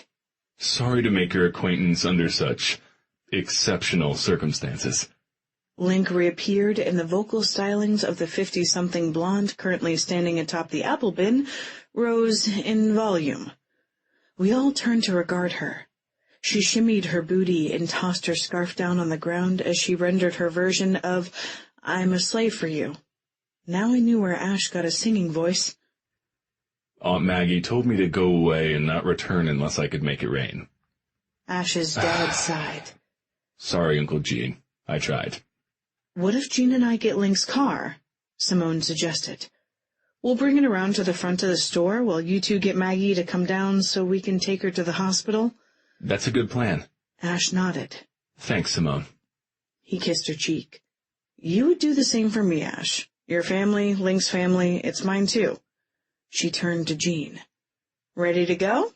She asked him. He glanced back at his wife and cringed. She was showing no signs of letting up. Yes, sure. I'll call her doctor while we're in the car. Tell her which hospital we're going to. Maybe she can meet us there. Good thinking, Dad. Yeah. He returned wryly. It's easier to think straight when you're surrounded by people you love. It'll be okay. Ash embraced his father. We'll join you in a bit. He turned to Link as Simone escorted his father away. His expression was part resignation, part bemusement. Let's shut this down, Link. You play good cop, I'll be the bad one. I'll follow your lead. They squeezed their way through the small semicircle of onlookers that had gathered. Link said something to his aunt that made her smile, and stopped her singing. Ignoring Ash, she took the hand her nephew extended, stepped down like a queen flanked by her royal escort, and we all left the store through the automatic doors, a smattering of applause following us. Outside, there were logistics to sort out. In the end, Link switched places with his fiancée driving his sleek new car with Gene in the front seat and Ash and his mom in the back. Simone called a lift for us. We arrived at the hospital not long after they had. They were just finishing filling out the paperwork in the emergency room when we stepped through the sliding glass doors. I miss my boys, Maggie lamented from her spot in one of the plastic chairs in the waiting area, squeezing her nephew's arm, then her son's. Simone and I moved to take seats on either side of Gene. He looked alone, and more than a little overwhelmed. I miss you, Aunt Maggie. What's been happening lately on the city council? Oh, the usual scheming and backstabbing and underhanded tactics. Okay. Maybe small talk isn't such a good idea right now, he admitted. Ash? She called even though he was right beside her, and her hand was curled around his crooked arm. There's some girl I don't know sitting with your dad, she whispered loudly. I know, Mom. She belongs to me. She does? Oh my, that's never happened. She narrowed her gaze on me. Hello, Mrs. Keyes, I waved, my heart warming even in the chilled hospital air because of Ash's words. She swiveled back to him. She's pretty enough. You should keep her. I plan to for as long as I can. Oh, you and your plans. She made a disapproving sound. You should try a little spontaneity. Like stripping in the grocery store? Don't be fresh, she sputtered. Ash knows love doesn't follow rules, dear, Jean said softly. But he puts people off with all those do's and don'ts and keep-away boundaries. Mom, Ash warned. Yes, son? Drop it, before you scare her away. You don't think the stripping thing did it? Link muttered. I can hope not. Ash returned. Mrs. Keyes? A nurse appeared, an electronic pad in hand glancing around the surprisingly empty waiting room. Yes, Maggie replied, standing, but now she was the one who appeared overwhelmed, more than a little. Her husband moved to take her hand, leading her towards the back with Ash and Link following. Ash stopped and came back to me. Do you mind waiting with Simone? Of course not. I formed my hands into a lotus flower. I'll put positive thoughts in here, for her to get well soon, for strength for you, your dad, Link, and Simone. All of you. Thank you, he said, bringing his hands up to close his fingers around mine, closing my flower. I appreciate that. Simone and I kept each other company. We didn't have to wait overly long. Maggie's doctor admitted her. She was taken to a private room and sedated. The men returned, somber in expression and not very talkative, but it was decided that Link would drive all 5 of us to the home he and Ash had grown up in. Jean would pick up some things he needed before returning to the hospital to stay the night with her. 20 minutes of driving along dark, winding, hilly residential streets brought us to it. A 1-story white stucco home with red clay mission roof tiles and arched Mediterranean windows. It was more than a few blocks away from the ocean. Once we were inside, Ash went to the kitchen to call the insurance company, while Jean took my hand and led me around the modest but warmly appointed house, showing me family photos in the hall and the trophies in his son's bedroom as we conversed.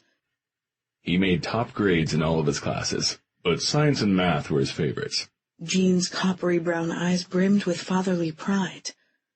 I can see that, I affirmed, as I perused a wall lined with Ash's academic awards. I imagine he excels at anything he puts his mind to, I muttered. It was a bit intimidating. Pretty much, yes. He's most comfortable when things follow a set of rules. You know he taught himself to play the drums, never took one lesson. And I think, well... His expression turned bemused. I think they're his refuge when the world around him gets chaotic. Like with Maggie's episodes. You ready to head back to the penthouse?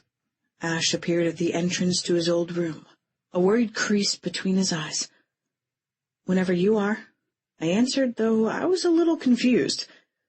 But aren't we going back to the hospital with your father? No. He turned to Jean. Get your things, Dad. Link's ready to take you. I'm going to walk home. All right, son. Jean shuffled past us, looking suddenly less enthusiastic than he had been when bragging about Ash. Let's go, Fanny. Ash put his hand on the small of my back. He seemed in a hurry for us to leave. Firmly, he steered me down the short hall, through the living room, and directly out the front door. Your house is very nice, I stated, as we crossed his lawn and turned right on the sidewalk. The street was wide on this part of town, the houses along it a lot like his and quiet at this late of an hour. The ocean was too far away to see or hear. Not Beverly Hills nice, he returned. Hey, my house wasn't nice. Sure, it had fine furnishings and plenty of space, but we were never a functioning family loving each other and solving our problems together like yours. I'm sorry, Fanny. Tonight's made me poor company. It's okay, Ash. Foot catching in a pothole. I started to tell him I understood, but he hadn't noticed my stumble and had gotten a couple of steps ahead of me. Suddenly, A shadow separated from the alleyway we were crossing. 3 of them. El Jefe, I gasped, recognizing the gang leader as his face tipped into the illumination from a nearby street lamp. I saw you walking out here. His expression was sinister. I said to Carlos and Nieto, we should go over and say hi. Make sure our lesson took Guerra. He snatched the black beanie from my head and tossed it to Carlos, who tossed it to Nieto. Now I bet you wish you had this one, eh? His gaze overly bright, as if he were high on something. He withdrew my purple Lakers cap from one of his front pockets, and a switchblade from the other. Fear slamming into me, I backed away from him so scared I almost threw up my deck bar tacos. But this time, it was different. This time, I wasn't alone. Silently, Ash swooped in, my own personal avenging angel. Lips pulled back from his teeth, his expression grim. He grabbed the gang leader's arm and yanked it down hard towards his rising knee. I heard a sickening crack, and El Jefe's arm bent at an odd angle across his thigh. The switchblade clattered to the concrete as it fell from his useless grip. My cap fell quietly to the ground beside it. You broke my fucking arm! El Jefe cried, going down onto his knees. Carlos and Nieto scattered. Ash didn't waste any effort on them. He cast his gaze to the gang leader. You're lucky I didn't do worse. His tone was deadly, absent of mercy like the justice he had just dispensed. Never touch her again. I'd never seen Ash wear a more lethal expression. In fact, steer clear of OB completely. If I see you or any of your gang around here again, next time I won't be so merciful. He straightened and turned, dismissing the gang leader and coming straight towards me. Moaning, El Jefe stumbled to his feet and limped back into the shadows. You okay? Ash asked. He still looked furious. Yeah, I nodded, trying to stave off the post-adrenaline trembling. Thank you. Don't thank me for giving that scumbag what he deserved. He stooped and snagged something off the ground. He pressed it into my hands and turned away. I think he assumed the residual fear in my eyes was because of what he had done. I hurried after him, not realizing what he'd given me in the dark, until we crossed beneath another street lamp. My Lakers cap. I crushed the yarn in my grip, while marveling at the brooding night standing beside me. Tonight had given me a coveted glimpse into his background. I understood better why Ash was emotionally and physically guarded. I suspected that he walled himself off to create a controllable, stable environment, likely because he didn't have much of one growing up in a home with a bipolar parent. I was familiar enough with the disorder to know it was cyclical. Manic highs, often with bizarre behavior like Maggie's display tonight, followed by severe lows. I pondered my new insight and held it close to my heart for safekeeping, as I did my feelings for the man himself and the unlikely favor he'd bestowed upon me. Chapter 34. Ashland. Are you okay? She asked after we were back inside the penthouse. Yeah, why do you ask? Bullshit deflection. My tone was noticeably defensive. I should ask her if she was okay after the things with my mom, and then seeing me lose my shit with that street punk. No reason, I guess. She backed away from me, looking unsure. Fuck. Tonight had not gone the way I had wanted it to at all. I needed to regroup before I proceeded. I was not ready for our talk. I'm going to the roof. Hang around for a while. I need to be alone. Of course you do. It's your personal space. I'll leave you to it. I nodded curtly. I needed my drums. I needed to pummel them while I considered long and hard how to fix this. Was it fixable? Did we continue going forward at the speed we were going? This morning in my bedroom together. Then the studio. That song. The kiss. Her beside me again with my friends. So good. Then later, my mom. The retribution I had dispensed. I'd wanted to kill El Jefe. He had been on the ground with his arm shattered. Yet I'd wanted to hurt him even more. Only knowing she was there had restrained me. I'd acted too much like her stepfather, like Link's father, relishing bringing pain to someone else. Not so admirable. So should I put on the brakes with Fanny? There was so much against us. A pipe dream with all of my issues and who she was. Already I was corrupting her bright outlook with my cynicism. Her song had proven it. Then there were other things. She was so eager to please me. I loved that. But was that only her gratitude toward me? Or was that her spirit being in sync with mine? She was so sweet, so full of hope. I was so not either of those things. And here we were now with her staring at me expectantly. "Do you need anything before I go?" I asked, telling myself to tread softly. She shook her head. "I'll find Holly. I hear her iPad. She's in the bedroom. You don't have to entertain me, Ash. Thanks for dinner. For surfing earlier." Her hands flapped in front of her body like a little bird trying to fly, but unable to in the face of the stiff and unpredictable wind that I represented. I lifted my chin. "You're welcome," I managed lamely. "Yes. Okay. All right." Her arms settled at her sides. "Well, good night." Hesitating, she looked like she was considering saying something else, but in the end she only bobbed her head, turned, and walked away. "Good night, little one," I whispered, but she was already too far removed to hear me. Maybe that was for the best. Maybe a little more space would be better. Room to reestablish boundaries, to clarify roles. If I was going to sail the ship, it would be easier to do if she was more like a crew member than a co-captain. I was better at giving commands than consulting others about them. Shaking my head at myself and my indecision, I spun in the opposite direction from Fanny.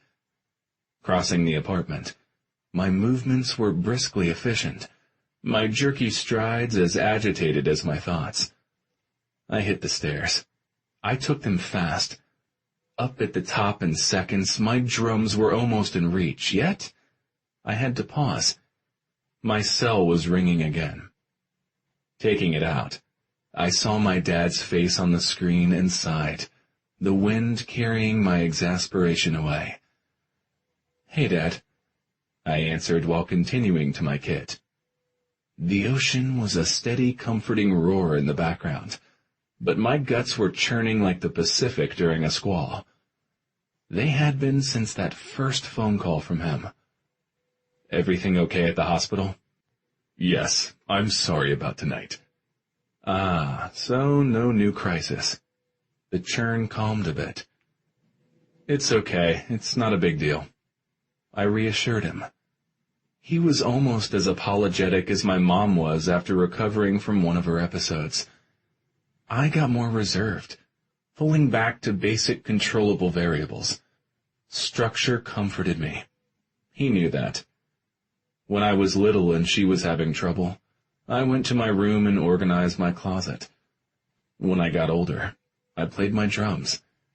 He did what he usually did, enduring her extravagant behavior, buffering her from harm the best he could, standing at the ready to catch her when she inevitably crashed. We each had our own ways of dealing. I was glad I could be there to help. I just feel sorry for you. I called the store like you suggested. There weren't any cameras inside. Well, that's a relief. We were lucky the family-run market hadn't decided to join the current century technology-wise. Video surveillance cameras were almost everywhere in Ocean Beach nowadays. The Rite Aid had them. The pier had the OB cam. Not much stupid stuff you could do in a public place without it being widely disseminated on the internet. I love you, son. Thank you again for helping out. You're welcome, Dad. On my stool now, I leaned forward and reached for my sticks. I like your girl. I wondered if he would go there tonight. The answer was yes, obviously. She's quiet, but I talked to her a bit. You did, huh? I sat up straighter on my seat. What'd you talk about? Oh, this and that. I showed her your old room where Link and you used to sleep. Your trophies from Drumline. The ones from baseball, too. Before you gave it and the Drumline up for the Dirt Dogs. So, in other words, you bored her? Oh, no. She was very interested. Asked about your grades, the subjects you liked, the girlfriends you had. I bet she did. Well, what'd you tell her? Well, that you were salutatorian. How you favored math and science, facts and figures, cause and effect. How you never got serious with anyone, mostly because you didn't know how people would react to your mom and the major episodes she had more frequently back then. Oh, great. Anything else? The storm kicked up in my gut again like a gale wind. No. I just told her that after Link came to stay with us regularly that you were really too busy to date. That you were really very dedicated to him. Your career, that kind of thing. I didn't want her to think you were one of those men who can't commit to anything. I wouldn't worry too much about that. The obstacles to us even getting near a committed relationship would probably scuttle any chance of that. Look, you should get some sleep, Dad. One more thing. Oh, fuck. Remember what I always told you about women? Which thing? It's not the way she looks on the outside that should matter most, but the way she looks at you. A woman's eyes tell you a lot. And, son, your Fanny can't keep her eyes off you. Yeah, she's a fan of the band. I was making excuses for her interest. In the likely case it turns soon. Thanks to my mom and now my dad, she probably had a really good idea. Not only how fucked up in the head I generally was, but why. Given her intuition, probably only confirmation of conclusions she had already drawn. Dots to follow to connect the lines. My mom's mental illness. The way we coped with it. My inability to hold my shit together. Sending that fuckstick who had hurt her to the ground. Control. I had lacked it tonight, but I was going to regain it. She needed to know she could trust me. That I could handle myself and take care of her. Take care of us. I scrubbed a hand over my face, and when I removed it, I saw her, standing in a puddle of light from the stairwell. Hey, Dad, I gotta go. Fanny's here. I'll call and check up on you both in the morning. After we said goodnight, I clicked off and focused on her, dressed for bed and sexy as an emerald goddess in that green robe. Heaven help me. Could my control be tested any more tonight? She wore a pair of pink-striped socks at least, so I didn't have to fuss at her overly about being out here in the cool, damp air barefoot. Fanny, come here. I set down my cell on a lattice side table and beckoned to her. Her pensive expression lightening, she moved towards me. Had she been worried about my reception? I probably hadn't been as communicative or as gentle as I should have been when we'd returned to the penthouse. Was that your dad you were talking to? She asked. Yeah. He's pretty awesome, you know?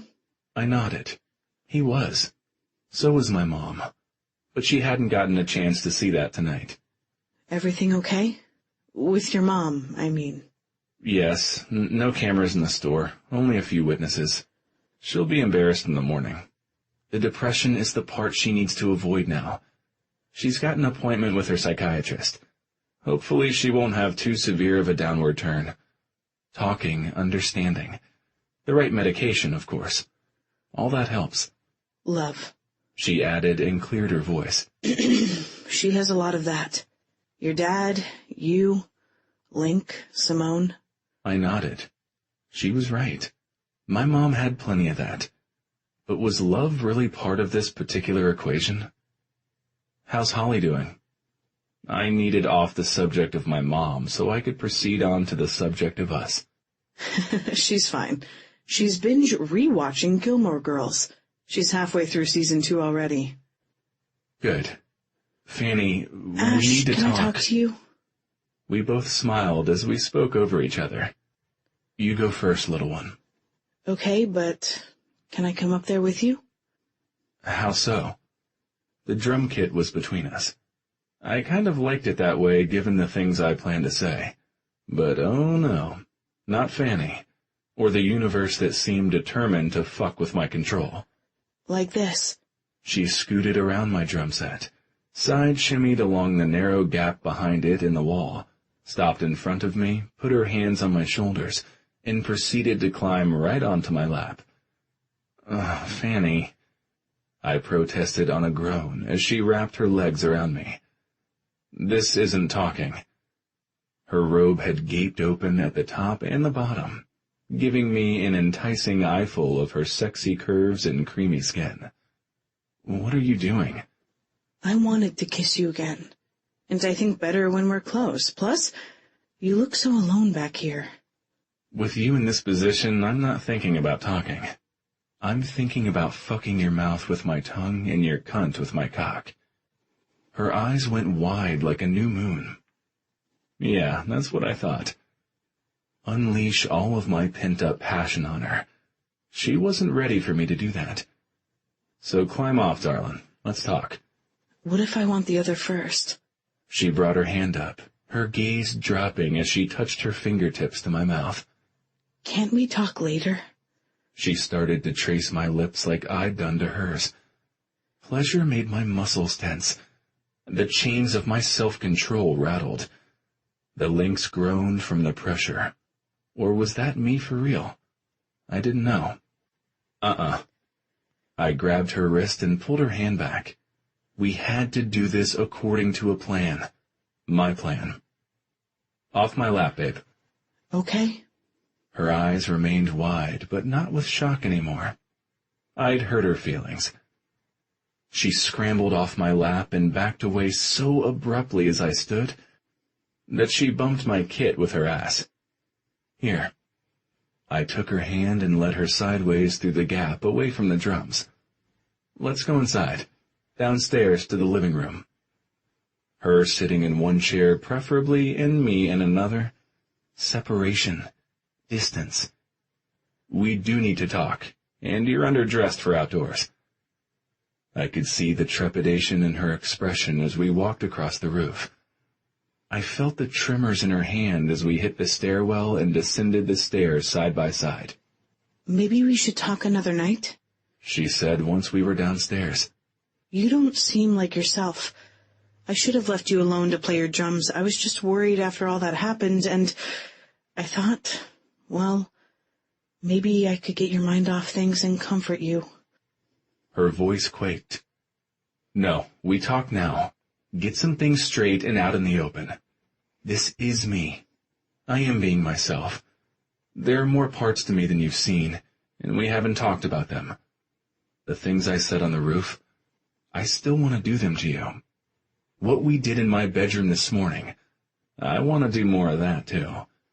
Step by step when I decide, when I'm ready, when the timing is right. At the moment, I feel like I'm doing them out of order. Kneeling in front of you at the beach, pouring my heart out to you. I did that too. She cut in. In the lyrics to my song, I put my heart and my hope for us to music. The guy from the beach and the girl from the hills? That's us. But you're making it complicated. When you don't, it's simple and our feelings match. We're on the same page. We're not on the same page. We're not the same people we were at the Oscars. Or at least I'm not. I'm HIV positive. And what that means for you is only the first of many things I want to discuss. Oh. The glow in her eyes faded. I want you. That is a fact. Do not get the opposite idea inside your head, all right? Only you can't come on to me like you did up on the roof without any warning. I have to be careful with you. I need to have things planned out. Boundaries need to be set. Sit down.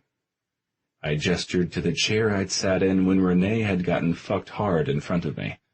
All right. Fanny lowered herself into it.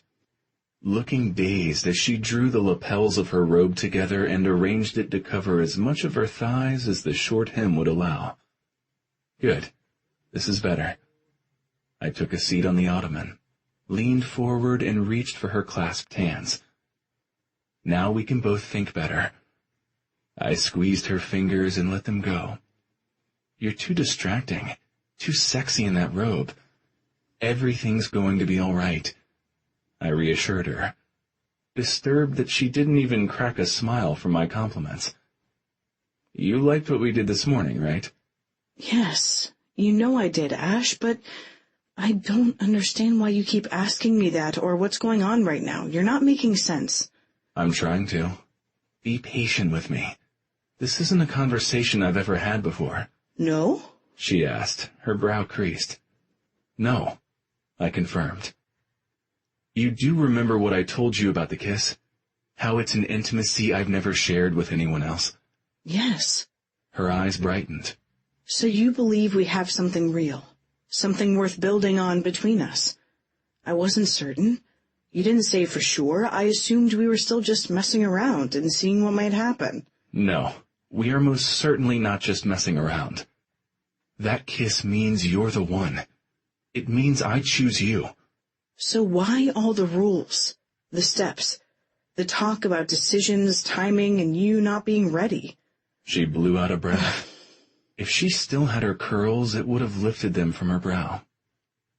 It's a matter of me being controlled so things don't get too crazy too soon. Is that why you stopped me on the roof? Yes, so that when we do go to the next level, I'll be ready, so I can make it good for you. Hopefully. Whenever you say hopefully, her brow creased, it doesn't mean what it means to me. To you, it means you expect things not to work out. Stunned, I jerked back on the ottoman as if she slapped me. My priority is protecting you. I regathered my thoughts. You need to understand there are some things we can't do. For instance, you can't perform oral sex on me. Having intercourse without condoms for another. I need to know that you accept those limitations. I do. Her gaze darted across my features, searching, analyzing, and drawing conclusions. But I don't think limitations are the real issue. You being in control of me, the timing of what we do physically, and how close I can get to you emotionally during those things is, right? I didn't speak, and she didn't pause to let me. It's a matter of trust. It's all making sense to me now. The walls you put up, the barriers. You don't want a relationship. You can't handle one. You want to be friends with benefits that you spell out. Limited benefits. She spit out the words and leapt to her feet, her eyes filling. She started to move away. I grabbed her hand. We're not done talking. Oh, yes, we are. She tugged her hand free. We're done. So done. I let things go way too far and too long with my hope and my expectations. She turned her head. Holly, come out, she called, her voice cracking mid-yell. Yes? The guest bedroom door popped open. Her sister emerged, stomping straight to Fanny's side and already glaring at me. She had been listening, no doubt. You don't have to sleep in the guest room. Get your things. You're coming back into the master bedroom with me tonight. Fanny had intended for us to be together tonight. All night. I wanted that. I wanted her. Fanny, I stood. Please hear me out. I did, Ash. I listened. But I don't think you did.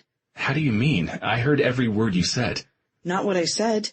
You need to rewind this conversation and listen to what you said. You don't want to go forward with me, and yet you don't want to go back. You want us to stay right here in suspended animation with me being the one and you knowing my heart. Yes. That's not fair. And you're not being honest with yourself. You don't want to protect me. You want to protect yourself. You crave your stability more than anything, but emotions don't follow rules. They're not a step-by-step process. Keeping our feelings wrapped up and on ice, that's not good for either of us.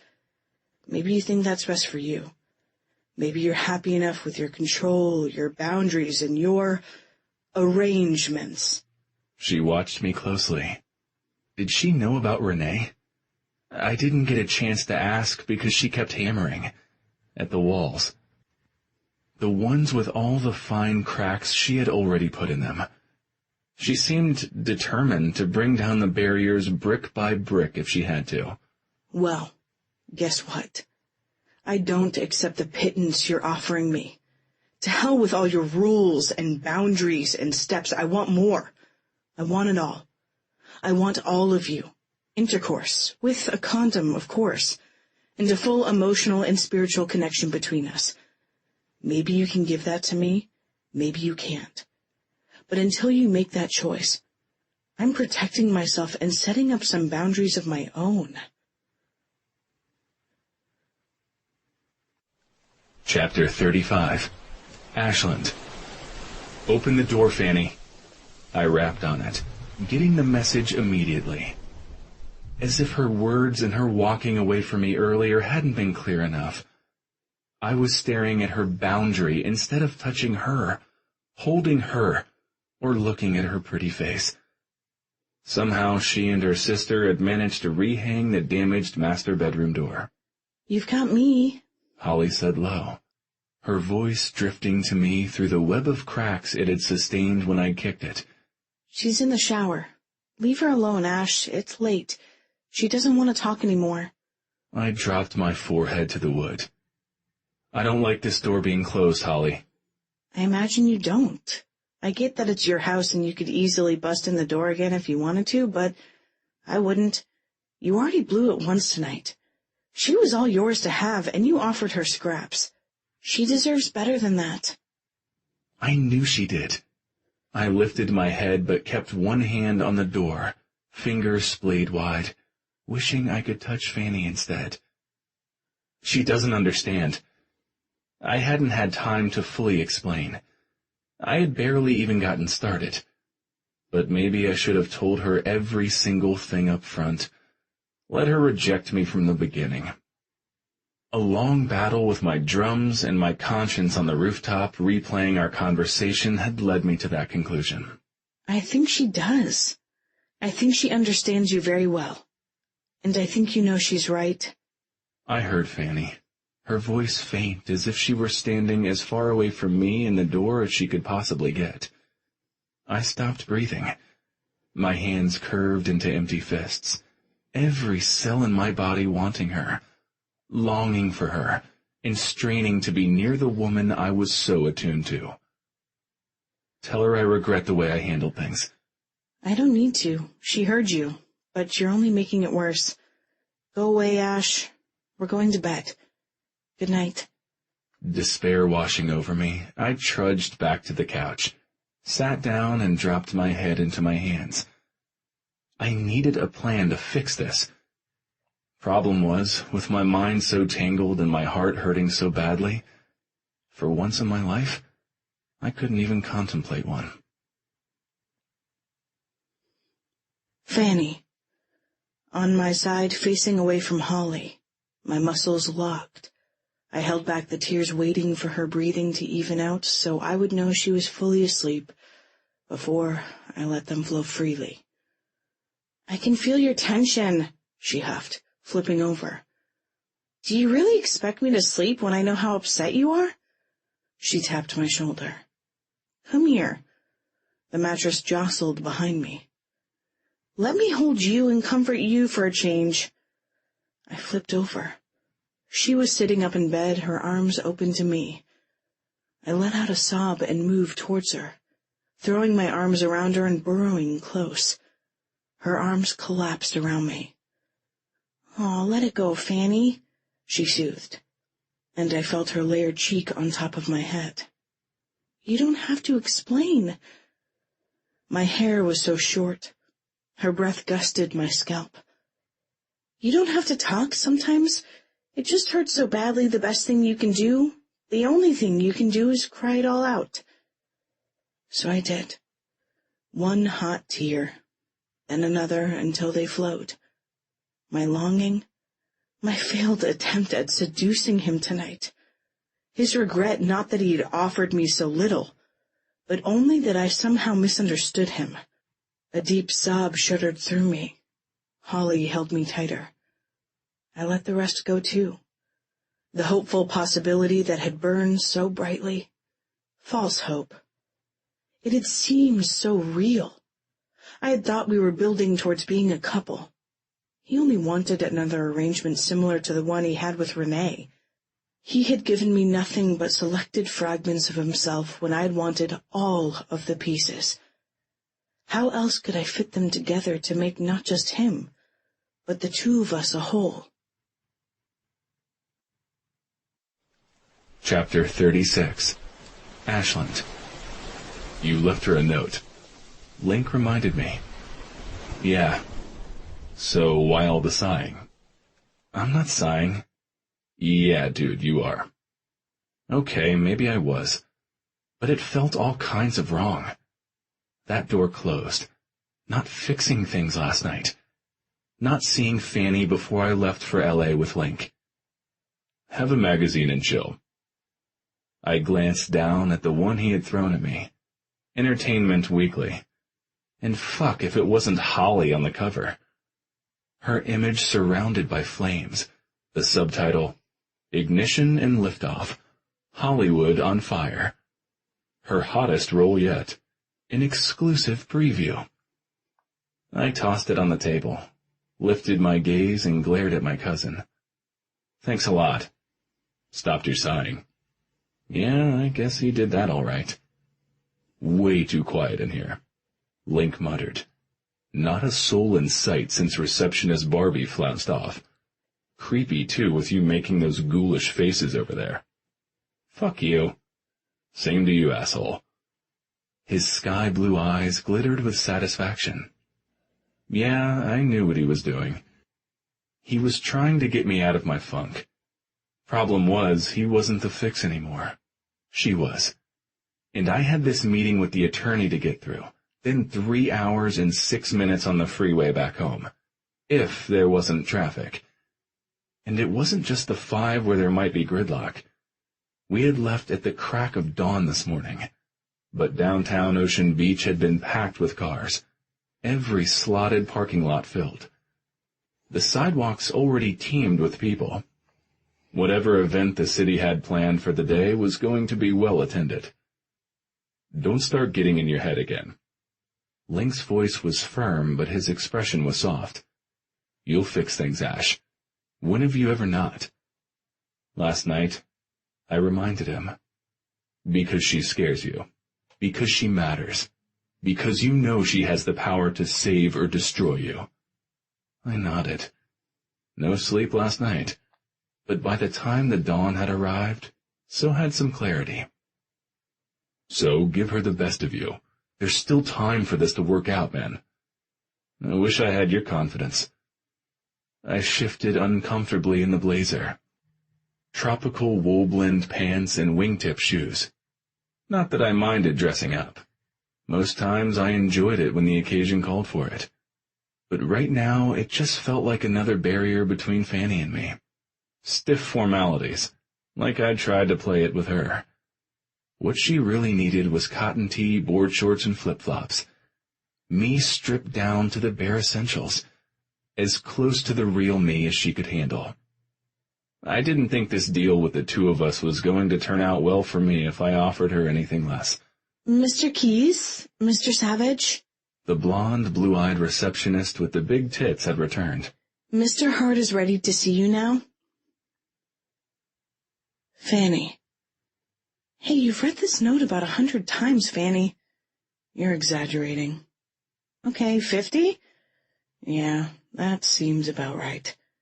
Stop pacing. It's not going to change anything, and you're making me antsy. You could have walked to L.A. and gotten this. She did air quotes. Important talk over by now? Let's go up on the roof, do some yoga. You'll feel better. I don't feel like it. Didn't feel like doing anything. My limbs were sore from surfing. Muscles unaccustomed to such use now protested. My eyes felt grainy from staying up all night and crying through a lot of it. And over all of those physical ailments lay an oppressive heaviness.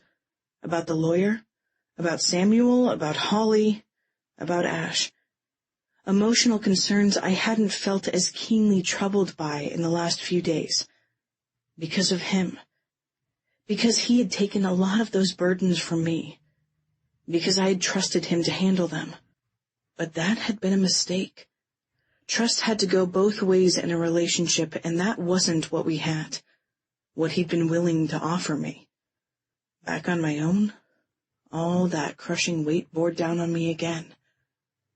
That's when you need yoga the most. Holly gave me a sharp look. Yeah, I knew that. But knowing and doing what was right, what was better for you in the long run, was rarely an easy thing to do. Come on. She snatched the note from my hand. I'm going, and you're coming with me. Hey, hold up there, mini minion. Diesel, don't start. She glared at our chaperone for the day. He stared back indifferently from the kitchen. He rubbed Holly the wrong way.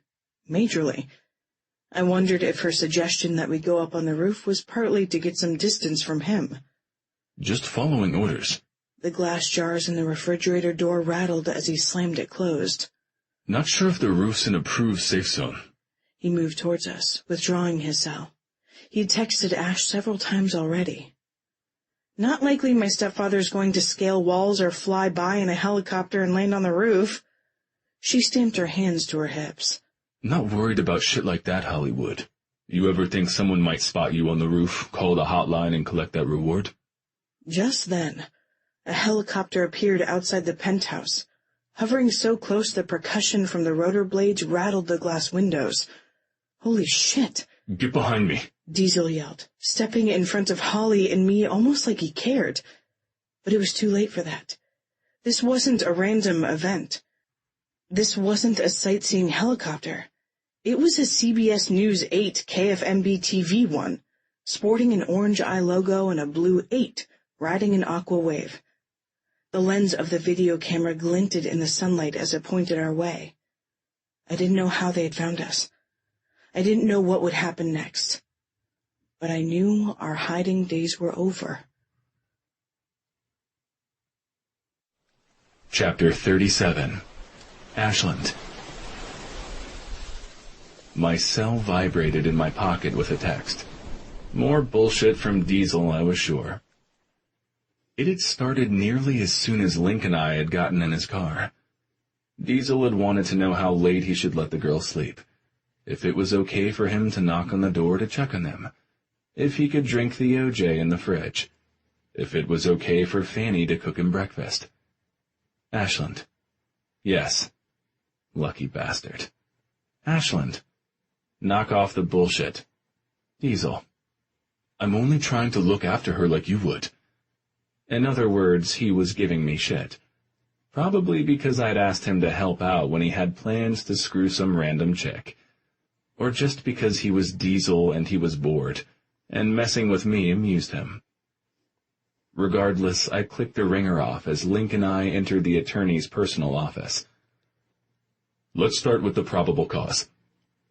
In a dark custom suit that probably cost him what some people spent on a car, Andrew Hart rolled his big leather chair up to his massive desk and reached for the large file that lay atop it.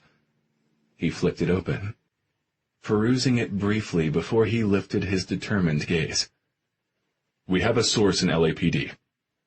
Finger moving down the page, he nodded his gray-haired head soberly. He looked up. Got one of the detectives to speak to us off the record. Samuel Lazowski didn't kill his wife. How can they be sure? I protested, suddenly regretting the huge non-refundable retainer I had put down. I could tell that Link wasn't too pleased either. He had sat up straighter in the chair next to me. The affairs, I continued. The paternity issue, he's abusive. He had a motive. Fear was why Fanny and Holly had run.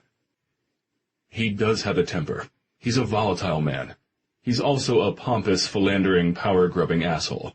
But frankly, he's not a murderer. Lazowski admitted to the argument with his wife, but he was distraught by the time police arrived, half drowned himself.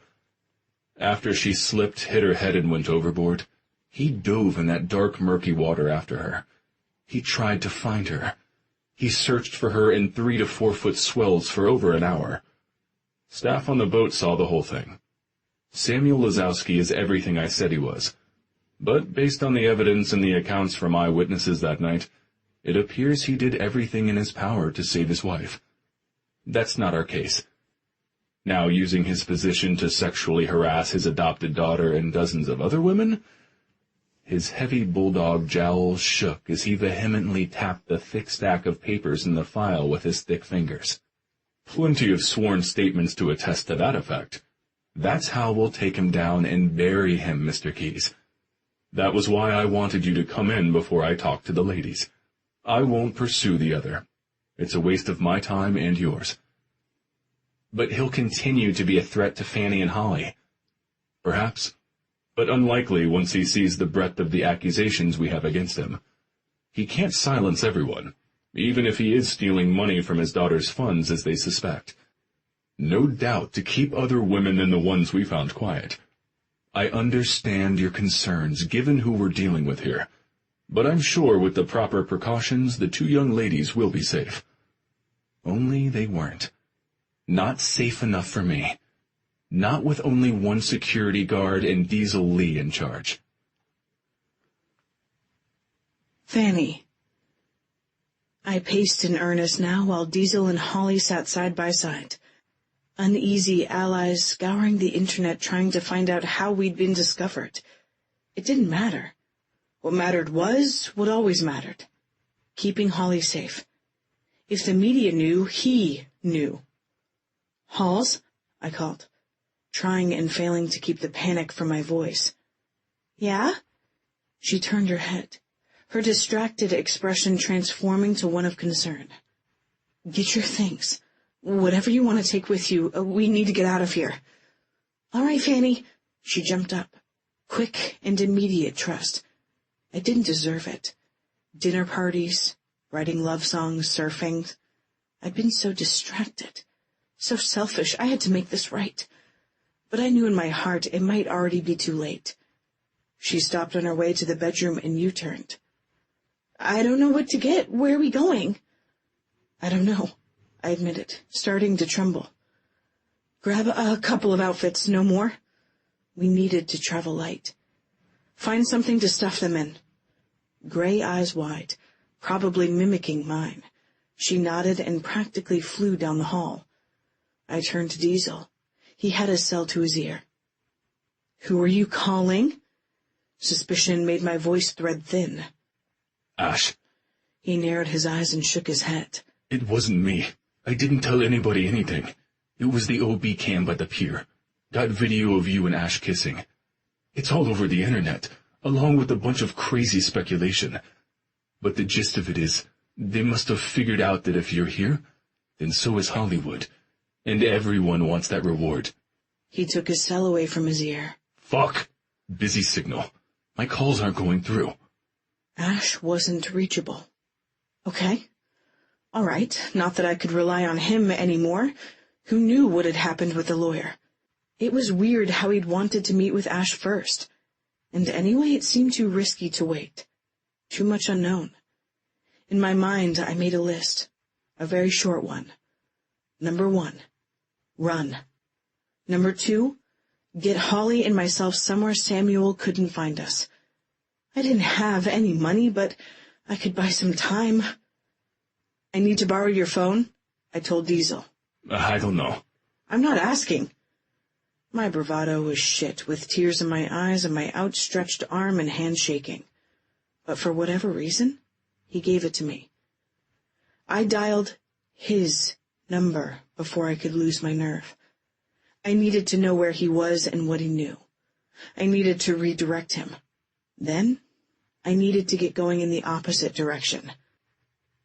"Hello?" he said hesitantly, likely not recognizing the number on his personal cell.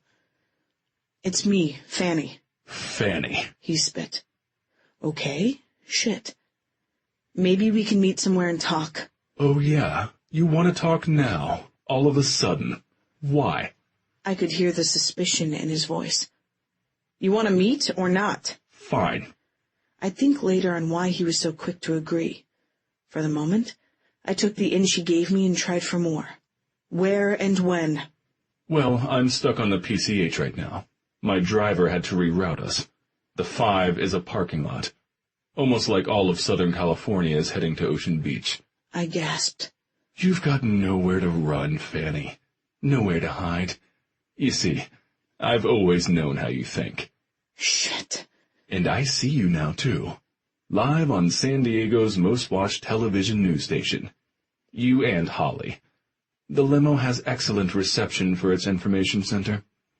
I know exactly where you are. It's on the screen. Ashland Keys Penthouse. You look scared, Fanny dear. Holly, too. Both of you do.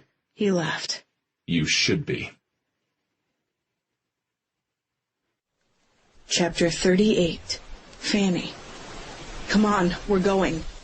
I grabbed Holly's hand, taking one last look around and feeling it all rip away inside my heart. The kitchen where I'd cooked for him. The living room where I'd sat in his lap. The couch where I'd watched him sleep. His bedroom where I'd slept and where the oh my gosh action had happened. The hall where he had teased me. The rooftop where I'd hung out with him and his friends. Being here had felt real, like somewhere I finally belonged, like home. But it wasn't what I thought it was, and neither were we. Tears pricked my eyes. You okay, Fanny? Maybe. Someday. I'd weathered a storm named Ashland Keys once before. Surely I could manage it again. Maybe you should wait a fucking minute, Diesel said, his jet-black hair disheveled from running his fingers through it as he repeatedly tried to reach Ash. So your stepfather knows where you are? There's security here. You should stay. You're acting impulsively. Security's relative. I yanked open the door to the penthouse. He pushed it back closed. Fanny, he's gonna kick my ass if I let you go out that door. Come on, be reasonable. No. You be reasonable, Diesel. The stories? The lies Samuel's telling?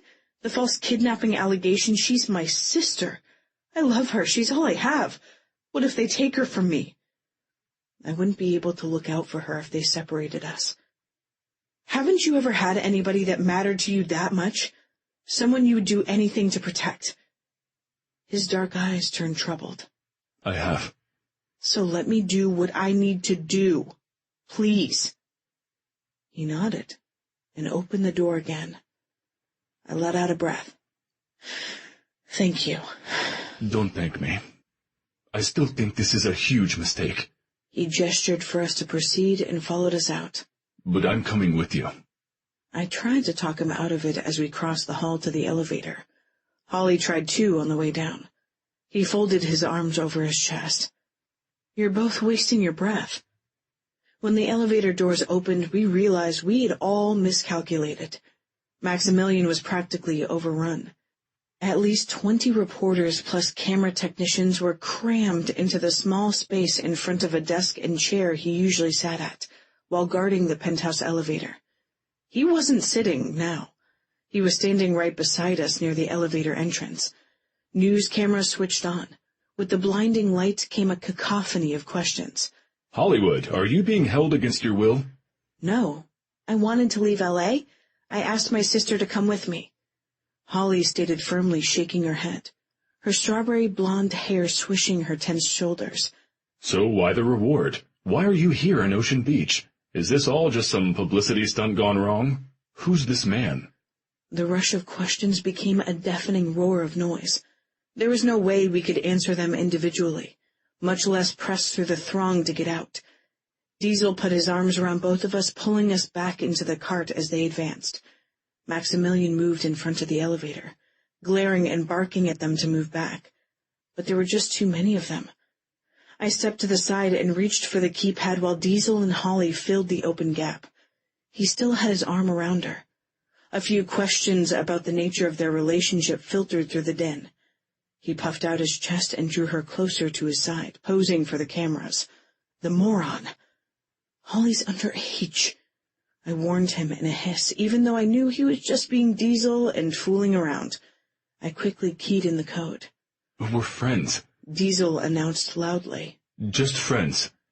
His hold loose, He scrubbed the top of my sister's head and pinched her freckled cheek, maybe a little too harshly. Holly winced. I adore Hollywood like an annoying little sister. Finally, the door started closing. Unfortunately, a diminutive woman slipped in the narrowing gap and got trapped inside with us just as they closed. "Hey, Diesel," she said. Oh, fuck. The bassist returned. Ash isn't here, Renee. My blood ran cold. His arrangement. Had he called her last night after we argued? Oh, I know he's not. She gave him a saccharine smile. Open the door and back up now, Fanny. He sounded almost as panicked as I had been after talking to Samuel. Oh, no, don't, Fanny.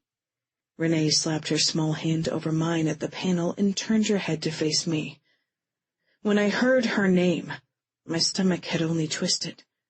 Seeing the malice dripping from her moss-green eyes, it dropped precipitously even though the elevator had started to rise. I didn't come to see Ash. Her bubblegum pink lips formed a frosty, fake smile. I came to talk to you.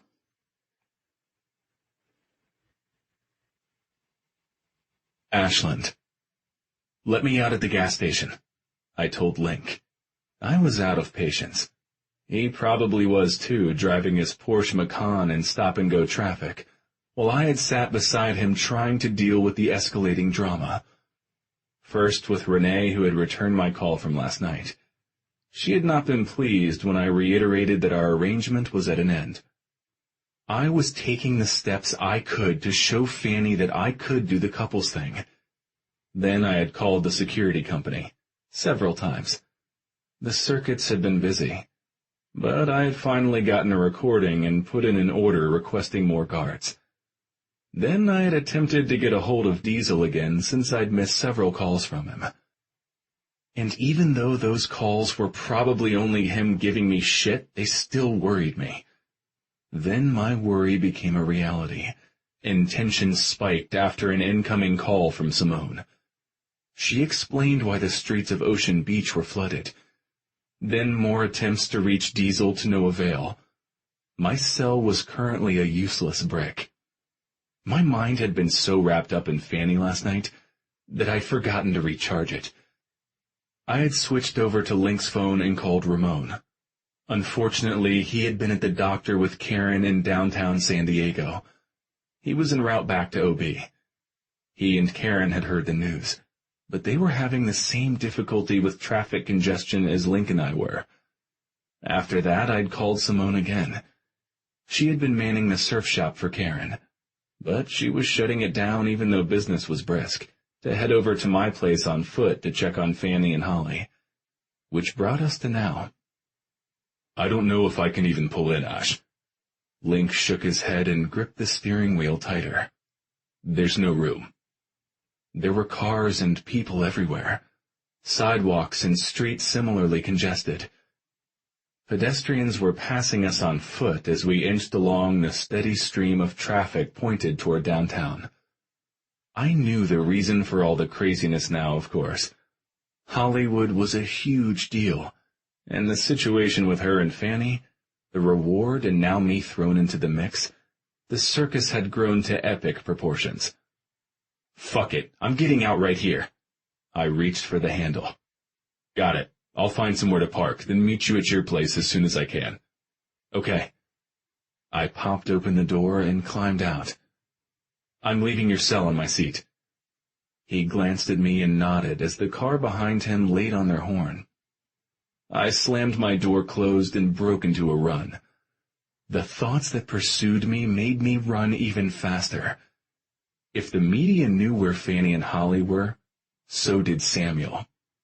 All that talk about silencing people at the attorney's office did not have me in a mellow frame of mind.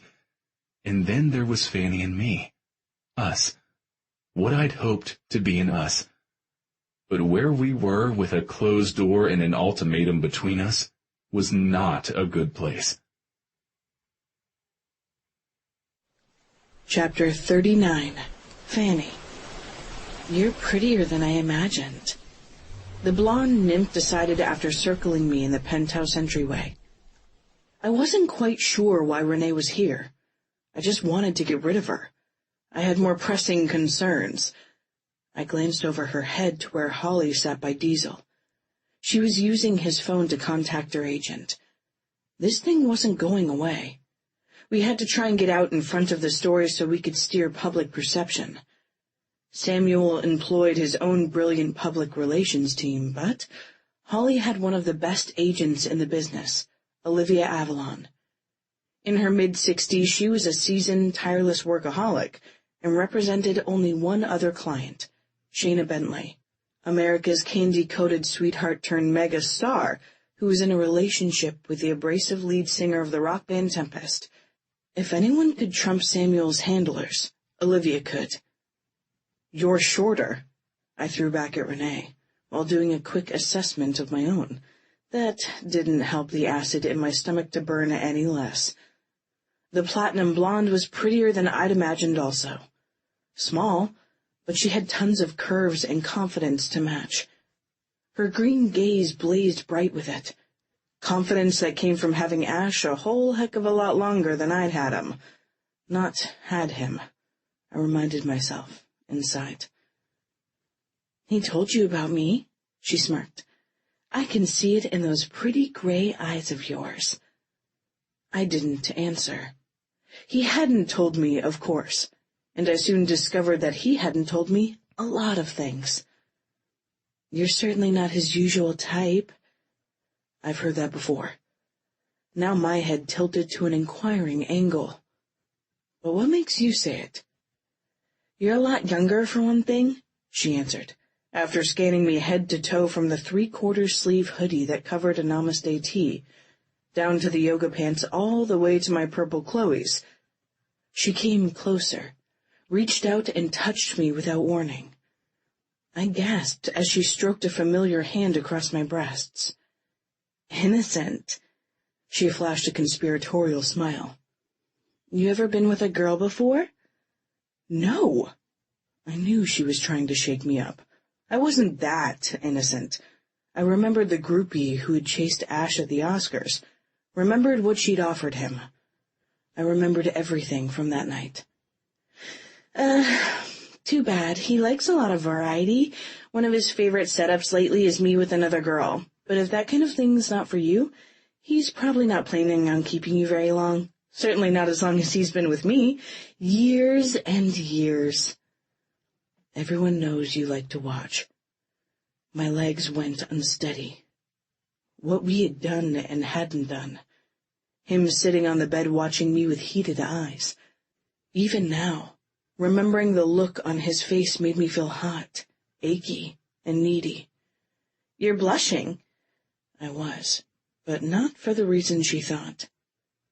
"He's doing scenes with you, of course. He's very good at them. He brought a guy in to fuck you?" "No." I shook my head, my stomach twisting. I wouldn't want that. I didn't want anyone but him. But did he feel the same?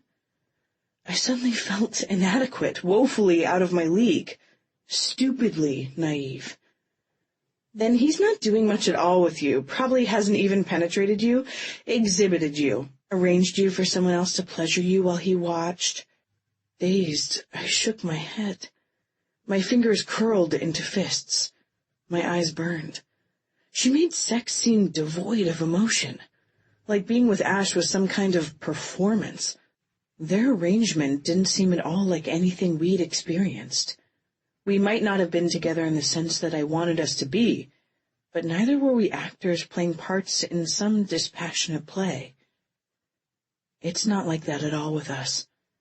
I lifted my chin, no longer feeling like I wanted to sink into the floor.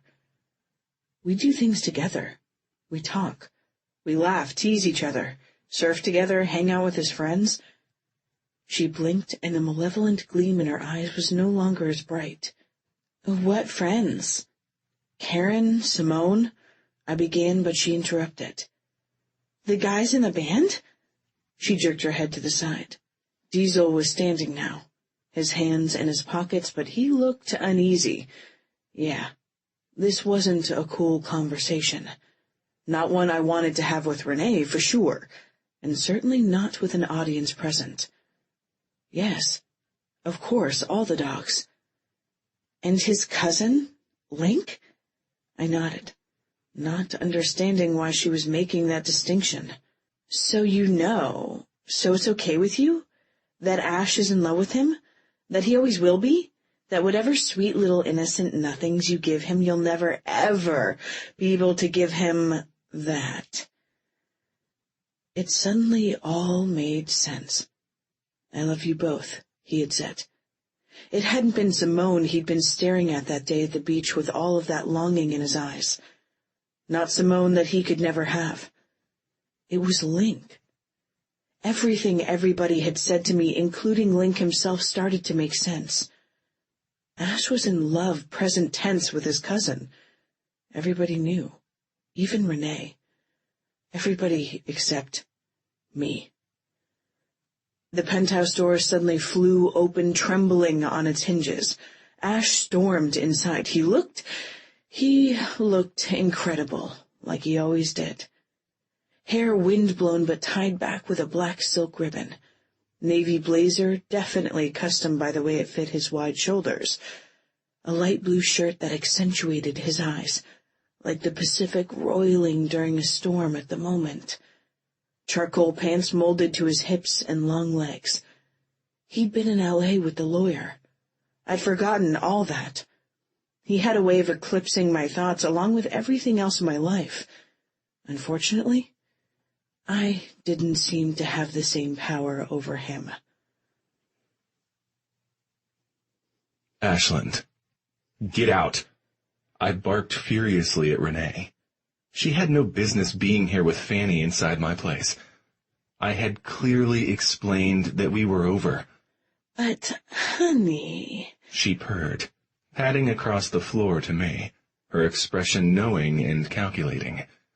Fanny looked, well, like the walls of the penthouse were crashing down on her, though she stood straight and beautiful despite her obvious distress. Everything I wanted she represented, but she knew what I was made of now, it seemed. One glance and I knew, or could at least guess, all Renee might have told her. Too late for me to eke out those details slowly. Maybe too late for the two of us. She's only a child. Renee reached for me. I snagged her wrist before she could make contact. She frowned. Why would you throw us away for her? Renee's words didn't merit acknowledgement. She sure as hell wasn't winning any points coming here and pulling this shit. My eyes weren't even on her. They were on Fanny. My gypsy rose, her gaze filled with watery gray emotion. My fault that she looked so utterly betrayed. I deserved every bit of the pain seeing her like this brought me. She is exceptional, extraordinary, incomparable.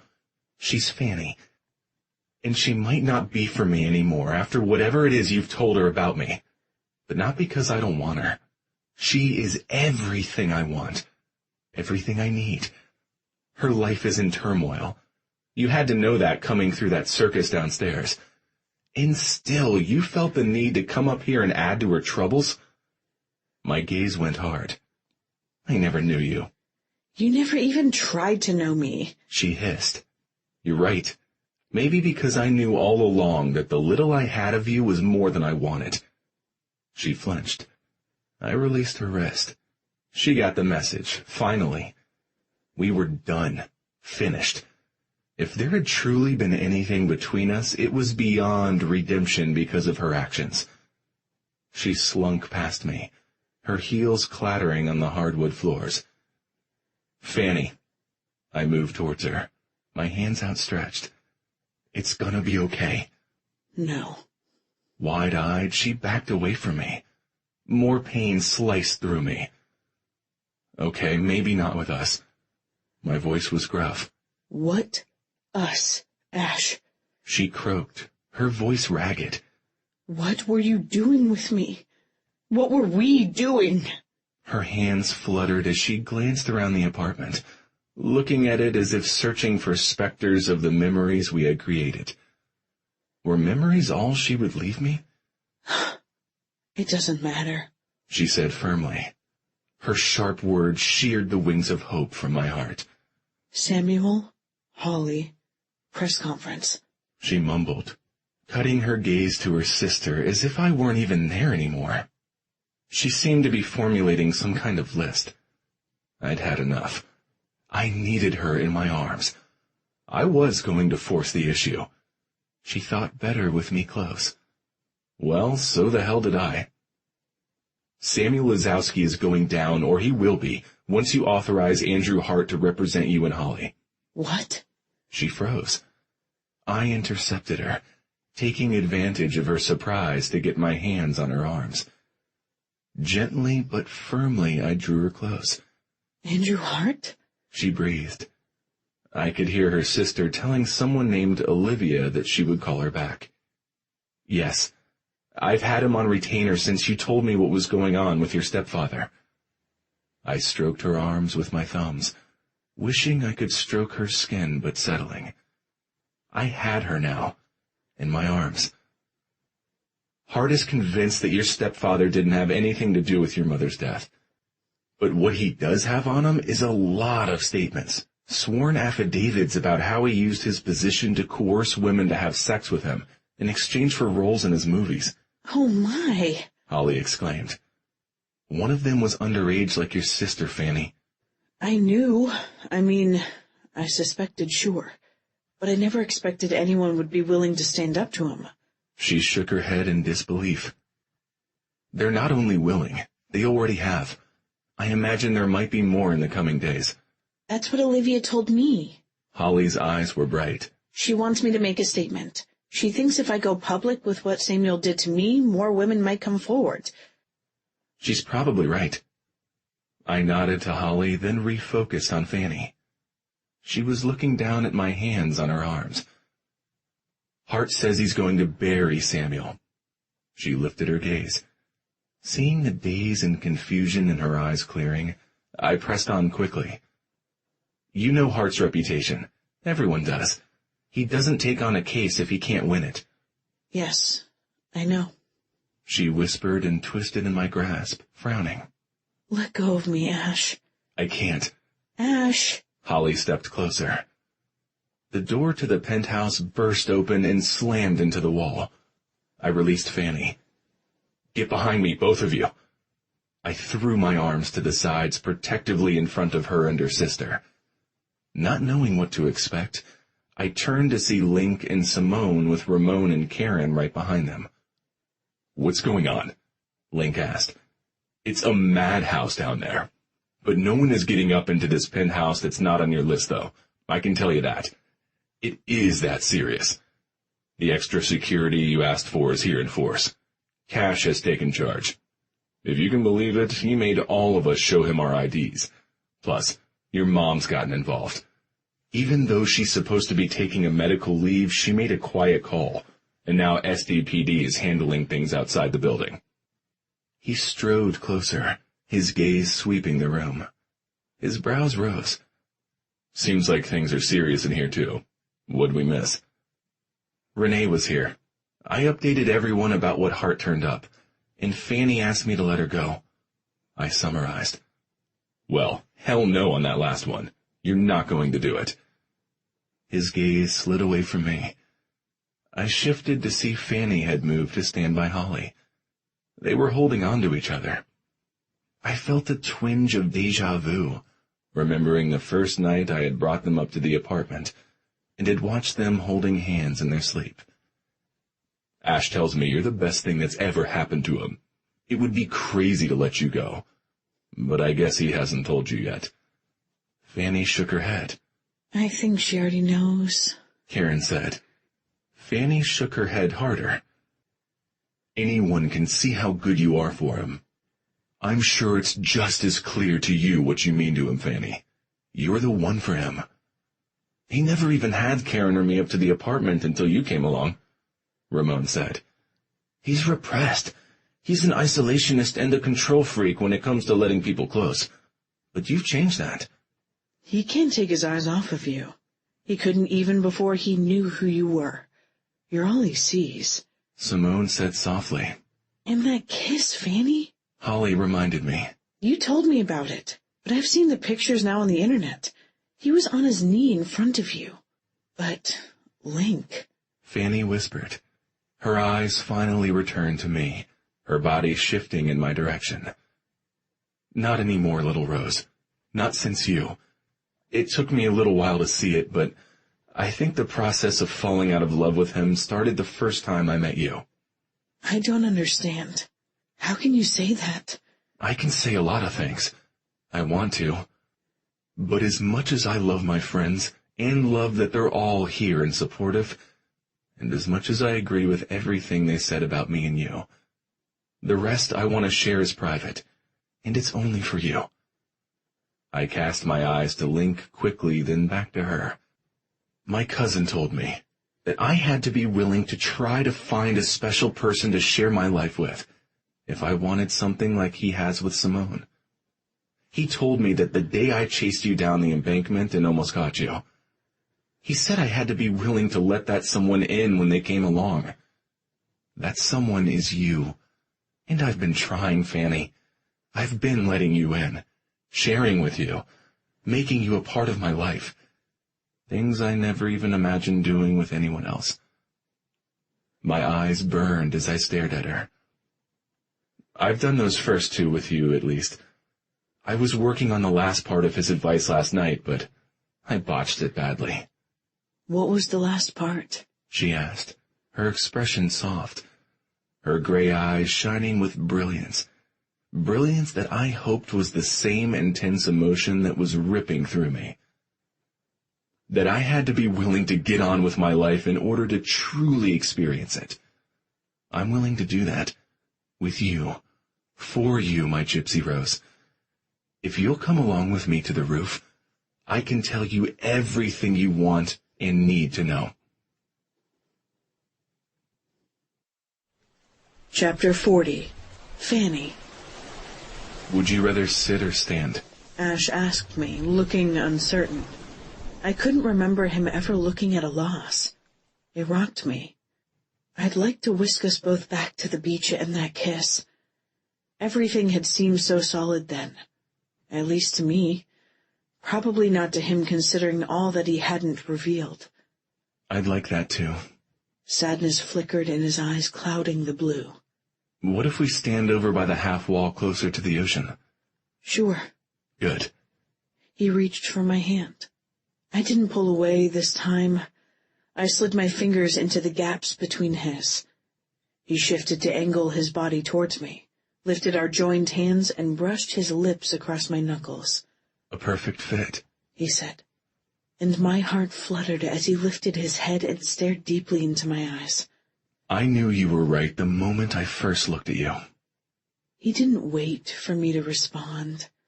He tucked our hands to the center of his chest, which coincidentally brought the side of my body in direct alignment with his. I knew it with even more certainty when I held you. Every moment, every conversation, every facet of your personality has confirmed my initial impression.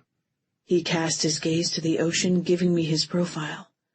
The breeze lifted the strands of hair that had escaped the tie, holding the rest back. Ash, I breathed. Please, you're making me cry. I used my free hand to swipe the wetness from my cheeks. Sorry, little one. He dipped his gaze to me. I tried to give him a smile. It trembled like the waves did when they lifted to high, as if to touch the clouds before gravity brought them crashing back to the rightful place. Sorry for the mess I made of things after that kiss. I told you out on the pier that I was clueless about you and me, and it was the fucking truth. He turned his gaze back out to the water, and I pressed closer to him. It was all I could do. The rest was up to him. But knowing who you were, I also knew who I wasn't. I lived a hedonistic life all those years on the road. I loved Link. He loved Simone. He spiraled without her, and instead of yanking him out of the abyss, I dove right into it with him. Drugs were a part of it, but so was a lot of experimentation. Guys, girls, threesomes. I didn't know all that Renee told you, but I've tried almost everything hoping to fill the void. None of it worked. When I met you, I had finally come to that realization. All part of the crossroads I mentioned to you. Not good timing to meet me. No. He turned his head. His gaze was turbulent. Because even without all the stuff I had to work through at the time, including my diagnosis, I knew I was overreaching by desiring someone so perfect. I have my faults, Ash. I'm impulsive, flighty, emotional. I think you've seen all those things while I've been here. I'm far from perfect. Okay, you're very grounded at the least. Name one impetuous, highly risky thing you've done, besides running away that night with your sister. My mind went blank. Yeah. He nodded. I thought so. I bet the most rebellious thing you ever did was follow bands like ours. So yeah, in comparison to me, you are perfect. His gaze went back to the ocean. I wish I could give you that in return. His eyes narrowed. Wish I could go back to the start. His tone matched his introspective profile. Be the man I was before the band left OB that first time. But the past can't be undone. I am a sum of my parts and a product of my past. You know all the truth of it now. That kiss was the only untainted part of me I had left to give you. What about me being the only woman you've ever been affectionate with? He stilled, turned his head toward me, a light flickering to brighten the dark in his eyes. Has Renee ever gone surfing with you? No. So that's mine too. Has any woman ever been with you and your friends at a dinner party up here on your roof? In your studio? Sung a duet with you? You ever let anyone stay in your bedroom overnight in your bed? You ever carried a woman when she was weak? Tease her when she was sad? He shook his head. The darkness in his eyes receding like the inky night sky from the dawn. You ever let Simone or Link sit with you, talk with you, touch you, or comfort you after one of your bad dreams? No, little one. You're vulnerable with me, unguarded.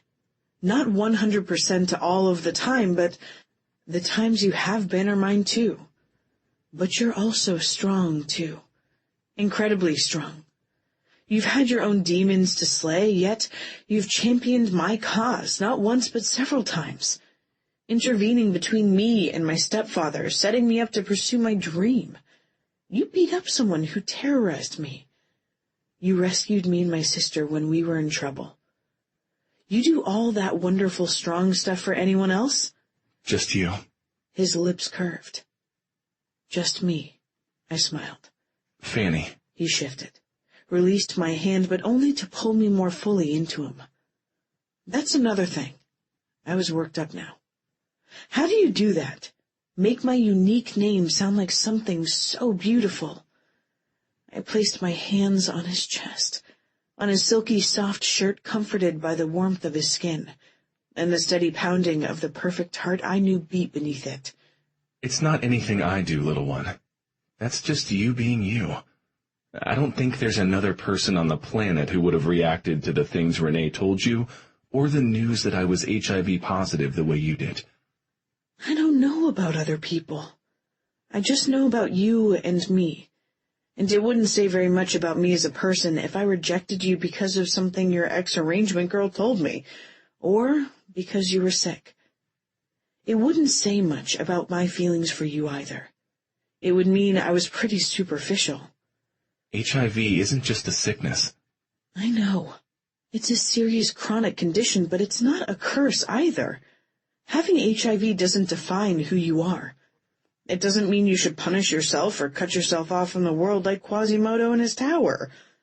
It doesn't make you unlovable if that's what you think. I got it being irresponsible with the drugs and unprotected sex. So you made bad choices. 1 + 1 = condemnation in your eyes since you process things in equations and absolutes. But I see things differently. My mom marrying Samuel was a mistake.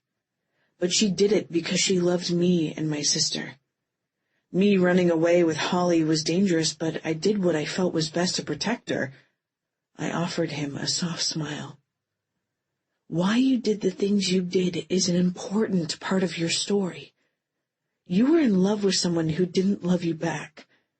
You said you had a void inside you. You sought to fill that emptiness with things that would never satisfy. Well, there's emptiness inside of me too. A loneliness. Only it disappears when I'm with you. I stared deeply into his aquamarine eyes, willing him to understand. Stop beating yourself up about the past. You've learned from it. Move on. It's not an end.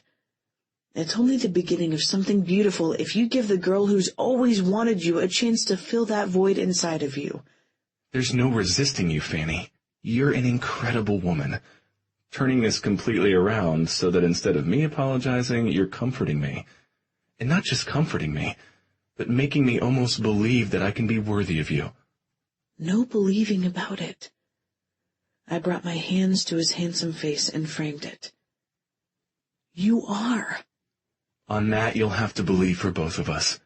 Your faith in me is what truly matters. I wasn't so sure about that. Didn't he need to believe in himself to fully give all of himself? All that was inside his heart to me. But I let it slide for now. We were here. I was where I wanted to be. Where he wanted me to be. So moving forward? Eyes searching mine, he covered my hands with his own, removed them from his face, gathered them together in his warm, strong grip, and placed them between us. A relationship. Full emotional and physical connection. Is that offer still on the table? Yes, of course it is. Good. Because I want that. I want it all. No closed doors between us anymore. I want that too. But there have to be some boundaries, Fanny. Your safety is and always will be a priority to me. I understand. Yours is to me too. I didn't mean... I know you didn't. Not exactly. But trust goes two ways, right? He pulled in a breath. I got retested. You remember the day Link stayed in the apartment? I nodded. He'd been gone a long time. I'd missed him. Well, I wanted to see what my titers were. If they were still as favorable as the last time I got checked. They are. The virus is undetectable in my blood. The risk of spreading it through intercourse is so low right now that it's practically not even quantifiable. But for me, that is still not good enough. We'll have to use a condom. Latex. The virus can't pass through it. That's good news about your results. I wouldn't know what it all really means. Only that I wanted him. Maybe I'd made it too simple. Possibly he'd made it too complex. So here we were, in the middle, but no longer in limbo. Thank you for explaining. I want to share everything we can, Fanny. I want you. I want you in my bed. Starting right now, and then the next day, and the one after that. I don't want to wait anymore. Last night, when I realized that's what you had in mind, what you had wanted too, well, it only made me more miserable to have that closed door between us. So I called my doctor on the way up to L.A. I talked to him about you and me and us moving forward. He told me you would have no risk at all of contracting the virus if I use a latex condom properly, which I plan to, and you take the medication he prescribed for when we have intercourse. But I don't want you to just take my word for it. I want you to talk to him yourself. Dr. Landry. His cell number is programmed into the phone up here. I'm going to leave you now. Give you some privacy to call him if you want to. I already signed a release and told him you might. I also got the prescription filled for you just in case. If you want to take it after talking to him, it's right here. He released my hands and reached into his jacket pocket. He pressed a small bottle into my hand. It might not be the most romantic proposal you've ever received. His expression was wry, but this was Ash. He was gorgeous, and his ocean blue eyes sparkled with sincerity. But this is me wanting you right back, Gypsy Rose. It's me needing you and caring for you. Me being real. And me taking care of you the best way I know how. Chapter 41. Ashland. One of the hardest things I ever did, I confessed to Link when he intercepted me as I came down from the roof. She'll call him. Earlier, I had shared my plan with him. Then she'll come to you. No doubt about it. Simone nodded confidently. Apparently, Link had filled her in on my intentions. No surprise given how tight-knit our circle was. I told her everything, I explained, noticing everyone was listening in now, including Holly. About me, about my past, my status, and how that might affect us as a couple. I told her to talk to the infectious disease doctor who's in charge of my care if she wants to. But I want it to be her choice, where we go from here. I was out of the persuasive coercion business. I wanted Fanny of her own free will. Nothing or no one I had ever wanted more, not even the man in front of me who possessed as beautiful a soul as she did. We're rooting for you, Karen said. Absolutely, Ramon agreed. I acknowledged their support with a nod, though their words hadn't been necessary. Their actions had already proved they were firmly behind Fanny and me. I hope she makes the call, Holly said, joining the growing gathering at the base of the stairwell. She shook her head at me when I lifted my brows. Yeah, I gave you a hard time last night. You deserved it, but that was then. This is now. She arched a brow. So is there anything we can do to help? Get out of his way. Diesel lifted his half-empty beer bottle in the air like a toast. Out of their way. This place is only so big. He grinned. I hope it works out, believe it or not. So I'm heading back to my hotel now. Yeah, for sure, Ramon said. We're gone too. Headed to the house. We'll be as close as the phone, so call if you need anything, Karen added over her shoulder as Ramon steered her towards the door. Link and Simone echoed similar sentiments as they followed them to the foyer. You had better make her ridiculously happy, Holly said right after the door closed. I'll do everything I can, I promised. She nodded. I'll be in the guest room then. I'm going to use your landline when it's available. Call the attorney. Let him know I'm ready to proceed. Fanny phoned Samuel earlier. I think he threatened her. I want to give Hart a heads up on that. See that he handles all further communication.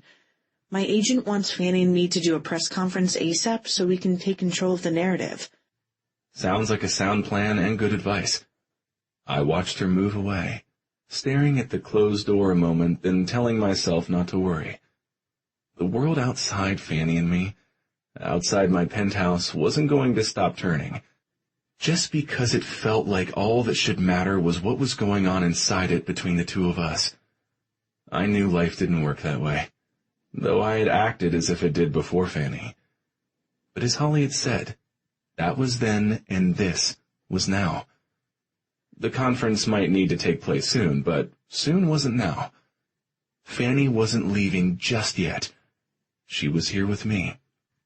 A few stolen moments could be an eternity if you poured as much living into them as you could. I turned toward the kitchen, shrugging out of my blazer and hanging it on the back of one of the bar stools. I also took off my shoes and socks, sliding them under the same chair, then loosened a few more buttons on my shirt on the way into the kitchen.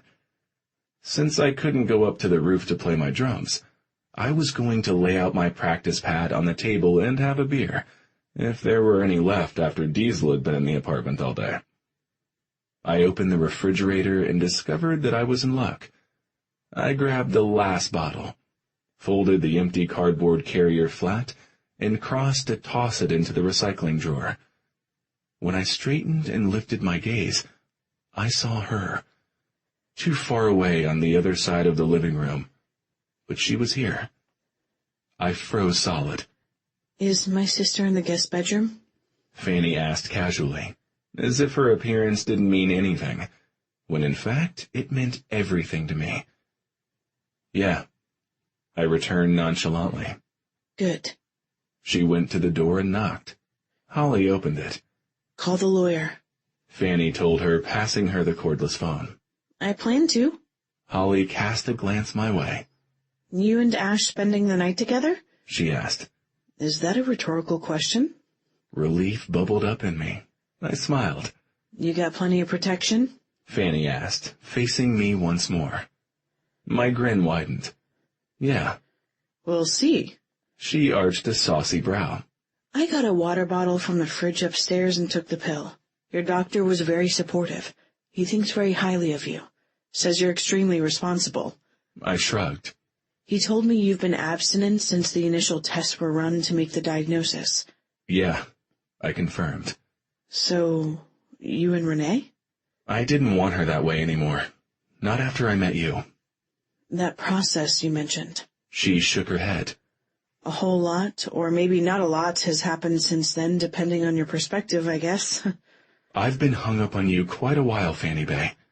Ash. She sighed. I loved when she said my name that way, as if in awe, as if I was the answer to every question. She crossed the apartment, her steps quick and her path to me direct. If it had been up to her, if I had just shown up, I think the path to us might have started at that coffee house that day. What are you thinking? She asked, taking my forgotten beer from my hands and setting it aside. I grabbed her and drew her into my arms, my hands gliding low to the subtle curve of her hips. I told her the truth. You, Fanny. I'm thinking about you.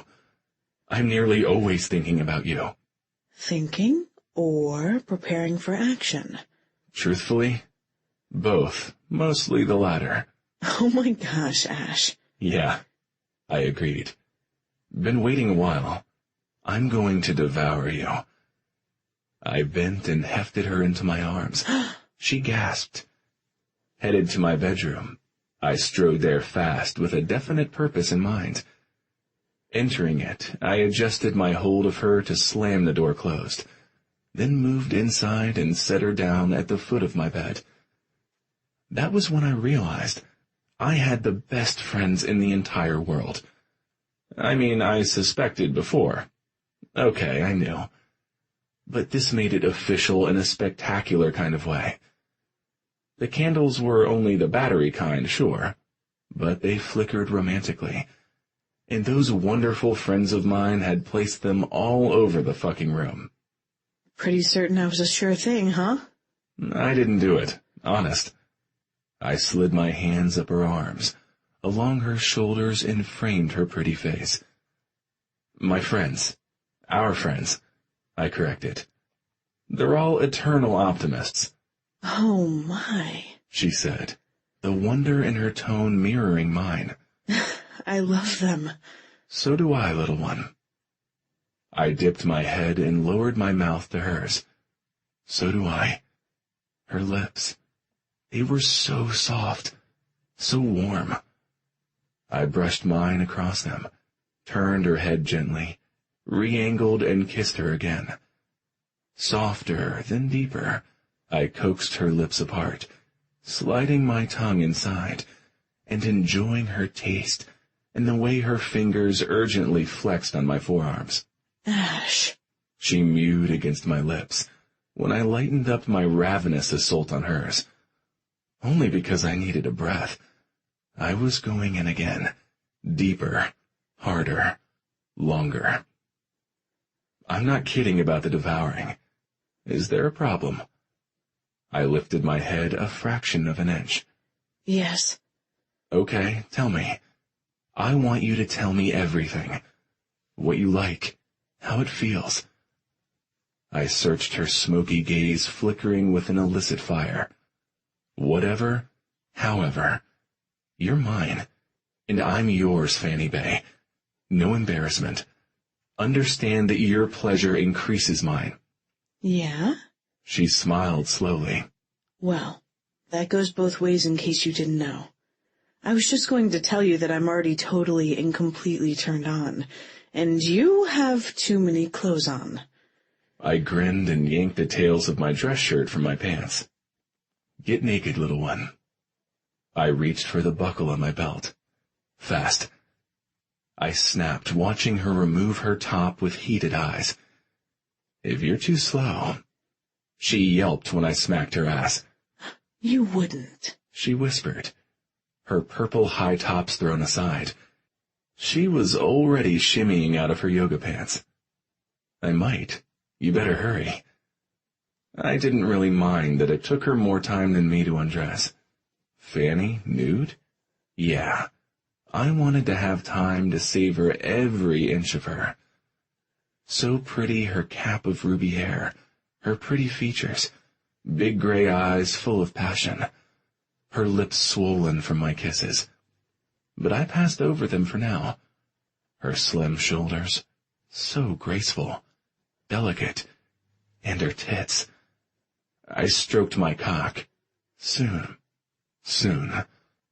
I was going to climb up over her, pump and spill my seed all over them. That was something I had definitely imagined doing. But for now, I sent my greedy gaze lower. Her tiny waist I could span with both my hands. Slender, shapely legs. I wanted them wrapped around me, her beautiful tits bouncing as I pounded my cock inside her. I groaned, reached for her and drew her toward me.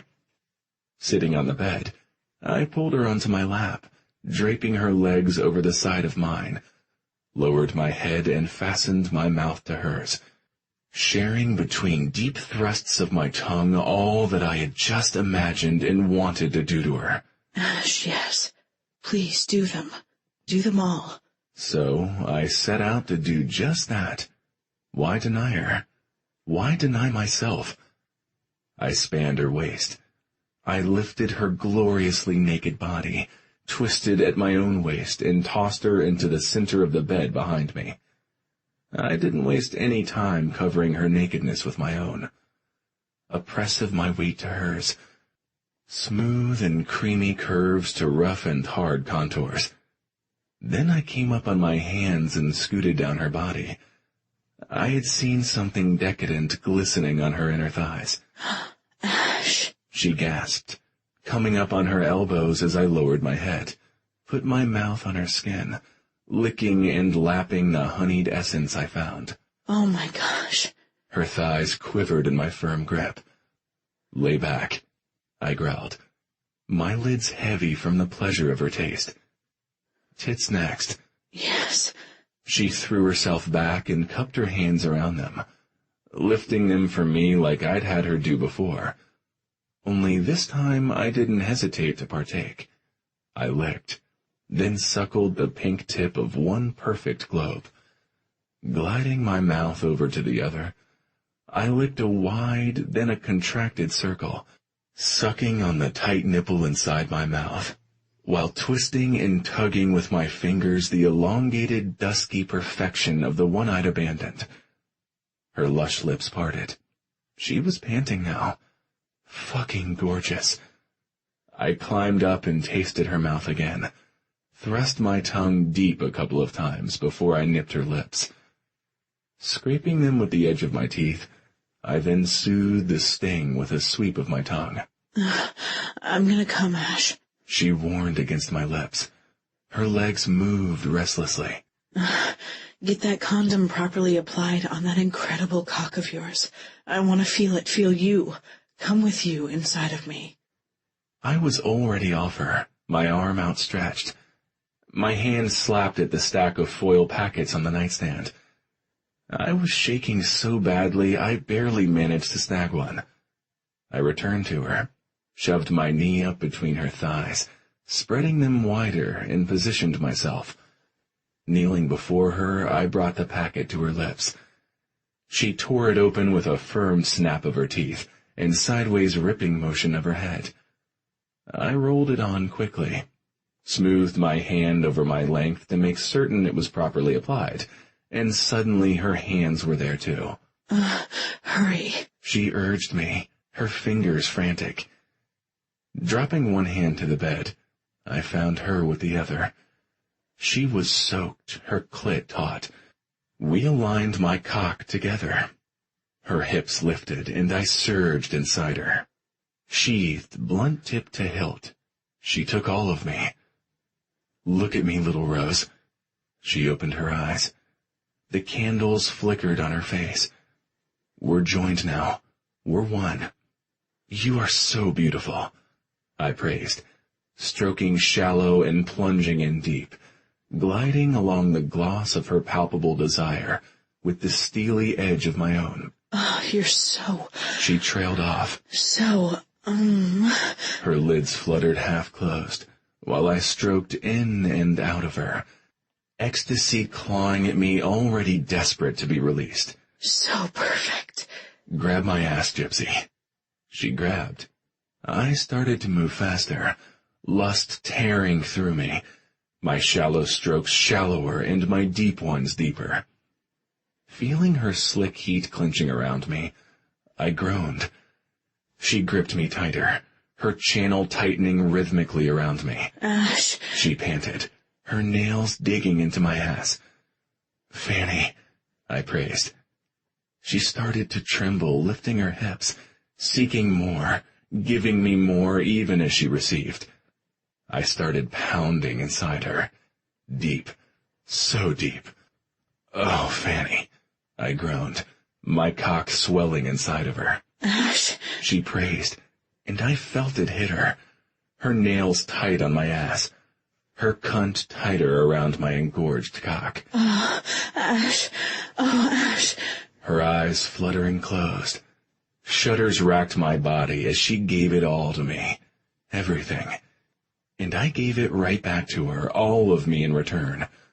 Wave after wave filling the condom as I thrust deep inside her. Chapter 42. Fanny. Sitting up in the bed, I watched him go into the bathroom to dispose of the condom. Ash in a towel had been one thing. Ash, with his powerful masculine body totally nude, was a mind-blowing experience. Oh, and then there was the sex. I collapsed back into the bed, totally sated. Gathering the top sheet we'd rumpled to my nose, I closed my eyes and inhaled deeply. "What the hell are you doing?" Ash asked. "Are you sniffing the sheets?" "Your scent. Yours and mine mixed together?" "For real?" He rolled his eyes as he climbed back into bed. Whipping the sheet up and getting under it with me, he grabbed me and drew me into his side. "Yours is divine, all sea air and citrus." I curled in closer, throwing my arm around his lean waist and my thigh over his strong legs. I melded myself to him and his warmth. If only I could duplicate it and put it in a bottle. Lotion, shampoo, the works. I'd make a fortune. On his back, he draped his arm around me and drew my body more firmly into his. My breasts were crushed into his solid side. I was already clinging to him, my pussy smashed against his hard thigh, wrapped around him without any space between us. But apparently all that melding I had been doing hadn't been close enough. "You been thinking about your business?" No, not really. I mean, how could I? I just had the best sex of my entire life with the man with the one Too soon, Fanny? I cautioned myself. It was too soon to make a declaration. "Best I ever had," I concluded lamely. "What we did just now wasn't sex, Fanny." He turned to look at me, his expression hard. "Or fucking, or fooling around. I've had enough experience with those lesser things to know the difference. I was making love to you just then. Another first for me." "Ash, It's okay," he interrupted, the stroking motion of his fingers on my skin stilling then starting again.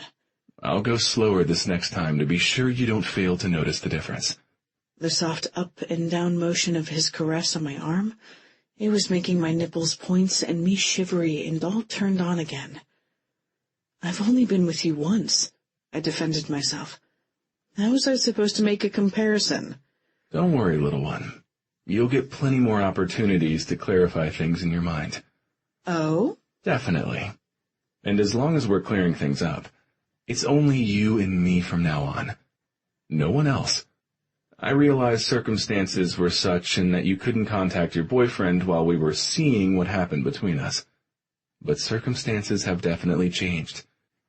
And we've certainly seen what's between us. I want you to let that country singer know as soon as possible that it's over between you. Oh, a little possessive, are you? Oh, yeah. Another first. A very important one. Just you, just me. No sharing, ever. He shifted, climbed up over me, caging me in between his arms. I saw that flicker of light in his eyes again, the one I'd seen when I'd told him that he'd given me more than just the kiss to treasure. With you, everything is different, Fanny. Let me show you what I mean. And he proceeded to do just that. Lowering his head, he kissed me long and slow. His firm lips suctioned mine. He glided his tongue in and out while I was drunk on his taste, sucking each time he plunged it inside my mouth. I slid my hand up his sinewy arms, clinging to him. His skin heated, and the muscles beneath it steel. Even though I was lying flat on my back on the bed, his considerable weight pinning me beneath him, I found I needed something to hold on. He made me lightheaded. He made me hot.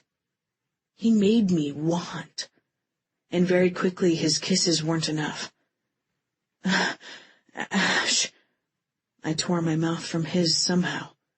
I mean, for a guy who'd only had the one kiss, he was really, really good at it.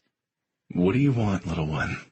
He stared down at me, his features tight, his eyes gleaming with masculine satisfaction. You're squirming. I was, actually. I arched again, rubbing my hard nipples against the smooth skin of his harder chest. You know what I want. His brow rose. Not what you just said. I want... I wiggled, trying to reposition. I could feel his cock hot and thick against my trembling thigh. I want you to make love to me. His eyes flared. My pleasure to do so. Contrary to his words, he eased back. Open your legs. I did so immediately, and he slid down, the tempered strength of his body gliding over the ripening curves of mine, my nipples scoring his perspiration-slick skin. On his knees now, his hard thighs wedged between my spread legs, he placed his palm between my breasts to hold me in place while he reached for another condom. Grabbing one, he brought it back to his own mouth this time, putting the edge of the packet between his sculpted lips and ripped it open with his perfect white teeth. He rolled it on his thick, throbbing length while I watched him, enraptured. His gaze was dark when he lifted it, his lids heavy as were my own. My lips were parted to allow for my rapid breaths. You want me again? Yes, I nodded. He lowered his gaze and ran his middle finger through my wetness. One slow, long, leisurely swipe, from the base of my pussy to my throbbing clit. I moaned, lifting my hips wantonly. You're ready, he confirmed. He removed his palm from my chest, planting it in the bed beside my head instead. The mattress dipping, his biceps flexed as he balanced his weight on one arm and drove his hot cock into me. Ash, I moaned, staring up at him. Oh, you feel so good. Yeah, he agreed, his gaze on where we were joined. A perfect fit. He lifted his gaze, his expression intense, his eyes darkly possessive. He brought his free hand towards my mouth. I lifted my hands, fastened my fingers around his wrist, guessing his intention, and guided him. He pressed his fingers to my mouth and dipped his middle finger inside. I tasted myself, a tangy flavor that burst on my tongue. Suck me while I make love to you, he told me, and I did. He plunged his finger in between my lips slowly. He pumped his cock inside of me in the same easy rhythm, long, wet, and beguilingly slow, over and over and over again. It felt so good I started to whimper around his finger, each plunge into my mouth. Each time his cock sank deep into me made me shiver and tremble. I was so close. I turned my head to the side, his finger dragging wetness across my cheek. Ash, Please. I couldn't articulate. I'm almost... I blew out a breath. I know. He planted his other hand in the bed and used the additional leverage to root his cock deeper inside me. Yes, I said, and grabbed his ass, my nails imprinting half-moon crescents into his taut skin. So good. He thrust in and out, his stiff cock sawing pleasure over my pulsing clit. Then he did it again, accelerating his thrusts, filling me again and again with so much heat. I couldn't maintain his gaze. I squeezed my eyes shut, straining for it. My climax, like a dark celestial star inside of me, threatened to implode. Hard, relentless, need. It spiraled as he speared his cock into me again, high, then again, higher. Then I was there. We both were. Ash? I cried out his name, pleasure rushing over me, taking me higher than I'd ever been before. I love you. Oh, Fanny. He groaned, making my name beautiful, making us something that we hadn't been before as he stiffened and released inside of me. I recognized the difference. I felt it inside my heart. Not just making love. Making me love him. Chapter 43. Ashland. What are you doing all the way over there? Watching the sunrise. She answered without turning from the window. I saw our reflection in the glass as I slid my hands under the hem of the shirt she was wearing. My shirt. It gave me a surge of satisfaction to note. She leaned her head back onto my shoulder as I glided my hands over her thighs and cupped her delectable heart-shaped ass. I knew every contour because I had explored with my eyes and my hands many times throughout the night. During our last go-round in the shower, I'd even had a gentle nibble or two. Did you sleep much? I asked her. I had slept more soundly than I could ever remember, dreaming I was floating on my board with her in my arms on calm waters in a safe lagoon, until I had flipped over in my sleep and felt her absence. Not really. Why not? I turned her around. The backdrop of the ocean and the pink sky framed her face and her beautiful form. Worrying, I guess. She placed her delicate hands on my skin and spread them across my chest, watching her own movements a long moment before she lifted her head. Her brow scrunched. Last night was wonderful. Making love, falling asleep in your arms afterwards. I want more of that, but... So do I. I told you. I know. It's just that there's a lot of practical stuff between wanting and having what we want. I think we both understand that. Yes.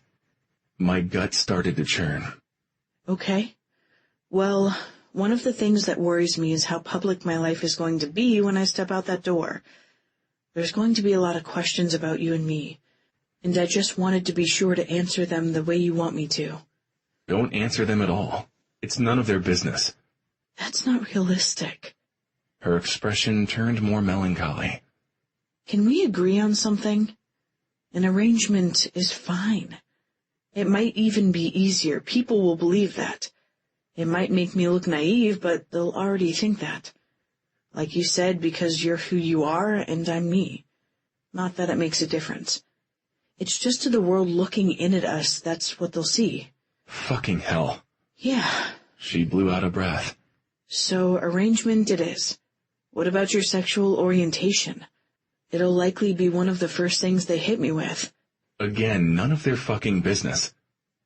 I took a step away from her, turning to the window, looking out and centering myself on the waves.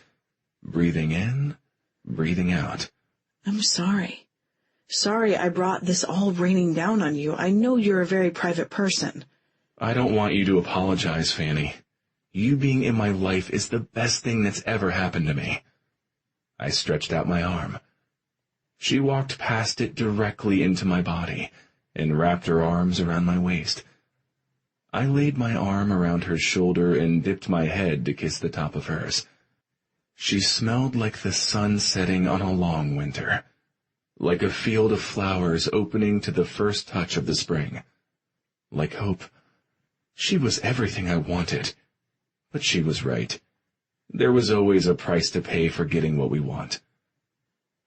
The idea of an arrangement, as far as the public is concerned, is fine, as long as you remember that it's not the truth, not even close. As far as my sexual orientation, I hate, and I mean I truly loathe that term. In the past, I fucked who I wanted to fuck. It was only about physical attraction, but I loved who I loved, meaning just Link, because of the person he was inside. The body is just a shell. The essence is the spirit. That's why I fell in love with him. If his soul had been inside a female body, I would have loved him the same. Gender doesn't factor for me. It's not an orientation. It's just me. It's who I am. You're the one with a beautiful soul. She squeezed me tighter. That's an eloquent explanation, but it's all very personal. Is that what you want me to say? I want you to say no comment or refer them to me, and I'll tell them the same thing. I'm not out to change the world, Fanny. Behind the scenes, I'm active with certain organizations. You know I don't tolerate abuse, mistreatment, or bullying behavior, whatever the reason or form it may take. But I just want to be free to live my life as I see fit. Which brings us back to us. How do you see us moving forward? Together. Whatever happens. I already talked some with Link about it before I even kissed you. I turned her toward me again. I needed to see her eyes. This was always the question for me with her. How to make two very different separate parts into a whole. The answer I had been searching for, it was in her gaze, and in the words she had spoken last night. But there was more to it, I realized. More to love than just knowing how you felt about someone and saying the words. There was so much more. Things we had just started to do. All those things she had noticed about me and her. Actions, faith, trust, letting down your guard, and working out your problems together. So, I began. Fanny? Holly yelled, banging on the door to the bedroom. Just a sec, Halls. I'm so sorry I let him come up. I didn't realize... Fanny. A different voice. A male one. She stiffened, the eyes I had been staring into so intently, widening as they slid to the side. I need to see you. I want to know what's going on. Right now. Fanny. I know, Tristan. I'm sorry you came all this way, but it doesn't change how things are. I certainly had no clue how he'd convinced Olivia to let him follow her down from L.A., but here he was with her. Here we all were, with lots of angry vibes zapping, radiating between the two alpha males in the room. I came because of what we had. He ran his hands through his long brown hair. And I wanted to see for myself that you were okay. He leaned forward from his seat on the couch to me, where I sat on the nearby chair. I am. I'm well. I'll take your word for it. I can certainly see that things are different for us now. It's just hard to accept. I felt the intensity of Ash's interest spike.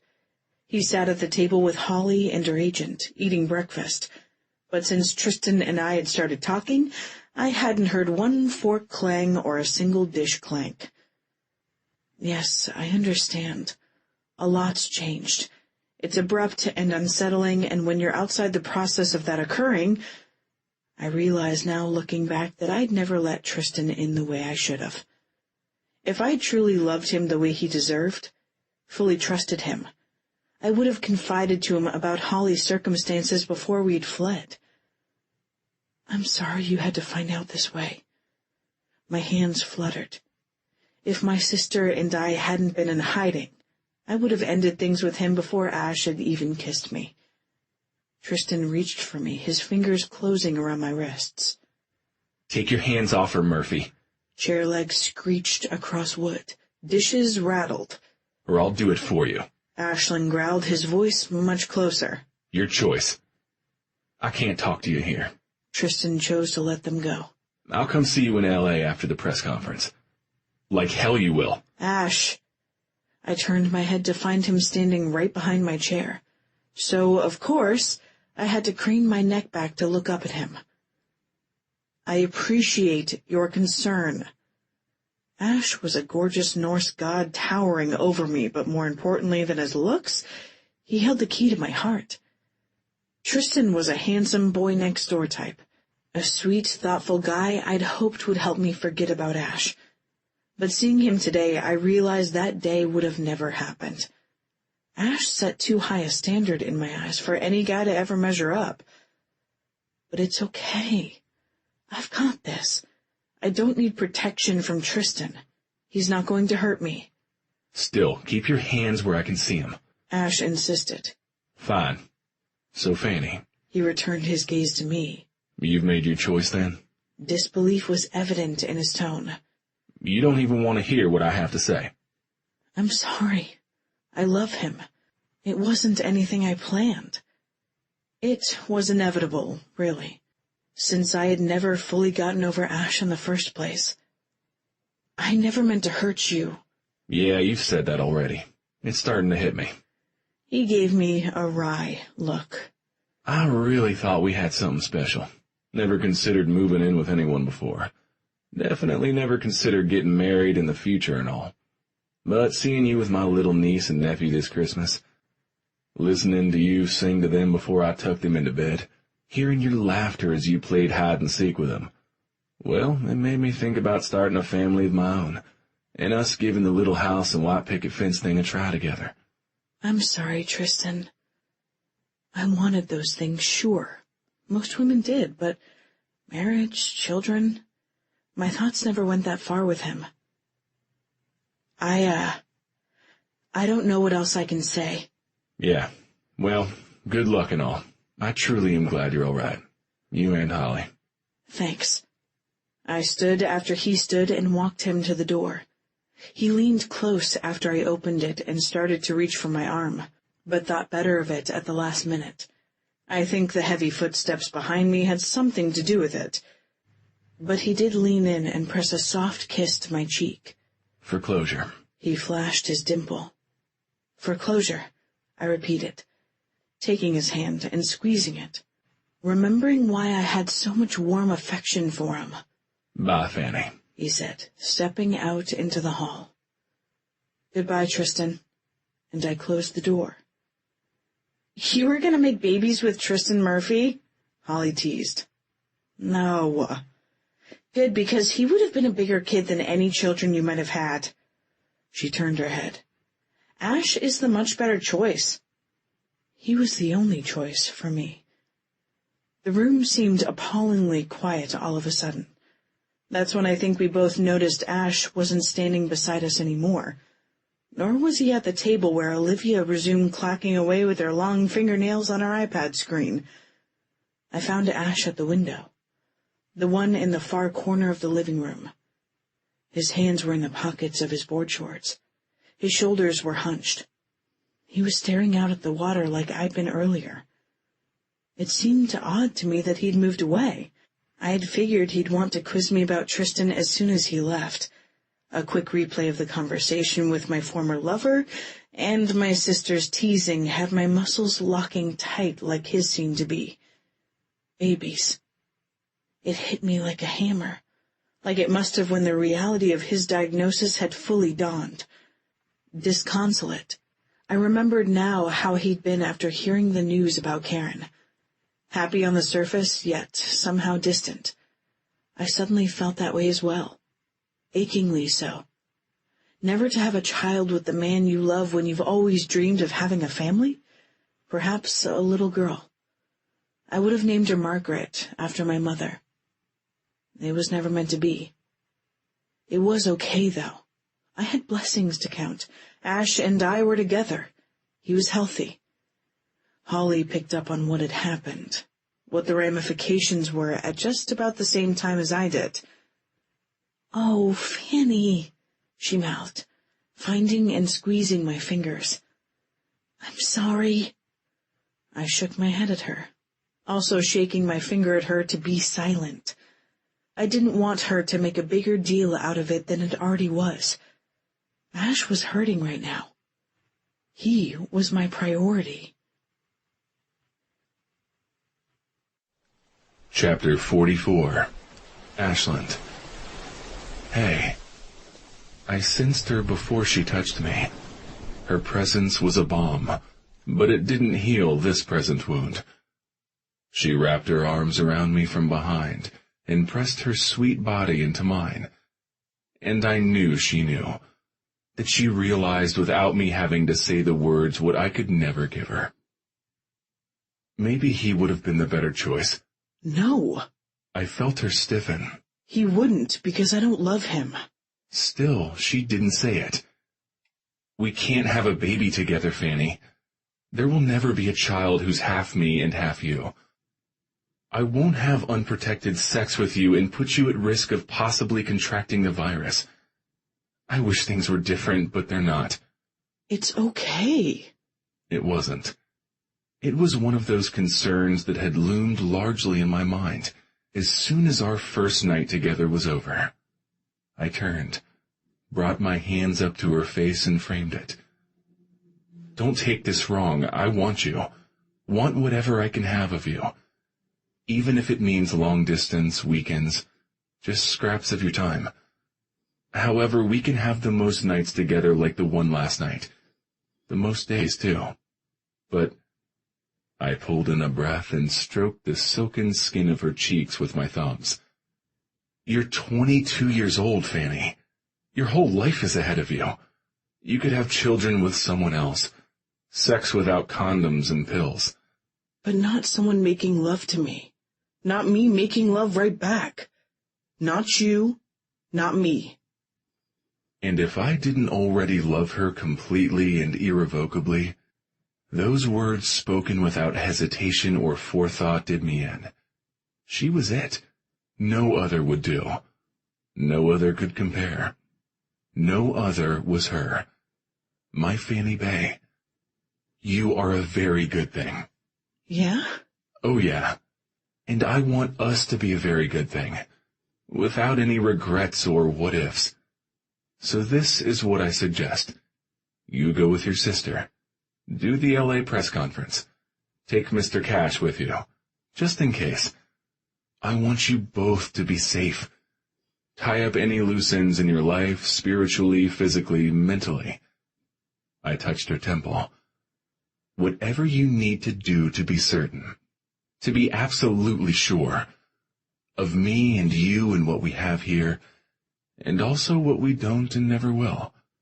Be certain on that, because the way I'm feeling right now after one night with you and a handful of days is that you are the one for me. I don't need to think about it anymore.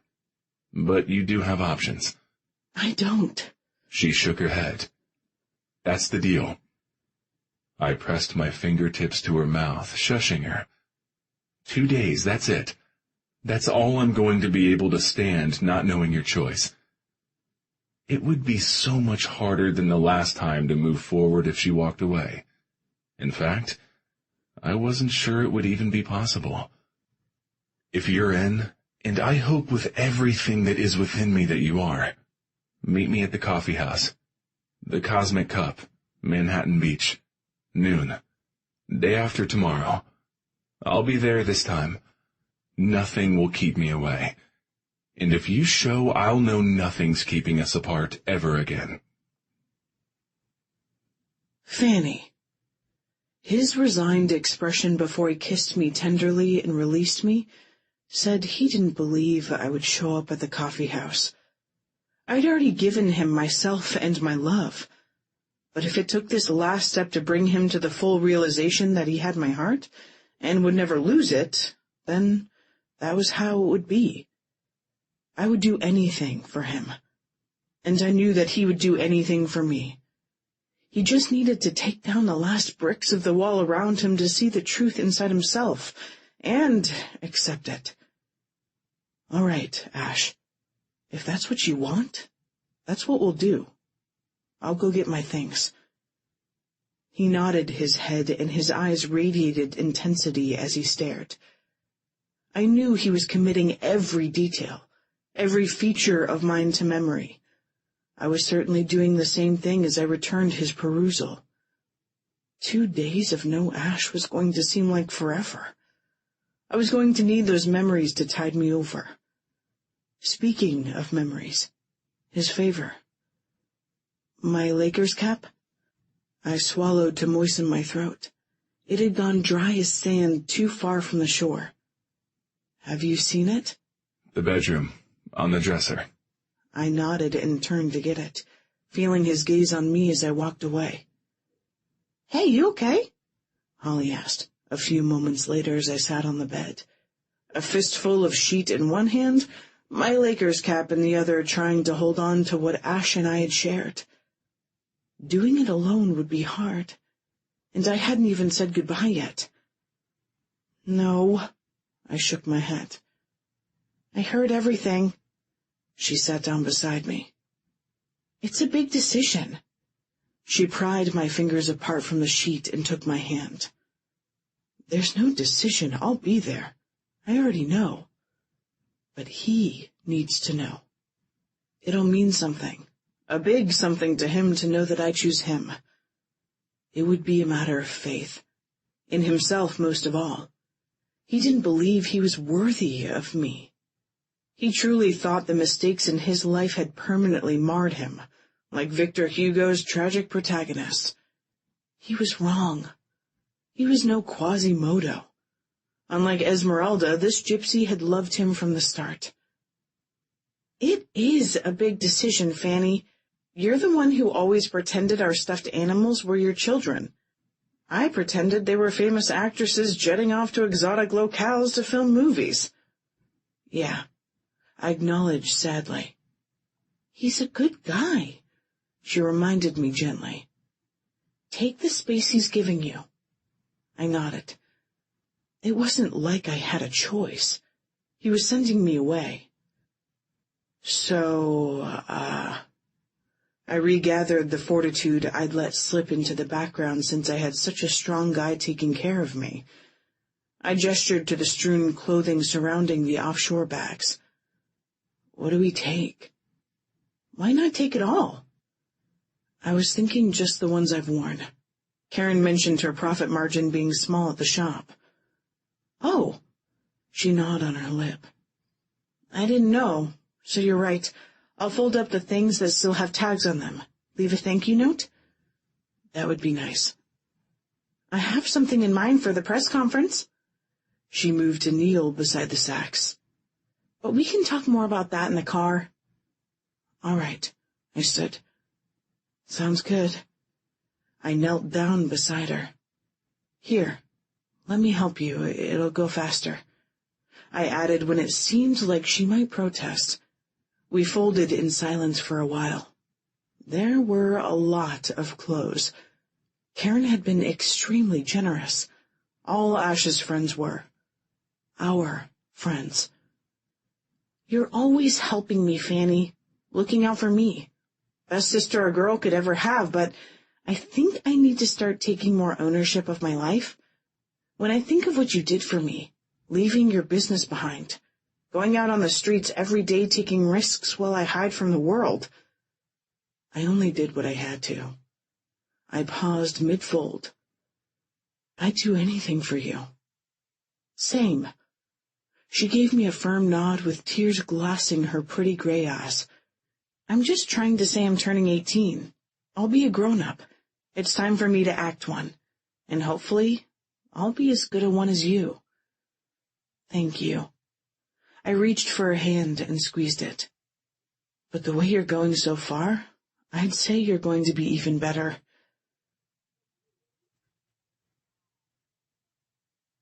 So this is it. I better say goodbye since Olivia has already gone down to start the car. Holly crossed to Ash. He stood by the door, empty hands at his sides. Earlier he'd been at the table working on his practice pad. We'd heard him tapping away as we'd been folding. A staccato pattern I'd never heard him play before. His driving drum tempo was a signature of all the Dirt Dog songs. But there was something different in this rhythm. It reminded me of U2's music. Larry Mullen Jr., a rousing martial beat. I wondered if Ramon mentioning his voice sounded like Bono had anything to do with it, or if he'd already been playing around with the rhythm a while. I wanted to ask him, but we were out of time. "I can't thank you enough." Touching his arm for balance, she went up on her toes. Yeah. He leaned down so she could reach him.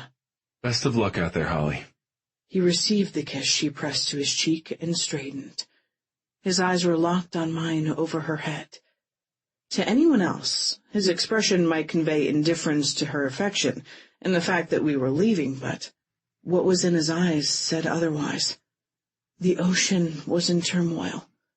So was the inside of my heart. "Ash." I stepped towards him, taking the place directly in front of him that my sister had vacated. I don't know what to say." He grabbed me, yanking me into him, his arms tight bands around my waist, mine trapped at my sides. "Don't say goodbye," he said gruffly. "Okay."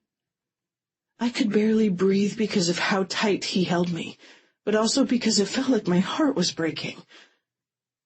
"Thank you for everything." I tipped my head back. The eyes meeting mine had darkened, as if just the prospect of my walking out the door took away the light. "For coming to my rescue." "It's me who needs to thank you, little one. It's you who rescued me." His hold loosening around me, he brought his hands up to frame my face. He peered deeply into my eyes, and they filled. Oh yeah, you bet they filled with him. With all that he was, and all that he meant to me, they brimmed. They burned with that emotion. He lowered his head. He touched his warm lips to mine, and stepped away. Cold rushed in, an arctic blast, the ache of immediate loneliness, the absence of Ash. "Namaste." I managed to step back, placing my hands together in prayer position at my heart chakra, the center of my inner divine melody. I closed my eyes and bowed my head. "I do this to honor you, Ash. The light, the divine spark, the love, the truth, the beauty and peace I see in you. Believe in what I see. Believe in us," I prayed. I was paying obeisance to his soul, creating a ring of spiritual emotion to connect us heart to heart, generating positive vibrations I hoped would help him tear down the last barrier remaining between us. For it is also in me. Opening my eyes, I spun away quickly. I couldn't look at him anymore. I wouldn't be able to leave if I did. Luckily, my sister was there. She anticipated my need. She placed her arm around my shoulders. She was looking out for me. My eyes flooding, Holly took charge of both of us. She was already fully grown in my estimation, though that was a realization she had to come to, a self-awareness issue much like the one Ash was facing. She steered me out into the hall. I didn't actually see the penthouse door closing, but I heard it click, a boundary between Ash and me. Outside, the air felt crisp. The ocean roared its usual enthusiastic welcome behind me, but I didn't turn to acknowledge it today. I dragged my feet to Olivia's sedan. Reporters swarmed us like agitated bees. Maximilian Cash hurried to get Holly into the front passenger seat safely. At the rear of the vehicle, I was jostled as I reached for my own door. Microphones clattered the glass the moment I closed it. I heard the questions I had told Ash they would ask. Cameras flashed, reflecting the sheen of tears in my eyes. I was shaky and breathless on the edge of my seat as Olivia carefully applied her foot to the gas, inching the car slowly away from the curb. One more look, I swiveled around. I had to have one last look. More flashes, more photos, more shouting reporters. But no more Ash. Chapter 45. Ashland. I had never wanted a drink more. My desire to get shit-faced as strong as it had been when I'd wrecked my car.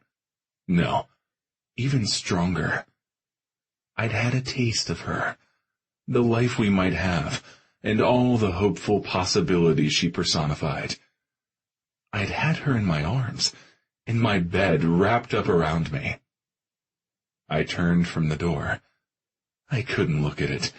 I didn't want what it represented.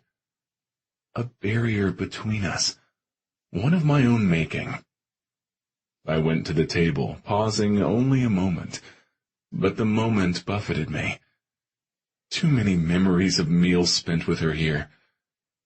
I grabbed my sticks. Imagine the wood groaning in the tightness of my grip. Or maybe it was reality. It was hard to tell. My surroundings seemed insubstantial. The absence of her already haunted me. On the stairwell as I ascended it. On the roof as I spun around. She was there, and yet not. For the moment, I avoided my kit where she'd so recently come as an emerald goddess to tempt me. I stopped at the waist-high wall of glass. I stared out at an ocean that used to bring me solace. I saw the waves, good ones today. Barrels, perfect hollow tubes. But I didn't feel like surfing. The sun was stretching for its zenith, but even when it reached it, I knew it couldn't replace her warmth. A breeze lifted my hair like her fingers sorting through the strands. I turned away from the view. Abandoning it, sticks in my hand, I retraced my steps across the roof, down the stairs, through the apartment. At the charging station in the kitchen, I grabbed my phone and a key and headed for the studio. Maybe I'd find surcease from the memories there. I certainly wasn't going to find peace inside the apartment without her. The penthouse no longer sufficed as a refuge. Not when she had made it a home. Fanny. I gazed out the window at the pink stucco walls and the lush tropical grounds of the Beverly Hills Hotel, a sigh escaping.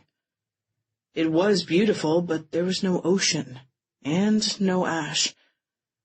I dropped my hand from the heavy curtain and turned back to the small, but elegantly appointed room, finding myself missing a certain partially decorated master bedroom with a killer view.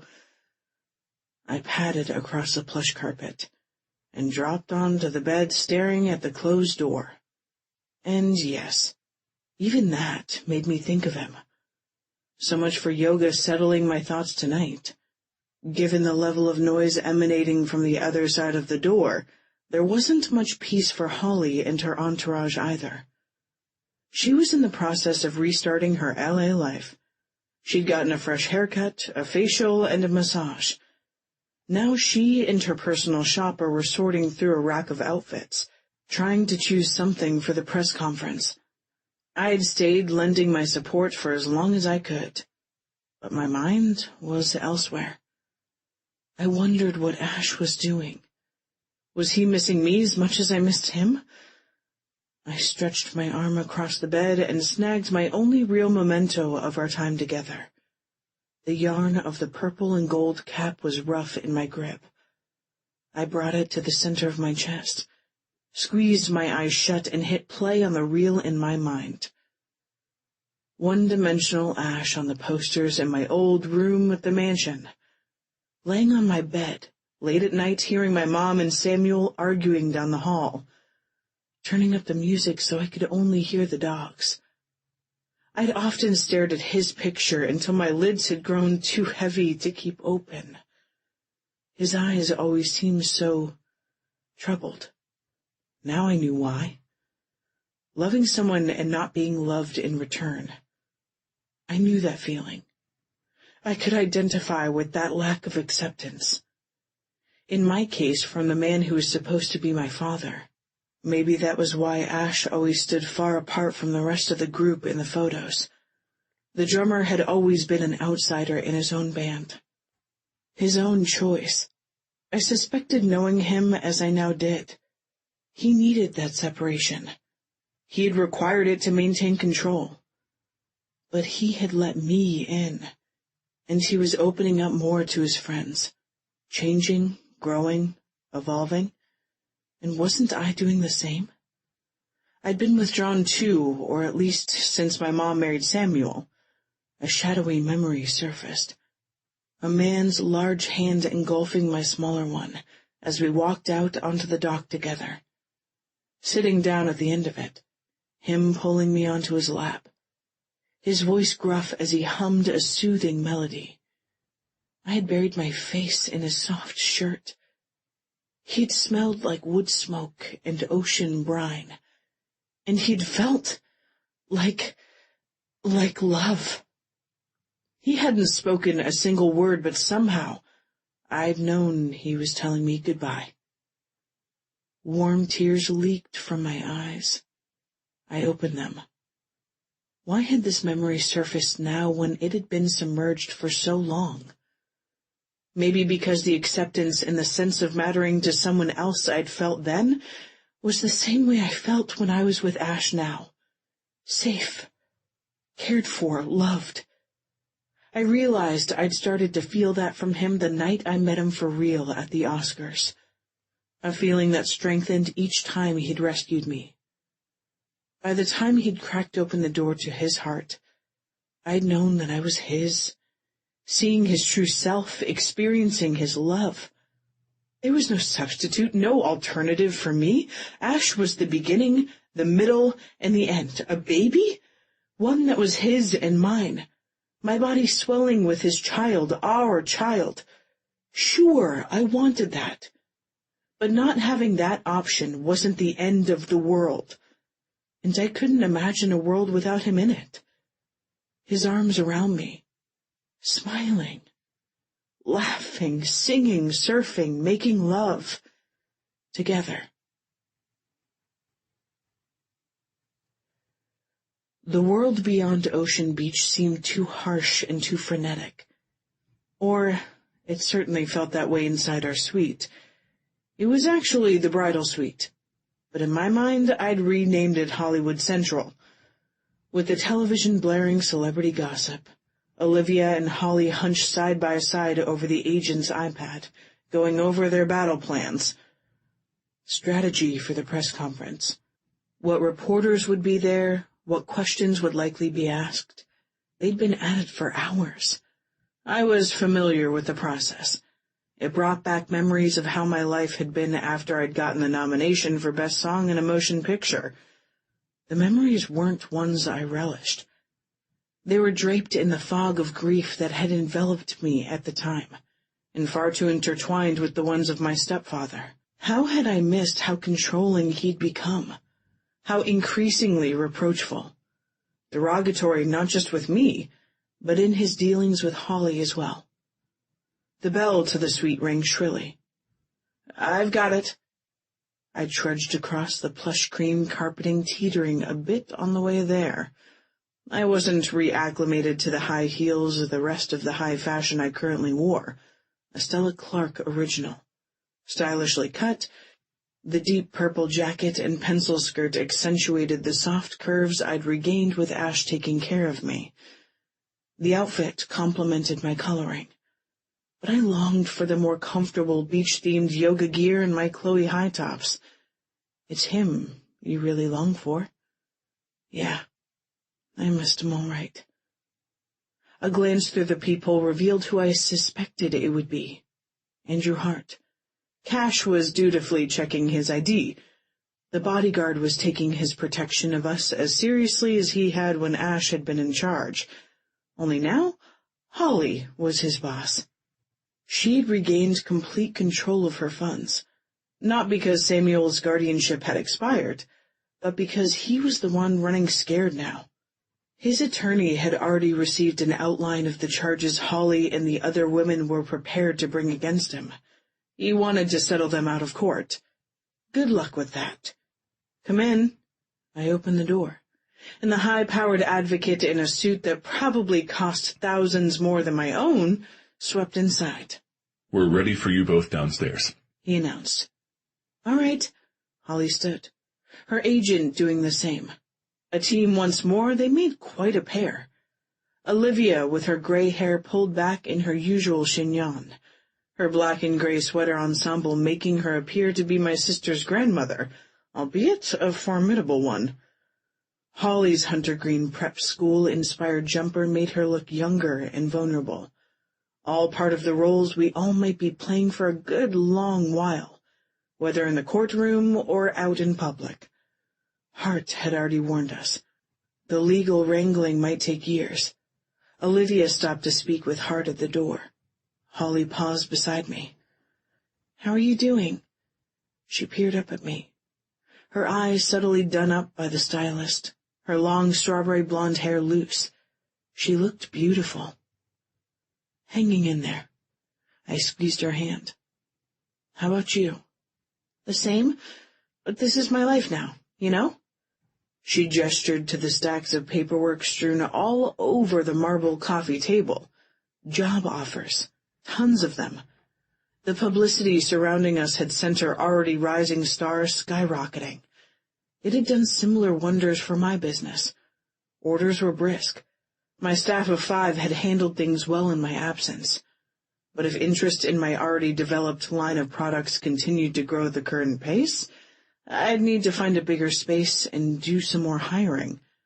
The problem was, my heart wasn't in San Bernardino anymore. I'd left it behind at the ocean. "Let's do this." Grabbing Holly's hand, I followed the agent and the attorney out into the hall. Hart was representing me, too.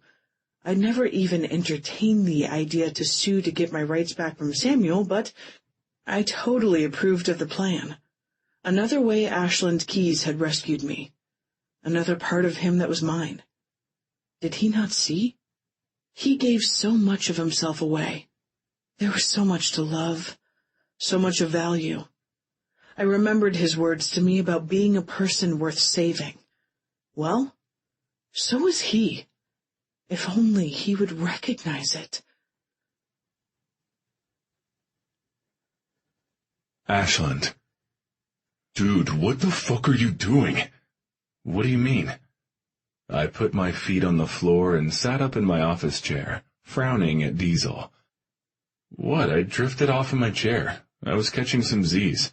It's my office after all." "Not that," he chuckled. "Though I can guess why you're worn out." He came closer. "Boot up your computer. Your chick's having a live press conference. I can't believe you're missing it, man. She says all sorts of mushy shit about you rescuing her and you two having an arrangement." I swiveled my chair, wiggled my mouse to activate my computer screen, opened up a browser, and typed Hollywood in the search bar. The first thing that came up was the conference. I clicked on the link, registering Diesel moving in to look over my shoulder, but only vaguely.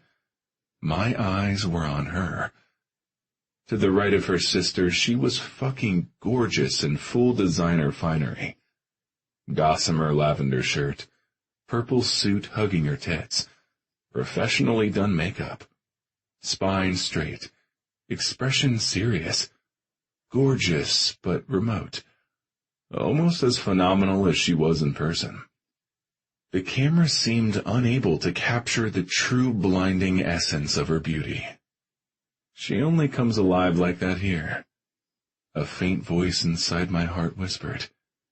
"With you, in your arms, the same way you do with her." "Fanny, it's Stephanie Coquinas, Music News Now." I tensed as I refocused on the conference. I'd slept with that reporter once, a long time ago. It had not been an experience worth repeating, but she'd been hassling me whenever she had the opportunity ever since. "My question is for you?" She narrowed beady eyes over the rim of her thick-framed glasses. So, this arrangement with the Dirt Dog's drummer, did it occur before or after he paid the significant retainer for your sister's attorney? Before, Fanny replied. Oh, I see. Insinuation laced Stephanie's tone. Some of the reporters in the throng snickered. Fanny flushed. She leaned forward toward her mic. He's Ashland Keyes, lady. He doesn't need to pay for women to sleep with him. Celebrity Gossip Channel. The camera focused on a handsome Latino man. Arturo Halloran. We're just all curious about you and Ashland Keyes. You had him down on his knee, baby doll. That was one smoking kiss. Can't you tell us a little bit more? It was a hot kiss. The best I ever had, but he's so much more than that. He's kind. He took me and my sister in when he didn't even know us. He's protective. When I told him what happened to Holly with my stepfather, the first thing he did was look for legal representation for her. For us. He's generous, extravagantly so, and fiercely loyal to those he considers his friends, among which I count myself privileged to be. You make him sound like he's perfect. Arturo fanned his face with a copy of the press conference agenda. He's perfect for me. If he were up for love, I would love him. I would treasure every day in his company. I would never let him go. Yes, well, I think it's time we move on to the rest of the agenda. Holly leaned into her mic, and the camera did a close-up. Only I feel I need to echo my sister's sentiments before we take questions about the case. We both owe a debt of gratitude we can never repay to Ashland Keyes and the Dirt Dogs. Fabulous musicians, by the way. You should check out their music. They have a greatest hits coming out soon under the Outside label. Check out all of the artists on that label. Oh, and one last thing. While I was on Ocean Beach, I discovered the most fabulous shop with Roxy and Reef clothing. If you're down there, you should check it out. It's called Offshore. Karen Grayson is the owner. Tell her Hollywood sent you. Fuck, Diesel said behind me. Yeah, I agreed. Karen's gonna be flooded with customers, Diesel said. That Holly's not such a bad kid. She's far from a kid. I swiveled around to look at him. Plus, she has a good heart to go with that solid head on her shoulders. But I was partial to her sister. Partial meaning she was the axis I wanted my world to revolve around. I needed to show her. I needed to stop moping. It didn't sound to me that the outcome was in doubt. And if that were the case, I wanted to make it a reunion. One that she would never forget. Chapter 46. Fanny. Stop fidgeting, I told myself. He told you he would be there. So I was a little late. I glanced out the window. Wall-to-wall traffic as far as the eye could see. Okay, I was going to be a lot late. I'd called Lyft over an hour ago. I thought that would leave me plenty of time to get from the hills to the other side of the airport to in Manhattan Beach. But I'd forgotten to take into account typical LA traffic, where it could take over an hour just to go a few miles. No rhyme or reason for the snags. They could happen at any time of the day. I'd hit one now. I'm sorry, miss. The hired driver glanced at me in the rearview mirror. Google says we're in for a 30-minute delay. It's okay, I replied. Only it wasn't, because I feared he didn't expect me to show. Ashland. Stop pacing. She'll be here. She loves you, dude. Stop trying to add it up in your head. Love doesn't follow any set of rules. Definitely didn't in my case. I got way better than I deserved. He glanced at Simone. She sat perched on the edge of her chair at the small table directly in front of us, her cell at the ready to record our performance for Karen, who had to keep the shop open. But then again, it's not my job to worry about how I lucked out or why she chose me. Now is it? My responsibility is to return that love lavishly. to make sure she never regrets her decision. That's what I'm attempting to do with Fanny. I gave Link a glare. I might have growled. I was a lot on edge. Catching catnaps in my office hadn't been working all that great for me. Neither was spending all the empty hours without her working to show her what she meant to me. Yeah, it kept me busy. Kept my support network close by without me having to verbalize that need to them, per se. But the price was living every waking, breathing minute with her on my mind. Yeah, okay. Her being on my mind day and night was happening regardless. I had been reading Shakespeare and yoga. Namaste. Trying to meditate on it. Her parting words to me about the light and beauty she saw in me kept replaying prominently in my mind. Let's go ahead and do the song, then. Diesel stomped over to us, lifting his chin to the crowd that had gathered. It's the internet age. All those people are already taking pictures and shit and posting it all over social media. Once you sing, it's going to be on YouTube in seconds. Once she sees it, even if she doesn't see it live, she's going to be yours, man. The song's fucking awesome. Ramon leaned in. Like Diesel, he was riled up and ready to play. Not going to make it easier by waiting. Link slapped me on the shoulder. My drumsticks were in his hand. Our roles in the band would be doing a 180 for this number. You sure you're okay? He searched my eyes. Yeah, it has to be me. I get it. To demonstrate that you're changing for her. A gesture of your faith. Only you sure your breakfast is gonna stay down? One can hope. It was only a protein shake, and the nausea that usually plagued me on stage in front of people was currently absent. Yeah, I was nervous. Pent-up energy pinballed around inside me. But something she had helped me realize was that being up here wasn't as big a deal as I'd made it out to be. This wasn't a sold-out stadium, for sure, but the size of the venue wasn't relevant. What mattered was that I wasn't alone. I had the people who meant the most in the world to me, minus her. But even though she wasn't here, I found that I could sense her energy.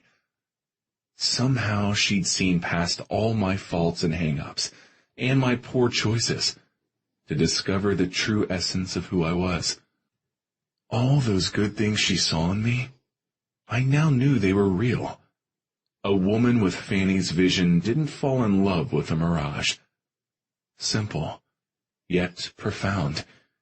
And she was right about something else. There weren't sharks out there. Just a lot of people who wanted to hear us rock. But I would be careful of the power chords.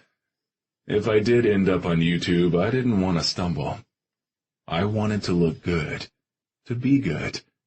Beauty, love, truth, honor, and light. For her. Fanny. Doubts. I started having them as the delay stretched into an hour and a half, and I was still stuck in the back seat as my Lyft ride inched along. Why hadn't Ash given me his cell number? Was it because he didn't want me to end things over the phone? Surely he had more faith in us than that. But what if I was wrong? What if he'd sent me away for a different reason than I'd imagined? What if it wasn't that he didn't expect me to show up, but that he didn't want me to? I was a lot of trouble. His life was undeniably simpler and quieter without me around. Doubts. Talk to me directly, Ash had admonished. But how could I if I couldn't reach him? I also remembered the conversation with Simone. If something happens, something that makes you doubt how much he cares for you, would you just come to me before you decide it won't work out? Or come to any of us? Karen, Link, Ramon. Second chances are hard to come by. I didn't have anyone's personal number, but I could get the one for the surf shop. Oh, I Googled it on my cell and called it. She answered on the first ring. Oh, sure. How can I help you? Karen, it's Fanny. "Fanny, where are you?" She sounded upset. "I'm stuck in traffic." "Oh, I know I'm late. Is he going to be at the coffee house when I arrive?" "No, Fanny, he's not." My heart sunk. "He's already been there and left." "Oh, no." I exhaled a tense breath. Tears filled my eyes. "I left in plenty of time, but traffic is terrible. The main drag here in Manhattan Beach is just as congested as the freeway was. And he didn't leave me a cell number. I didn't even have yours." My shoulders were so tight they were up at my ears. A sob escaped. "Oh, honey, I don't think you understand. He was at the Cosmic Cup. All the dogs were, Simone too. I would have been also, but I had to manage the shop. Because of your sister, business is brisk. Ash sang a song for you. It's very romantic. Simone captured it and sent it to my cell. Give me your number." I recited it to her quickly. "Got it. I'll forward you the file. In the meantime, keep heading south all the way to Ocean Beach. I'll tell Ash what happened and to expect you." She hung up. My cell dinged with an incoming message, and I swiped trembling fingers across the screen. The video image was a little shaky. Simone must have been excited as she was filming it. But there was Ash. Holy shit! At center mic, flanked by Diesel and Ramon, with Link behind him on drums. He looked gorgeous. Light blue tee molded to his chest. Board shorts snug in all the right places. Obi navy ball cap on backwards, he grabbed the mic, wrapped his finger around it, and pulled it out of the stand. "This one's for the woman I love. She doesn't worry about sharks when I'm around, and I don't worry about tripping over power cords, much less about being everything she needs." I swayed even though I was seated. "It's called The Real Me. Fanny Bay, this is for you." He glanced over his shoulder, nodding to Link. His cousin clacked his sticks together. I recognized the staccato beat of the song right away, as the one Ash had been working on before Holly and I had left. Then I just watched him. Being sexy, moving to the insistent beat. His sculpted lips to the mic, his hand over his chiseled chest, an entreaty in his eyes, and in the lyrics he sang, his words washed away the last remaining doubts inside of me. "Living the dream life, one dull day at a time, trapped inside an image, with no reason or rhyme. They may think that they know me. What the hell do they know? They see the shine of the spotlights, but they don't reach my soul. But you came and you saw things even I couldn't see. You connected and perfected, showed me who I could be. You're the only one who could see the real me. Always kept my true self hidden, behind a door locked away, from a world who would judge me, and the things they would say. But you have this vision, to see past my disguise, and there's nowhere to run now, from the light in your eyes. 'Cause you came, and you saw." Chapter 47. Ashland. I saw them on the beach, Link and Simone, Karen and Ramon, Diesel. But I ignored them, got back on my board and went out for another wave. I didn't want to come in. Not yet. I wasn't ready. I exited a tube just before it collapsed, pumped the remnants partway in, and dropped back into the water.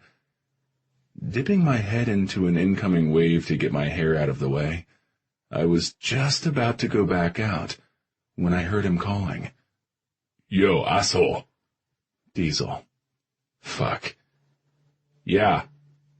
Throwing my arms around my board, I lifted my gaze to him. "She'll be here soon." His dark eyes sparkled with unexpected excitement. "If you don't come in now, you'll miss her again." "Yeah, I know," I admitted. "I just needed a little time out here to get my head right." Fanny had been on her way to the coffee house. She'd missed us because she had gotten stuck in traffic, and because we'd had to leave shortly after performing the song due to city ordinances and the growing crowd of fans. We'd been in the Woody wagon halfway into a 2.5-hour return trip to OB when Karen had called to relay the information. I swung my board around, turning the nose to the shore. All right. My thoughts continued to churn. She was coming, and I wasn't planning on letting her leave ever again. I turned to regard Diesel. He was kicking in beside me. The waves weren't propelling us fast enough. She'll go to the penthouse first. I was thinking out loud. Yeah, so? So she's everything, Diesel. I know you don't believe in love, but she's it for me. The real deal. I believe in it, theoretically, for other people. Love is the most powerful, compelling wave you've ever seen. I needed to explain this to him in terms he could understand. It's knowing, even as you take that wave, that you'll never completely master it. It's using all the skill and life experience you have, but it's also letting go, because you know there's no other choice for you and no better ride to bring you home to the perfect shore. He gave me a wide-eyed blank look in response to my explanation. I sighed. Maybe there wasn't ever going to be any hope for him. Well, the coffeehouse thing got flubbed. I want this time to be right. My feet hit the sand. I tucked my board under my arm and jogged to join the others to tell them what I had in mind. Karen got on the phone again to see how far away Fanny was, and how much time we had so I'd know if my new idea was feasible. She's on the 5. Karen informed us. Turning off at the SeaWorld exit. 30 minutes tops before she's here. Okay, everyone, to the deck bar. We need to get all the battery-operated blinking candle things Doug has. Karen. I pointed at my eyes, then spun my 2 fingers around to direct them at hers. You gotta stall for time while we set things up. Call her again. Tell her to go to the penthouse. Make sure she does. Make sure she gets up on the roof. She nodded her agreement. Then we all sprang into motion. Fanny, can't you go any faster? I asked the driver. I could, miss, if there weren't a bunch of cars in front of me. All right. I puffed out an impatient breath and drummed on my legs. Settle down, I told myself. Stop the drumming. I'd be there shortly. He knew I was coming. After that song, I knew how he felt. We would be together soon. Shortly felt too long, and soon did not take into account how long I'd been in the back seat of this car, from before noon to now with the sun on its way down. I popped my door open the moment the driver parked. I thanked him and jumped over the curb onto the sidewalk, my yoga pants stretching well with my rapid strides.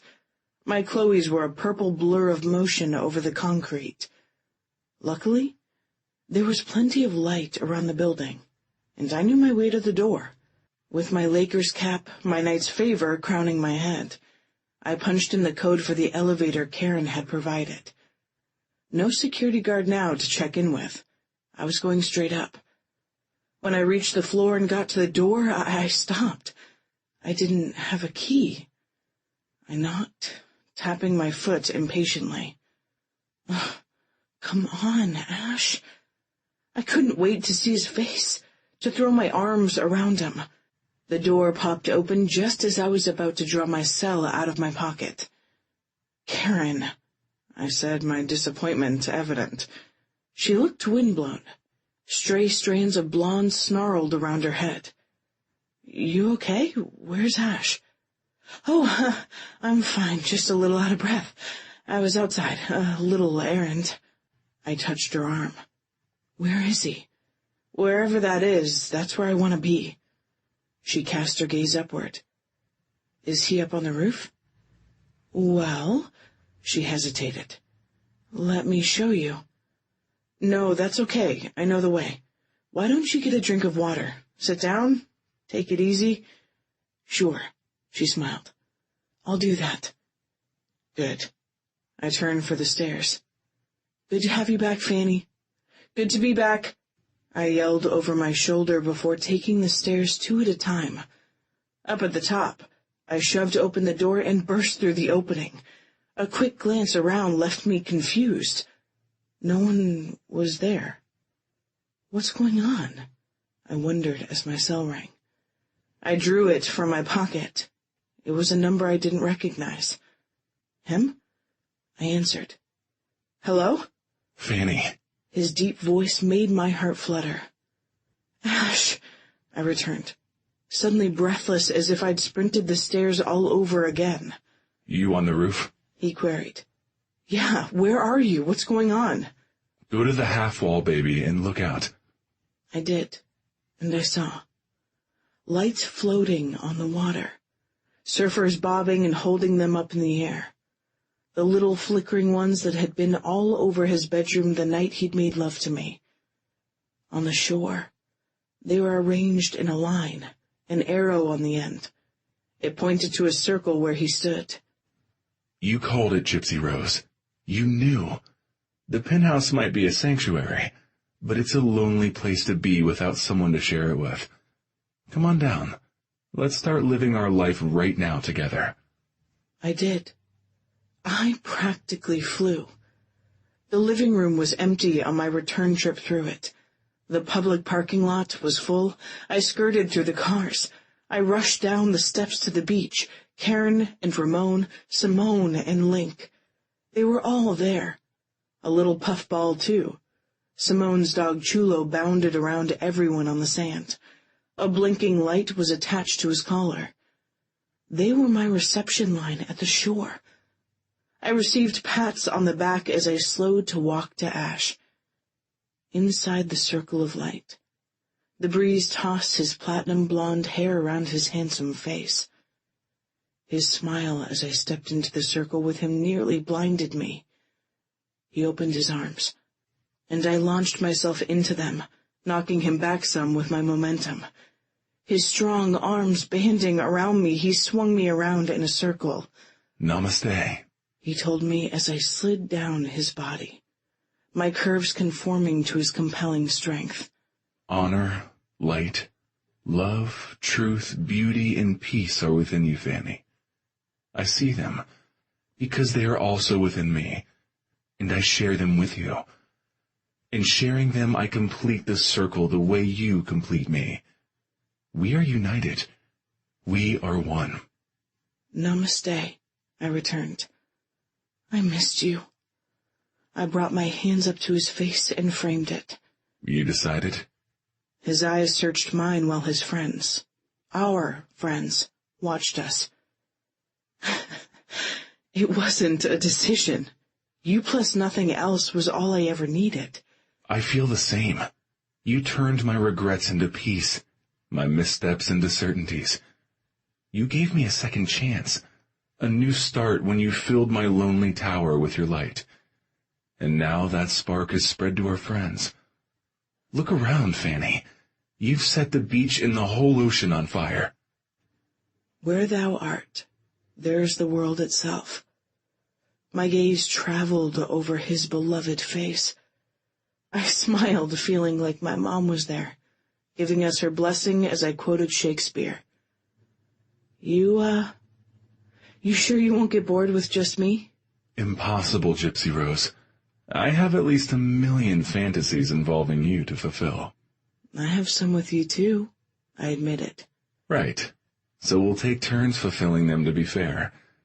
After we work our way through the back catalog, we'll start working on some new ones. I calculate that we'll be through right about never. His expression reverent. His eyes were no longer dark anymore. They glittered with hope like the beach all around us. It's just you, Fanny. He lowered his head. I only want you. Oceanside eyes of blue filled my vision. I only love you. I closed my eyes as his warm lips touched mine, and I received his perfect kiss again. The first one he gave me made me his. This one made him mine. Epilogue. Fanny. I woke to the sound of the automatic blinds whirring as sunlight streamed into the room. I turned my head from the windows to look at him. Well, what I could actually see of him. His face was buried in the side of my neck beneath a ruby jumble of curls.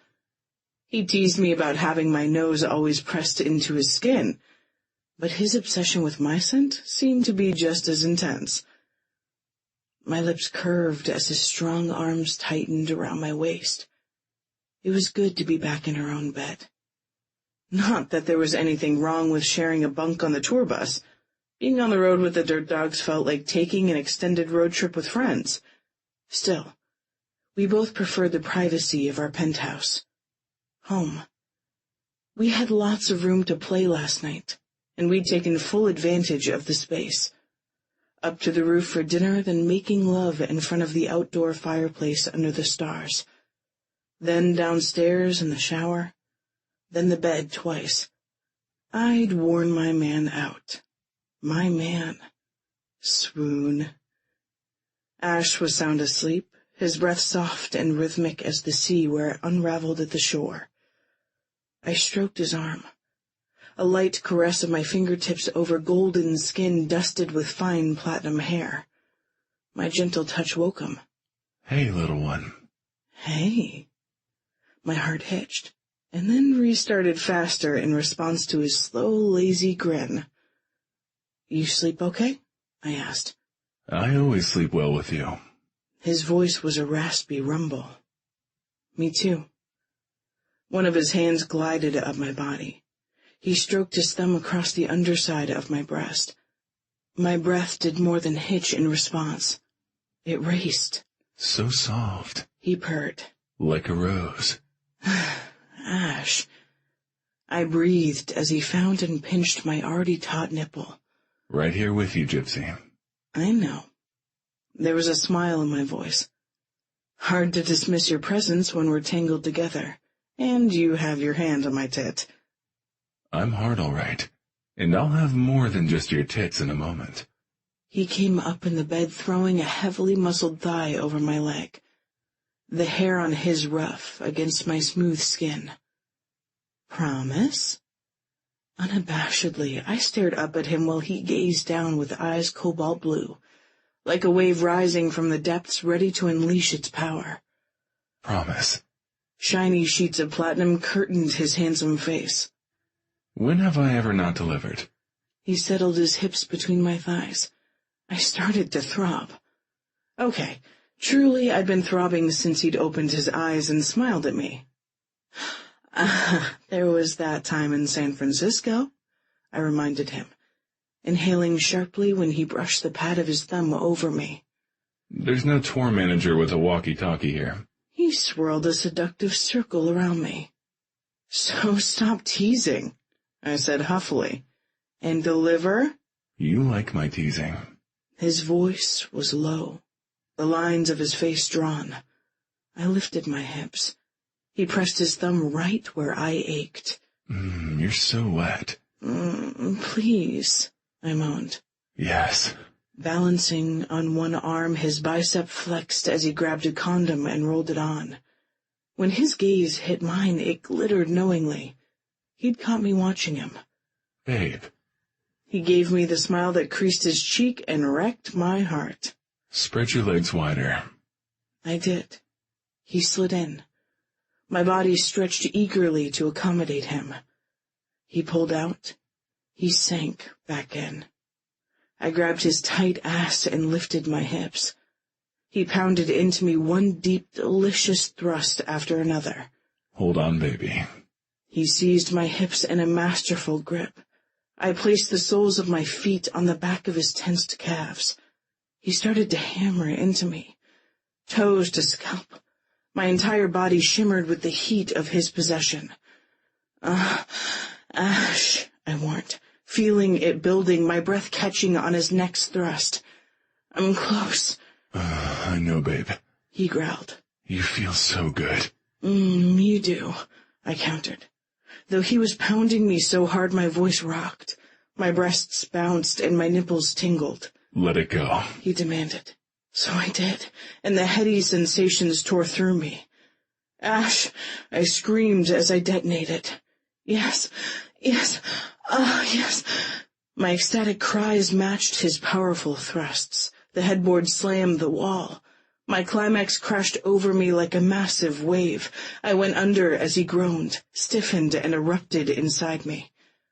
Our bodies melded by heat and passion. We tumbled through the pleasurable aftershocks together. I love you. His voice was the lifeline I followed to return to the surface. The flame in the water. The heat. The light. My light. Ashland. I watched her as she cooked us breakfast wearing nothing but my shirt. I watched her beneath my lashes as we did yoga.